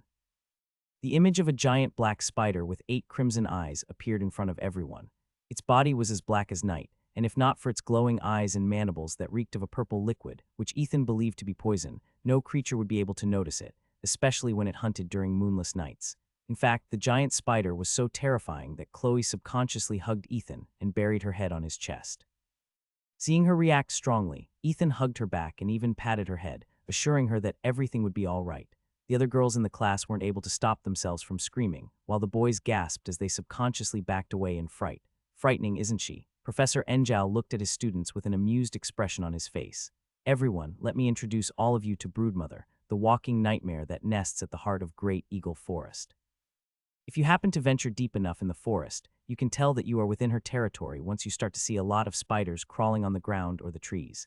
You will occasionally see small spider webs here and there, but those don't belong to her. You see, Broodmother's spider webs are invisible. They cannot be seen by normal eyes. Only a few magic spells can make these invisible threads appear, and one of them is fairy fire. This is also the reason why it is not advisable to venture deep inside the forest. Before you know it, you might already be hanging in one of their threads if you are unlucky. But there is some good news. Broodmother only comes out of her spider lair at night. If you get stuck during the day, you'll still have time to extricate yourself from her webs before her broodlings swarm you en masse and wrap you up like a dumpling with their webs. They will also use their fangs to inject you with paralyzing venom that will render you immobile for hours. Not a very comfortable experience, mind you. Professor Enjal then waved his wand, and the illusionary figure of the giant spider disappeared. This time, another horrifying monster that wasn't any less scary than the Broodmother materialized in front of everyone. If Broodmother is enough to give you nightmares at night, then this next creature will make you wish that you will never encounter it in your lifetime. Professor Enjal's words became cold and deadly as he introduced the third overlord of the Great Eagle Forest. Everyone, I'd like you to meet the Wendigo. Professor Enjal smiled a smile that didn't reach his eyes, a monster whom we had given the title, the Bringer of Death. Everyone, I'd like you to meet the Wendigo. Professor Enjal smiled a smile that didn't reach his eyes, the Bringer of Death. Ethan narrowed his eyes as he observed the illusionary image of the Wendigo. The sight of it sent chills running down his spine. Unlike Coco, the Wendigo was neither bulky nor robust. On the contrary, it was quite skinny and seemed to be almost malnourished. However, its eyes held some kind of mysterious power.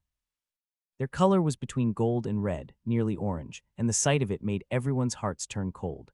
Professor Reinhardt hadn't had the chance to fight this creature in the past, but I did, along with some of the professors in the academy. Professor Enjal said softly, I am not embarrassed to say that I nearly peed myself after seeing this creature up close. The moment it appears in front of you, your body will start to feel cold and your breath will turn ragged. Looking at its eyes was enough to make you feel as if your soul is being sucked out of your body. That's how I felt, and if not for the fact that we have an experienced magistratus in our group, I believe that I might have died then and there due to how menacing this creature was. You see, the Wendigo has a mental attack that paralyses its victims with a single stare. If your willpower isn't strong enough, then you might even lose consciousness. Of course, I don't know if you will regain consciousness once the creature eats you alive. According to the magistratus that were with us that day, the Wendigo would first eat your limbs, preventing you from running away or resisting. Not only does it feed on your flesh, it also feeds on your despair, and it will not kill you until you have gone mad. It is a very vile, sadistic, and evil creature, and may the gods forbid that it doesn't make its way into our academy. I for one don't want to see it again. One experience is enough to last me a lifetime. The professor's body shuddered as the memories of his encounter with the Wendigo resurfaced inside his head. It likes to eat magical creatures whose flesh and blood are rich with magical powers, Professor Enjal added. So guess what it likes to eat the most? None of the students replied, but everyone already knew the answer to this question. That's right, Professor Enjal nodded. Its favorite food is us, wizards and witches. Although not yet proven, a few experts say that it can take the memory of the people it has consumed. The horrifying part about this creature is that it can mimic the voice of everyone it has eaten, using it to call out the names of its next victims, who are very dear to the people that it had killed. A truly nefarious creature, and I pray with all my might that the headmaster manages to invite several magistratus to hunt down this menace once and for all. A moment of silence fell as everyone tried to digest what Professor Enjal had told them. Suddenly, one of the students raised her hand, which caught the professor's attention. "Yes, Mrs. Sta," Professor Enjal asked. "Do you have a question for me?" Nicole, who had raised her hand, nodded before standing up. If such a creature existed in the Great Eagle Forest, then why didn't the headmaster or anyone take any steps on hunting it down? Nicole asked. "Did you forget what I said earlier, Mrs. Sta?" Professor Enjal smiled bitterly. "I, as well as other wizards and witches, including a magistratus, tried to hunt it down as a group. However, our efforts ended in failure, and 2 of our colleagues perished in the attempt." Professor Enjal sighed deeply as if the memory of the encounter pained him very much. "This Wendigo isn't an ordinary one," Professor Enjal stated. "The one we hunted is a few thousand years old, making it very ancient and very powerful. It is also very fast and moves like a blur, effectively evading single-target spells with ease. One last thing. If a Wendigo wishes to hide itself, it is impossible to track it down. The only reason why it appeared before us is because it has deemed that we pose no threat to its existence. Even if the headmaster and the elites of the magistratus were to form a party to hunt it down, I believe that they would still not even be able to see its shadow. They could spend years trying to find it, but their efforts would be futile." Ethan felt his heart tremble after hearing Professor Enjal's words. If such a creature truly existed in the Great Eagle Forest, wouldn't that mean that it could go to the academy whenever it wanted? As if reading his thoughts, Professor Enjal cleared his throat before speaking. The founders of Brynhildr Academy had erected 3 magical barriers in the Great Eagle Forest, preventing any powerful creatures from reaching the academy, Professor Enjal stated. The first barrier, which is located in the northern edge of the Great Eagle Forest, prevents the Wendigo from crossing through. The barrier near the heart of the forest prevents Broodmother from going here. The last barrier extends up to the camp locations where the majority of you go during the weekends. Coco had broken through the 3rd barrier a few days ago, and because of that, the headmaster and several experts are currently doing their best to repair it. Professor Enjal paused before continuing his explanation. Although these barriers can prevent these powerful monsters from reaching the academy, that doesn't stop us from walking past them, Professor Enjal said. Similar to Broodmonster's webs, the barrier is invisible to the naked eye. This is why all of you can freely go anywhere in the Great Eagle Forest at the expense of encountering these powerful creatures that could threaten even the lives of the professors in the academy. So until the barrier is fully repaired, all of you are not to take a step inside the Great Eagle Forest if you value your life. Professor Enjal said a few more things before finally ending the class for the day. He hoped beyond hope that the students would take his warnings seriously, because if not, then it was only a matter of time before an accident took place, the victims being those who were bold enough to ignore their warnings and enter the forest on their own will. Ethan Gremory, that was his name, the first year who came to Dud Manor at the start of the school year. In the beginning, no one thought highly of him as wizards and witches were innately prejudiced against magically crippled people. In their eyes, a person's worth was directly proportionate to how strong their magical powers were. Simply put, in their eyes, a dud was not as valuable as the shoes they wear on a daily basis. Even so, it didn't take long for everyone to take notice of the handsome young man who had accomplished one unbelievable feat after the other. The first time was when he defeated Langston Kerr in a duel. During that fight, he conjured something that many wizards and witches who strived to reach the pinnacle of magic had dreamed of casting. That was none other than a resonance. Although Ethan only managed to do a partial resonance, that was enough to make his name spread in the inner circles within the academy. Then after his incredible performance in the Clash of Manners, his value in everyone's eyes changed. Even the witches in the Schwartz Manor often talked about him in hushed voices. Clearly, they were considering making Ethan their lover. They hoped that by doing so, his bloodline would strengthen the reputation, as well as unlock the secrets of resonance for their family. "Idiots," I muttered, "they don't even know how great he really is." As I walked down the hallway, heading to the library, I once again heard the witches talking about him along the corridors. Since I've heard these talks countless times in the past, they no longer strike me as anything new. When I finally reached the library, I saw him sitting in his favorite place, surrounded by many magical books, which looked bored as hell, with some of them even circling above his head like little birds asking for his attention. I couldn't help but smile after seeing this scene. The mark on my chest also radiated a warm feeling, which was a sign that I was near the person I needed to protect the most, a person whom I will share my life with for better or worse. If possible, I wanted to talk to him more. I want to know more about his life story. However, I resisted the urge and secretly watched him from afar, for that was my duty. Just as my ancestors had done before me, so must I do in this generation. I wonder how the wizarding world will react once they realize that he is here. I mused as the corner of my lips curled up into a smile. I'm sure that the first thing they would do is capture him. If he's lucky, he will probably be locked up behind an impenetrable fortress where there is no chance of escaping. If he's unlucky, then he would probably not be able to see the sunrise the day after his capture.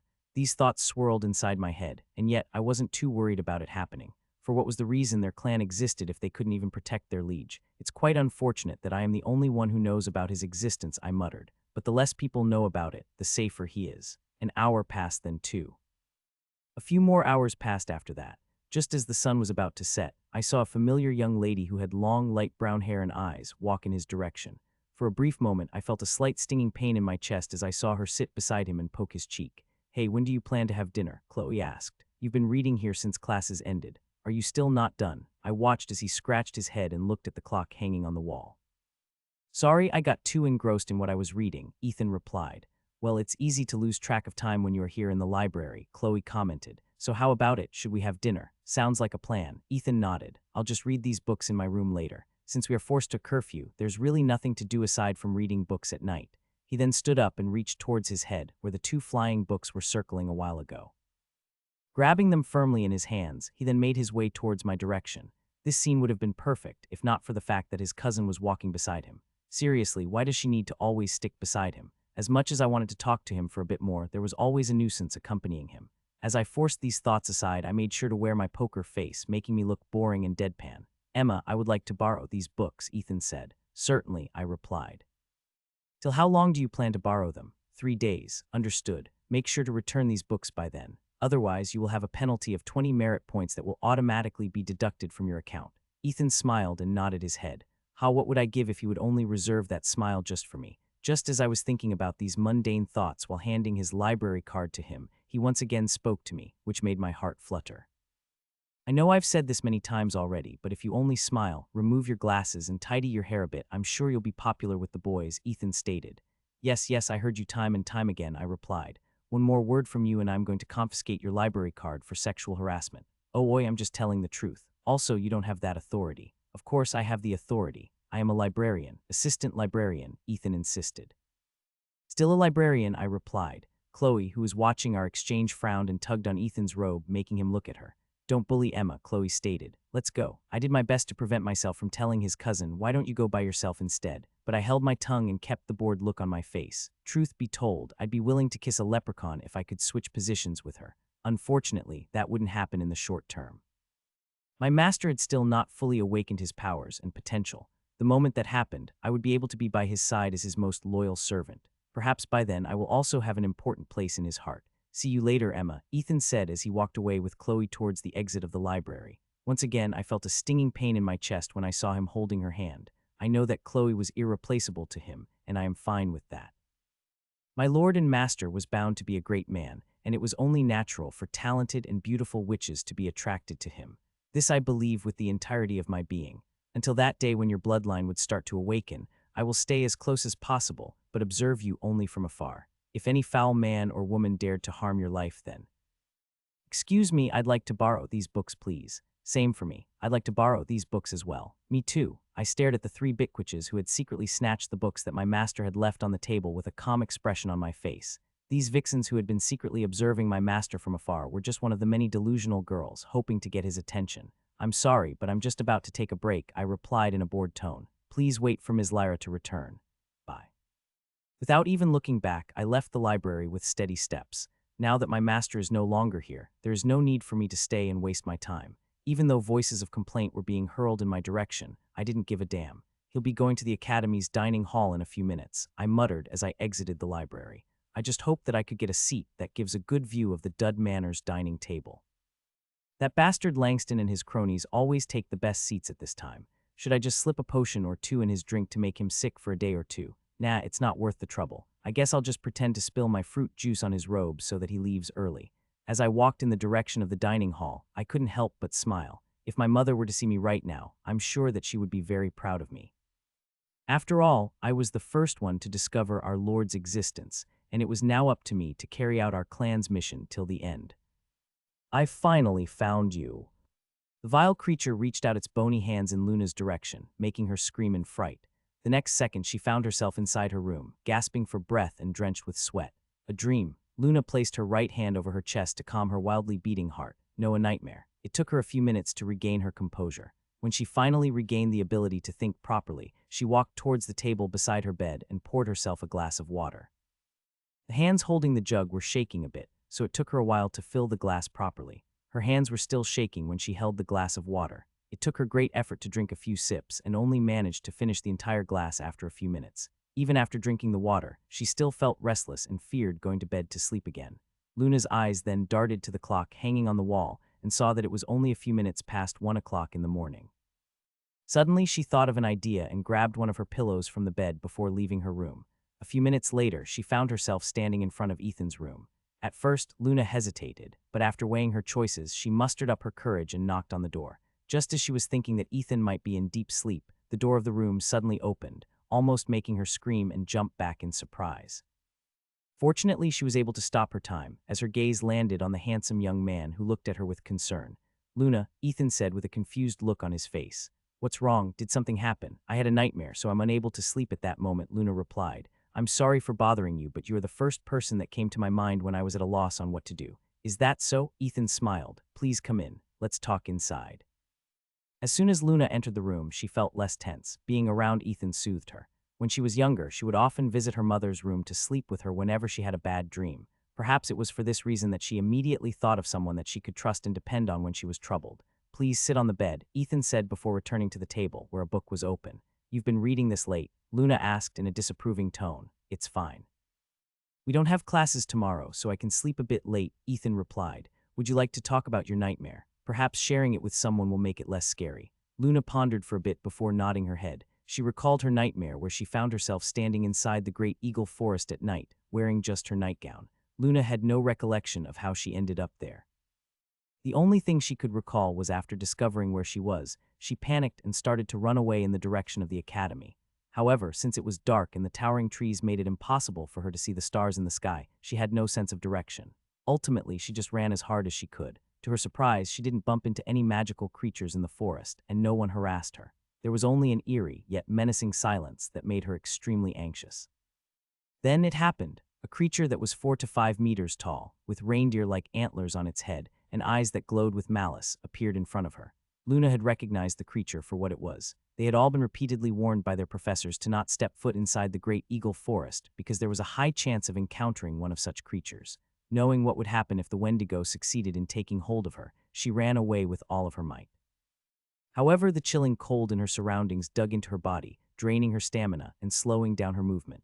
In the end, she found herself cornered, and the horrifying monster reached out its hand to grab her. And that's when I woke up, Luna said as her body trembled after recalling that scene. That creature is so vile. Just seeing it almost made me faint. Ethan stood up from her chair and sat beside Luna on the bed. He then hugged her close to him and patted her head. It's just a dream, Ethan assured her. It will not happen in real life. Luna buried her head on Ethan's chest as the latter continued to hold him firmly, sharing his warmth and making her feel safe. They stayed like this for several minutes until Luna's body stopped shaking. See, can I sleep with you tonight? Luna asked with a hopeful gaze. Of course, Ethan replied. It's not like this is the first time you slept on my bed, you know. Luna could only smile after hearing Ethan's reply. What he said was true. She and Chloe often used to take a nap beside Ethan in the afternoon when they had nothing else to do. Her relationship with him was more than friends, but still not at the stage when she could say that they were lovers. As she lay down on the bed, hugging her pillow, Ethan extinguished the light of the lamp on the table. Fortunately, the moon and starlight that passed through his window were bright enough to allow him enough light to see his surroundings. As Ethan lay down on the bed beside Luna, he covered her with a blanket. Sleep. Ethan hugged her firmly. And don't worry, I'll be with you tonight. Luna glanced at her right side and looked at Ethan's face gratefully. Good night, Luna said softly. Good night, Ethan replied with a smile. A moment later, Luna closed her eyes to sleep. She wasn't able to sleep right away, but due to Ethan's warmth, she felt more secure and was no longer afraid to fall asleep. 15 minutes later, Luna's deep sleeper breaths were heard inside the room. When he was sure that she was finally asleep, Ethan also closed his eyes. A few minutes later, he too fell asleep. He wasn't aware that deep inside the great eagle forest, where magical creatures reside, an evil creature had started to call out a name. It had been 4 days since Luna had her first nightmare, which was why she slept beside Ethan. But to her surprise and anxiety, those nightmares recurred for 4 consecutive days. Each time it happened, she would wake up drenched in cold sweat, and she would hurriedly go to Ethan's room to find solace from the monster that was haunting her in her sleep. During the first 2 days, everything was still fine, but as the nightmare continued, Luna had started to become restless. Her usual angelic smile disappeared, and she often looked tired and lethargic. Ethan was worried about her, so he accompanied her to the Terra Manor to purchase a dreamless potion that would allow her to sleep without dreaming. After escorting her back to the Dud Manor, Ethan went to the library to look for books concerning nightmares. He was hoping that he would be able to find any information that could help Luna with her nightmares. As he was walking along the courtyard, a familiar face appeared in his vision. Emma, the assistant librarian, was leaning on a lamp post and looking in his direction. Because he was in a hurry, he just gave her a brief nod. Ethan was about to walk past her when she suddenly blocked his way. "Good afternoon, Emma," he greeted. "I'm sorry, but I'm in a hurry to go to the library, if you can please." He was unable to finish his words because he was cut off by the young lady in front of her. "I have something very important to tell you," Emma said in a solemn tone. "It is a matter of life and death, so can you please spare me some of your time?" Ethan was surprised because not expecting Emma would talk to him because of this reason. Her usual deadpan expression was gone and there was a sense of urgency in her face, which influenced him to feel that what she was going to tell him was very important. "Matter of life and death?" Ethan asked in confusion. "What do you mean?" Emma looked at their surroundings before shifting her gaze back to Ethan. "Let's talk somewhere private," Emma replied. "This is a very delicate subject, so we can't discuss this in the open. Also, I will tell you now that whatever you are looking for in the library, it won't help your friend Luna." Ethan's eyes widened in shock because he didn't know how she was able to know his reason for going to the library. "Please just come with me," Emma pleaded. "There's not much time." "Okay," Ethan nodded. After receiving his approval, Emma led Ethan past the library and into a grove of trees behind it. After walking for a while, she knocked her wand on a particular tree, and a wooden door appeared on its base. "Come inside," Emma said as she opened the door for his guest. "Relax, it's perfectly safe here." Ethan obeyed and entered the tree through the door. Emma glanced around the surroundings to make sure that no one had seen them before hurriedly closing the door behind her. A second later, the door disappeared, making the tree look ordinary. Inside Emma's secret tree house. While such a big space existed inside that tree, Ethan blinked in surprise because the moment he entered the tree, he was welcomed by a spacious room, which he believed to be the living room. The funny thing was that there was also a fireplace with a cozy fire burning merrily. "Please sit and have a drink first," Emma said as she offered Ethan some fruit juice. "I'll go change to a more comfortable attire first." After giving a mug of fruit juice to Ethan, she entered a door which the teenage boy deemed as the bedroom of her treehouse.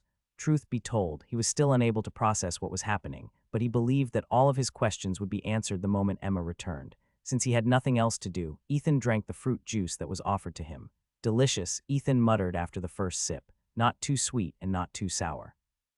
As Ethan drank more, he felt a warm feeling washing over his body and wondered if the drink Emma gave him had some alcohol content. A minute later, the door of the bedroom opened and Emma came out of it. The moment Ethan saw her, he felt as if his breath was taken away, making him drop the mug from his hand. Fortunately, it was made of wood, so it simply tumbled harmlessly on the carpeted floor, earning him a sweet smile from the black-haired beauty in front of her. Emma, yes. "It is me." Ethan stared blankly at the beautiful lady with long black hair and brown eyes that was walking towards him. She was wearing a black, one-piece nightdress that failed to hide her alluring figure. A simple glance was enough to tell Ethan that she had grown at the right places, making her a striking beauty that was in no way inferior to Luna and Nicole, whom he considered the top beauties of the first years. Ethan couldn't believe what he was seeing because, in his eyes, Emma always looked bored and didn't seem to care about her appearance. Due to the gap between her usual look and her current one, the teenage boy was completely speechless. Seeing his reaction, the sweet smile on her face widened a bit as she approached Ethan. Suddenly, and without warning, she sat on his lap and looked at his eyes, making his breath turn ragged. "I thought that we were going to talk about something important," Ethan asked.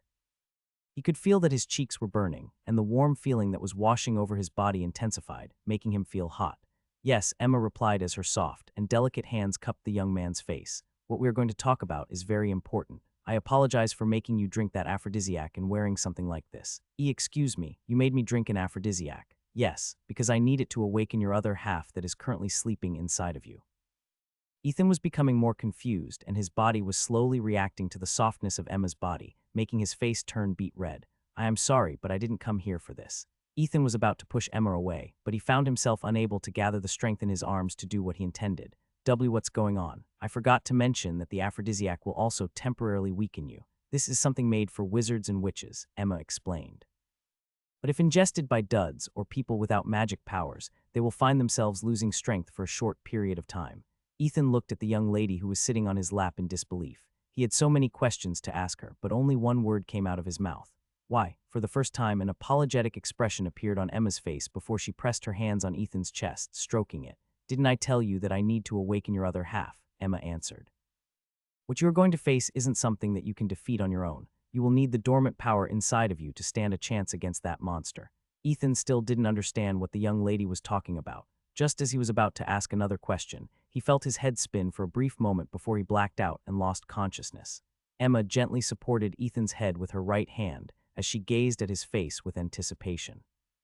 A few seconds later, Ethan opened his eyes and the aura of his body changed. "You're playing a very dangerous game, girl," Ethan said in a cold and even deadly tone as his purple eyes glowed faintly.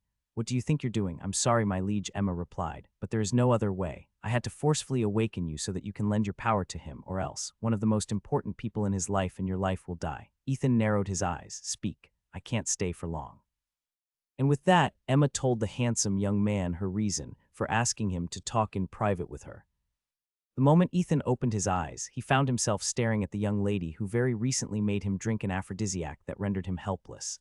Just as he was about to demand her to give him a cure, his mouth moved on its own and spoke to Emma, making him gasp internally. "You're playing a very dangerous game, girl. What do you think you're doing?" "I'm sorry, my liege, but there is no other way. I had to forcefully awaken you so that you can lend your power to him, or else one of the most important people in his and your life will die." Before Ethan could even understand what was going on, his mouth moved again without his control and talked to Emma. "Speak. I can't stay for long." Emma nodded. "I am an oracle that came from the Meredith clan and one of your protectors, my liege. Does the legacy imprinted in your bloodline recognize our clan's name?" Ethan nodded. "Are you perhaps my promised one?" "Yes, my lord. Prove it." Emma stood up, faced Ethan, and pulled the string of her black nightgown, making it drop on the floor beside her feet. The young man's gaze landed on her chest and saw a faintly glowing red rune, which meant soul in one of the ancient languages of the wizarding world. "Come closer," Ethan ordered. Emma obeyed without any hesitation. Ethan, who was unable to move his body earlier, raised his right hand and touched the rune mark on the young beauty's chest. A moment later, the same rune appeared on the back of his hand, proving that Emma was telling the truth. "Dress yourself," Ethan commanded. "I have confirmed that you are indeed from the Meredith clan. Now we talk." A disappointed look flashed briefly in Emma's eyes, which swiftly disappeared without a trace. She then picked up her night dress and deftly tied the strings before kneeling on the carpeted floor in front of her liege. "Tell me what you saw, Oracle," Ethan said. "Don't leave a single detail behind." "Yes, my lord," Emma replied. "The Wendigo is looking for a powerful wizard or witch in the academy to eat to absorb their magical powers and add to its own. After weaving its vile magic in the direction of the academy, it deemed that Luna met all of its requirements. Right now, she has already been infected with its nightmare magic, making her unable to resist its calls.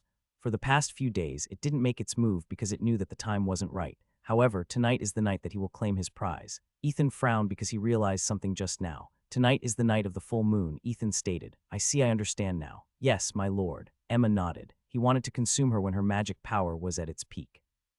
This way, he would become more formidable than ever before. "Then, are you telling me to tell these to the professors of the academy?" Ethan asked. "Perhaps the headmaster can help." Emma firmly shook her head. "We can't," Emma replied. "The Wendigo had cast a scrying magic in the academy, and it will immediately find out if plans are being made to prevent it from capturing its prey. This place has a very formidable barrier that can block the Wendigo's scrying magic. Also, moon magic is special, and it is able to create many things. However, those who possess it are gifted with another special trait, and that is teleportation. With Luna already infected with nightmare magic, the Wendigo can just command her to teleport to his location. If it becomes aware that the professors, as well as the headmaster, will be making their move, it will retreat to the deepest and farthest part of the Great Eagle Forest and force Luna to teleport there. This will prevent any form of rescue from taking place. By the time they arrive at the location where she had teleported to, it will already be too late." Ethan closed his eyes for a few seconds before opening them again. This time, blue eyes that were filled with worry stared back at Emma. "Then what should I do?" Ethan asked anxiously. "How can I save Luna? Tell me, Emma." Seeing the young man revert to his usual self didn't surprise Emma. In fact, she sighed in relief because this meant that his other half was willing to help. "The only way to save her is to use moon magic as well," Emma explained. "Since she can teleport, other people who have that magic can teleport as well, meaning you have to kiss her tonight and absorb her powers." "Wait, how did you know I can absorb the magic powers of witches?" Ethan inquired. "I only told Chloe and Luna about it." I'm an oracle, so I often get visions about you and the people whose fate is bound to you as well, Emma answered. Then what about this mark? What kind of mark are you talking about? It can be anything. But for now, the simplest way to do it is by giving her a kiss mark. That's it, Emma nodded. It is the simplest form of marking someone you hold dear. Of course, there are more intimate ways of marking people, but I don't think your relationship with her has progressed to that stage. It took a while for Ethan to understand what Emma was hinting at, and when he did, the burning sensation in his cheeks returned. Okay, let's go back to the topic. Ethan cleared his throat. Even if I can teleport to her location, what can I possibly do? I've heard from Professor Enjal that a hunting party with several professors and a magistratus had tried to hunt it down in the past, but they still failed miserably. Even with moon magic, I won't necessarily stand a chance. Don't worry, my lord, Emma smiled. If things go according to plan, reinforcements will come to help you. Ethan sighed before nodding his head. I'll make her sleep in my room tonight so I can watch over her, Ethan stated. Maybe I can stop her from teleporting away if I do that. Emma smiled bitterly but didn't say anything. Whatever vision she saw, it would still definitely come true. No matter what Ethan did, he wouldn't be able to stop Luna from appearing in the Great Eagle Forest. Her vision only stopped at the point where Ethan's helpers arrived. As to how the event would unfold, she had no idea. The only thing she could do was to help her liege prepare to fight against the nightmare, who was determined to capture the angelic beauty that possessed the power it coveted. Ethan dragged himself back to the Dud Manor with great effort. The side effect of the aphrodisiac still lingered in his system, and it made his body as heavy as lead. Even so, he still dragged his body back to the manor as soon as he was able to move his body, his motivation fueled by the pressing matter that Emma had shared with him. There were a lot of questions that Ethan wanted to ask the assistant librarian, but because of the limited time, he put it all on hold.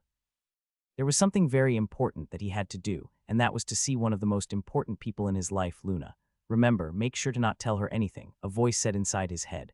We don't want to alert that monster and let it know that we are aware of its plans. I know, Ethan said through gritted teeth. Please don't talk to me right now. Even talking is enough to make me feel faint. The voice inside his head went silent, which made him breathe a sigh of relief. What happened a few hours ago was something that he never thought of, and his mind was still reeling from the revelations that he had no choice but to accept. Just as he was feeling extremely faint, his vision caught an angelic beauty running in his direction. The setting sun illuminated her features, making Ethan's heart skip a beat. If not for the fact that he was suffering right now, he would have appreciated the view in front of him more. Are you all right, Ethan? Luna asked in a worried tone. What happened? I tripped, Ethan replied. Luna naturally didn't believe his clumsy reason, but she didn't ask more questions. Instead, she supported him, wrapping his arm around her shoulders as she helped him walk toward the manor. The young lady helped carry Ethan back to his room and gently laid him down on the bed to rest. She looked at his flushed face before pouring some water into a bowl and soaking her handkerchief inside of it. A moment later, Ethan felt something wet and cool touch the side of his face. Luna gently wiped his cheeks, his forehead, and his neck, making him feel incredibly better. Luna smiled. Actually, I was waiting for you to return because I was going to propose something similar. These nightmares are getting more frightening every episode, and I'm too scared to sleep all alone. Ethan moved his left hand and held Luna's hand. Don't worry, I'll be here to protect you, Ethan said in a serious tone. I will not let anything harm you. Luna nodded her head shyly as she held Ethan's hand firmly while continuing to wipe his face with her handkerchief. An hour later, the effect of the aphrodisiac completely wore off, and Ethan felt infinitely better. He even went to the academy's dining hall to eat with Chloe and Luna. After dinner, they once again returned to their respective manors, since there was a strict curfew that must be followed. No students were allowed to prowl the academy grounds after sunset while the barrier in the Great Eagle Forest was being repaired. After taking a shower and wearing her nightgown, Luna went to Ethan's room to spend the night. It was only 7 in the evening, and it was too early to sleep, so the two decided to chat about random things, like what they planned to do after returning from their first missions and what they would use their credits for. Before the two knew it, it was already 9 in the evening, and Luna was also showing signs of drowsiness. You don't have to thank me, Luna replied. I just did what I think was right. The young lady then looked out the window of Ethan's room, where the full moon could be seen. It was on the night of the full moon when she had performed the ceremony to awaken Ethan's magic, and since then her life had never been the same. After looking at the full moon for a few seconds, Luna shifted her gaze to the handsome young man in front of her. She was older than Ethan by a year, and yet there were times when she felt like he was more mature than her. Of course, the teenage boy was quite childish at times, but this was part of his charm that attracted people to him. The two stared at each other for nearly half a minute before Ethan took the initiative to move his face closer to her. Luna closed her eyes, and a moment later he felt Ethan's lips press over her own. The kiss was short but extremely sweet, making Luna feel like her heart was melting. When their kiss ended, the angelic beauty looked at Ethan with expectation, and the latter gently laid her down on the bed. Luna, Ethan wasn't able to finish whatever he was going to say because a delicate finger pressed over his lips, preventing him from saying the rest of his words. Luna then shook her head and smiled at Ethan. Although she didn't say anything, he understood what she was trying to say. Now was not the time. That was the hidden meaning behind Luna's gesture, and Ethan decided to respect it. He then held her hand and kissed her palm before lowering his head to kiss her lips once again. After that, he kissed her forehead, her cheeks, neck, and shoulder. Seeing that she showed no resistance, Ethan became a bit bolder and slowly slid the right strap of her nightgown down her shoulders, revealing more of her pale white skin. Luna took in a deep breath and prepared herself for what was about to come next. Her chest rose and fell as her heart started to beat wildly inside her chest. Ethan looked at her from above and smiled. "You're beautiful, Luna," Ethan softly whispered before lowering his head to plant a kiss just an inch below her collarbone and lightly biting on it. A few seconds later, he pulled back his head and looked at the red mark that stood out among the whiteness of her skin. Using every bit of his willpower, he once again raised the right strap of her nightgown, returning it to its place. "Aren't you going to continue?" Luna asked in a teasing tone, but her words failed to hide how embarrassed she really was. Her face was already beet red, much redder than the mark that Ethan had left on her body. Seeing her hide her shyness made Ethan smile. "I'm afraid that I won't be able to stop if I continue," Ethan replied honestly. "Now is not the time, right?" Luna sighed both in relief as well as disappointment before nodding her head. "If possible, I want to do this properly when both of us are sure of our feelings," Luna said softly. "There's also Chloe to consider." Ethan nodded and laid down on the bed beside her, hugging her close to him, not wanting to let her go. He didn't care who it was. May it be a wendigo, a dragon, or any kind of magical creature. All those who wished to harm the women he cared for would have to go through him first. Somewhere in the dark forest, a young lady wearing a white nightgown stood in a daze. Her body glowed faintly as the moonlight shone over her. Towering in front of her was a monster that was over 4 meters tall, looking at her with delight, longing, and greed. However, the most prevalent emotion in its eyes was hunger. It was as if it couldn't wait to eat the angelic beauty in front of it and drink her blood, which was filled to the brim with potent magical power. As the creature extended its hand towards her, the young lady remained unmoving. It was as if she was in a trance, unable to break free from the spell that bound her mind and body. Just as the long, bony hands were about to touch her, Ethan abruptly opened his eyes, gasping for breath.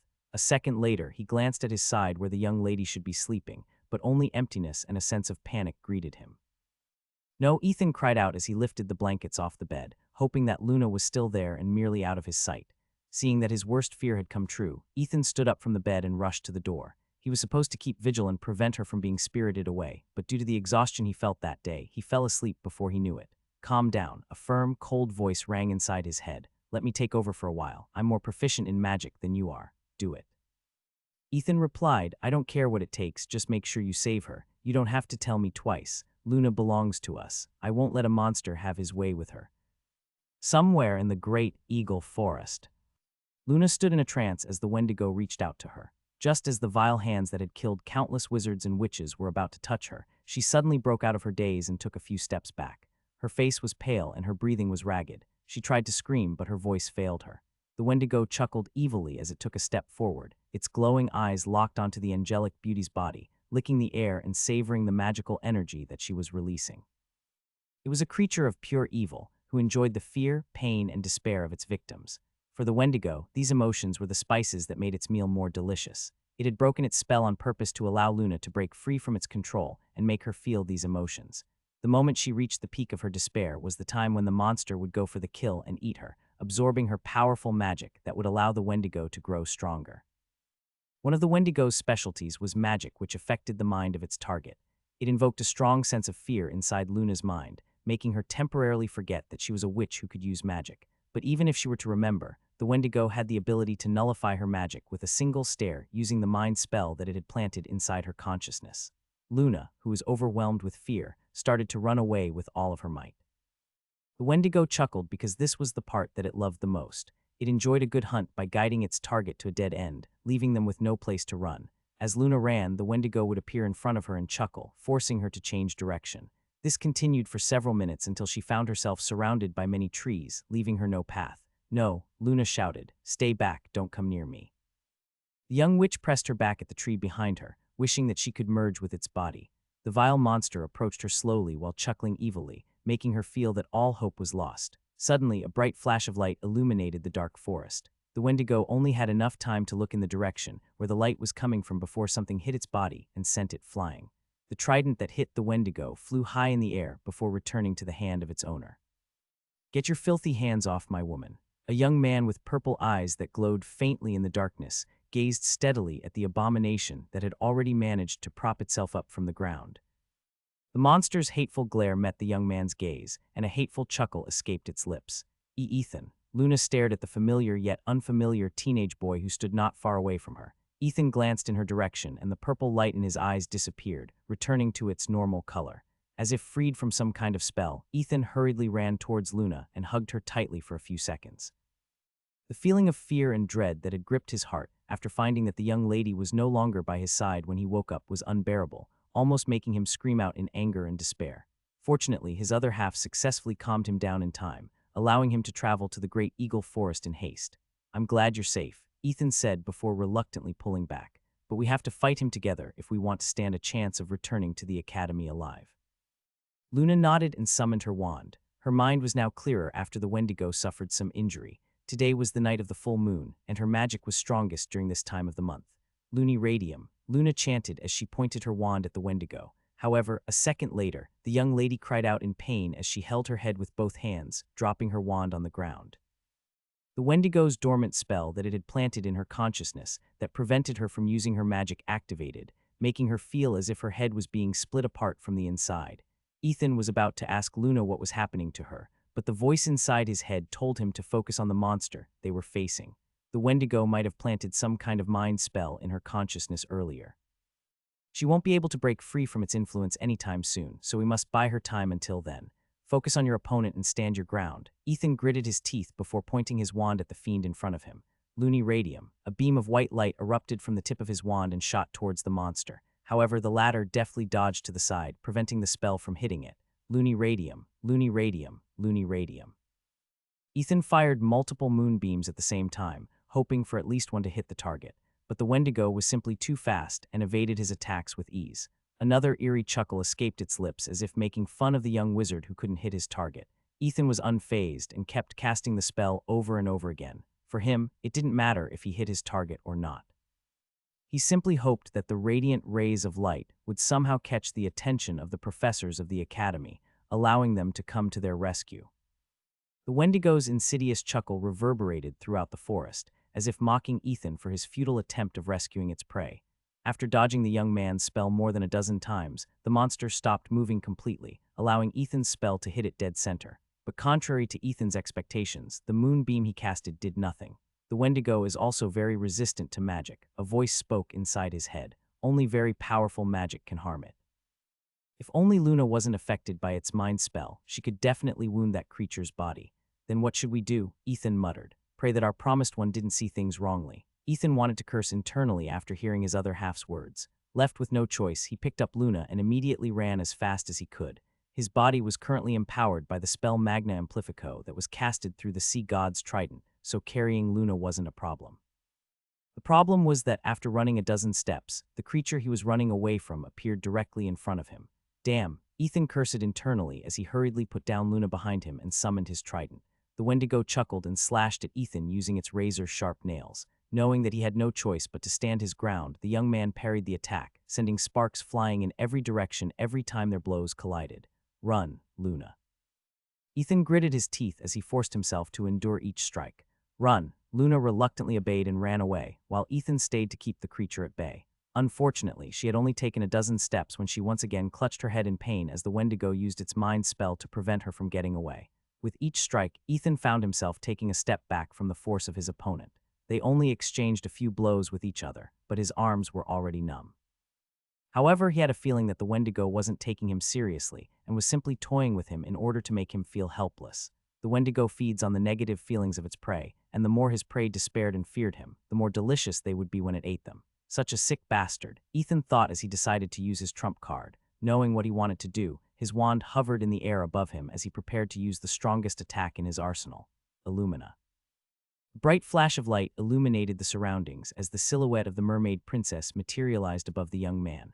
The sea god's trident glowed brightly as a torrent of water enveloped its body. With one swift thrust of the trident, Ethan roared and put every bit of his magic power in a single attack. Rising Dragon Thrust. This was Ethan's trump card, and the only spell that would allow him to overwhelm stronger opponents.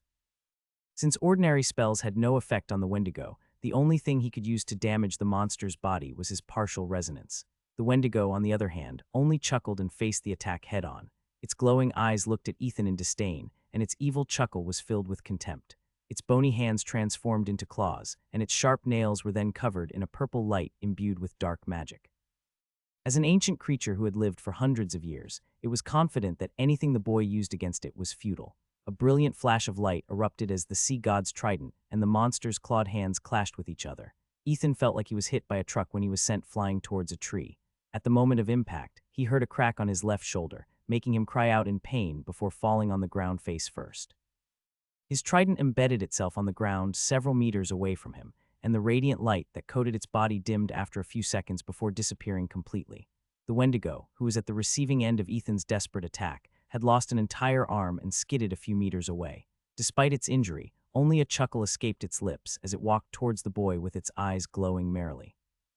The young man watched in pain and horror as the Wendigo's arm slowly regenerated while the monster approached him. This was the first time since he used his partial resonance that someone was able to remain standing after his full-powered attack. "I'm sorry, Ethan." Illumina's apologetic voice whispered inside his head. "He's too strong. Please run away." Those were the last words that Ethan heard from the mermaid princess before he heard something dropping beside him. Seeing his wand lay motionless on the ground, Ethan's face turned grim. Before he could even think of what to do next, the Wendigo stepped on his right arm, making Ethan shout in pain. As if finding his screams music to its ears, the Wendigo chuckled and stepped on it repeatedly until another loud crack sounded, making Ethan's scream intensify. "Stop it," Luna cried out as she forced herself to stand up. "It is me you want, take me," and let him go. The Wendigo looked at her direction and emitted another chuckle. Seeing the desperation on her face, the monster decided to ignore her and stomped on Ethan's legs next.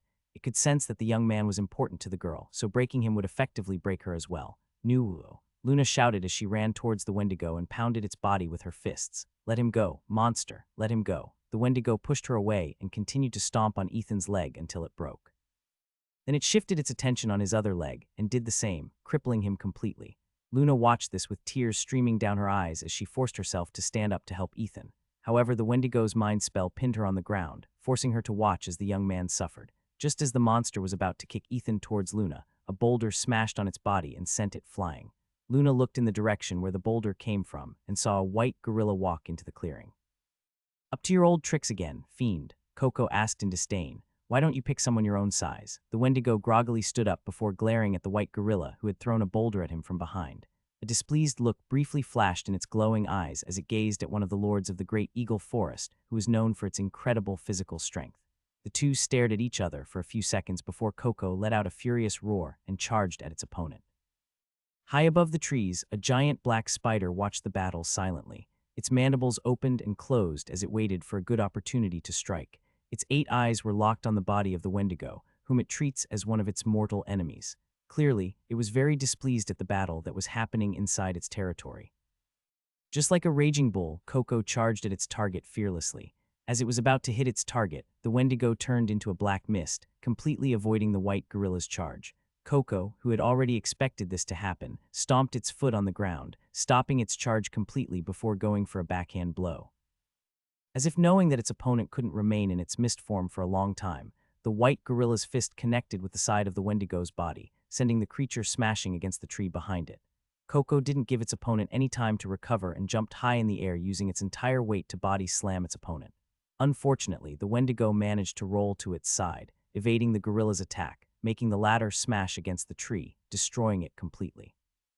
While the two overlords were fighting against each other, Luna was finally able to approach Ethan to check his condition. A sob escaped her lips when he saw how serious his injuries were. Blood was seeping out the corner of Ethan's lips while his limbs were twisted at unnatural angles. Luna run," Ethan said through gritted teeth. "Don't let that monster catch you." Luna ignored his words and helped Ethan drink the potion she procured from her storage ring. When the sweet liquid entered his lips, the pain he felt decreased a bit, making him feel a little better. He could tell that the potion that she gave him had restorative effects, but it would not be enough to fix his broken arms and legs. Even so, he was still thankful because it at least made the pain he was feeling bearable. "Don't move," Luna said. "I will try to realign your bones. This will be painful, but bear with it." Ethan nodded before gritting his teeth. Seeing that he was ready, the young lady held his right arm firmly before giving it a tug, realigning his bones. The young man endured the pain as tears streamed down his eyes. However, he knew that his suffering was only beginning because Luna still needed to realign his other arm and both of his legs. If Luna could use her magic, she might have done it in a less painful manner. But every time she channeled magic inside her body, she would feel a stinging pain inside her head, as if it was being stabbed by hundreds of needles. The only thing she could do now was treat him as quickly and as precisely as possible. Fortunately, she received training in the academy for how to deal with such injuries without using magic. A few minutes later, she had successfully realigned all of Ethan's broken bones, but the problem still remained.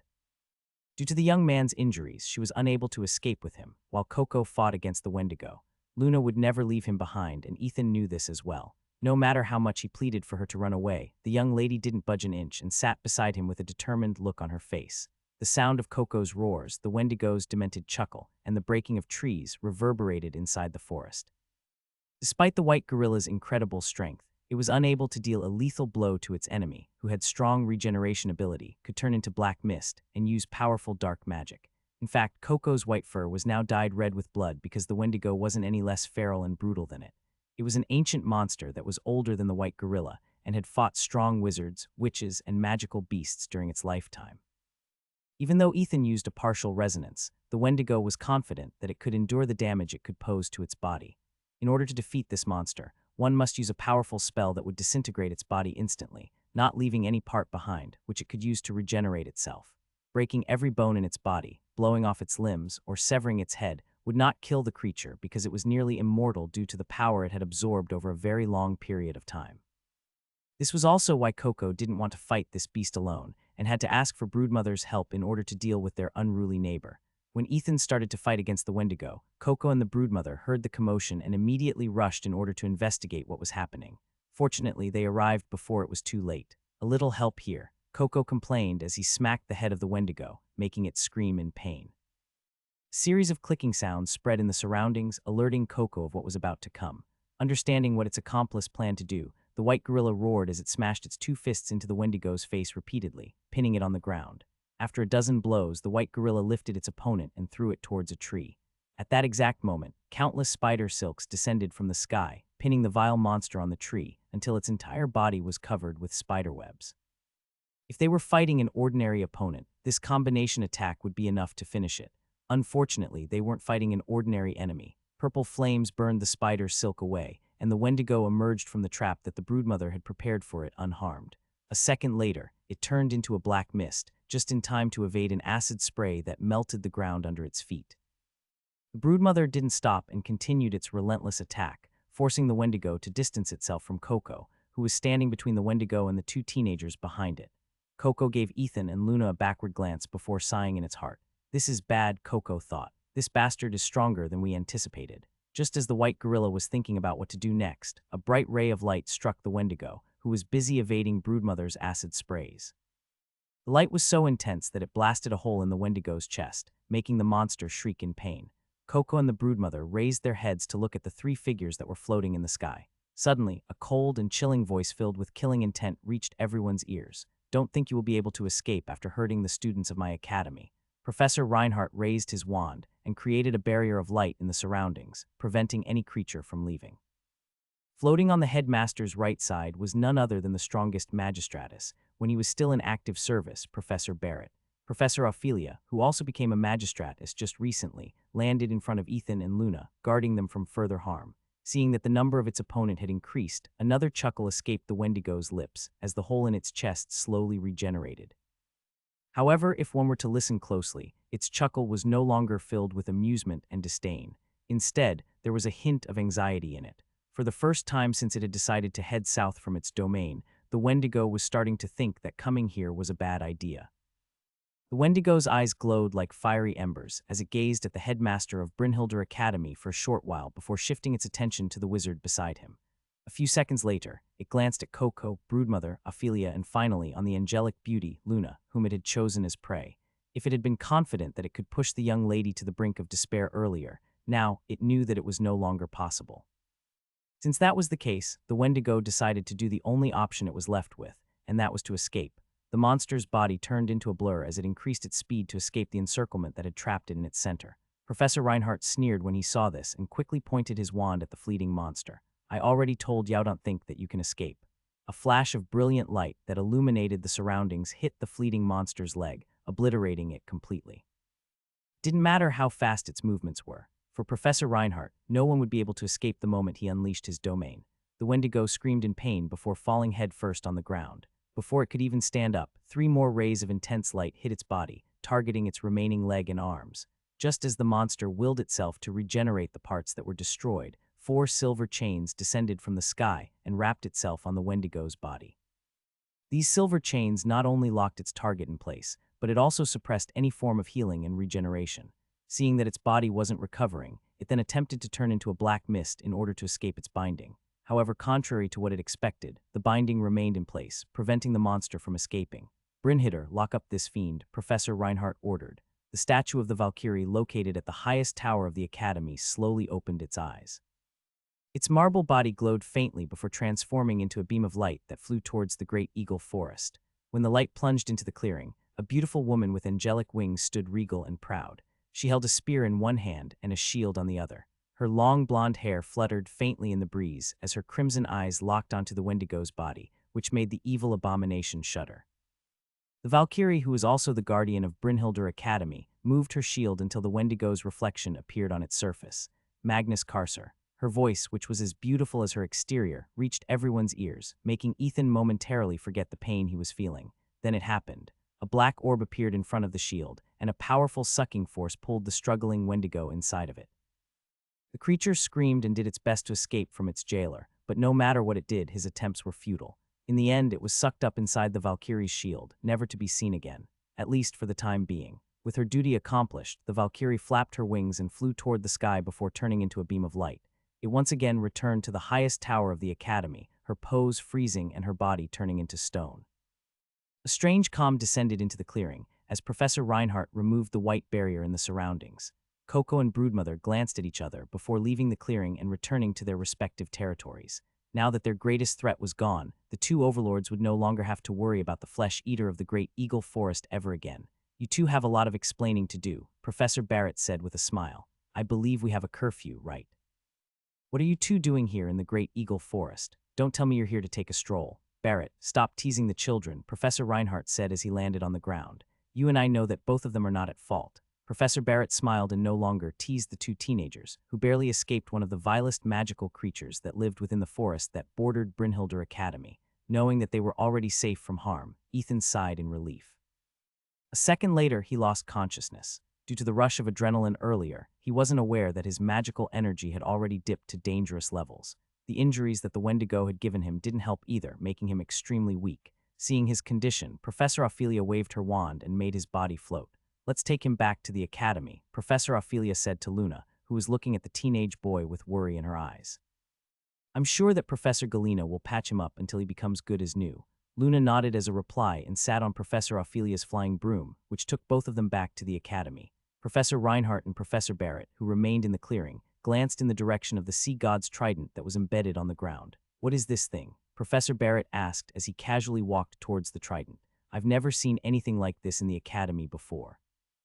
The former magistratus gripped the trident's handle in order to take it off from the ground. However, it didn't budge. Interesting. Professor Barrett smiled as he took out a monocle to appraise the trident to know its origin. Strange, I don't see any information about this weapon whatsoever. Just where did that boy pick this thing? The headmaster smiled as he walked toward the trident that was embedded on the ground. Perhaps this is a lost relic, Professor Reinhardt said. You know.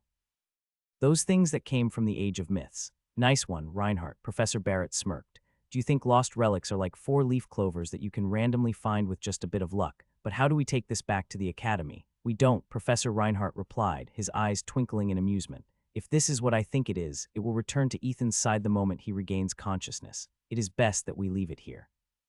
Professor Barrett nodded, but still decided to appraise the weapon using his magical monocle.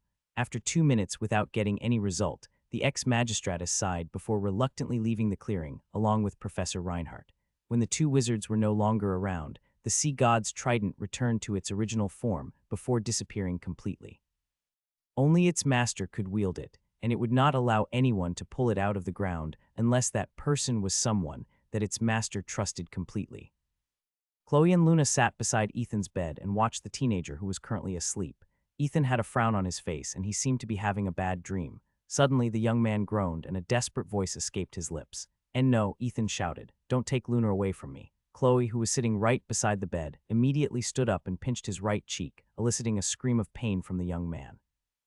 Ethan abruptly opened his eyes, and since he was still disoriented from his nightmare, the first words that came out of his lips were, "Let go of me, you ugly monster." Chloe smiled sweetly before using her free hand to pinch her cousin's other cheek, making the latter scream a second time.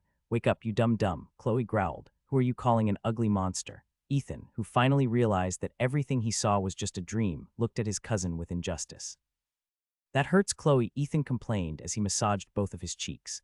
"Why are you being so mean so early in the morning?" "It's no longer morning, you fool," Chloe replied. "It's already late in the afternoon. Classes had long ended." The young man glanced at the window and saw that the sky had already turned orange, which was a sign that the sun was about to set. Then his gaze landed on Luna, making him remember the things that happened a few hours ago. "Are you all right, Luna?" Ethan asked, momentarily forgetting the pain in his cheeks.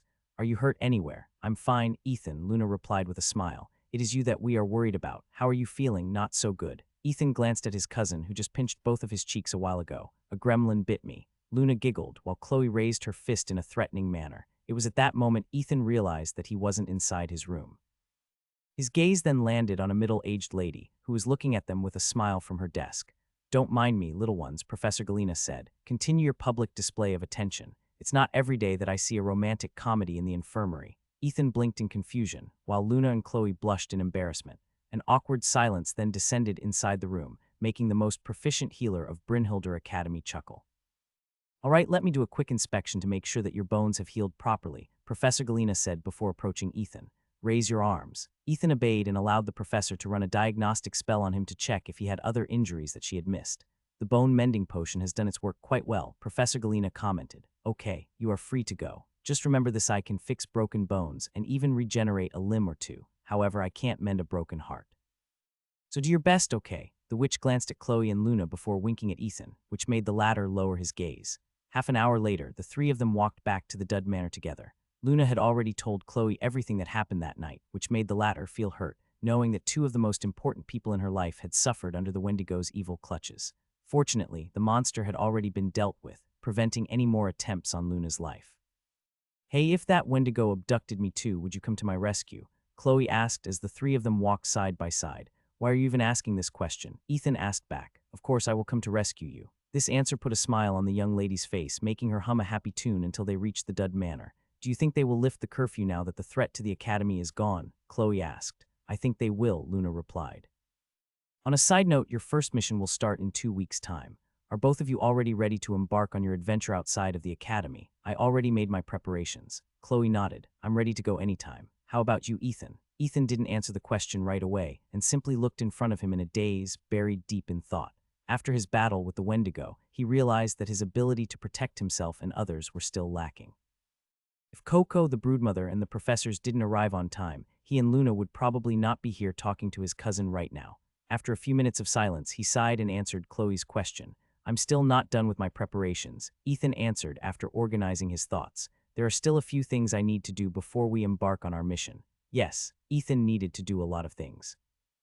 He had a lot of questions inside his head, and there were only two people that could give him the answers he was looking for. The first one was Emma. The second one was his other half, who was currently sleeping inside his consciousness. Truth be told, when Ethan discovered that someone else was sharing his body, he started feeling anxious and confused. However, his other half assured him that he was his ally and that he shouldn't be wary of him. This calmed him down a bit, but he still felt restless.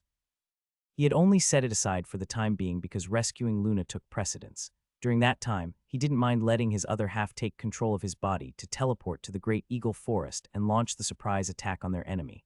While Ethan was deep in his thoughts, Emma was busy writing a letter inside her room. The young lady was making a report to her mother, informing the latter that she had found their liege in the East Shire.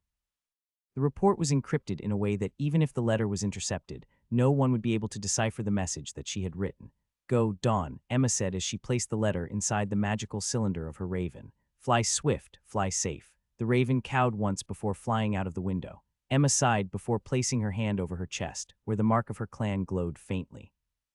"I just hope I didn't make the wrong decision in forcefully awakening him before he was ready to know the truth," Emma muttered. Ethan's promised one side for the second time before looking out of the window of her room. She knew that sooner or later, the handsome young man would look for her and ask her some questions. Questions that she didn't know if she had the authority to answer. When Ethan returned to his room, the first thing he noticed was the one-handed trident that resembled a sai sword lying on top of his table. It was none other than the sea god's trident that he had left inside the great eagle forest. The young man then picked up the weapon with his left hand and looked at it with a solemn expression on his face. Half a minute later, something unexpected happened. The trident turned into particles of light and merged with Ethan's hand. Not long after, the symbol of the weapon glowed faintly on the back of his hand before disappearing completely. For some reason, he understood that whenever he needed to summon the weapon, all he needed to do was to think about it and it would appear in his hand. Testing if his theory was correct, Ethan raised his hand and summoned the trident with a thought. Just like he expected, the weapon did appear in his hand, confirming his suspicion. At least I won't lose it in the future, Ethan thought before walking towards the mirror. He looked at it for a while before sighing. "We need to talk," Ethan said. "And what do you want to talk about?" His reflection in the mirror asked. "Who are you? I knew that you would ask me this question." His reflection smiled before resting his hands on his waist. "Are you sure you want to know?" the reflection asked. "The truth might bring you more questions than answers." "I want to know," Ethan insisted. "Please answer my question." The reflection closed his eyes and didn't answer right away. After a few minutes of silence, Ethan's other half sighed before looking at him with a solemn expression on his face. "I am the person who you were supposed to be," the reflection replied. "Unfortunately, something happened when you were a baby, and this prevented you from reaching your full potential." Ethan knew that he was an adopted child because his grandparents had been very honest with him. They told him this information when he was 12 years old, but that didn't change the way he thought about his family, making his grandparents sigh in relief. Granted, there were times when he would think of his biological parents and ask himself why they abandoned him when he was young. To this day, Ethan didn't know the answer, but there was a possibility that his other half would know the answer he was looking for. "What do you mean you are who I was supposed to be?" Ethan inquired. "Are you telling me that you're the original owner of this body? I guess this is the thing that you are most worried about, right?" The reflection smiled. "Like I said earlier, I am the person who you were supposed to be. Strong, confident, powerful, handsome, and definitely not a dud. But life had other plans, so you weren't able to fulfill your true destiny, but perhaps there is still a chance." The reflection gave Ethan a mischievous smile, which made the latter shudder. "Relax," the reflection smirked. "It is not as bad as you think. I have no intention of taking over your body unless it is an emergency. Also, the two of us are inseparable because I am your legacy." "What's a legacy?" Ethan inquired. "A legacy is the source of knowledge and power. Usually this power is transferred through bloodlines, and some of the oldest wizard families have them. It is something that they can access with just a thought. You can also call legacies memories. This knowledge and power is given to you rightfully by birth. When some people are just starting to crawl, you are already flying in the sky like a mighty dragon. That's what legacies are. Unfortunately, you can only use my power for a very, very, very short period of time due to your damaged magical circuits. Until you find a way to fix them, the power that was rightfully yours by birth will just be a thing of the past." Ethan frowned because he didn't know if he should believe his other half or not. For the first time in his life, he was having trust issues with himself, which he never thought would happen to him. "Look, you just experienced a traumatic experience, and I know that you still haven't fully recovered from your exhaustion," the reflection stated. "Also, I need to hibernate for a while because you have used up most of your magic powers. The only reason why we are able to have this discussion is because I am burning the reserve magical power that I stored whenever you kiss someone. Take note that this will be the last time I do this because that magic is reserved for emergencies.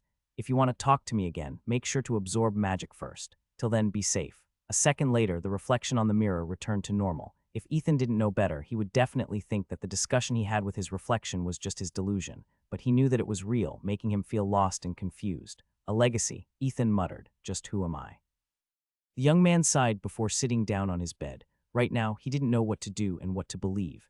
"I need to talk to Emma tomorrow," Ethan thought. "Perhaps she can tell me who I really am." The next day, right after classes, Ethan went to the library to look for Emma. However, the black-haired assistant librarian wasn't there. Instead, the grumpy librarian Ms. Lyra stood at the counter and eyed Ethan with a menacing glare. Although he was a bit intimidated with the librarian's glare, he steeled himself and walked towards her. "Ms. Lyra, is Emma around?" Ethan asked. "Emma, she called in sick today. She also said that she needed to take a few days off from the library as well," Ms. Lyra replied in an annoyed tone before glancing at the girls who were gossiping while giving side glances at Ethan. "You girls, this is a library and not your common room. If you don't know how to behave, you should just leave." The girls quieted down and hurriedly left the library because the librarian's glare scared them. Ethan then thanked Ms. Lyra before exiting the library as well. He didn't return to Dud Manor right away. Instead, he continued to walk behind the library until he arrived at the grove of trees where Emma had taken him.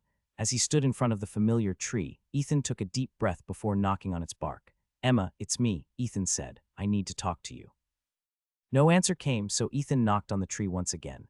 After 5 minutes of doing the same thing and getting no replies, he finally gave up and walked away. Half a minute later, Emma peeked out from behind the tree to look at the young man, whom she was trying to avoid for the time being. The young lady had her reasons for not meeting with Ethan right now. She was waiting for her mother's reply to her letter, which would give her an idea what to tell and what to keep secret. Their clan was very strict when it came to certain things, and if they deemed that Ethan didn't need to know his origin, Emma would keep it a secret until the right time had come. Sound of weapons hitting each other reverberated inside the training room as Ethan's and Nicole's weapon clashed. Right now, the young man was using a pitchfork instead of the sea god's trident and attacked Nicole in a frenzy. The young lady deftly evaded and deflected his attack with ease, causing Ethan to intensify his efforts. Nicole frowned after deflecting Ethan's latest strike. The next thing she did was to lower her body and do a leg sweep, hitting her opponent and making him fall on the ground. "Let's stop here," Nicole said, her rapier pointing at the ground. Her breath was still even, and she hadn't even broken a sweat despite Ethan's all-out offensive. The young man, however, was panting for breath as he wiped the sweat that was flowing like rivers down his face. "I can still go on," Ethan insisted. "Let's continue." "No," Nicole shook her head. "If we continue, you will definitely get injured because your mind is elsewhere."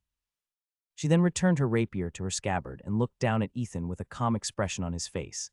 "Who are you fighting against, Ethan?" Nicole asked. "I can certainly tell that it wasn't me." "What are you talking about?" Ethan replied as he propped himself up from the ground. "You are exchanging blows with me, and yet the opponent that is reflected in your eyes isn't me," Nicole stated. "Just who are you fighting against? Are you perhaps sparring with me while thinking of the Wendigo that abducted Luna?"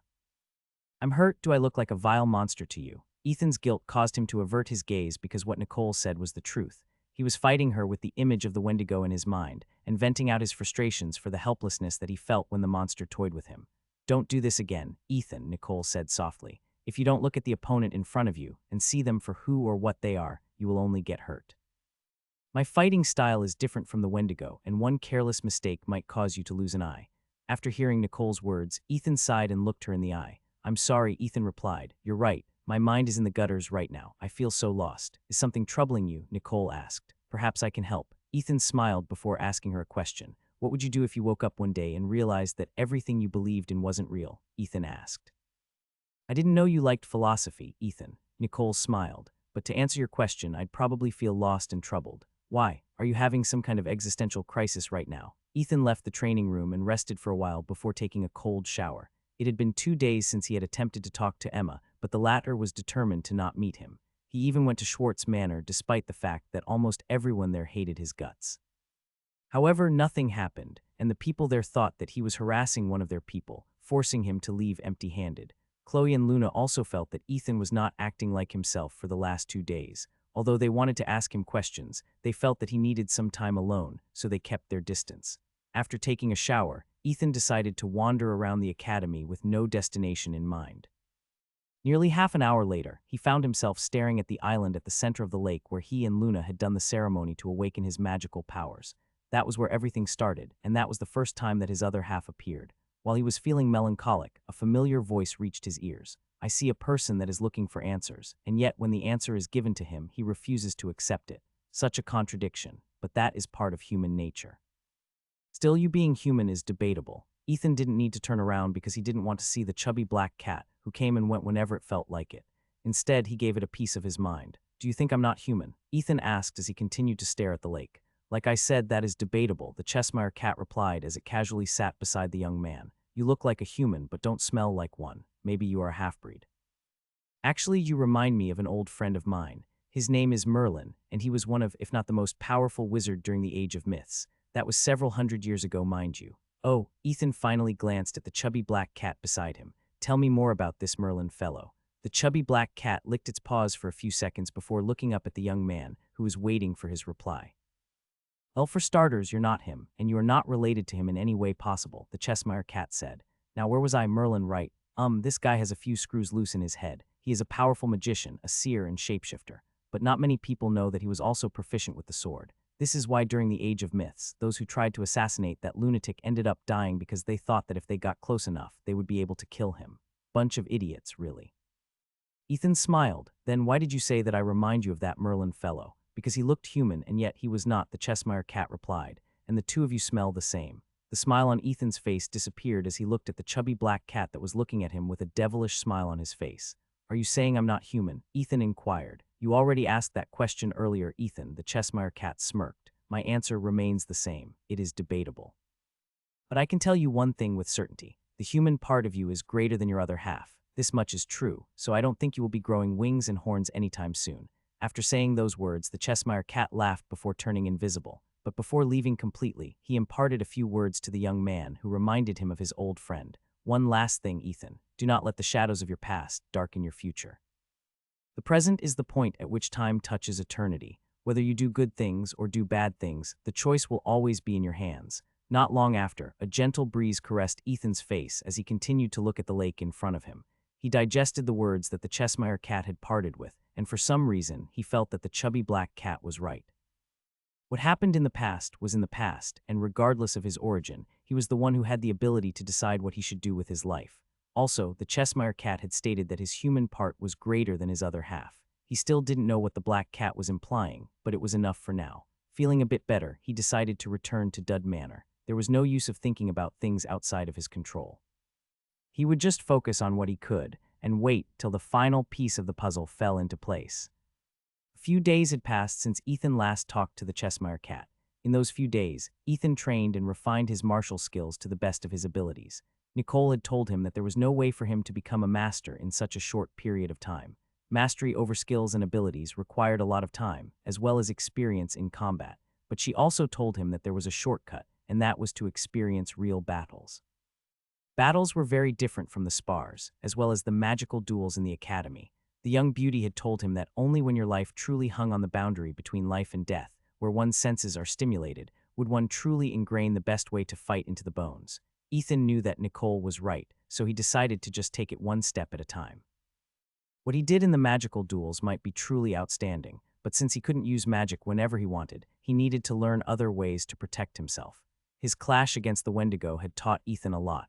Although he didn't want to admit it, he felt that he was invincible in the academy after being able to attain partial resonance. He thought that anyone he faced could be easily defeated with his trump card. But after fighting with the vile monster that abducted Luna, he was humbled, and he understood that there was always someone or something stronger than him. The young man also decided not to look for Emma, because he believed that she would come to him of her own accord when the time was right. After all, she was his promised one, whatever that term meant. Only a week before our first mission starts, Ethan thought as he wiped his face with a towel, I hope nothing bad happens during our mission.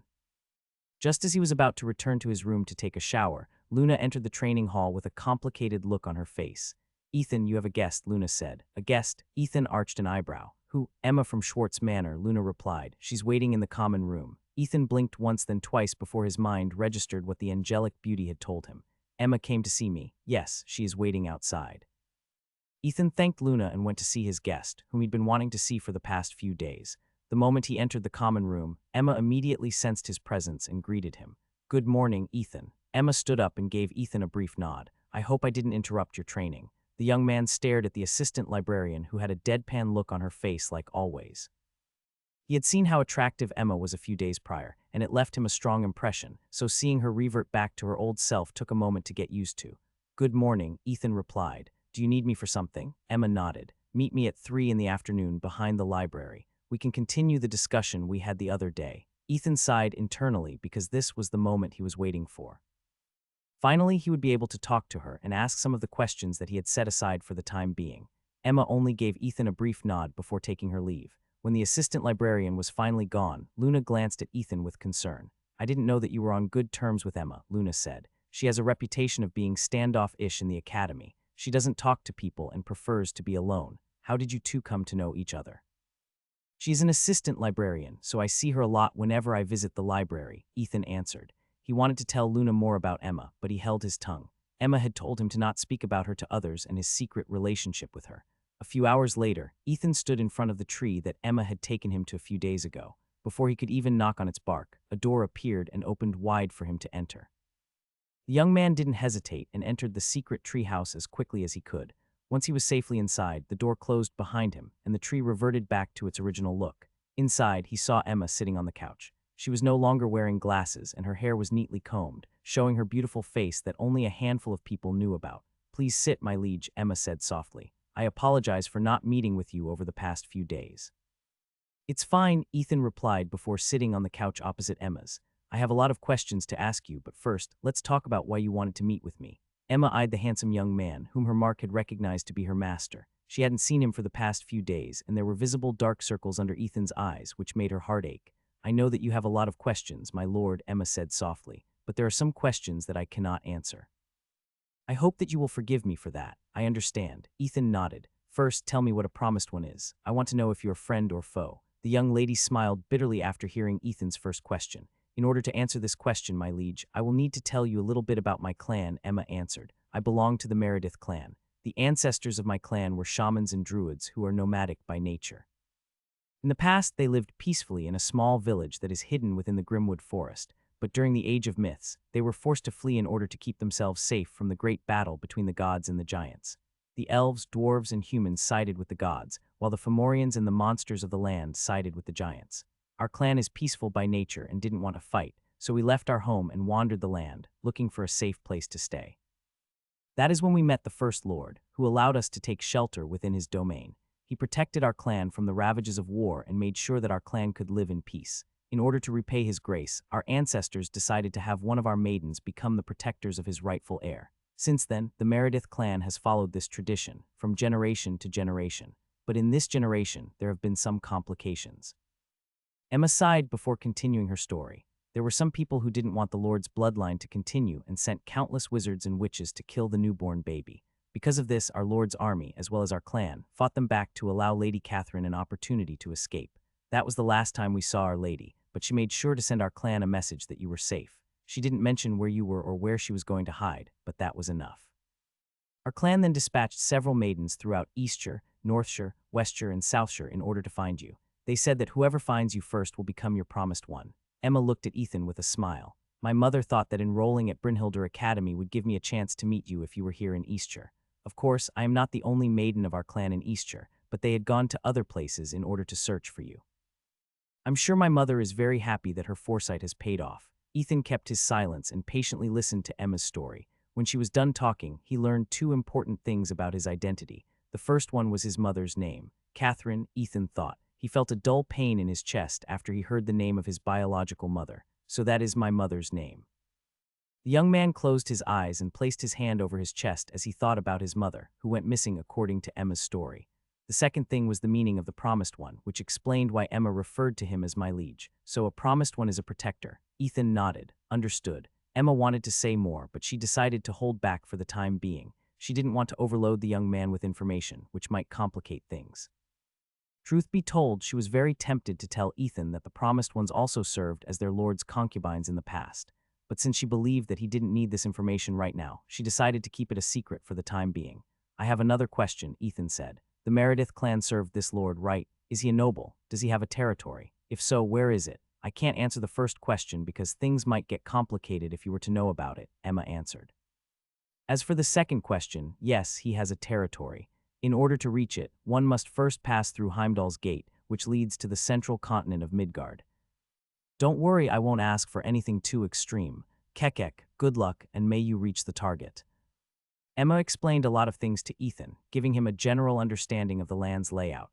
Eastshire was where the human kingdom was located. In Northshire was the stronghold of the dwarves. In Westshire was the Eden of the elves. And in Southshire was the dominion of the beastkin. At the very center, where these four territories converged, was Heimdall's Gate. This was a teleportation gate that allowed them to travel to the central continent of Midgard, which was a very vast world that was nestled within the branches of Yggdrasil. The Meredith clan's territory was beyond the gate, which meant that Ethan must go to Midgard in order to better know his origin and uncover the secrets of his true identity. First years are not allowed to travel to Heimdall's Gate, Emma explained. Only third years and fourth years are given the permission to carry out missions in Midgard. Of course, there are exceptions, but these exceptions are only given to second years who have proven their worth and have gained the recognition of the headmaster of the academy. If you want to go to Midgard, you need to wait until you have become a third year to do so. By then, you will have enough experience in both magic and martial arts to protect yourself on that long journey. If you wish, I can accompany you back to my hometown so that you can see your father's domain, at least what is left of it.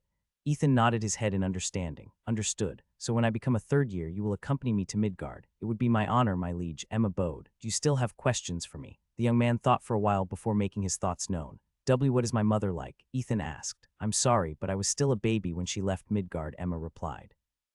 However, my mother often told me that Lady Catherine was a kind and gentle lady.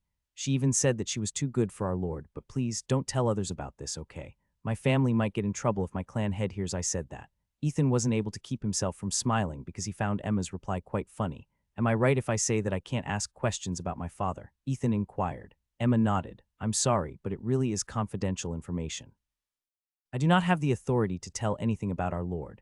The handsome teenager smiled before asking Emma one last question. My first mission is about to start, Ethan stated. Any advice? The young lady pondered a bit before nodding her head. Make sure to bring some bug spray or bug repellent potions. Emma smirked. There might be many insects that might want to take a bite out of you, my lord. After all, your blood is very precious, especially to a young lady with long, light brown hair. She might attack you in your sleep. This time, Ethan wasn't able to hold back his chuckle because he clearly knew who Emma was talking about. After making a bit more small talk, Ethan said his farewell and returned to Dud Manor. Although he didn't get all the answers to his questions, he learned enough information to keep his mind stable for the time being. A few days later, the day where they would take on their first mission had finally arrived. Brynhildr Academy, Mission Hall. There are too many people. Chloe looked at the spacious hall, which was filled to the brim with wizards and witches who were rushing to secure the easiest and most rewarding missions that were posted in the quest board. Ethan winced because the mere thought of trying to enter that chaotic place was enough to make his body hurt. Why don't we wait until there are less people around? Ethan proposed. But if we do that, we will be left with the worst paying missions, Chloe complained. We might be stuck with collecting magical herbs or something just as mundane. I want my first mission to be exciting, like escorting a caravan to the north or exploring ruins in the south.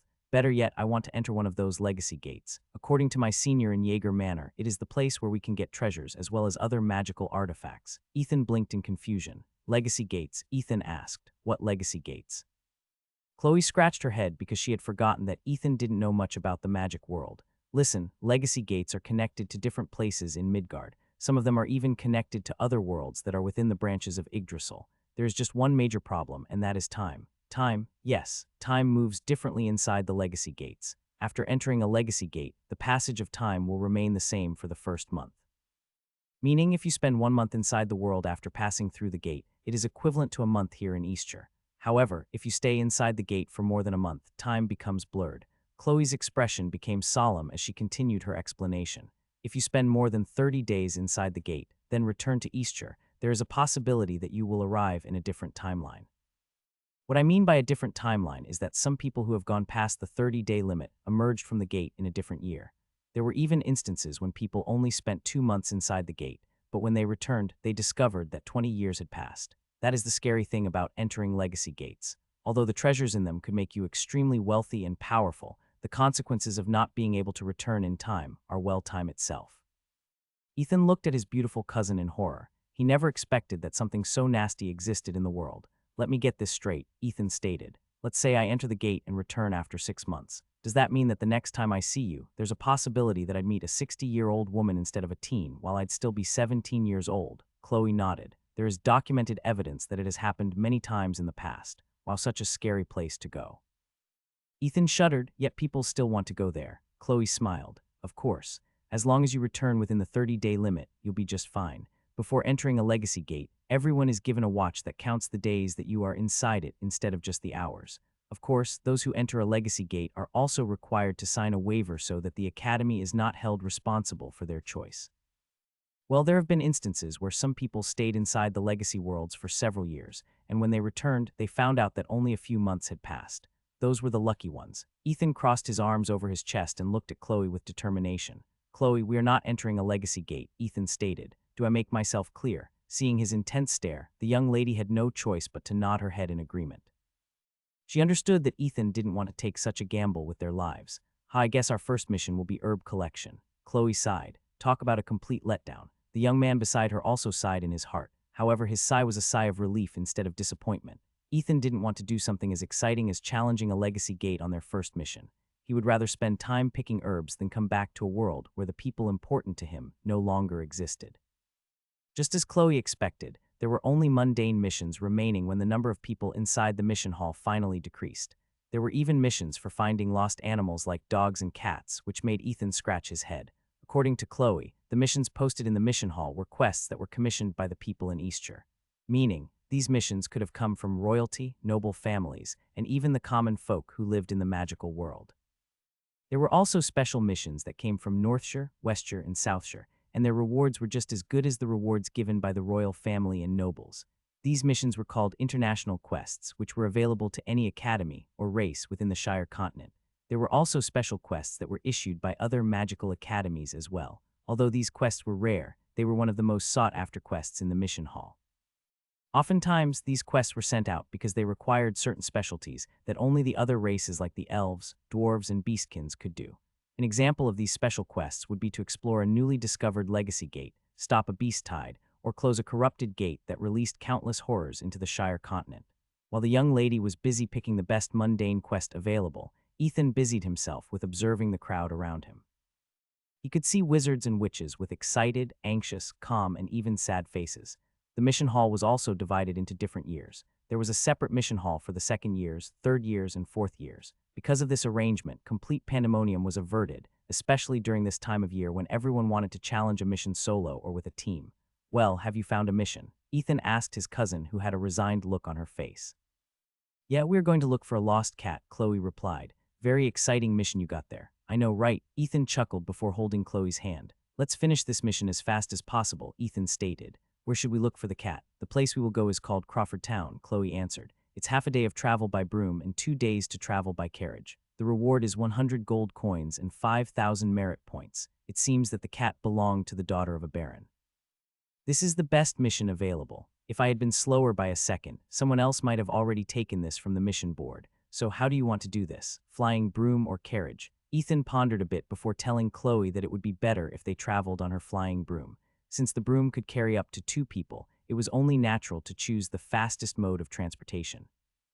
His own flying broom was still undergoing some tweaking, at least, that was according to the letter that was sent to him by Mr. Carwell, who was making the final adjustments to the Wind Dancer, the broom that duds could use to fly. Half an hour later, Chloe's flying broom rose up from the academy and headed south. The two had only traveled for a mile when they saw 2 ravens flying alongside them. One of them was a white raven, and the other one was black.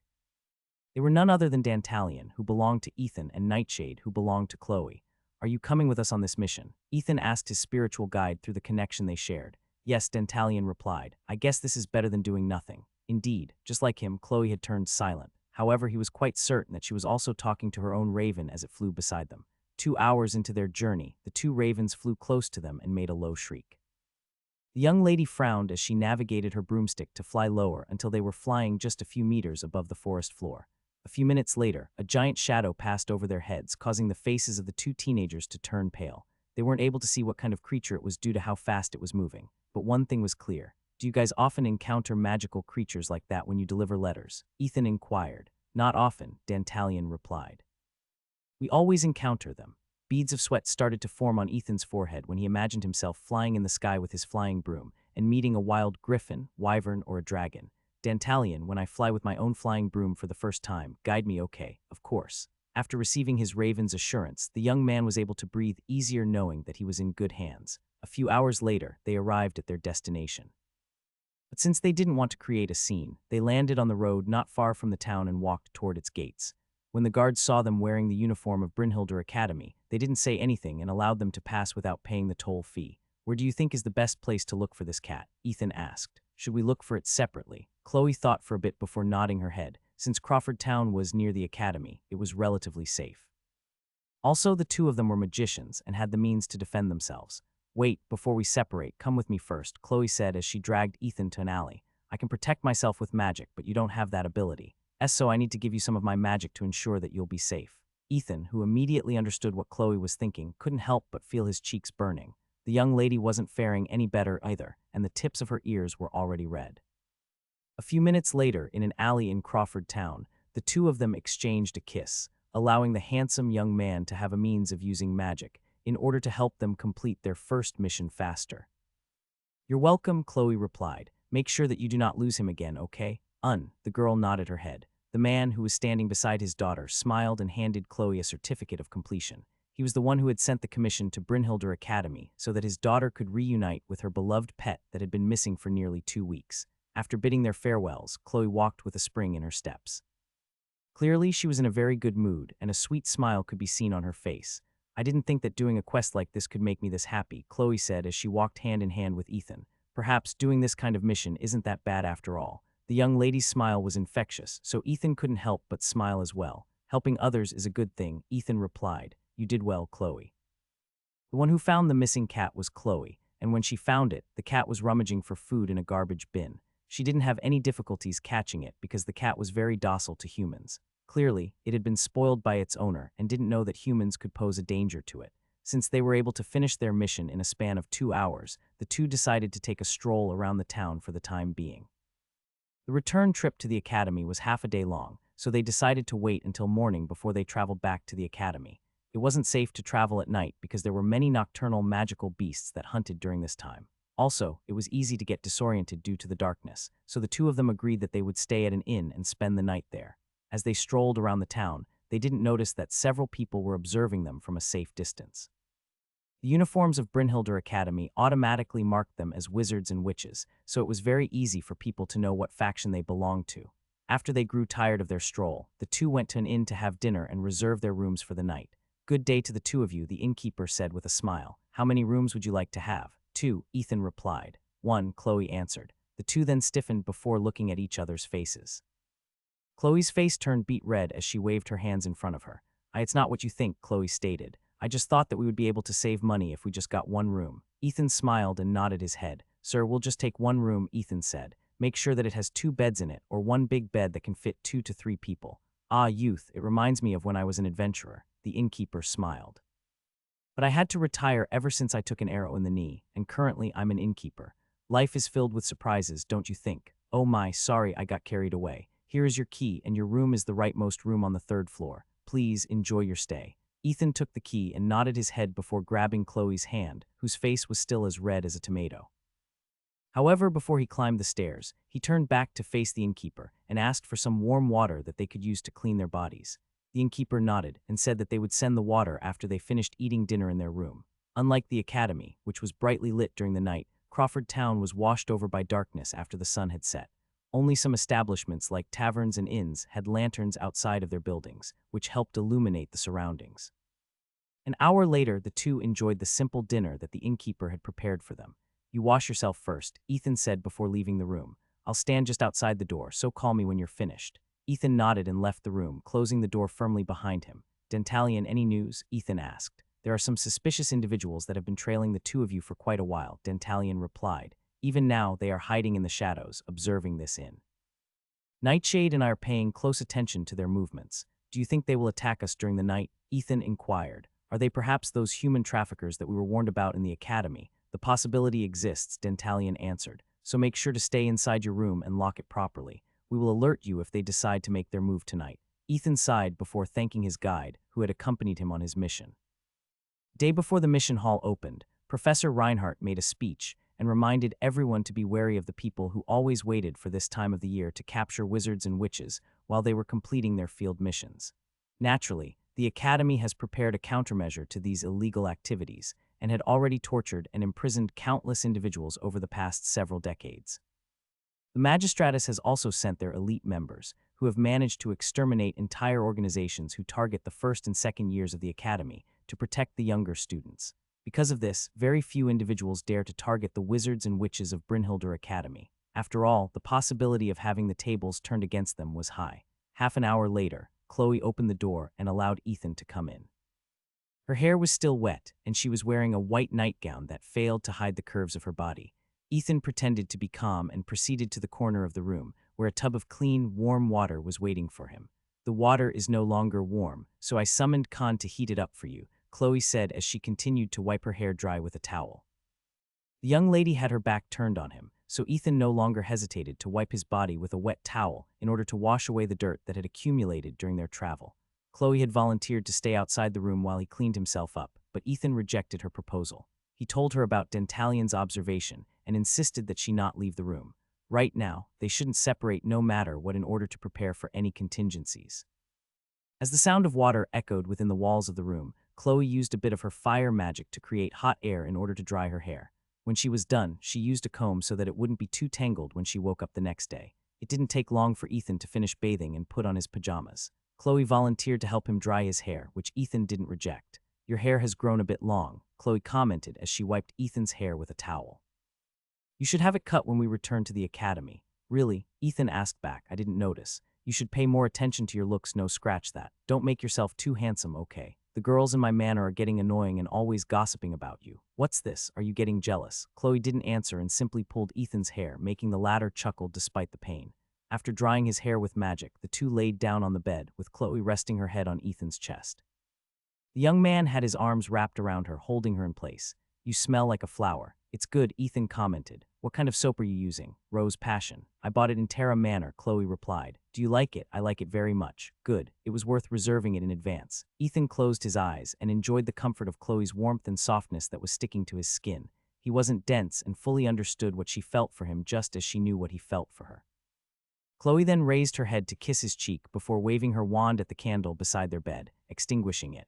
Ethan kissed her forehead and hugged her tight. The two cuddled under the blanket until both of them fell asleep. As the night deepened, the people that were observing them from the streets retreated back into the shadows, unaware that two loyal ravens were watching their every move. Author notes, "Sorry, still not feeling better. Will resume regular updates when I recover." 2 hours before sunrise, Ethan stirred in his sleep. When he opened his eyes, he saw a young lady sleeping in his embrace.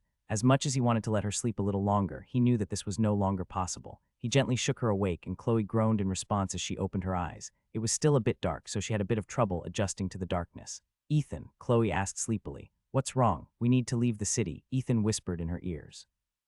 "It seems that we are being targeted by hunters." Chloe's body stiffened as the last dredge of sleep fled. "Are you sure?" Chloe asked. "Yes," Ethan replied. "Let's change our clothes and sneak out before they make their move." Knowing the severity of the situation, Chloe nodded and changed her clothes in the darkness. Ethan did the same, and for a moment, only the rustling of clothes could be heard inside the room.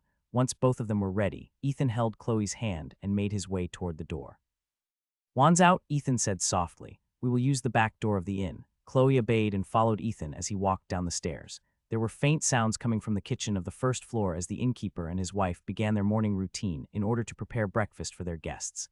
Ethan and Chloe snuck inside the kitchen and told the innkeeper that they were going to leave early. Before going out the door, they gave him a tip for their stay inside his inn.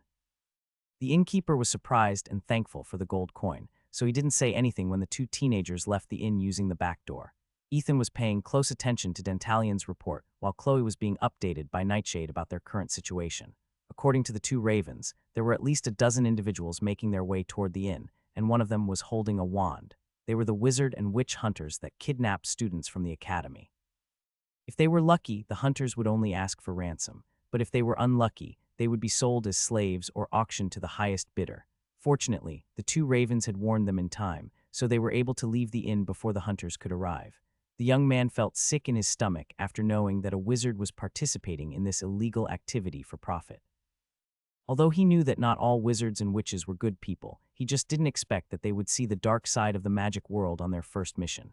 "Let's go to that alley," Ethan said through telepathy. "Hurry." He and Chloe ran as fast as they could to cross the street and entered the alley in front of them. Since both of them were wearing the guardian rings, they didn't have to talk to each other, simply communicating through telepathy.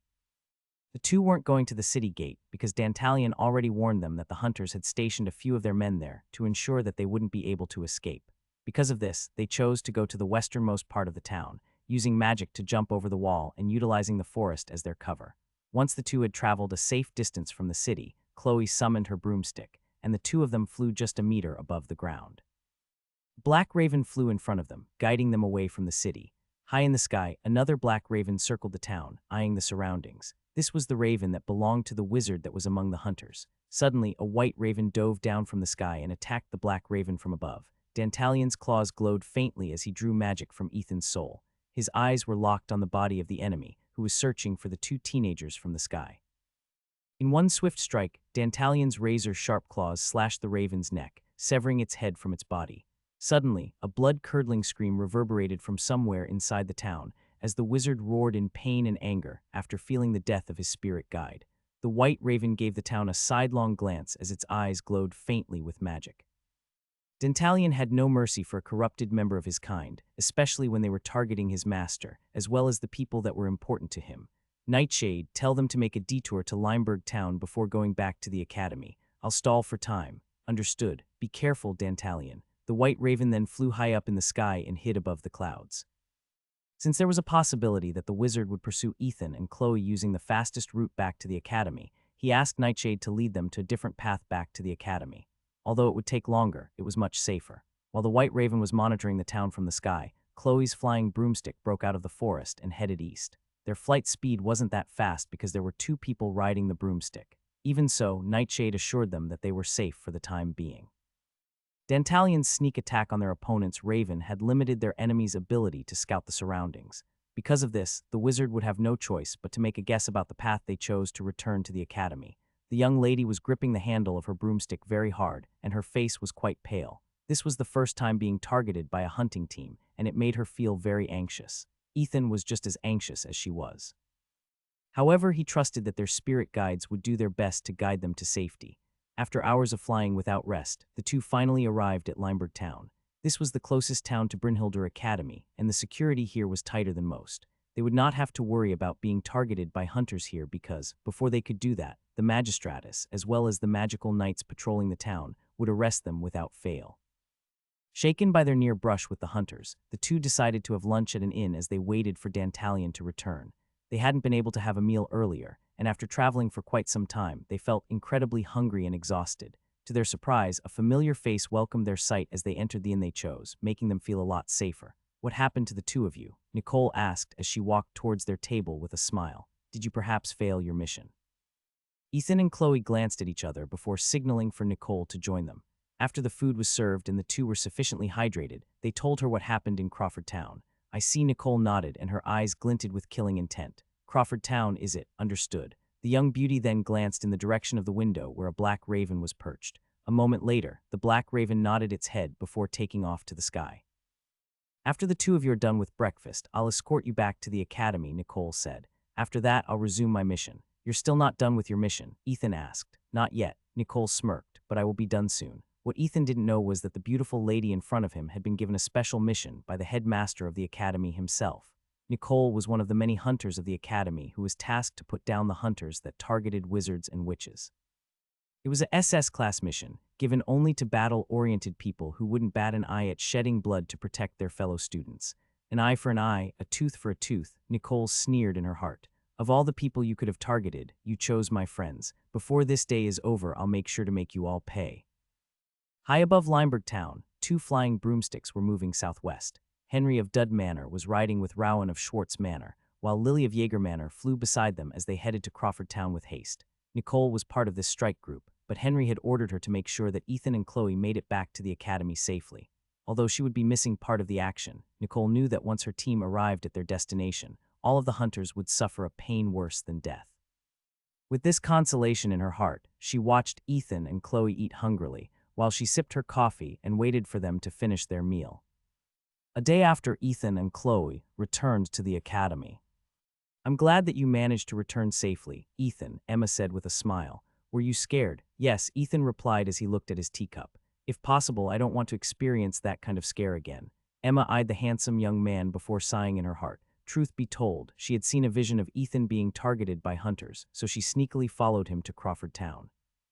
However, she didn't enter the town and simply waited in the forest, enchanting a tree to create a door that led to her tree house. She was ready to help them at any moment if their lives were in danger. She could have warned Ethan about the hunters, but she chose to remain silent. The reason for this was simple. Emma wanted to see how Ethan would react to danger. Also, she wanted to know if the young man would choose to confront the enemy or escape.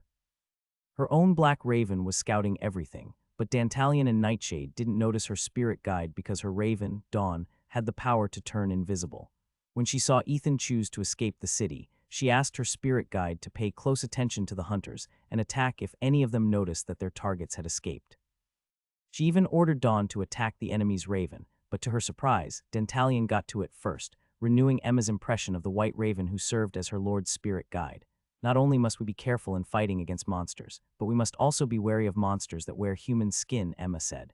Please, do not trust people so easily, my liege. They might stab you in the back simply because you are too kind. Ethan sighed before placing his teacup back on the table. Please stop calling me my liege, Ethan stated. Just call me Ethan. You managed to do it earlier, right? Emma covered her lips and giggled because she was finding it hard to address him as simply Ethan when they were alone. Now that he knew that she was his promised one, Emma felt that this was a good opportunity to get close to the handsome young man whom she needed to protect. Ethan smiled because he preferred the lively Emma over the standoffish one. By the way, are you done with your mission? Ethan asked. No. Let me rephrase the question. Do you plan on doing any missions? Tomorrow, Emma replied. I was busy the past few days, so I wasn't able to visit the mission hall. Okay, Ethan nodded. Make sure to go with a group. Those hunters are very nasty. I don't want you getting hurt out there. The young lady's eyes softened after hearing the concern in Ethan's voice. Don't worry about me, Emma replied. You should worry about the pitiful hunters who'd end up crossing my path instead. Ethan arched an eyebrow as he looked at Emma from head to foot. The young beauty looked so delicate, and yet he could feel a strength that belonged to that of a warrior oozing out of her body. After their short meeting, Ethan returned to the mission hall to check the other missions plastered on the mission board. For a month, students could take as many missions as they wished as long as they finished whatever mission they had chosen previously. He and Chloe had decided to rest for a few days before looking for a new mission to undertake. There are a few interesting missions here, Ethan thought as he glanced at some of the missions that were available, searching for missing people and pets, escort missions, and dungeon missions. The first time he had entered a dungeon was during the initiation ceremony. Truth be told, that was another scary experience since it was also his first time fighting against a monster. Ethan closed his eyes and pondered if he was capable of killing people. This thought had been on his mind ever since he had returned to the academy after their desperate escape from Crawford Town. He didn't mind killing monsters, but killing humans, that was a different matter. He grew up in a relatively peaceful environment, where he only needed to help tend the farm and protect it from wild animals. The mere thought of ending a person's life scared him more than his fight against the Wendigo. The young man would rather fight another Wendigo than kill a human, even if that person wanted to kill him as well. Perhaps the only time I will commit murder is when I have no other choice but to kill. Ethan grimaced. Feeling lightheaded, Ethan left the mission hall and returned to Dud Manor. Surprisingly, he found Chloe in the common room, waiting for him. His beautiful cousin had dark circles under her eyes, making his heart ache. You weren't able to sleep? Ethan asked as he sat beside her. Chloe shook her head. I had a bad dream. No, it was a nightmare. In that dream I was captured by the hunters and was sold as a slave. Ethan wrapped his arms around Chloe and patted her head. It's just a nightmare, Ethan replied. I won't let that happen to you. I know, Chloe replied, but it was still scary. While the two were hugging each other, the door of the manor opened. A moment later, Luna stepped into the common room. Ethan and Chloe glanced in her direction and were shocked at her disheveled appearance. Her robe had several cuts in it, and she was covered in dirt. Seeing how pale and haggard Luna was, Chloe immediately ran up to her and supported her body. What happened? Chloe asked as she looked at her best friend. Who did this to you? Ethan was also standing beside Luna with a worried look on his face. Hunters, Luna replied. Fortunately, the Academy's strikers arrived in time. Had they been a few minutes late, then things might have gotten out of hand. Ethan felt a burning anger rise in his chest the moment he learned that Luna was also attacked by hunters. He was clenching his fists so hard that a cracking sound could be heard. Chloe and Luna. If either of them were harmed because of those bastards, Ethan knew that he wouldn't be able to hold himself back and would go for the kill. His breathing suddenly became ragged as the realization hit him. It was not because he was incapable of murder. He just didn't have the reason for it. Deep inside his sea of consciousness, his other half smiled, knowing that his kind, innocent other half would soon understand that the world he lived in wasn't as peaceful as he thought it was. 2 days had passed since Luna's group encountered the hunters. Ethan and Chloe tacitly agreed to not take any missions to stay with their friend until they were sure that she was fine. Really, I'm not that fragile, you know, Luna said helplessly because Chloe was clinging to her like a koala. The incident with the Wendigo was scarier than this. The angelic beauty was happy that her best friends were worried about her, but she didn't want them to delay what they should be doing because of her. The mission hall would be open for a month. When the month was over, students would resume their studies and consolidate the knowledge and experience that they gathered on their missions. 2 months later, the mission hall would open again, allowing the students to earn rewards as well as merit points. Fine, Chloe replied while still hugging Luna. We will take our second mission tomorrow. Ethan nodded his head in agreement. Sounds good to me. The next day.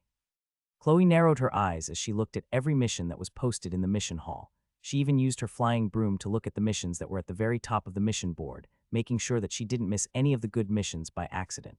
After nearly half an hour of looking for missions, the young beauty snatched one of the missions from the board and landed beside Ethan. I got us an escort mission, Chloe said with a smile. 500 gold coins and 30,000 merit points. We are not the only ones who will be taking on this mission.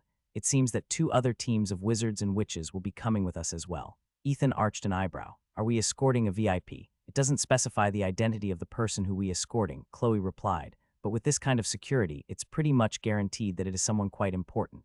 The young man pondered a bit before frowning. If it's really someone important, then why post a mission for first years? Ethan inquired. They would be better off commissioning third or fourth years for this. Maybe they are stingy, or perhaps they just don't have the budget to hire our seniors. Perhaps. I'll just register for this mission then. I'll be right back. Ethan watched as his cousin lined up to register their names for the escort mission. Fortunately, there were not too many people in the mission hall at the moment, so their registration was a breeze. The meeting point is in Limeberg town at 2 in the afternoon, Chloe stated. We will be escorting a carriage, and the mission will take 2 weeks to complete. Ethan nodded. I guess this will be our last mission for this month then. Right, Chloe nodded. Should we go to the meeting point, or should we kill some time here and wait until noon? I'm fine with anything. Let's go to Limeberg town, Ethan replied. I want to know who we are escorting as well as the teams that will be joining us on this mission. Sounds like a plan, Chloe smiled. A few minutes later, the 2 of them flew through the sky on Chloe's broomstick. Limeberg town was quite near to the academy, so they didn't have to fly for a long time. When they arrived at their destination, they immediately headed to the meeting point and were surprised to see a few familiar faces. Did the 2 of you also accept this escort mission? Ethan asked the 2 beautiful girls in front of him. Well, hello there, Ethan, Nicole replied. Fancy meeting you here. Hey, Lily waved at the handsome teenager. Are you sure the 2 of you are up for this mission? In my eyes, you and Chloe are the ones who should be escorted and kept safe. Chloe frowned after hearing Lily's statement, but she had no comeback for it. Because of this, she remained silent and simply stood beside Ethan. Ethan could only shake his head helplessly. He also couldn't think of a comeback to counter Lily's words, making the cute girl giggle. It was just a joke, you know, Lily smirked. I'd rather have the 2 of you assist us than people I don't know. Isn't that right, Nicole? Right, Nicole nodded. I'm sure that both of you will be a good addition to our forces as long as Ethan can use magic. Can you use magic on this mission? Ethan took a bracelet from his storage ring and showed it to Nicole and Lily, making the 2 girls nod their head in understanding. Magic battery. Lily held Ethan's bracelet to give it a closer look. At least you came prepared. Did Luna give this to you? The handsome teenager nodded, confirming Lily's guess. Only use it as a last resort, Lily stated as she returned the magic bracelet to Ethan. Nicole and I are more than enough for this mission. You guys just enjoy the free ride. As the 4 teenagers chatted, the 3rd group of wizards and witches arrived. This group was composed of 4 people quattro, and they had a balanced team with 1 magical knight, 1 archer, 1 healer, and a purely offensive wizard. They were quite surprised when they saw that Ethan, Nicole, and Lily were on the same mission as them, making them very excited. Ha ha ha. With the 3 pillars by our side, this mission will be a walk in the park, the archer said with a smile. Don't let your guard down just because we have strong fighters with us, the healer commented. Overconfidence is the root cause of failure. She's right. The magical knight agreed with their healer. Anything can happen on the journey. If you're careless, you might just lose your life. Don't forget, several hunters have already clashed with our strikers. Although many of these bastards were captured, I'm sure that more of them still remain at large. The archer scratched his cheek before reluctantly nodding his head. I guess you're right. I'll make sure to keep my eye out for those troublemakers. Nicole and Lily glanced at each other, but didn't say anything else. Truth be told, the 2 beauties were part of the striker group that was hunting hunters that targeted the students of the academy. The reason why they accepted the escort mission was to capture the hunters, who might be tempted to attack a bigger group of wizards and witches. My name is Lowry, and I'm the one who hired all of you to ensure my safety, a middle-aged man with graying hair said as he gazed at the faces of the students of the academy. Although I have my own bodyguards, it never hurts to have extra wizards and witches accompanying my convoy. The roads are not as safe as they once were, and merchants like me can only hope that we don't get robbed on our journey. I have faith that, although all of you are still young, you have the ability to ensure my safety. Don't worry. My bodyguards are capable of fighting bandits and mercenaries. What I'm wary about are rogue mages, and that is where you students will step in. Lyric glanced at the students of Brynhilder Academy and gave them a brief nod. We will be traveling with 5 carriages. Lyric continued his explanation. My daughter and I will be in the middle carriage. If possible, I want you to split your group so that we will have defenders in the front and the rear. The 2 other carriages will be carrying my wares. Since we're traveling by carriage, it will take us 2 weeks to reach Rose Lake City. I hope that during that time, all of you will do your job as is written in the commission that I presented in the academy. Do you have any questions? A minute of silence passed before Leroy nodded his head in understanding. Since you don't have any questions, let us start our journey once you have decided which team will protect the front and rear of our formation. We leave in half an hour. Leroy then walked towards the middle carriage and boarded it. The merchant's bodyguards then discussed with the students, and after a brief discussion, it was decided that the team forming a quattro would be in the head carriages, while Ethan, Chloe, Nicole, and Lily would be guarding the rear carriage. Half an hour later, the convoy left Limburg town and traveled northeast. "This is your first escort mission, right?" Lily asked Ethan, who was watching the scenery through the carriage window. "Yes," Ethan replied as he glanced at the cutest first year of the academy, who was looking back at him with a mischievous smile on her face. "It's too bad that we weren't able to talk properly last time," Lily commented. "Although it is late, I want to apologize for the things that my manor mates did to you. I didn't ask them to do that. I'm sorry." Ethan nodded his head in understanding. He had a feeling that Lily really didn't have any connection to the people who had tried to ambush him in their meeting place. If not for the fact that Coco made an appearance, he might have been beaten black and blue by Lily's fans club. "Since we are already on this topic, may I ask why you asked to meet me in private back then?" Ethan inquired. Lily gave Chloe a sidelong glance before acting in a bashful way. "The truth is, I wanted to confess to you back then," Lily replied. "Ethan, will you be my boyfriend?" Chloe, who was seated beside Ethan, calmly flipped the page of the book that she was reading. It was as if Lily's attempt to make her jealous didn't have any effect. "You want me to be your boyfriend?" Ethan smiled. "Sorry, but I have no intention of being your boyfriend. I already have people I care for." "Oh, you said people." Lily arched an eyebrow and grinned. "So you like more than one person?" The cute girl was smiling as if getting rejected by Ethan wasn't a big deal for her. Clearly, she was just joking when she asked him to become her girlfriend. Ethan and Chloe knew this too, so they didn't take her seriously. However, the handsome teenager's reply piqued Lily's curiosity. "Let's say one of those people is Chloe," Lily stated. "Then the other one can only be Luna, right?" Ethan didn't answer and simply returned to silently watching the scenery outside of the carriage. He had no intention of playing along with Lily, even if her guess was correct. "Oh my, he's not answering," Lily giggled. "Still, you're quite the player, Ethan. You prefer to hold two beauties by your side instead of sticking to one like most people do." Nicole, who was sitting beside Lily, only smiled as she eyed Ethan and Chloe, who seemed to be dead set on ignoring Lily's taunts. "How far have the two of you gone?" Lily inquired. "Did Ethan secure first base already?" Chloe flipped the page of her book, while Ethan continued to watch the scenery outside of the carriage. No matter what questions Lily asked, the two never paid her any attention, let alone answer her. Of course, Ethan had already secured first base, not just once, but several times already. However, they didn't need to say this out loud because it would only make Lily tease them nonstop. After several minutes of silence, the cute girl stretched her arms and sighed. "Gee, how boring," Lily shook her head before looking outside of the carriage window. "I just hope that this journey will not be as boring as these two lovebirds in front of me." An hour before sunset, the carriages stopped because Lear ordered them to set camp for the night. The students of the academy bought travel rations with them, which was one of the recommended items to be brought when completing long missions. But Leary had brought a cook on their journey, who was responsible for everyone's meals. Although the dish the cook prepared was simple, it was enough for everyone to feel full.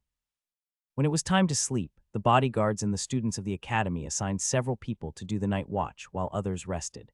They would take turns every 4 hours to ensure that everyone could get some decent sleep. Fortunately, nothing happened, so the journey continued smoothly the next day. This time, Ethan's group was assigned to guard the front of the convoy, while the other students guarded the rear. Just like the first day, nothing happened, but they didn't let their guard down. On the third day, they noticed a group of carriages traveling in the opposite direction. The owner of the envoy of carriages was also a merchant and was a good acquaintance of Leroy's. Because of this, the latter warned them about the group of bandits that had attacked them 4 days ago. "We managed to fend them off, but you guys should still be careful," the merchant said. "Those bandits have 2 wizards in their group. If not for the fact that we had 4 on our side, they might have managed to overwhelm us with their magic spells." "Don't worry, I also have wizards and witches with me," Leary replied. "I'm sure that they are more than enough to handle a few rogue mages." The merchant eyed the students that were wearing the robes of the academy and shook his head. "Although you have several wizards and witches, they are still too young," the merchant stated. "You should have hired 3rd or 4th years, since they are more than capable of handling this kind of threat. You are still as stingy as ever, Leroy. One of these days, you will pay for this bad habit of yours." Leroy coughed lightly because his friend was right. Hiring 3rd and 4th years cost more, so he decided to just settle for 1st years. "It's fine, my friend," Leroy patted the other merchant's shoulder. "Although they are still young, I believe they have what it takes to deal with those bandits. It's just 2 wizards, right? We win in terms of quantity alone, so we will make short work of them." The merchant snorted before shaking his head. "It's your call, just be careful. We managed to kill a few bandits, but you know the saying, if there's one bandit, there's more." After talking to Leroy for a few minutes, the 2 merchants went their separate ways. However, now that they knew that there was danger up ahead, they decided to be more vigilant. They also came up with a strategy just in case an ambush was waiting for them in the location where the merchant was ambushed by the group of bandits. who had wizards among their ranks. Be very alert. We are nearing the location where my friend was ambushed by bandits. Leary held a meeting with his bodyguards. According to him, there were over a dozen bandits and 2 wizards. We will hasten the speed of our travel once we enter their territory, so I want everyone to be ready just in case they decide to strike us. Everyone nodded in understanding before returning to their positions. Ethan's group was positioned in the front carriage, while the other team was in the rear. The normal bodyguards were stationed in the second and fourth carriages, ready to aid the students at a moment's notice. Finally, some action. Lily grinned as she took out her wand. I just hope that these bandits are strong. Nicole had also summoned her rapier and placed it over her lap. Her left hand was resting on the scabbard, while her right was resting over the handle of the sword. Ethan was certain that at the first signs of trouble, Nicole would draw her rapier and go on the offensive. The 2 of you stay inside the carriage, especially you, Ethan, Nicole stated before shifting her gaze to the young lady beside the handsome teenager. Chloe, don't use fire spells during the battle since we are in a forest. It will be troublesome if we suddenly find ourselves in the middle of a forest fire. Chloe nodded. Understood. What about me? Ethan asked. What should I do? Ethan frowned but still nodded his head in understanding. He was proficient in fighting wild animals, but not humans who wouldn't hesitate to kill other people just for the sake of robbing them. As the envoy neared the location of the bandits, Ethan could feel his heart beating wildly inside his chest. He tried to control his breathing, but it didn't help decrease the anxiety he was feeling in his heart. I just hope that nothing bad happens, Ethan prayed silently. As if mocking his prayer, the coachman that was manning their carriage cried out when an arrow flew past his head, nearly killing him. Bandits. As soon as he shouted the warning, the 2 doors of the front carriage opened. Nicole and Lily immediately engaged the bandits after reinforcing their bodies with Magna Amplifico. They have wizards, the leader of the bandits shouted. Take them down first. A barrage of arrows flew in Nicole's direction, but the magic knight raised her shield, creating a wind barrier that deflected the arrows that were aimed at her. They also attempted to target Lily, but due to her uncanny speed, she was able to evade them as she jumped on the branches of the trees, using them as footholds as she evaded the arrows that were shot in her direction. Impediendum, Chloe shouted as she cast a paralyzing spell, aiming at the bandits from the carriage window. Leroy's bodyguards all moved to protect the middle carriages, while the wizards and witches engaged the enemy in long-ranged combat. The archer of the group was firing 1 arrow after another, and 2 out of 5 arrows managed to hit their target. Although he didn't manage to kill anyone, the bandits he hit found themselves in a world of pain. At first, they had the upper hand. The archer even thought that they would be able to wipe out the bandits if the battle continued for a few more minutes. As he was thinking these things, a wind blade flew in his direction, which forced him to jump to his right side and roll on the ground. Rogue wizards, the archer shouted as he tried to locate the wizard that had cast the wind blade spell on him. However, before he could find his target, a stone that was as large as a fist hit the side of body, making him grimace in pain. If it weren't for the adventurer's robe that was given out by the academy, he might have suffered serious injuries. These robes had a defensive enchantment in them that could mitigate some physical and magical damage. Nicole, who had just stabbed one of the bandits, gritted her teeth when she realized that the information they received was wrong. The bandit group didn't only have 2 wizards with them, they actually had 5. Also, the number of bandits that were attacking them surpassed 30, causing them to have a great disadvantage in numbers. Lily, Nicole shouted, I know. Lily replied as she kicked one of the bandits before jumping up on a tree branch. Nicole also backed away, regrouping with Ethan and the others. If you don't want to die, drive the carriage, Lily said to the coachman of the first carriage, who was currently hiding inside the compartment with Chloe and Ethan. We need to go now. Nicole shouted to the bodyguards, forcing them to man the carriages in an attempt to break through the bandits' encirclement. Chloe, Nicole, and the other group of wizards and witches cast protective barriers on the carriages, allowing them to resist range attacks. They then bulldozed their way through the bandits' encirclement, but the rogue wizards had a few tricks under their sleeves. Where do you think you're going? One of the wizards cast a wind blade, slicing the horse of the first carriage in half. However, this didn't stop the second up to the fourth carriage from running past them, leaving them behind. Chloe, fly, Ethan ordered. The young lady with light brown hair jumped out of the carriage and summoned her broomstick. Ethan, Chloe reached out to the young man, but before Ethan could mount the broomstick, a stone bullet knocked him off his feet. The teenage boy groaned as he rolled on the ground, making Chloe panic. Go, Chloe, Lily shouted. I'll handle him. Lily, who had already transformed into her demi-wolf form, grabbed Ethan before jumping to a tree branch. There's no time. Chloe, Nicole used her shield to block another stone bullet that was aimed at Ethan's cousin, who was at a loss on what to do. Lily knows what to do. Let's go while we still can. But no buts, let's go. The magical knight grabbed the handle of Chloe's broom and dragged it towards the sky. Please be safe, Ethan, Chloe prayed in her heart as she held the handle of her broom tightly. Although she knew that Lily was strong, she was worried because the bandits had 5 wizards among their rank. Nicole was worried as well, but she believed that Lily would be able to escape with Ethan despite the difficulty of their current situation. "They're over here, don't let them get away. Encircle them. She's too fast, I don't care if she's fast. Break her leg if you have to as long as she's still alive." Lily, who was carrying Ethan, ran along the forest floor while zigzagging through the trees to evade the spells that were flying in her direction. "Lily, just leave me and escape on your own," Ethan said. "You will be able to escape without me." "Shut up, princess," Lily replied as she continued to run. "Just behave like the little beauty you are and stop talking." After Ethan and Lily separated from the others, the bandits split up. One group pursued the merchant, while the rest hunted the 2 teenagers. Right now, there were 3 wizards hot on their trail, who were riding broomsticks. They would cast spells from time to time in an attempt to cripple Lily and slow down her movements. Some of these spells managed to hit her. Fortunately, the Academy's robes had a protective enchantment on them, minimizing the damage she received from their pursuers. Even so, with each spell that hit her, Lily suffered internal injuries, making blood seep from the corner of her lips. She might be able to escape if she had left Ethan behind, but she refused to give up and carried the teenage boy despite her injuries. "I got you now," one of the wizards sneered as he aimed his wand at Lily, impediendum. But at that exact moment, Ethan also pointed his wand at the direction of the wizard and cast his own spell. Glacis Muris, a wall of ice appeared beside Lily, blocking the enemy's spell and negating it. Knowing that the young lady had no plan to abandon him, Ethan decided to play his part in order for them to escape their pursuers. The teenage boy lightly tapped Lily's chest with his wand and chanted another spell, Fairy Fuga. A pair of fairy wings appeared behind Lily's back, allowing her to increase her speed and evade the incoming spells from the other wizards. While the young lady was doing her best to evade the spells that were coming at her from every direction, Ethan pointed his wand in front of them and used his third spell, Nubs Atra Fumus. Black smoke erupted from the tip of Ethan's wand, covering Lily and him in a black mist. The smoke expanded inside the forest, reducing visibility to 0.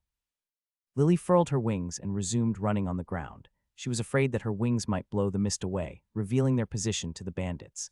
Just as they thought that they managed to get away, a stone bullet hit the side of Lily's head, making the latter collapse on the ground. Ethan groaned as he rolled a few meters away from Lily, who was knocked unconscious by the stray spell that came out of nowhere.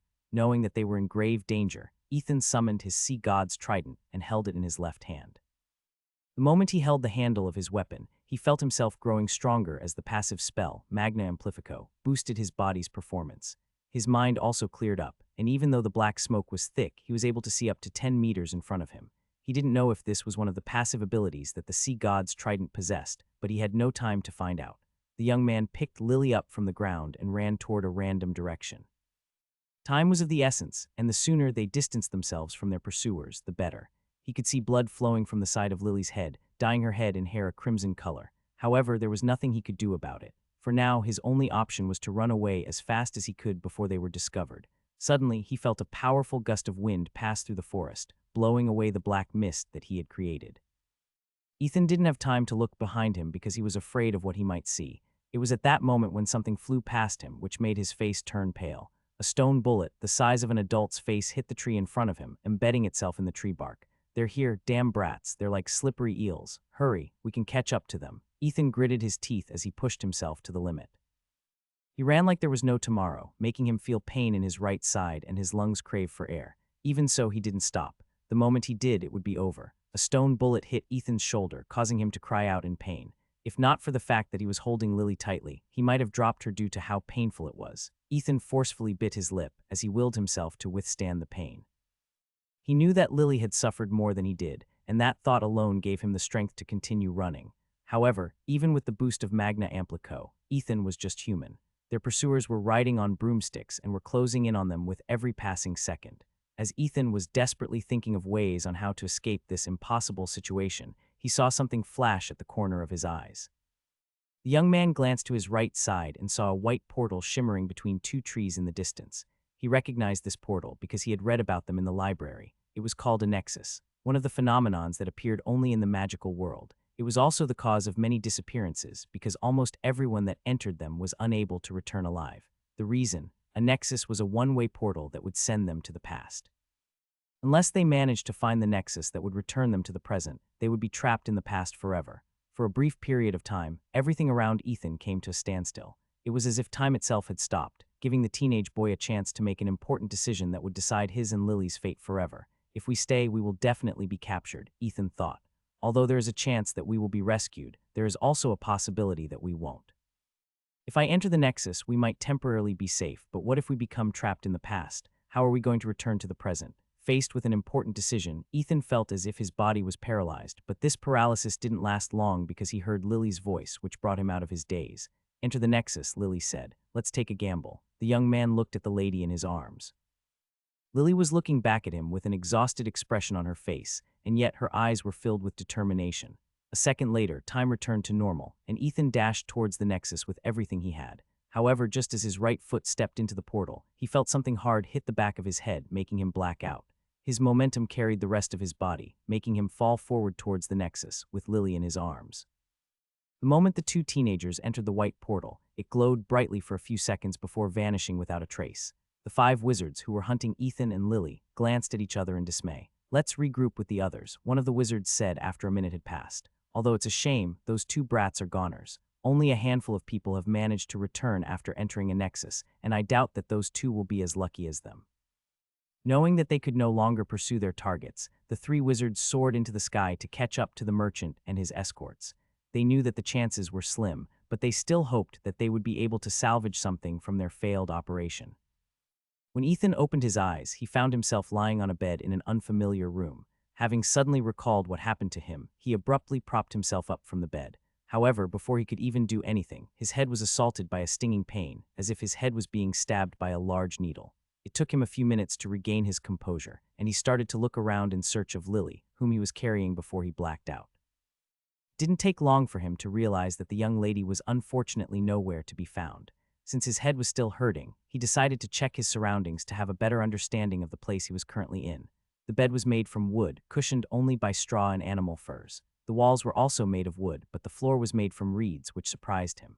A moment later, he realized that the room was also shaking, albeit slightly, which made him frown. Aside from the bed, there was also a small table and a chair inside the room, which were also made of wood. Just as he was about to force himself off from the bed, a little girl with long brown hair, who seemed to be around 8 or 10 years old, entered the room. She was carrying a bowl with a few herbs inside it. After seeing that Ethan was awake, she smiled and put the bowl in her hands on top of the table before calling out to someone who was outside the room. "Grandma, he's awake," the little girl shouted. Ethan blinked in confusion. He was certain that the little girl was speaking a different language, and yet he was able to understand what she was saying. A few seconds later, an old lady, whose white hair was whiter than his own grandma's, entered the room. "It's good to see that you are awake, young man," the old lady said. "How are you feeling? You have been unconscious for 3 days. 3 days. Ethan gasped in shock. Did you see a young lady when you found me?" "She is this tall and has long blonde hair that reaches past her shoulders." The old lady nodded. "Please calm down, young man. Your wife is safe." "Wife, you're not her husband. She told me that you were her husband." Before Ethan could even deny the old lady's words, Lily entered the room and immediately hugged him. "Darling, I'm glad that you are awake," Lily said before hugging Ethan. "I thought that you were not going to make it. You scared me. Do you want me to become a widow right after we got married?" Ethan was about to ask her, "Just what are you talking about?" But Lily winked at him twice, which made him hold back the words he was going to say. Instead of refuting her, he played along because he believed that she wouldn't do anything that would harm either of them. "I'm sorry, but what happened to us?" Ethan asked. "I can't remember much after I lost consciousness." Lily sighed in relief internally because Ethan was able to understand what she was trying to tell him. Since that was the case, she decided to tell him the story that she had made up for the sake of their safety. "We barely managed to escape from the barbarians who were pursuing us from the north," Lily said. "With no place to run, I decided to jump in the river with you, but I underestimated the strength of the current. I struggled to bring us to shore before passing out. Fortunately, Grandma Rhea spotted us at the riverbank and took us in with the help of her tribe. If not for them, we might have died due to the injuries we suffered." Only after Lily finished her explanation did he notice that the young lady's head was bandaged, which reminded him of the injury she suffered during their escape. Ethan shifted his attention to the old lady and bowed his head. The old lady chuckled. "Very well. I won't hold back when the day comes that it will be our turn to ask for your help. For now, why don't you eat something? You have been asleep for 3 days, and I'm pretty sure that you are starving right now." As if to confirm her statement, Ethan's stomach growled, making the little girl, who brought the bowl of herbs inside the room, giggle. "Jenna, get our guests something to eat," Grandma Rhea ordered before shifting her attention back to Ethan. "I'm sorry, but we don't have much to offer except fruit and grilled fish. I hope that it will be to your liking." Jenna nodded her head and left the room with a smile.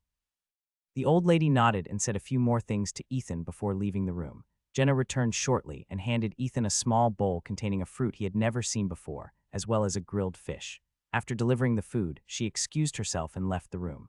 When Lily was certain that it was only the two of them inside the room, she finally breathed a sigh of relief before looking at Ethan. I know you have a lot of questions, but for now you must stick to the story that I am your wife, and you are my husband, Lily whispered. I am doing this in order to protect the two of us from this place, since we have no idea on what era we are currently in or the customs of the people living in this timeline. I understand, but why did you insist that we are husband and wife? Ethan asked. Can't you just make us brother and sister and even friends? Lily shook her head. I can't risk it. Women my age during ancient times were mostly married. If I said I wasn't married, there was a chance that the eligible men of this tribe would start courting me. Rejecting them might not be in our best interest since we have no other place to go for the next few weeks. Ethan frowned. What do you mean we have no other place to go? Lily sighed before walking towards the window and opened it. He then made a gesture for Ethan to come to her, which he did. After looking outside the window, Ethan saw several wooden houses that were floating on the water. After careful inspection, he noticed that these houses were built upon countless reeds, which formed a small island. Some islands had 3 houses, while some had 4. Others only had 2, and there were even very small ones that had only 1 house built on them. Ethan then shifted his gaze in the direction where their house was going, and saw nothing but a vast expanse of sea for as far as the eye could see. There were no signs of land anywhere, which made Ethan understand why Lily said that they had no place to go. Basically, they were trapped on their own floating island, and the only way out was to wait until they made landfall. Some of the men, who saw Lily standing near the window, waved at her with smiles on their faces. Lily only smiled at them, but didn't make any further gesture in order to encourage them to talk to her or form a connection with her. After Ethan had seen everything that he could see, the young lady closed the window and sighed. Those men are giving off the smell of beasts and heat, Lily complained. If I didn't tell them that you and I are already married, they would have certainly made a move on me, which might have got ugly. So until we find a way out of this place and can look for clues about the nexus that will bring us back to our own timeline, you will pretend that I am your wife, okay? Understood, Ethan replied before heaving a sigh. Go sit on the bed, Lily said. I will grind the medicinal herbs for you and help you clean your injury. Ethan obeyed and sat on the bed as he pondered his next move. Now that they were stuck in the middle of nowhere, the only thing he could do was to rest and wait for the right opportunity to look for the nexus that would take him and Lily back to their own timeline. Don't worry, I won't ask for anything too extreme. Kekek, good luck, and may you reach the target. After cleaning Ethan's wound and covering it with a bandage made from strips of cloth, Lily narrated the things that happened since she regained consciousness. According to her, the two of them were laying near the riverside when she woke up. Both of them were injured, and Lily was too exhausted to even lift a finger. Fortunately, it just so happened that the Kendall tribe was passing through and immediately came to help them. The first thing that Lily noticed was that almost all of the men looked like warriors, with their upper part bereft of any clothes. Their bulging muscles could be seen, and the necklaces they wore, which she believed to be animal teeth, adorned their necks. Unlike the men, the women didn't look warrior-like and wore animal furs, covering most of their bodies. As someone who had lived among the beast tribe, Lily assumed that these people were similar to the nomadic tribes of Southshire, who would often migrate from place to place, looking for greener pastures. Since that was the case, she assumed that they shared similar customs, especially when it came to the relationship between men and women. Ethan was with her, so she used him to prevent others from taking advantage of her. Warrior tribes, especially those who prided themselves for being brave and courageous, would not stoop so low as to steal the wives of others. The cutest girl of Brynhildr Academy was still a maiden, so in order to protect herself, Lily did the only thing she could do, and that was to tell their rescuers that she was Ethan's wife, and that the two of them were on a pilgrimage to visit their ancestral lands to pay respect to their ancestors before consummating their marriage.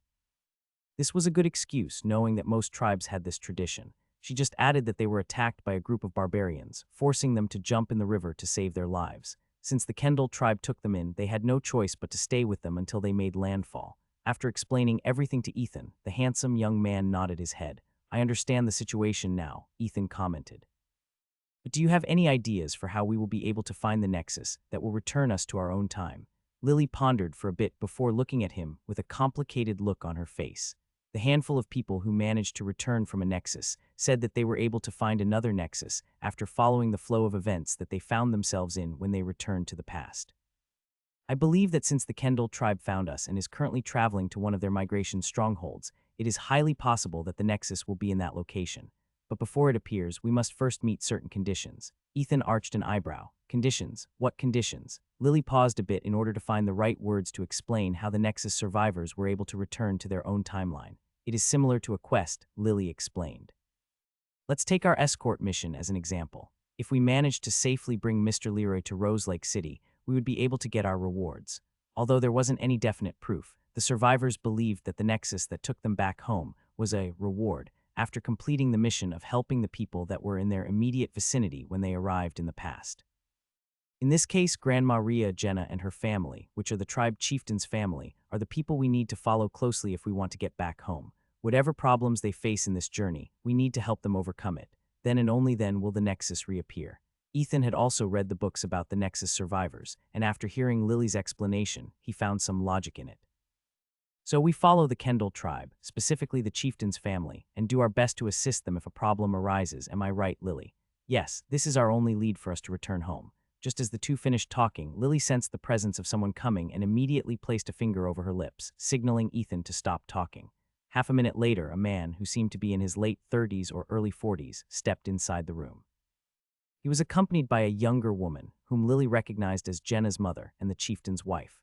Are the two of you feeling better? The chieftain of the Kendall tribe, who went by the name Adrian, asked. Ethan also bowed his head and also thanked their saviors, which left a good impression on Adrian. Since you just woke up, allow me to introduce to you the members of my family, Chieftain Adrian said. This is my wife Holly, and this is my daughter Jenna. My mother's name is Rhea, and you are currently staying in the Kendall tribe. Although it is unfortunate, your pilgrimage toward your ancestral lands will be delayed for the time being. My tribe is currently traveling towards the lands of Alastair, and we will be staying there for a few months. The great overlord died, and we must go there in order to pay our respects to him and his family. We will also stay and wait until the other tribes have all agreed on who will replace him and become the new great overlord. Until then, I am afraid that you will not be able to return to your homeland since we'd be traveling to the nearest continent. Ethan and Lily exchanged a glance before nodding their heads at the same time. Understood, great chieftain, Lily replied. My husband and I will be under your care. Adrian nodded. Your name is Ethan, right? Lily already told me your name. Yes, great chieftain. You are a lucky man to be able to find someone as beautiful as Lily. If I weren't married, I might just challenge you to a duel to make her my woman. The great chieftain laughed, while his wife Holly only shook her head helplessly. I already told my people that the two of you are our guests, Chieftain Adrian stated. I also stated that no one is allowed to challenge you because you and Lily still haven't consummated your marriage due to unforeseen circumstances. Although I expect that they will obey my orders, you should play it safe and stay on our family's Reed Island in order to prevent any trouble from taking place. This is especially true for you, Lily. Our warriors can sense that you are a strong lady and also proficient in fighting. This combination is very deadly, especially for our warriors who still haven't found a mate. Right now, everyone is eyeing you as a prize, so don't come out of the house unless it is absolutely necessary. The smile on Lily's face stiffened after hearing the great chieftain's words. While these kinds of challenges weren't uncommon in tribes when settling disputes, she didn't expect them to also have this kind of custom, especially when it came to courting women to become their mates. Fortunately, the Kendall tribe had a monogamous tradition. She also knew that the great chieftain was just joking when he spoke the words about challenging Ethan. Actually, Lily understood what Adrian was trying to say. Although he couldn't challenge Ethan because he was already married, that didn't mean that there wouldn't be other warriors who would try challenging him in order to gain her favor. During ancient times, especially in warrior tribes, people believed that they needed to sire strong warriors. Because of this tradition, the women were educated to only mate with strong men in order to strengthen their bloodline. Of course, Lily didn't care about the Kendall tribe's tradition because her own tribe had their own customs. I just hope we find the Nexus soon, Lily thought. I don't want to stay in this world for a long period of time.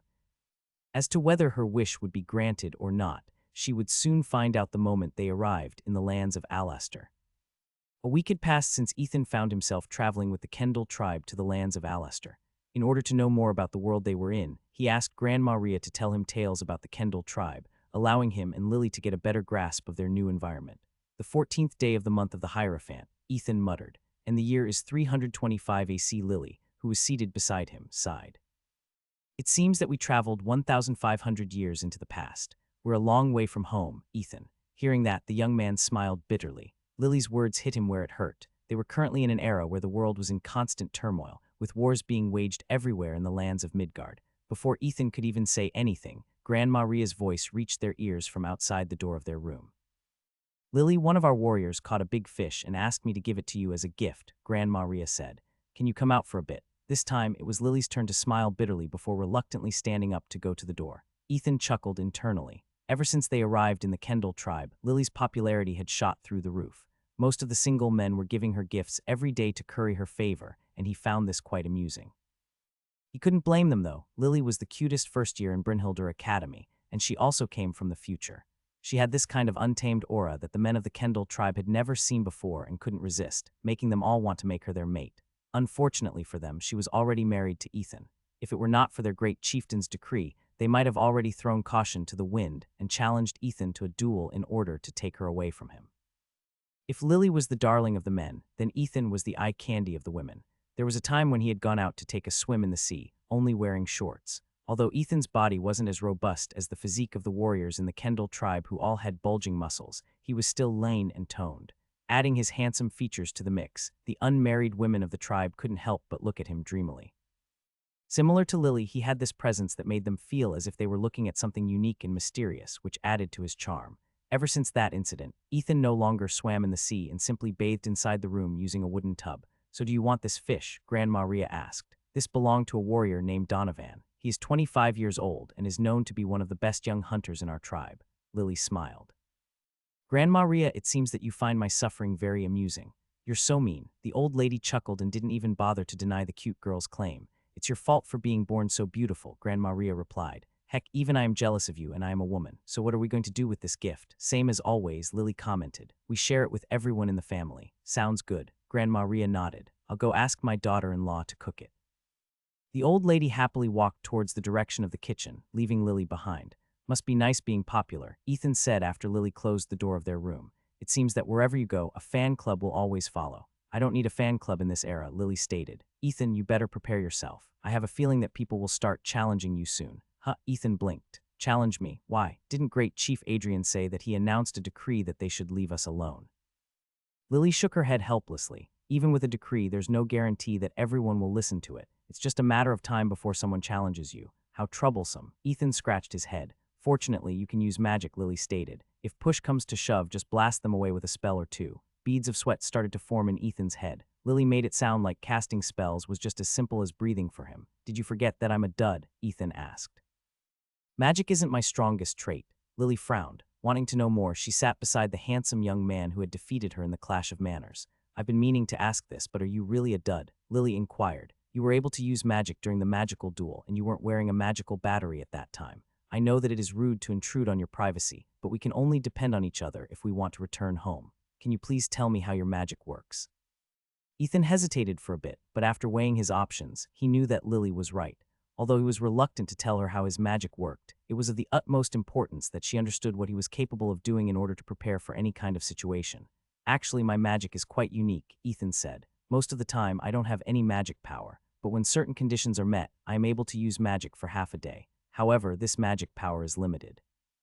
Once I run out of it, I will no longer be able to cast spells." Lily frowned. "That explains why I don't sense even a strand of magical power in his body, even though I am this close to him." She was very sensitive when it came to sensing magical powers. Lily had often wondered how Ethan was able to cast magic the way he did even though he was a dud. Now that they were trapped in the past in a complex situation, she decided to be a little bolder and ask him for more information. "What are these conditions?" Lily inquired. "There might come a time when both of us need to fight. You being able to use magic is of great importance. If I can help you meet that condition, I will help you to the best of my ability."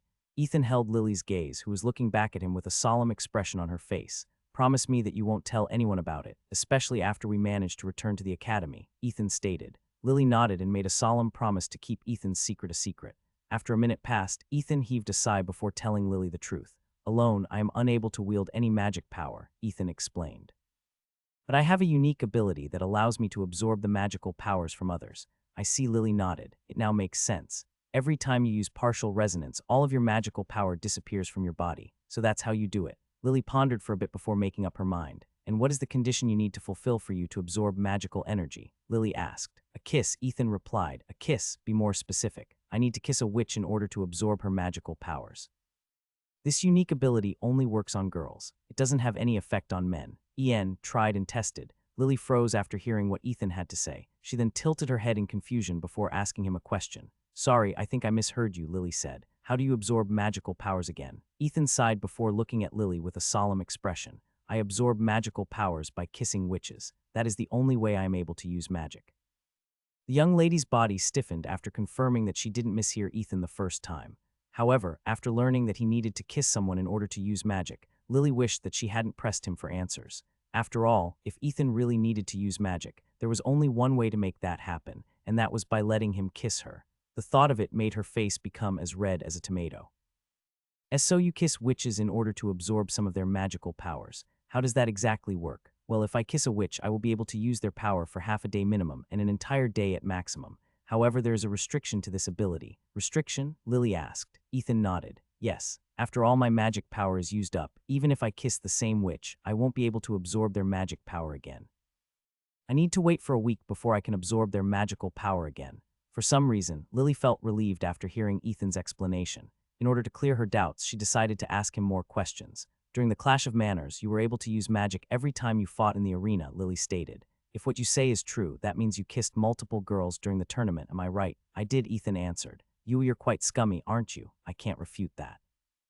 Ethan closed his eyes and sighed. I didn't have a choice. There is no way I could win against you guys without using any magic. It would have simply been impossible. Lily didn't want to admit it, but Ethan was right. There was simply no way a dud could win against the pillars of the first years without using any form of magic. Out of curiosity, who did you kiss? Lily asked in a teasing tone. Chloe, Luna, but it still doesn't add up.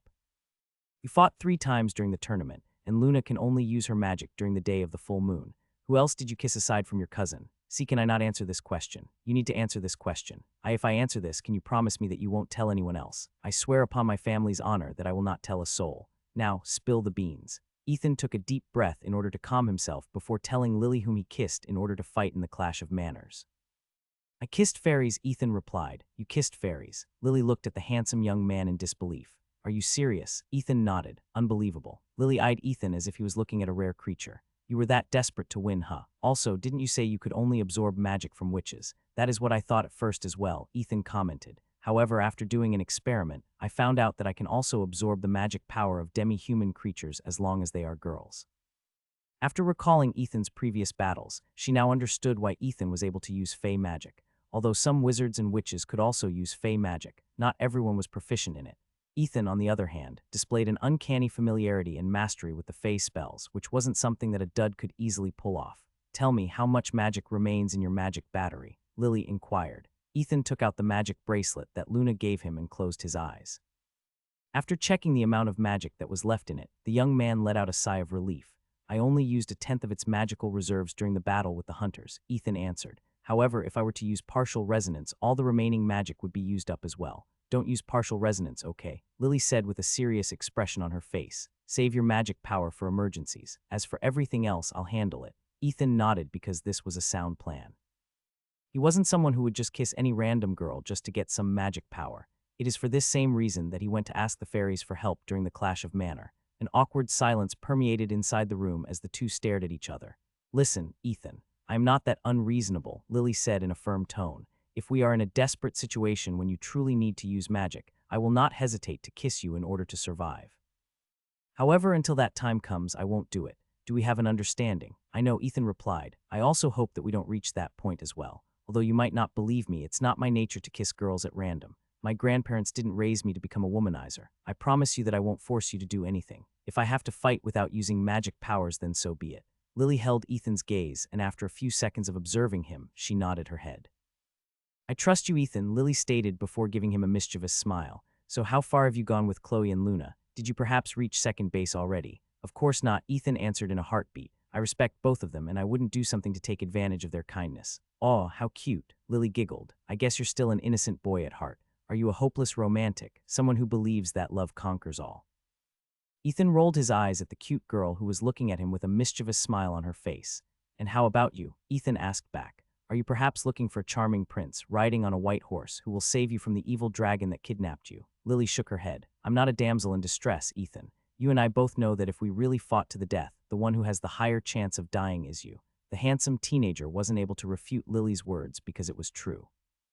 If the two of them really fought a battle to the death, even if he was armed with partial resonance, he believed that the one who would win the battle would be Lily with her rich battle experience and incredible fighting ability.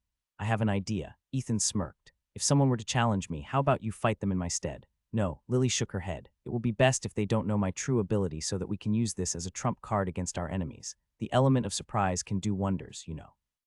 Ethan smirked before nodding his head. For some reason, he felt a bit lighter because he managed to share his secret with Lily. Truth be told, he was still worried that the cute girl was not someone trustworthy, but due to their special circumstance, he had no choice but to come clean. After all, when everything was said and done, she was his only source of magical power in this era. Getting her permission to be kissed now was better than not being able to use magic during critical moments. After a short discussion, the two were then called to have lunch with Grandma Rhea and her family. They still had 3 weeks before they reached the lands of Alistair. Until that day arrived, the two would do their best to be as low-key as possible within the Kendall tribe in order to keep unnecessary conflicts from arising. 2.5 weeks had passed since Ethan and Lily had joined the Kendall tribe on their journey. Ethan could see an island's outline in the distance, signifying that they were drawing near their destination. According to Grandma Rhea, the name of the island he could vaguely see was Turtle Cove Island. It was named as such due to the fact that many sea turtles would flock to the island to lay their eggs during mating season. Once they reached the shore, they would build wagons and travel on land until they reached the lands of Alistair. After spending a good amount of time with the Kendall tribe, Ethan and Lily learned that this grand gathering would be held by over a dozen tribes, which were the vassals of the great overlord who had recently passed away. The one who would succeed him would be chosen from one of these vassal tribes. Simply put, they would not be there to only pay respects to their deceased leader, but to also compete with each other to become the next great overlord. So, if we follow this logic, we need to ensure that the one who becomes the overlord will be from the Kendall tribe, right? Ethan asked Lily, who was lying on the bed beside him. Since the two of them were husband and wife in the eyes of the Kendall tribe, they needed to at least play their roles in order to avoid suspicion from the great chieftain's family. Yes, Lily replied, I believe that this is what we need to accomplish in order to return home. If this is a quest, we are certain that getting the succession rights to become the great overlord will not be easy. I'm very certain that a fight between the Kendall tribe and the other vassal tribes is inevitable. Ethan sighed because this was what he was afraid of. What's wrong? Lily asked in a teasing tone. The strongest first year of Brynhildr Academy is getting cold feet. Should I give you a hug to warm you up? Very funny, Ethan replied. Let's sleep, Lily. Tomorrow is going to be a busy day. Okay. Lily nodded before closing her eyes to sleep. Although they were sharing the same bed, Ethan made sure to distance himself from the young lady to give her some space.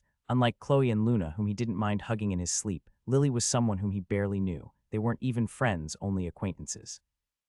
His interaction with her in the academy could be counted on one hand, with the exception of their duel in the Clash of Manners.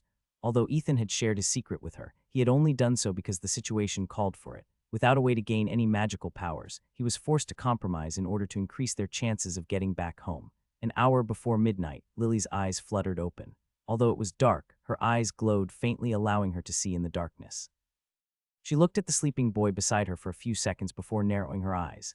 Don't hog the blanket for yourself, Lily thought as she tried to pull the blanket from Ethan's body. The handsome young man had subconsciously taken the majority of the blanket in his sleep, leaving Lily with nothing to cover her body with. Just as she was about to pull the blanket, Ethan stirred in his sleep before opening his eyes. He looked at Lily in a daze before smiling. Did you have another nightmare, Luna? Ethan asked. Come and sleep beside me. Ethan then took his blanket to cover Lily's body before moving closer to her. He then wrapped his arms around her body and hugged her. Don't worry, I'm here, Ethan said softly. I'll keep you safe. A moment later, he fell asleep, keeping Lily in his embrace. At first, the young lady wanted to push the handsome teenager away. However, his body heat made her feel comfortable, and she felt very reluctant to separate from him. He thought I was Luna, Lily mused. Does she always have nightmares and visit him in his room at night? She's bolder than I thought. After pondering for a brief moment, Lily decided that she would let this incident slide just this once. He's really warm, Lily thought as she buried her head in Ethan's chest, feeling his heartbeat. Soon, she too fell asleep, and for the first time since they had entered the Nexus, Lily was able to continuously sleep until morning, feeling well rested. When Ethan opened his eyes, the first thing he saw was a patch of blonde hair in his vision. Few seconds later, he heard the steady sleeper breaths of the young lady, who was in his arms. Ethan's body stiffened after finding himself in such a situation, and the last vestige of sleep left his system.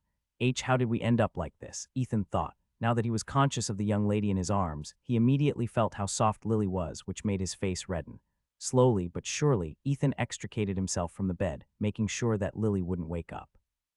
A few minutes later, he stood up from the bed and glanced at the sleeping beauty, who made his body heat up so early in the morning.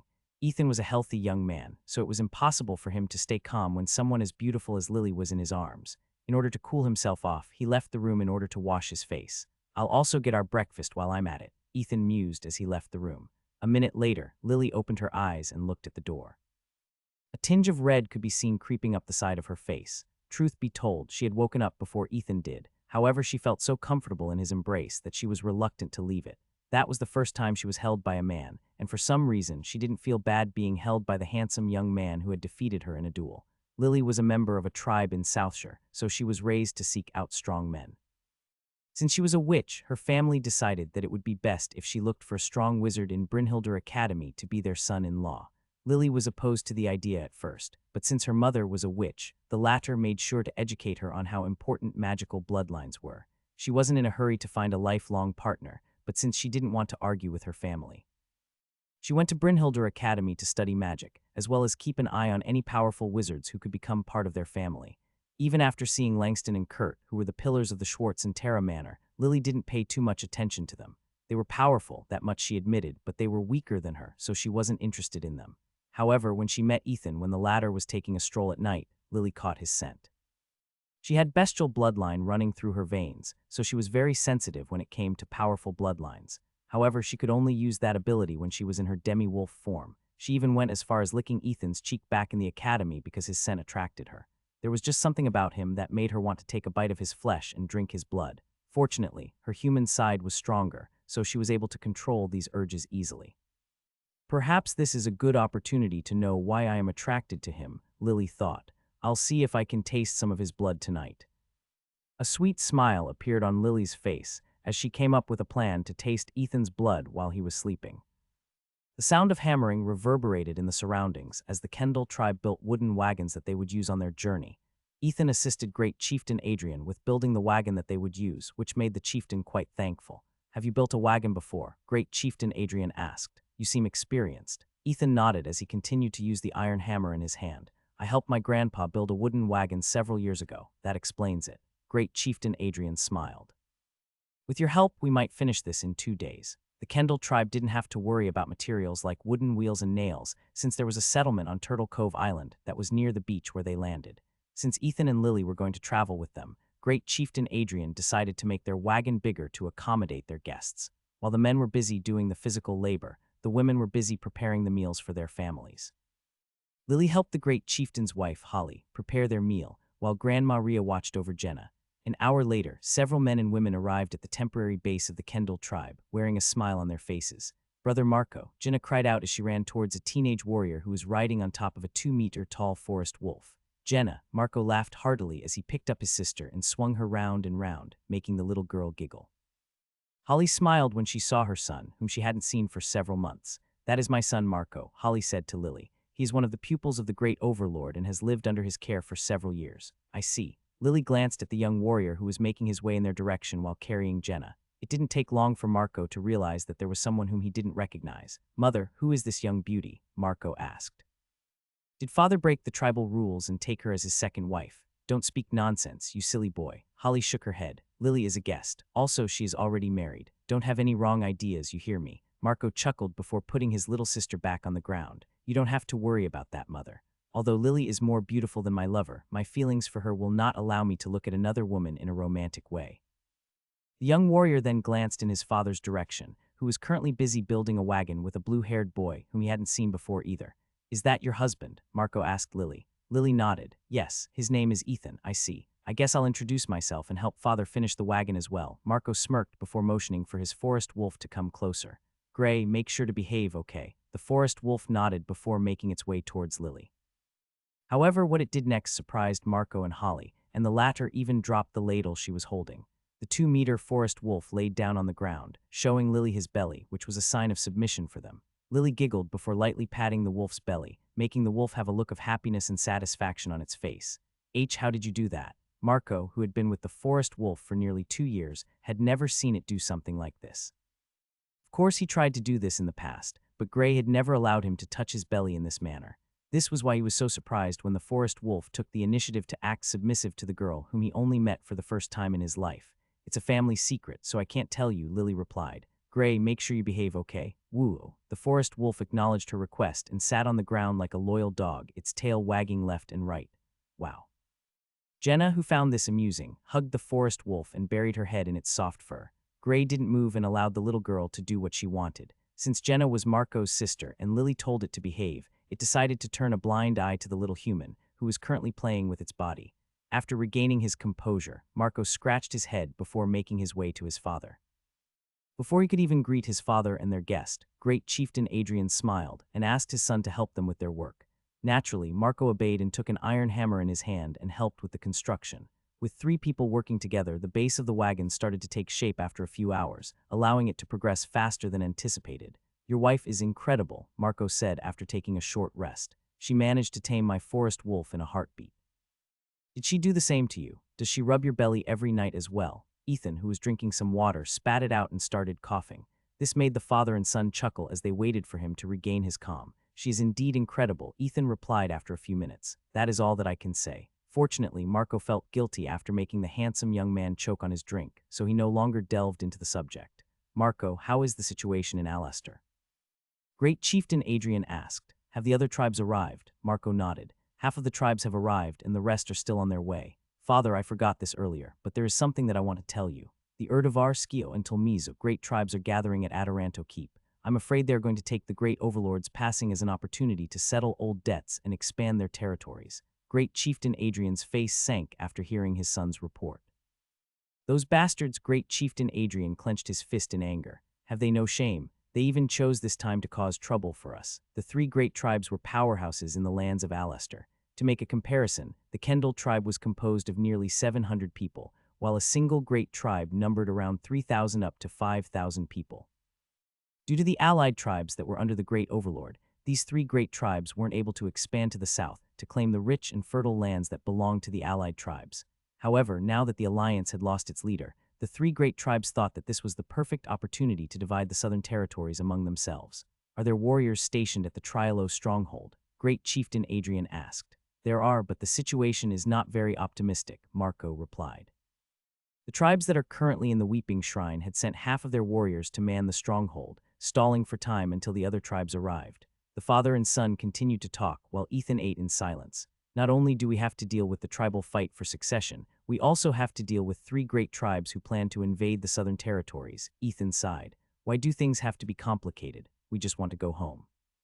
Since Ethan was deep in thought, he didn't notice that the mark of the sea god's trident in his left hand glowed faintly.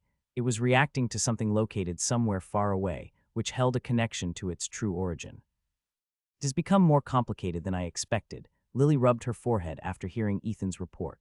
"To think that aside from ensuring that one of the members of the Kendall tribe becomes the next great overlord, we also have to deal with the great tribes who plan to use the overlord's death to expand their territories." The young lady sighed as she looked at the handsome teenager in front of her.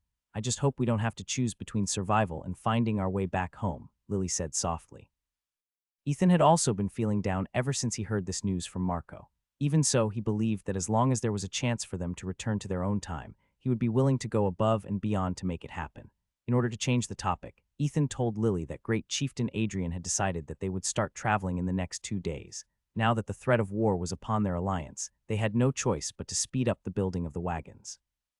They needed to arrive at their destination before the great tribe's invasion started. In the end, the 2 decided to rest early so they could wake up early tomorrow. They were not aware that while the 2 of them were sleeping, Great Chieftain Adrian was sharing the news about the great tribes to his people. Just like he expected, all of them were surprised at this sudden turn of events. "Is war inevitable?" A warrior, who seemed to be in his mid-30s, asked. "Is there no room for compromise?" This particular warrior had a scar across his left eye and was one of the bravest warriors of the Kendall tribe who went by the name Otis. Otis was brave, but he was also a very smart person.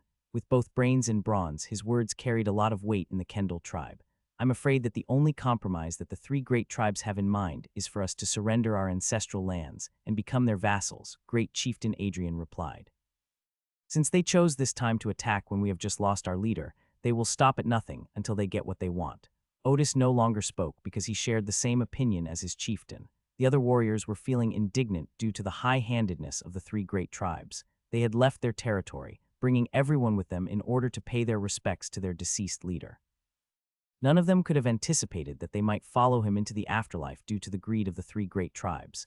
"Hasten the construction of the wagons," Great Chieftain Adrian stated. "We will head to the lands of Alaster in 2 days. Do I make myself clear?" All the warriors nodded before returning to their own homes to rest. They didn't want to go to war, but since they were duty-bound to protect their ancestral lands, they would have no choice but to fight. I wonder if there will still be a Kendall tribe after this war, Great Chieftain Adrian muttered as he gazed at the stars in the sky. Great ancestors, please show mercy upon your people. Whether the Kendall tribe's great ancestor heard Adrian's prayers or not, he had no way of finding out. However, what he did know was that, in 2 days' time, they would march to the Weeping Shrine, bringing every member of their tribe with him. Just past midnight. Lily opened her eyes and looked at the sleeping teenage boy beside her. Her eyes glowed faintly as her body slowly transformed to that of a demi-wolf. I knew it, Lily thought as her sensitive nose picked up a sweet and intoxicating scent that was emanating from Ethan's body. It seems that you're not as simple as I originally thought you were, Ethan. Lily was not the only one who had discovered this peculiar scent coming from the handsome teenager. Coco, who was also one of the 3 overlords of the Great Eagle Forest, had also noticed that Ethan possessed a powerful bloodline that enticed magical beasts like him. The white gorilla even said that, aside from Luna, Ethan was the most delicious human among the members of Dud Manor. Perhaps this was also why he developed a soft spot for the boy, and even helped him a bit when the members of Jaeger Manor tried to ambush him. Just a little, Lily muttered. I'll just have a little of your blood. The young lady raised her index finger and made her nail extend a bit. She then lightly poked Ethan's middle finger until a bright drop of blood emerged from it. Due to how deep he was sleeping, Ethan didn't even react when Lily poked his finger. The young lady glanced at his face for a few seconds to make sure that he was truly asleep before placing the young man's middle finger inside her mouth. Lily's eyes widened in shock after tasting the blood. She felt as if her own bloodline had started to react to the richness of Ethan's blood, making her body heat up in the process. This was the first time that she had tasted the blood of others, so there was nothing she could compare it to. However, one thing was for sure. Ethan's blood was surprisingly rich in magical power, which made Lily feel slightly stronger than her normal state. It was as if she had drunk a tonic that would help her hit harder and run faster without suffering any kind of side effects. I might get addicted to this, Lily thought as she reluctantly pulled back to look at the finger which was still glistening with her saliva. A sigh escaped the young beauty's lips as she took out a small bottle of medicine from her storage ring and applied a small portion of it to Ethan's middle finger. Since this medicine was made by the members of Terra Manor, its effect worked wonders. The small wound on Ethan's finger disappeared, making it look as if nothing had happened. After fighting the strong urge to take another taste, Lily canceled her demi-wolf form and snuggled beside Ethan, covering him with their blanket. This time, she was the one that took the initiative to wrap her arms around the handsome young man before closing her eyes to sleep. She still had a lot of questions in her mind, especially about Ethan's family. However, she decided to wait until tomorrow before asking him these questions. For now, she was fine to just use him as her hug pillow, making her feel warm despite the coldness of the night that permeated her skin. The caravan traveled across the Ragusa Plains, leaving a trail of dust clouds in their wake. At the very front of the caravan was none other than the Great Chieftain's wagon, which was being escorted by a 2-meter forest wolf. Great Chieftain Adrian personally took the reins as he navigated through the plains with a determined look on his face. Right now, they were on the brink of an all-out war against the 3 great tribes, and they had no spare time to waste. Based on their current speed, he estimated that they would arrive at their destination within 3 days at the minimum and 4 days at the maximum. Of course, this would be their time of arrival only if nothing unexpected happened during their journey. As Great Chieftain Adrian urged the horses pulling their wagon to go faster, he saw something out of the corner of his eye. In the distance, there were several dust clouds rising in the air, which made his face turn grim. Tell the warriors to prepare. Great Chieftain Adrian ordered. We got marauders on our trail. Marco glanced in the direction where his father was looking before urging his forest wolf to pull back and warn the others. The caravan soon stopped, and the warriors of the tribe emerged, holding their weapons at the ready to defend their families and friends. Ethan and Lily also stepped out of the carriage and prepared to help defend the Kendall tribe. The warriors looked at Ethan with approval and at Lily with genuine concern. Although they could tell that she knew how to fight, they didn't want any of the women under their watch dying. Don't worry, I can handle myself, Lily said despite everyone's urgings. In the end, the warriors decided to keep a close watch over her, especially the single men who had tried to curry her favor. I wonder, does this era have any kind of magic? Ethan whispered in Lily's ear. Lily nodded, of course. Although there are not as many wizards and witches as there are in our timeline, there are still powerful mages that bend the power of nature to their will. Tribes usually have shamans in their ranks, and druids often live in lush forests. Wizards and witches also existed in this timeline, but wands weren't invented yet. Instead, they used a magical staff and anything else that could help them channel their magical powers. Ethan nodded his head in understanding and wondered if he should use his magical battery. In the end, he decided to just use his sea god's trident and save his magical powers to be used as a last resort. Lily glanced at the handsome young man beside her and smiled. She thought that Ethan would demand a kiss from her in order to use magic. However, seeing him take the one-handed trident in his hand made her see him in a new light. The moment Ethan held his weapon, the trident grew until it was 2 meters long. This sudden change didn't escape some of the warriors' eyes, and they all looked at Ethan as if they were seeing him for the first time. A faint gust of wind radiated from Ethan's body as the buffs of his weapon took effect. Ethan could feel his head clearing up and his fears subsiding a bit. He also felt his strength increase due to the boost of Magna Amplifico, giving him more confidence when it came to fighting. Although Ethan wasn't a proficient warrior like Lily and Nicole, he was still confident that he had the means to protect himself even without magic. When the dust clouds were only hundreds of meters away from them, Lux finally saw what they were dealing with. Riding on what seemed to be 2-meter-tall hyenas were people who were wearing black animal furs. They charged in their direction with a confident look in their eyes. Their numbers exceeded 30, and all of them were riding on powerful mounts that could also attack anyone who stood in their way. Marco held his sword in one hand while holding the reins of his forest wolf with the other. He recognized these marauders because today wasn't his first time seeing them. They were the terror of the plains and had been a pain in the rear for the allied tribes under the great overlord's rule. "It's the Black Scavengers," great chieftain Adrian said as he stood in front of his people with a spear in his hand. Everyone prepared to fight. As soon as their great chieftain gave the orders, the archers knocked the arrows on their bows and aimed. "Fire!" Great chieftain Adrian ordered, and dozens of arrows flew in the direction of the marauders. Some of the hyenas were hit, making them howl in pain and forcefully dismounting their riders. However, the others were able to evade the arrows using the speed of their mount or block them with their round wooden shields. "Brace!" Great chieftain Adrian shouted, and the warriors all took a fighting stance. Ethan and Lily exchanged a glance with each other and nodded their heads at the same time. Lily took out her wand and pointed it at the lead marauder, whose gaze had locked onto her body. "Glacies Clavi," Lily chanted. A moment later, several ice spikes jutted off the ground, impaling the hyena and sending its rider tumbling in their direction. The marauder received minor injuries and was still shaken by the unexpected attack that materialized out of thin air. Just as the man was about to stand up, Ethan charged forward and gritted his teeth. Rising Dragon Strike. The young man slammed the flat surface of his trident against the marauder's chest, sending the latter flying backward. This move made Lily and some of the warriors frown, but none of them said anything. A single glance was enough to tell them that Ethan had never killed anyone in the past and had no intention of killing anyone in the present.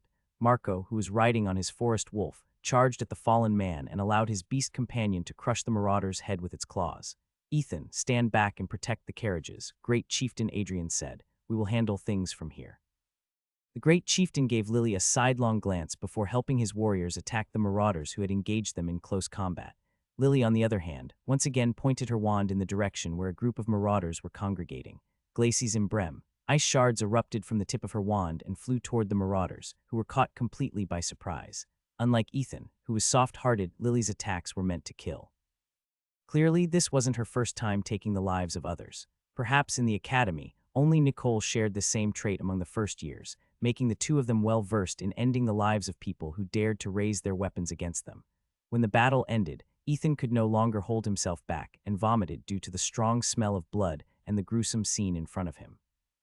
Several of the marauders and their mounts were skewered, and some of them had been sliced in half by Lily's spells, causing their internal organs to spill on the ground, which resulted in Ethan retching until he emptied his stomach. The warriors ignored Ethan because all of their gazes were locked on the young beauty, who had a devilish smile plastered on her face. For them, someone who could use magic was a special existence, and it ignited the flames in the hearts of the single men in the Kendall tribe, making them want the young beauty more than ever.